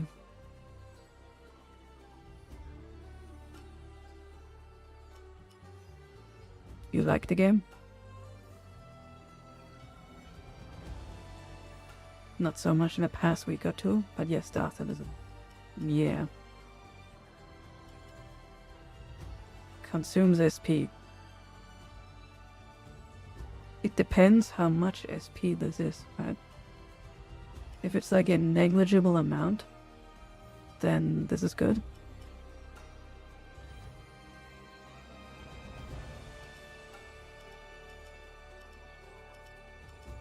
It does have dual scaling too.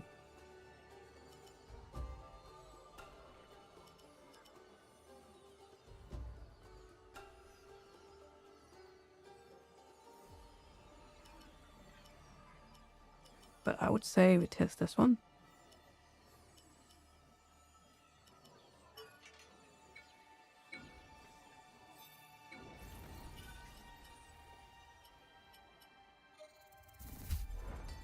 Welcome to my forge. What can I do for you today?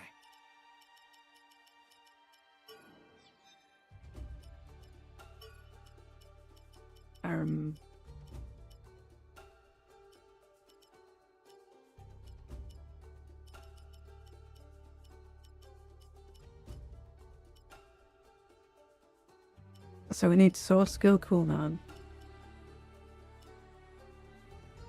16.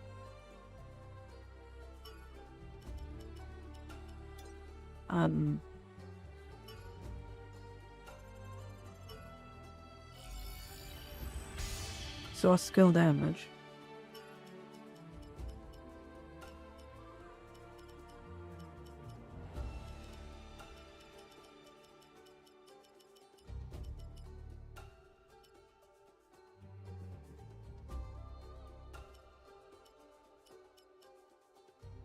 Have you played Echoes of Aincrad? Cha-cha? Or are you looking to play it? Don't think I've seen you play an anime game yet.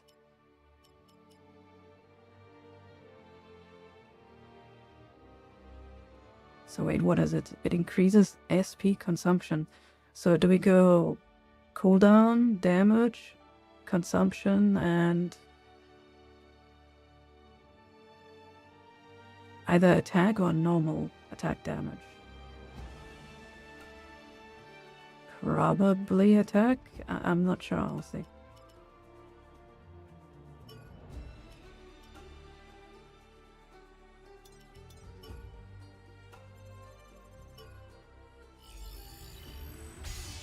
Yeah, normal attack only boosts normal attacks, but attack boosts everything.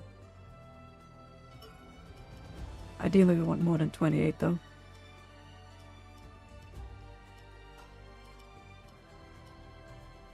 Source skill damage, that's only 14%. Brew. SP consumption.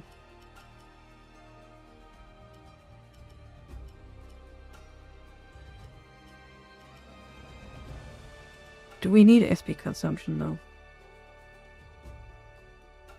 We might not need it. Anime game? Yes.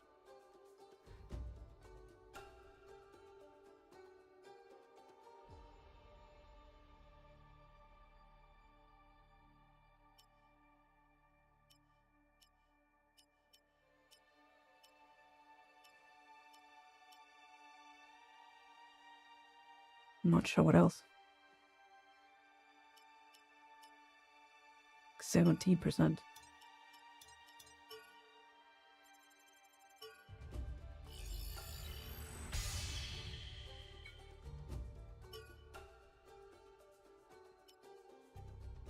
like anime style game.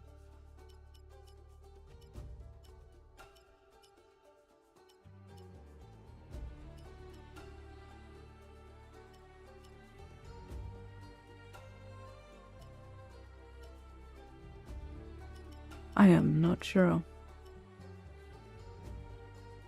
It's either normal attack or extra attack.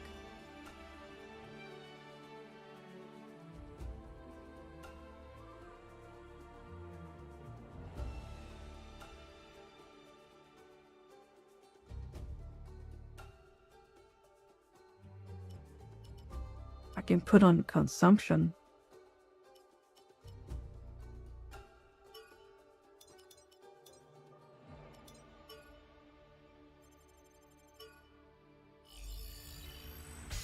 Because this effect increases consumption.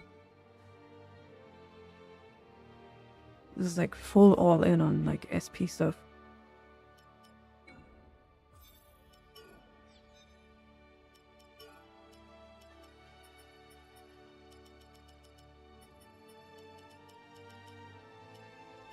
Oh yeah, let's feed this one. Useless ass.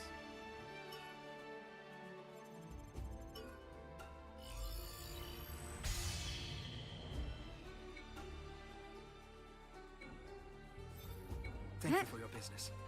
I look forward to serving you again.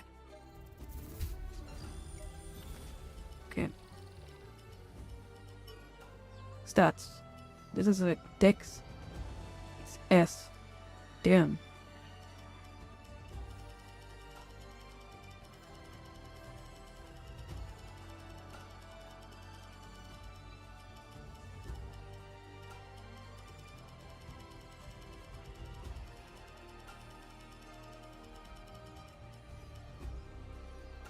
So 60,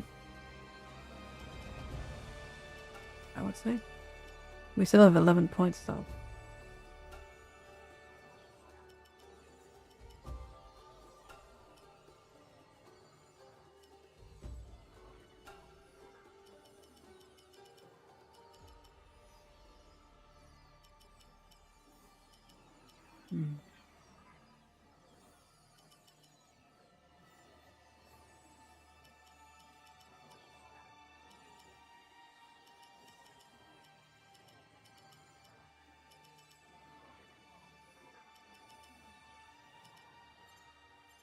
Okay. I haven't played Greatsword, by the way. So, what is the best way to level up proficiency?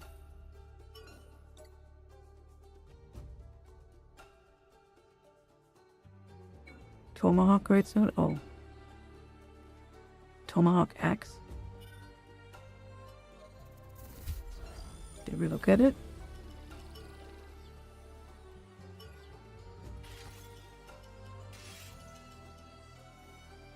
Oh. Bonus damage to sprint attacks based on attack, as well as 1 stack per enemy hit by sprint attacks. Increases attack temporarily based on a number of stacks. This does seem cool. At first glance, this seems like the best one. Because sprint attacks are just faster. But it's only sprint attacks, right? Maybe? The stack lasts a while.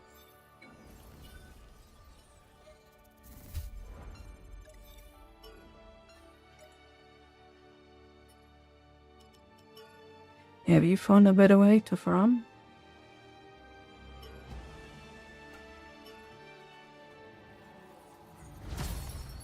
Sword skill. Weapon proficiency, I mean.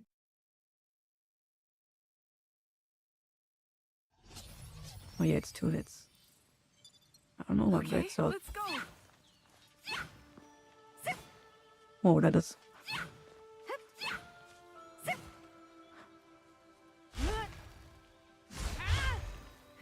But it's so slow. That's pretty fast.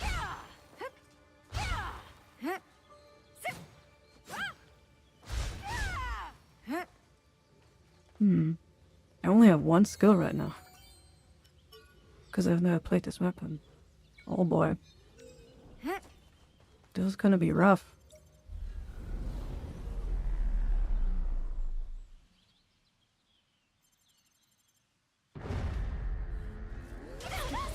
Sure. Fight on your own terms. Got it. All on me. Help. Help.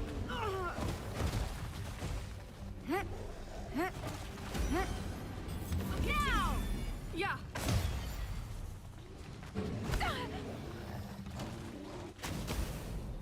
Dude. Okay, finally I can breathe.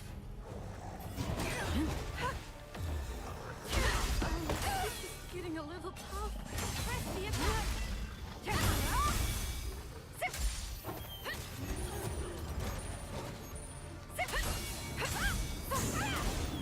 Like, what do you use with a great sword?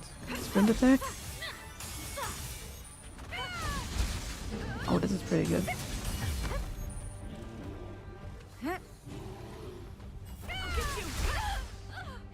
Jesus. Dina, I can do this. I found their weakness.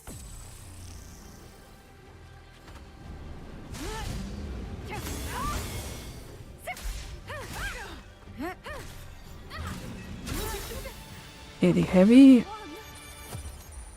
on Grace, that seems bad.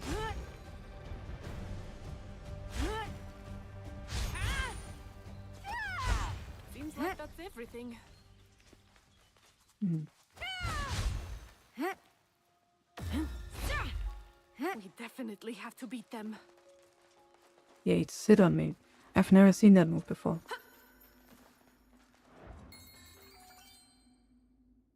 We got an entire level up. Yeah, it's about 800.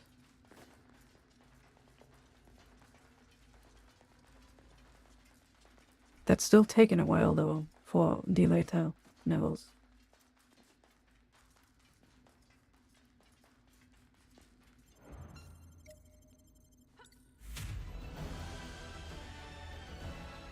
You're not dying after the 2 walls, should I? Could be more efficient.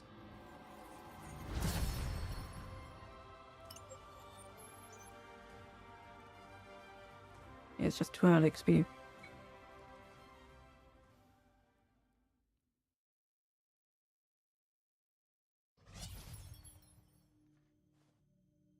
Dying is faster, question mark.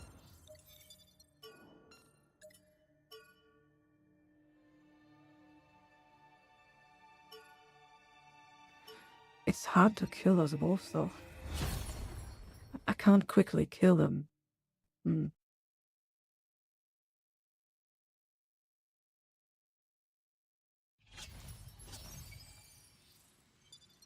Okay, let's go.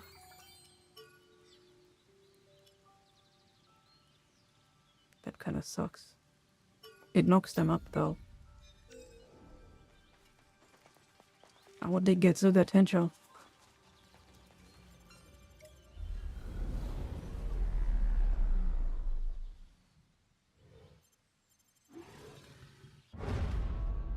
I'm not losing here. Fight on your own terms.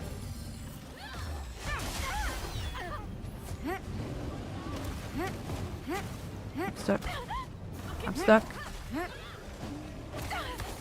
Dude. Please.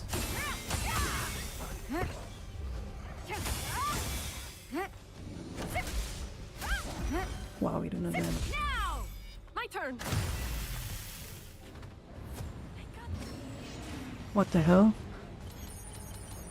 How did this one die? This ends now.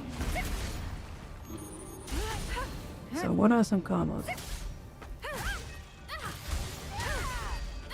sorry. I need to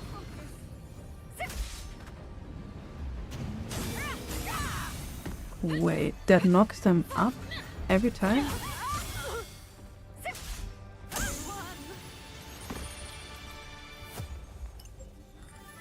Not all bosses though, right?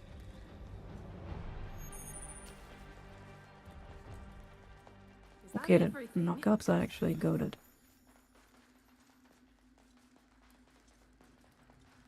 Ah shit, I forgot to die. There!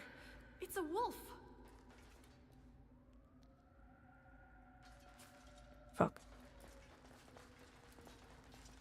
The 2 wolves gave me 250 before he went killed. That means the boss gives you 550? Or like 500? Because I get about 800.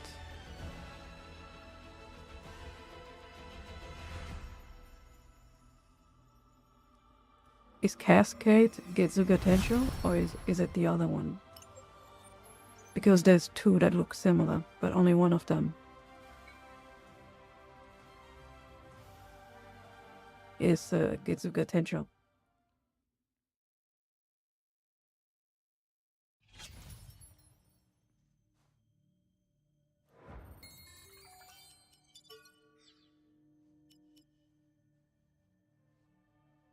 Wait, this is it? This is it. We got it. Okay. 920. Okay. So only the base damage goes up. That's why it does so much damage. 920 plus 250%. We got the Getsuga Tensho.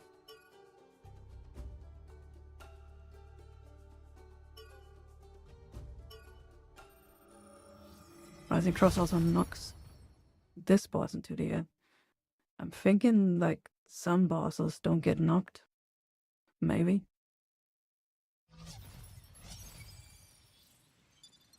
Okay. Like the golems or something.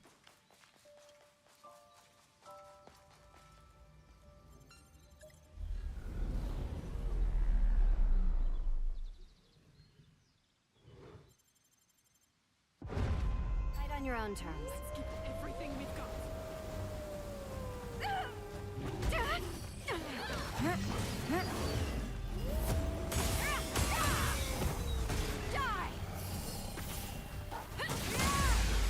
Oh my god.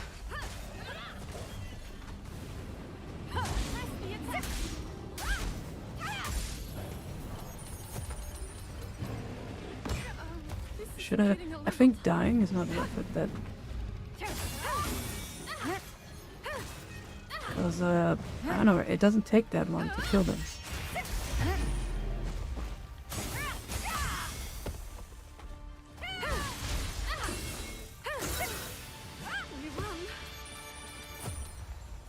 How much damage was that? I missed it. Seems like that's everything. Somehow, this was easier than using the dagger. What the hell?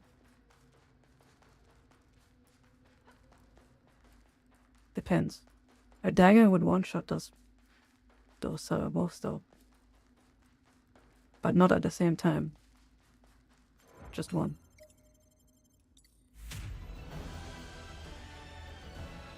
Yeah, the knock-up makes it super easy. Knock them up and then you can charge. But you have to kind of group them. Hey, that's good that they all attack me then, because I can just knock them up then.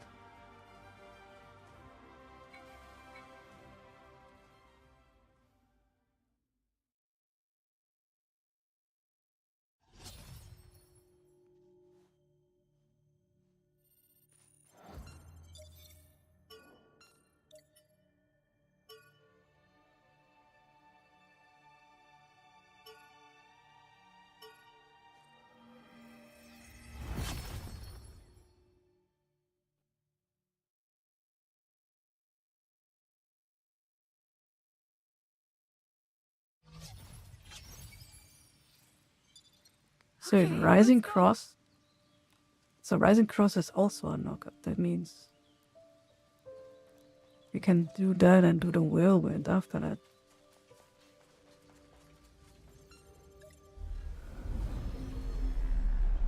Hey, that's kind of strong because Rising Cross is a crush attack. Together with the hammer, you can follow up with your other crush attack.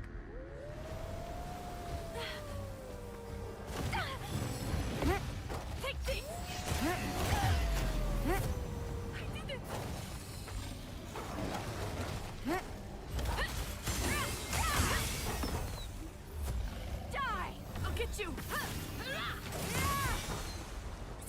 That was kind of bad aim.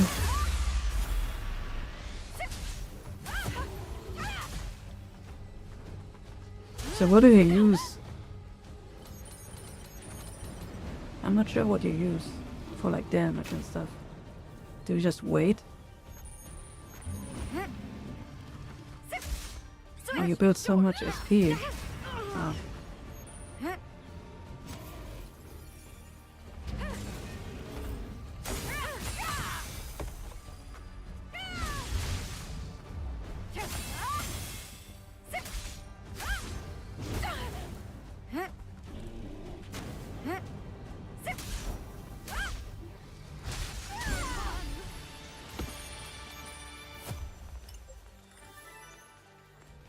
Tornado skill.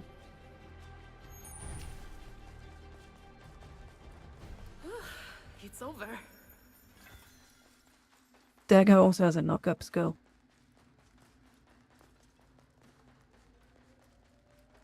I should use it.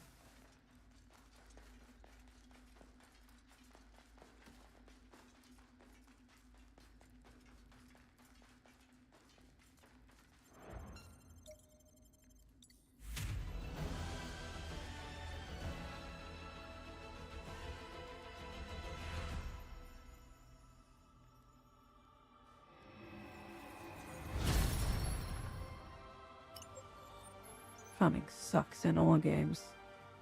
Yeah, it depends.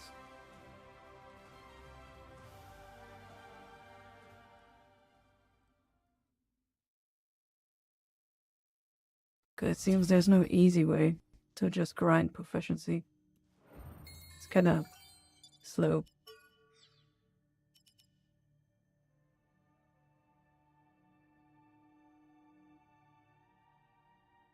This does so much damage.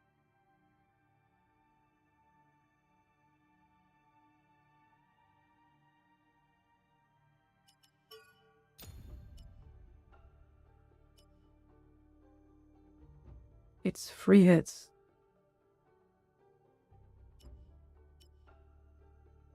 Has less cooldown than...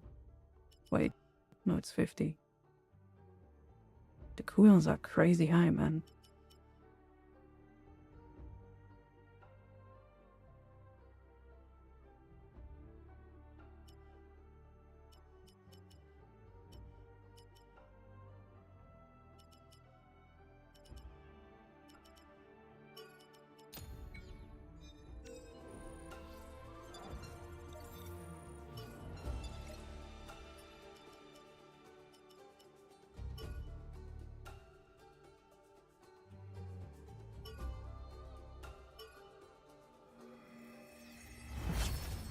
Without some kind of CC, it's kind of impossible to land Cascade though.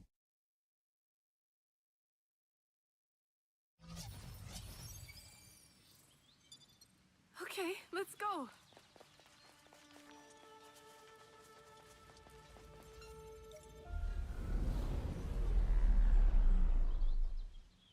And the cooldown on the sword doesn't really help as much as I thought it would.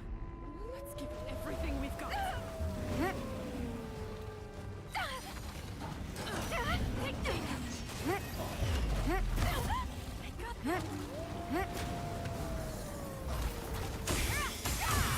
Switch, sure.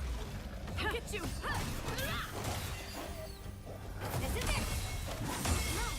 Switch, sure. Die. Switch, sure.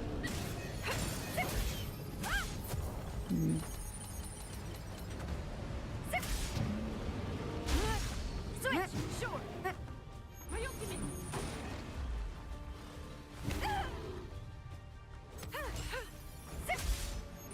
Switch with me. Got it. Switch, sure. Fight on your own terms. Got it.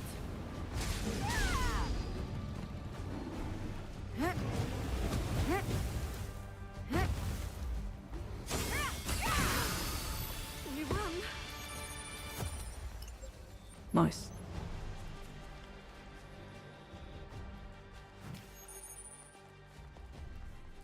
Seems like that's everything.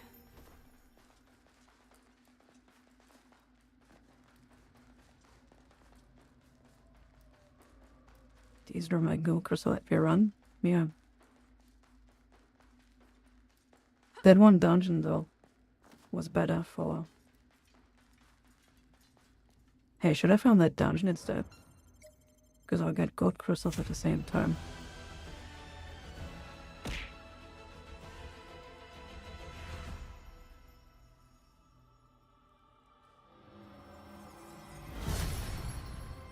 I know, I want proficiency the fastest.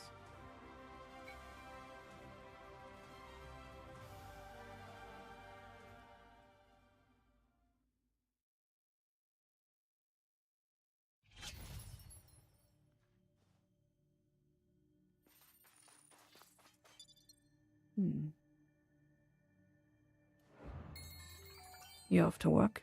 Okay. Hope you have a chill day and work. No more check. What is the cooldown again?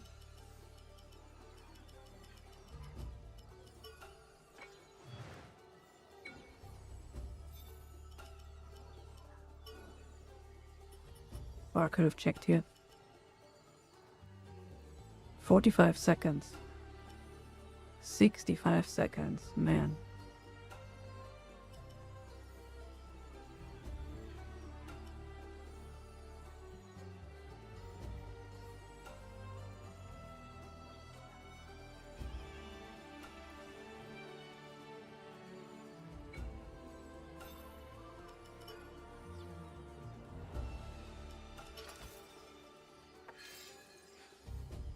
Say 11 before I go, please. No.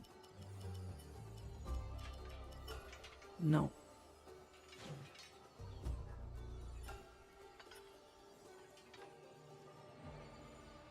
Worry, please. No.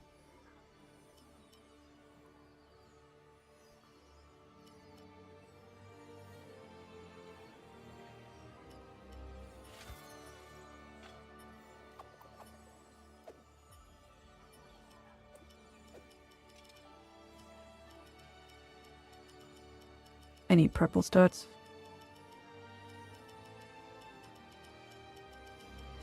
Wow, purple stats are so rare. I'm starting to believe you actually mostly get purple stats from the gold gates. 50 attack. Damn. Hello there.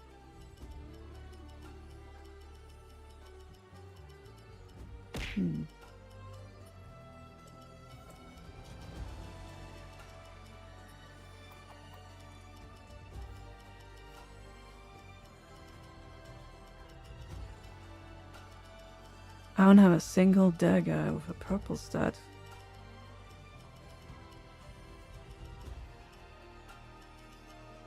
Satch.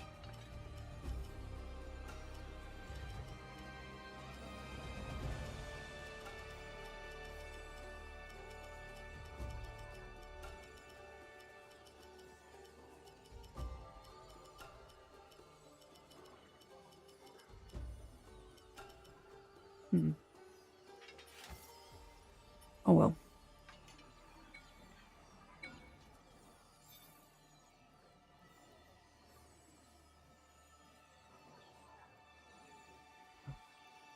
Hey, Commander. Hydrate.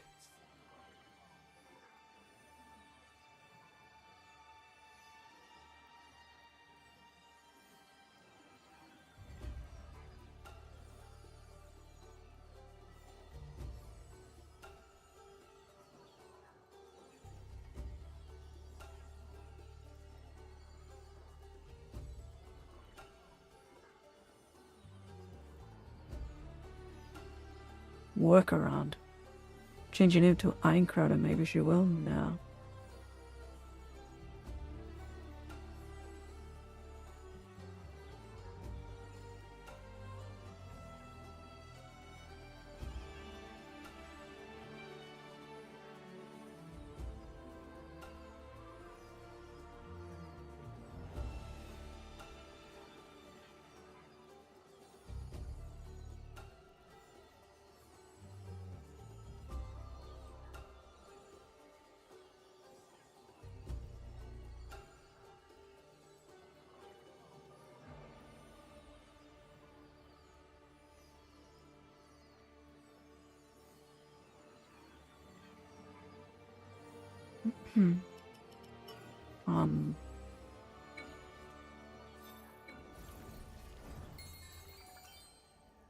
It's taken quite a bit.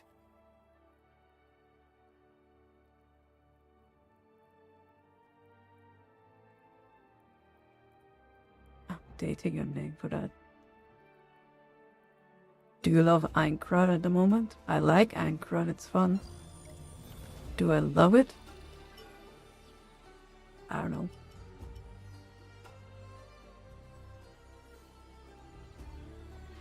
I might stick to Dagger for now. This is like something so repetitive. You know?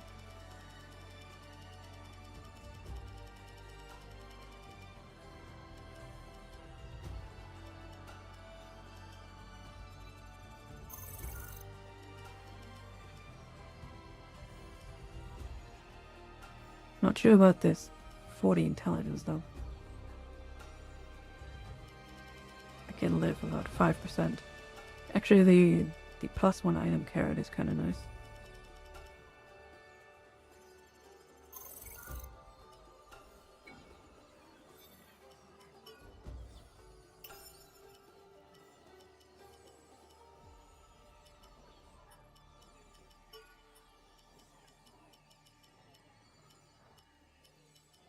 What did I bring here?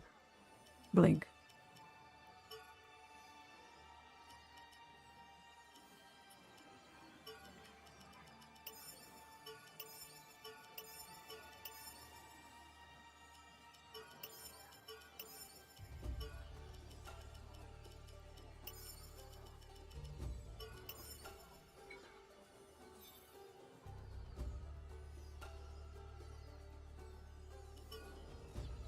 There to farm and stuff.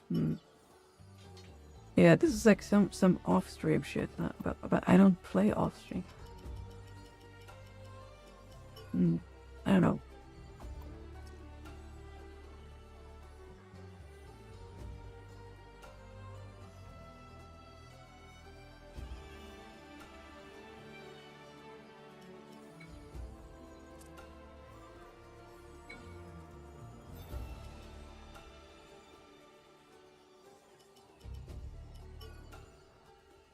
So, I won't use Sigil Staff.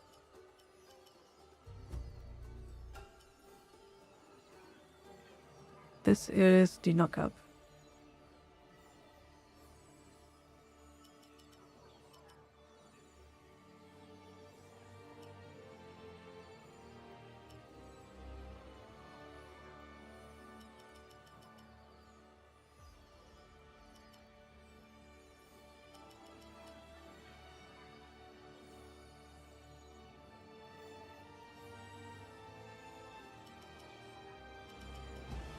I mean, I can probably max them all.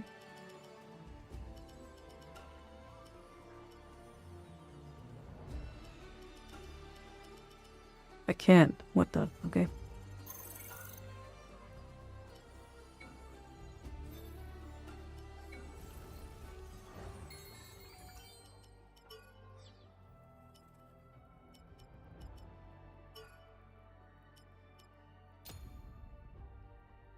Wait.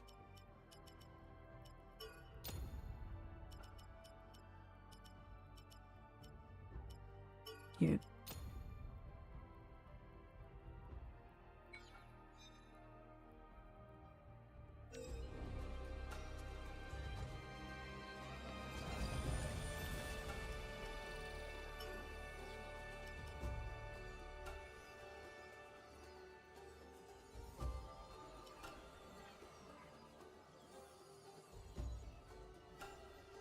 Want to max out agility though.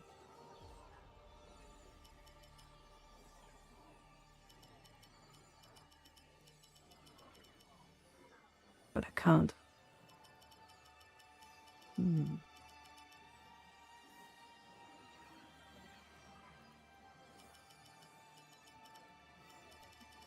I could do 5 health for now.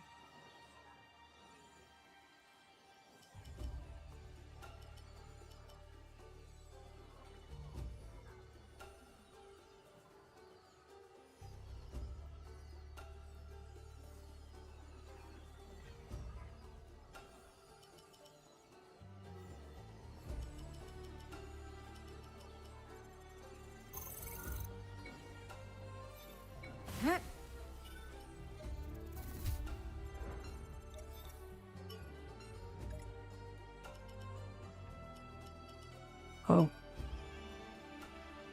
Did I not do this? Blueprint. I thought I did this. Okay, let's go.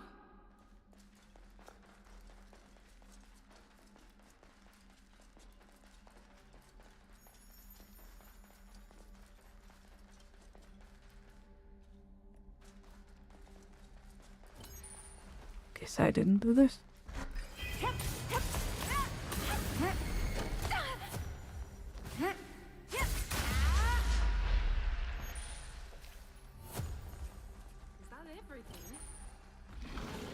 Oh yeah, that's the way.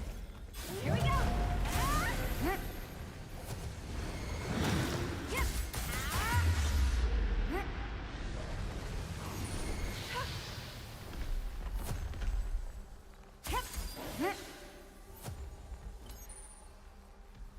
These enemies are so weird. If you attack them too close, which is almost every melee, you get knocked down. With this aura shit. Here we go. Seems like that's everything.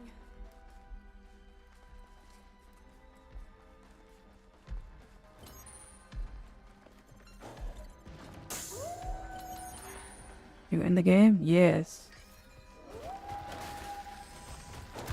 Oh shit.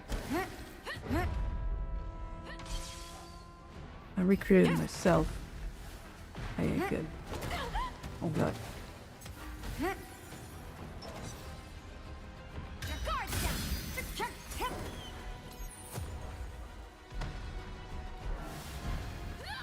This is it.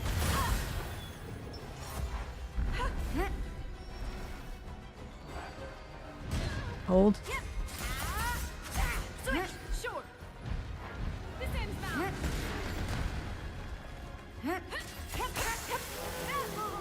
A rare drop. Is that everything? Okay.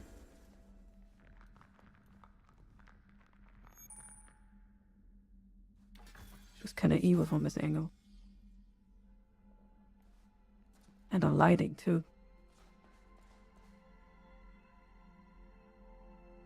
It's hard to show her.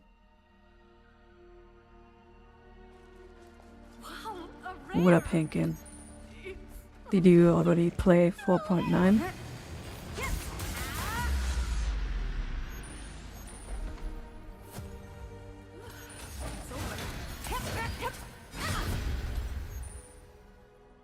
Is that everything?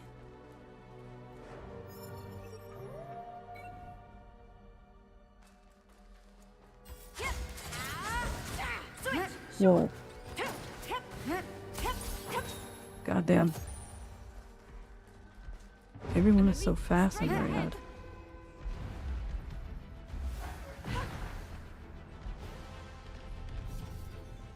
So can you knock these up? See, you can't knock up the golems. I mean, Here we go. which makes sense, right? Nice one. That's rare. Seems like that's everything.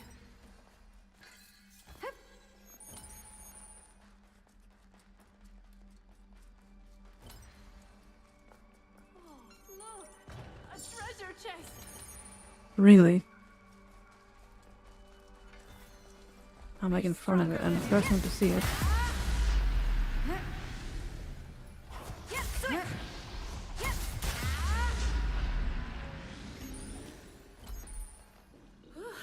It's over. There's the chest.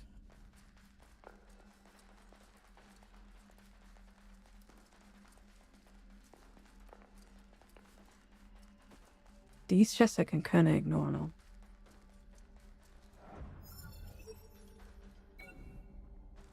So it's like I always found chests in the other quest.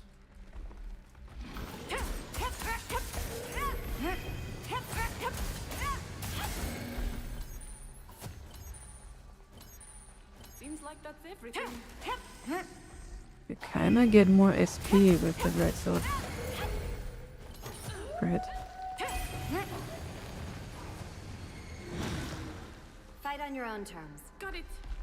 Your guard's down. Oh. Here we go.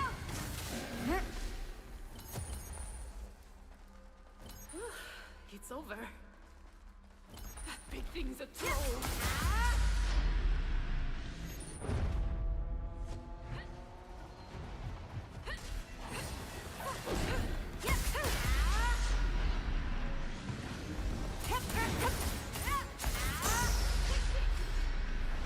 Good night, Henken. It was good to see you again, homie. Seems like that's everything.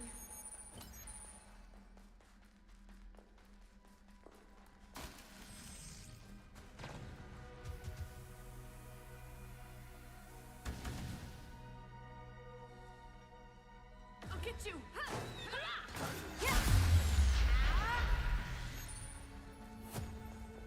Is that everything? Is that a treasure chest over there? This mission might have a good way to farm XP. You're right, actually. I think it is quantity over quality, right? And this is kind of chill, because those guys summon enemies. The trolls, I mean.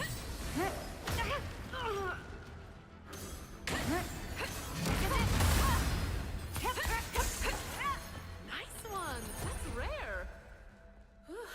It's over.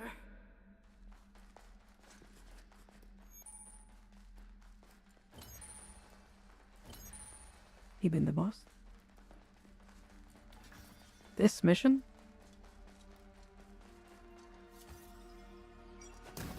Oh, look! A treasure chest! Whoa! A rare drop! So anything that's red, for them is a rare drop.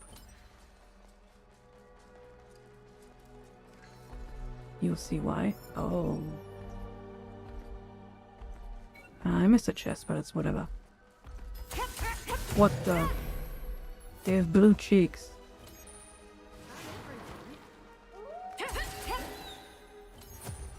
I haven't seen it until now. This is it.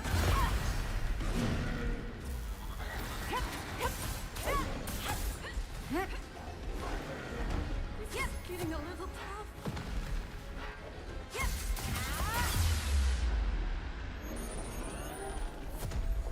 Yeah, look. Oh, it's painted though. Here we go.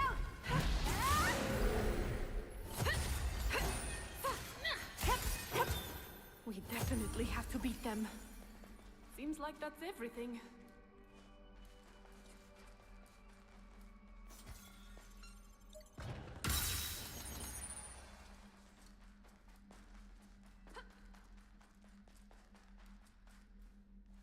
Where's the treasure chest? Good. Is that a treasure chest over there? Yes.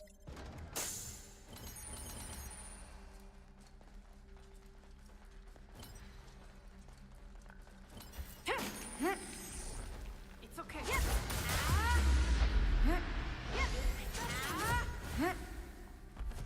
Is that everything? Another one.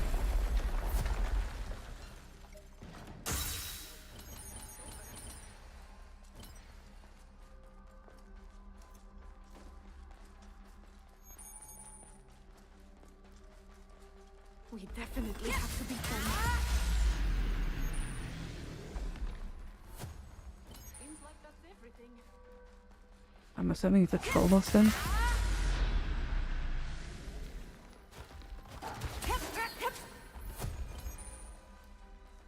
A safe area. Oh.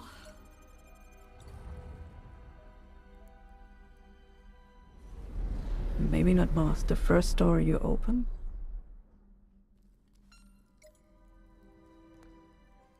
Nani?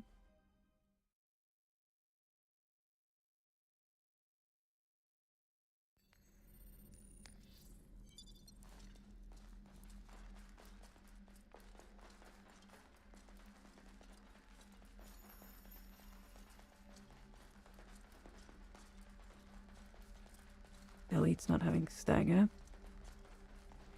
It is sometimes weird that some heavies do not stagger. It feels weird sometimes. You mean this guy? Fuck.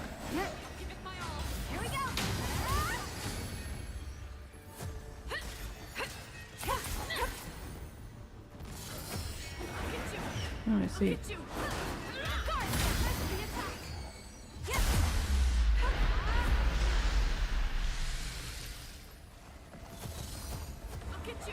Oh yeah, if you use Stina here.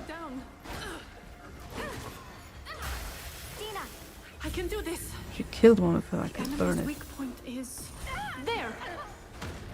I know it's too late, Stina.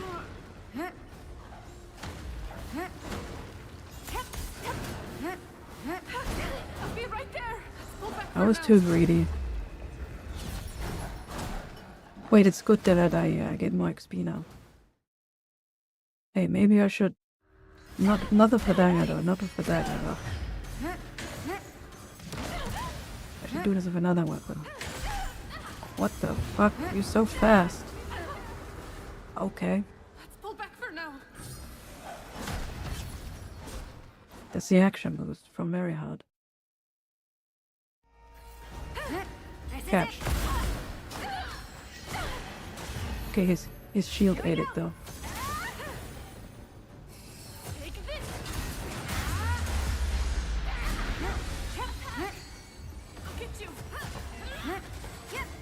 No, this guy. Right.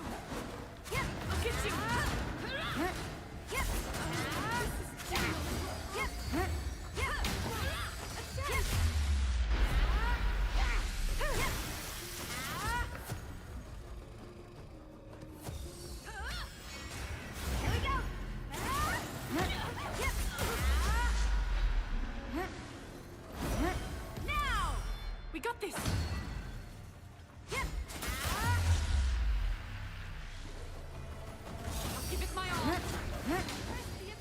It's so many. Oh, this is perfect for farming. Damn. It's so many smack slips. Yeah. Now, my turn. Look at you. Attack.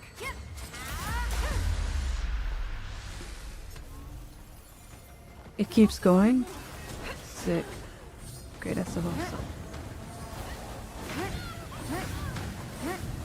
This is it. Here we go.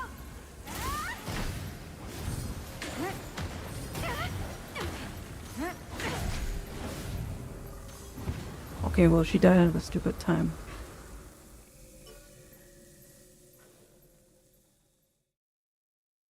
Clearing. Yeah, you need cooldowns. It's like what the? You say it's too many, right?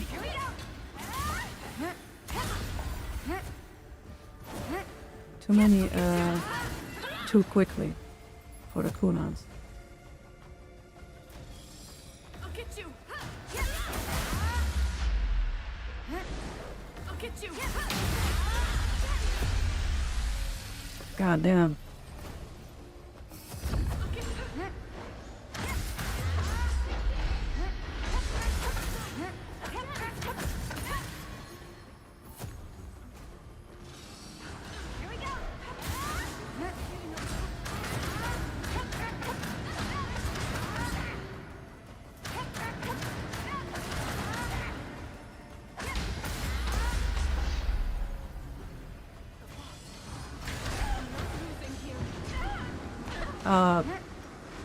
Okay. I keep forgetting. And missing. This is it. God damn, man. They all have like the same spinny move. That's kind of hard. She gets instantly one. What the fuck? I got in and get hit. We got this. This is intense. Here we go. This is it.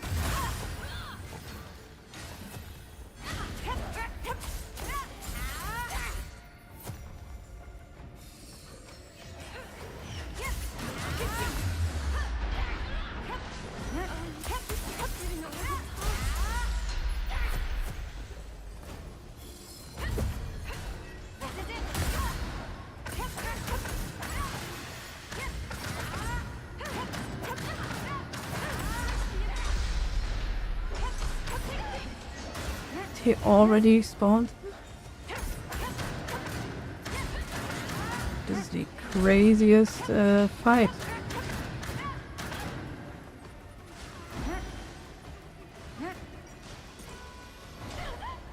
I gotta heal her, cause if she keeps dying, I keep getting aggro.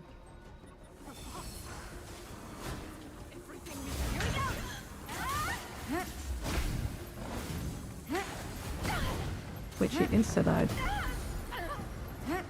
Dude.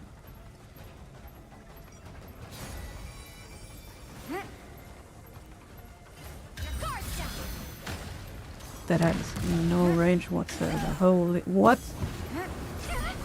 What? Help! Hilfe! Ich bin in Gefahr. Fuck. Pull back for now.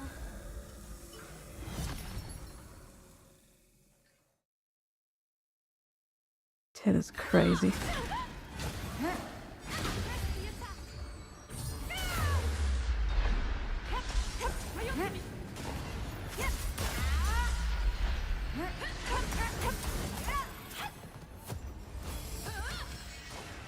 Here we go.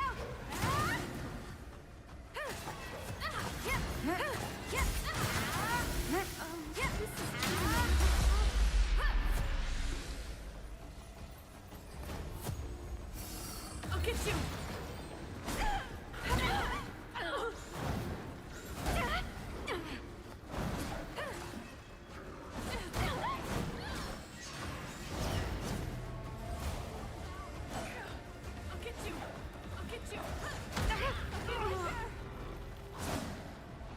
Let's pull back for now.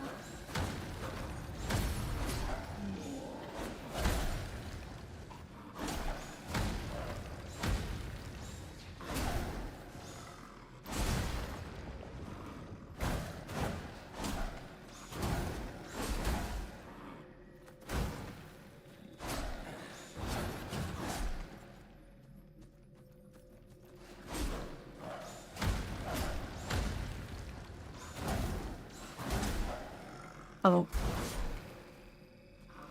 I got jump scared by my grandma because I have noise cancelling headphones. So yeah, I had to give my signature to accept the package. My new flight stick mount is here now. The Monster Tech mount. Is she? I don't hear her, right? I'm using noise cancelling headphones because of my AC, because it's so loud, including my two PCs. So whenever she taps on my shoulder, it always jump scares me. Right?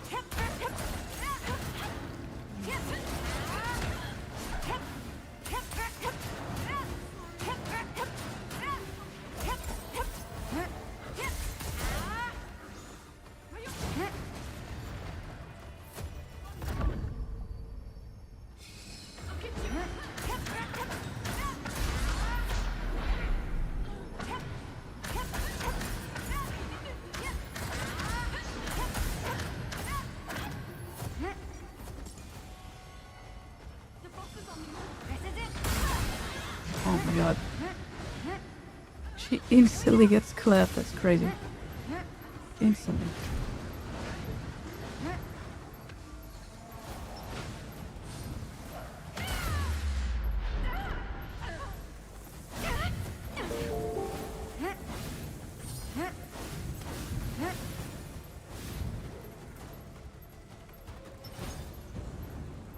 Damn.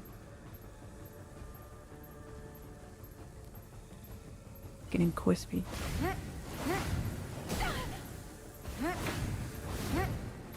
Thank you.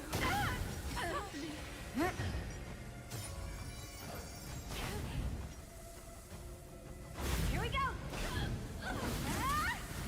This is it! Wait, I don't have. I thought I had the thingy.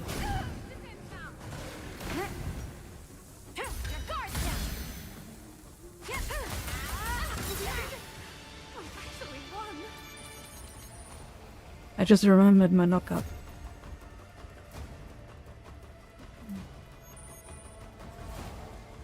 Thanks for the follow. Snazzy. Have you gotten that bug yet where you become invincible to damage? No?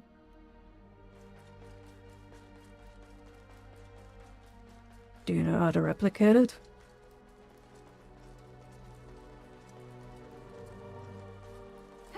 Look, it's our destination.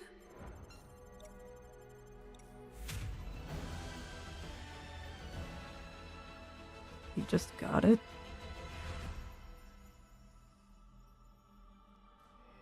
Hmm.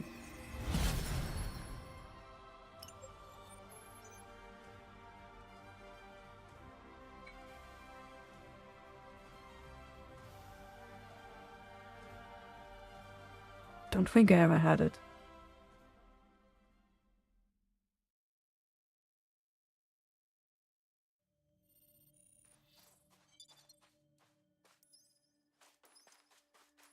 Wait, new quest?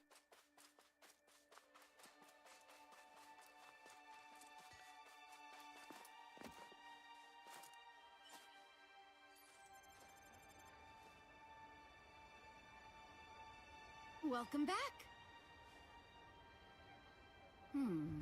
Most interesting. So that's how you would describe the inside of those ruins? I must incorporate this amazing new discovery into my thesis right away. Thanks for your help. Oh, please accept this as your reward.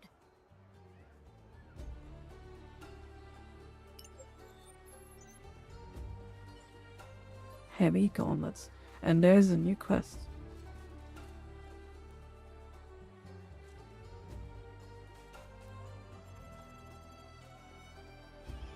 Remember me? I'm the guy who asked you to take care of those monsters on the frontier. Who'd have thought we'd cross paths here? You holding up okay? We're not doing so hot, actually. How it's some of this and some of that. Bad. Would you mind hearing me out? I appreciate it. Truth is, I was relocated here as punishment. My captain found out that I sent you to take out those monsters for me and was none too pleased. And it gets even worse. Since then, I've been tasked with taking out monsters way more vicious and terrifying than the ones I asked you to get rid of. It's already time for my deployment. Listen, you wouldn't be open to taking out some more monsters for me, would you? Oh man, you're really saving my ass here! I seriously owe you. Thinking this will give us another blueprint. Welcome to my forge. What can I do for you today? So heavy gauntlets. Increases strength.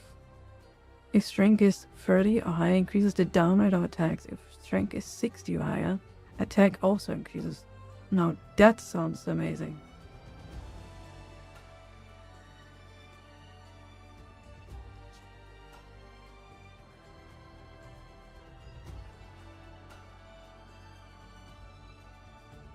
Makes her reach 100 strength.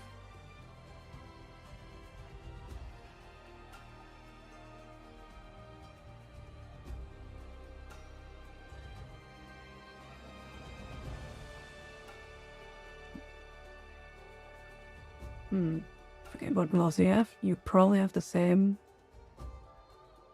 I'm using. This one increases damage of heavy attacks. But this one, though,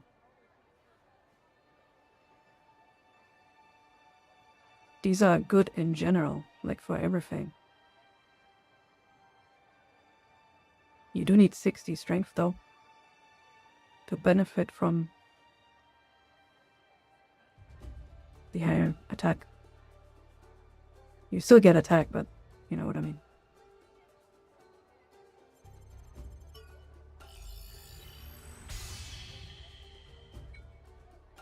This is some late game shit, though. Thank you for your business.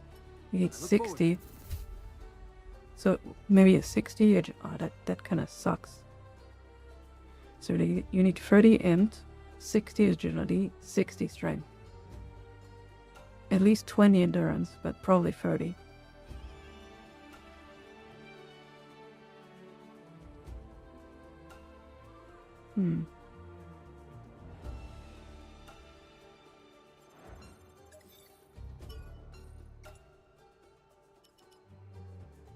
Damn, this one is not a blueprint.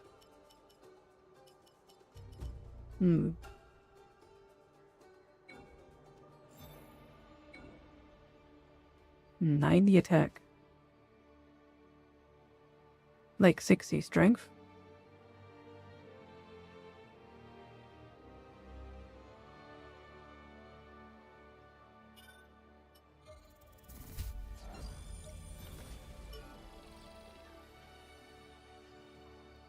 I could do 60 agility, 60 strength. But I would have to take away from intelligence and endurance.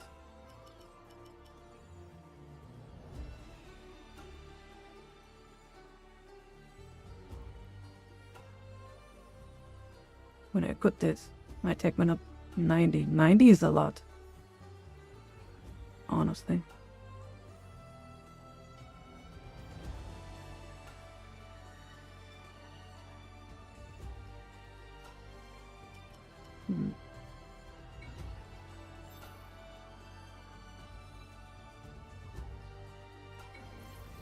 Yep. Yup, chat. I'm hungry. I'm almost so hungry at like the 8 or 9 hour mark. Maybe it's because my sleep isn't that good.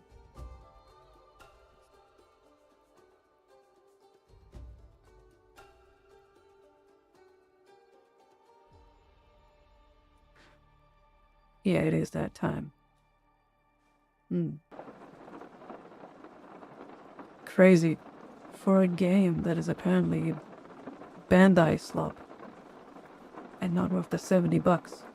I'm having a lot of fun with it.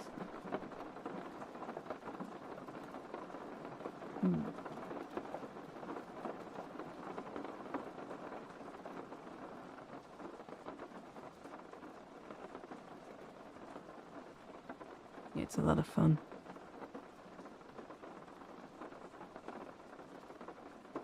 You know what else is fun?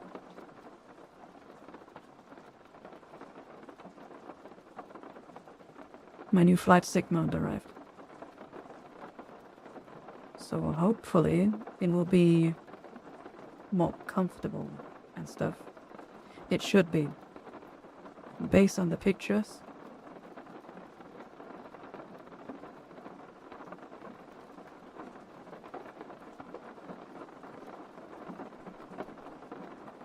The shipping took a long time. I mean, them shipping. The actual shipping. Yesterday it was picked up by DHL or whatever. And today they delivered. Because, you know, it's in Germany. I live in Germany. I was just waiting for them to, like, ship it. It should suit my setup. I mean, Virgil is using the same mount, and he's also using a mouse while sitting at his desk. So I'm assuming this should work, maybe? We'll see.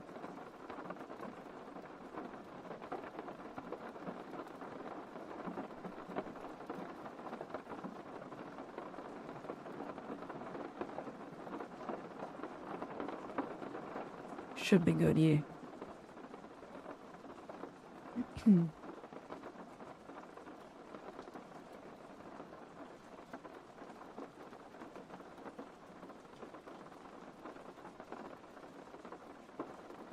Who is streaming right now?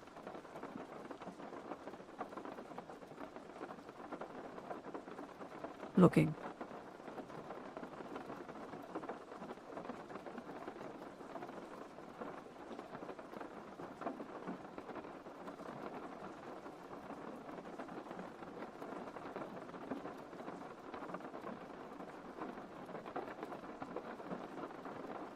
For some reason, I cannot have a habit of finding mute streamers.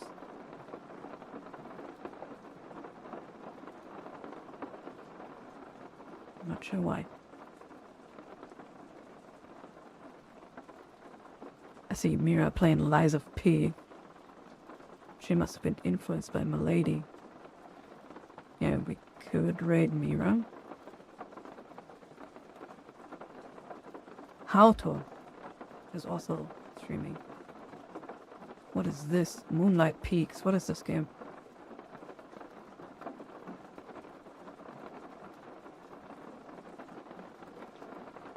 Golf, Animal Crossing, looking ass.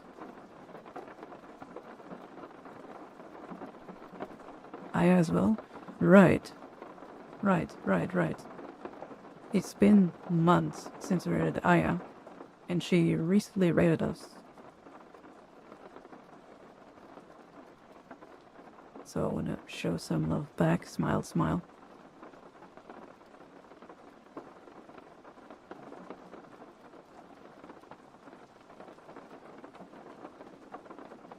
You. So chat. Here are the raid messages. She is playing Monster Hunter Wilds. Kinda close to this game, honestly, in terms of mission structure.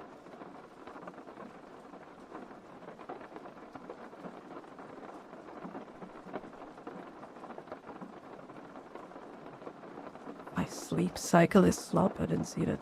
True though.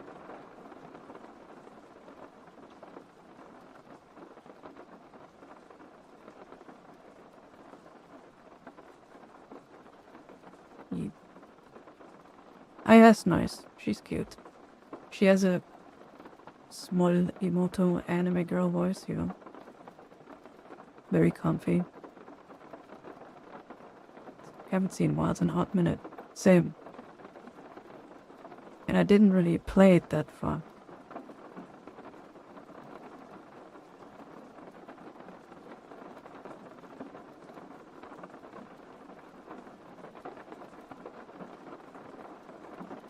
Chat.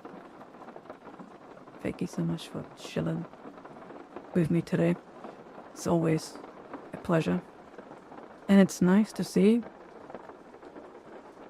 that, at least from what I see, it's like you enjoy hanging out while playing this game, you know what I mean? So it doesn't have to be Star Citizen all the time. It's nice.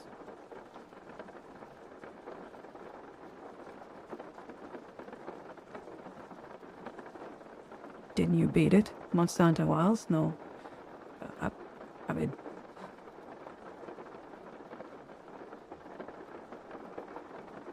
Wait. Maybe I beat, like, the main campaign. Actually. Prologue. I don't know. Did I beat the main campaign? I'm not sure, actually.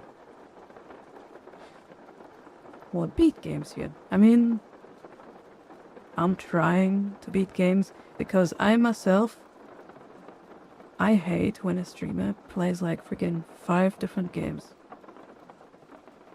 in a week. You know what I mean? So I like to focus on a couple or chat.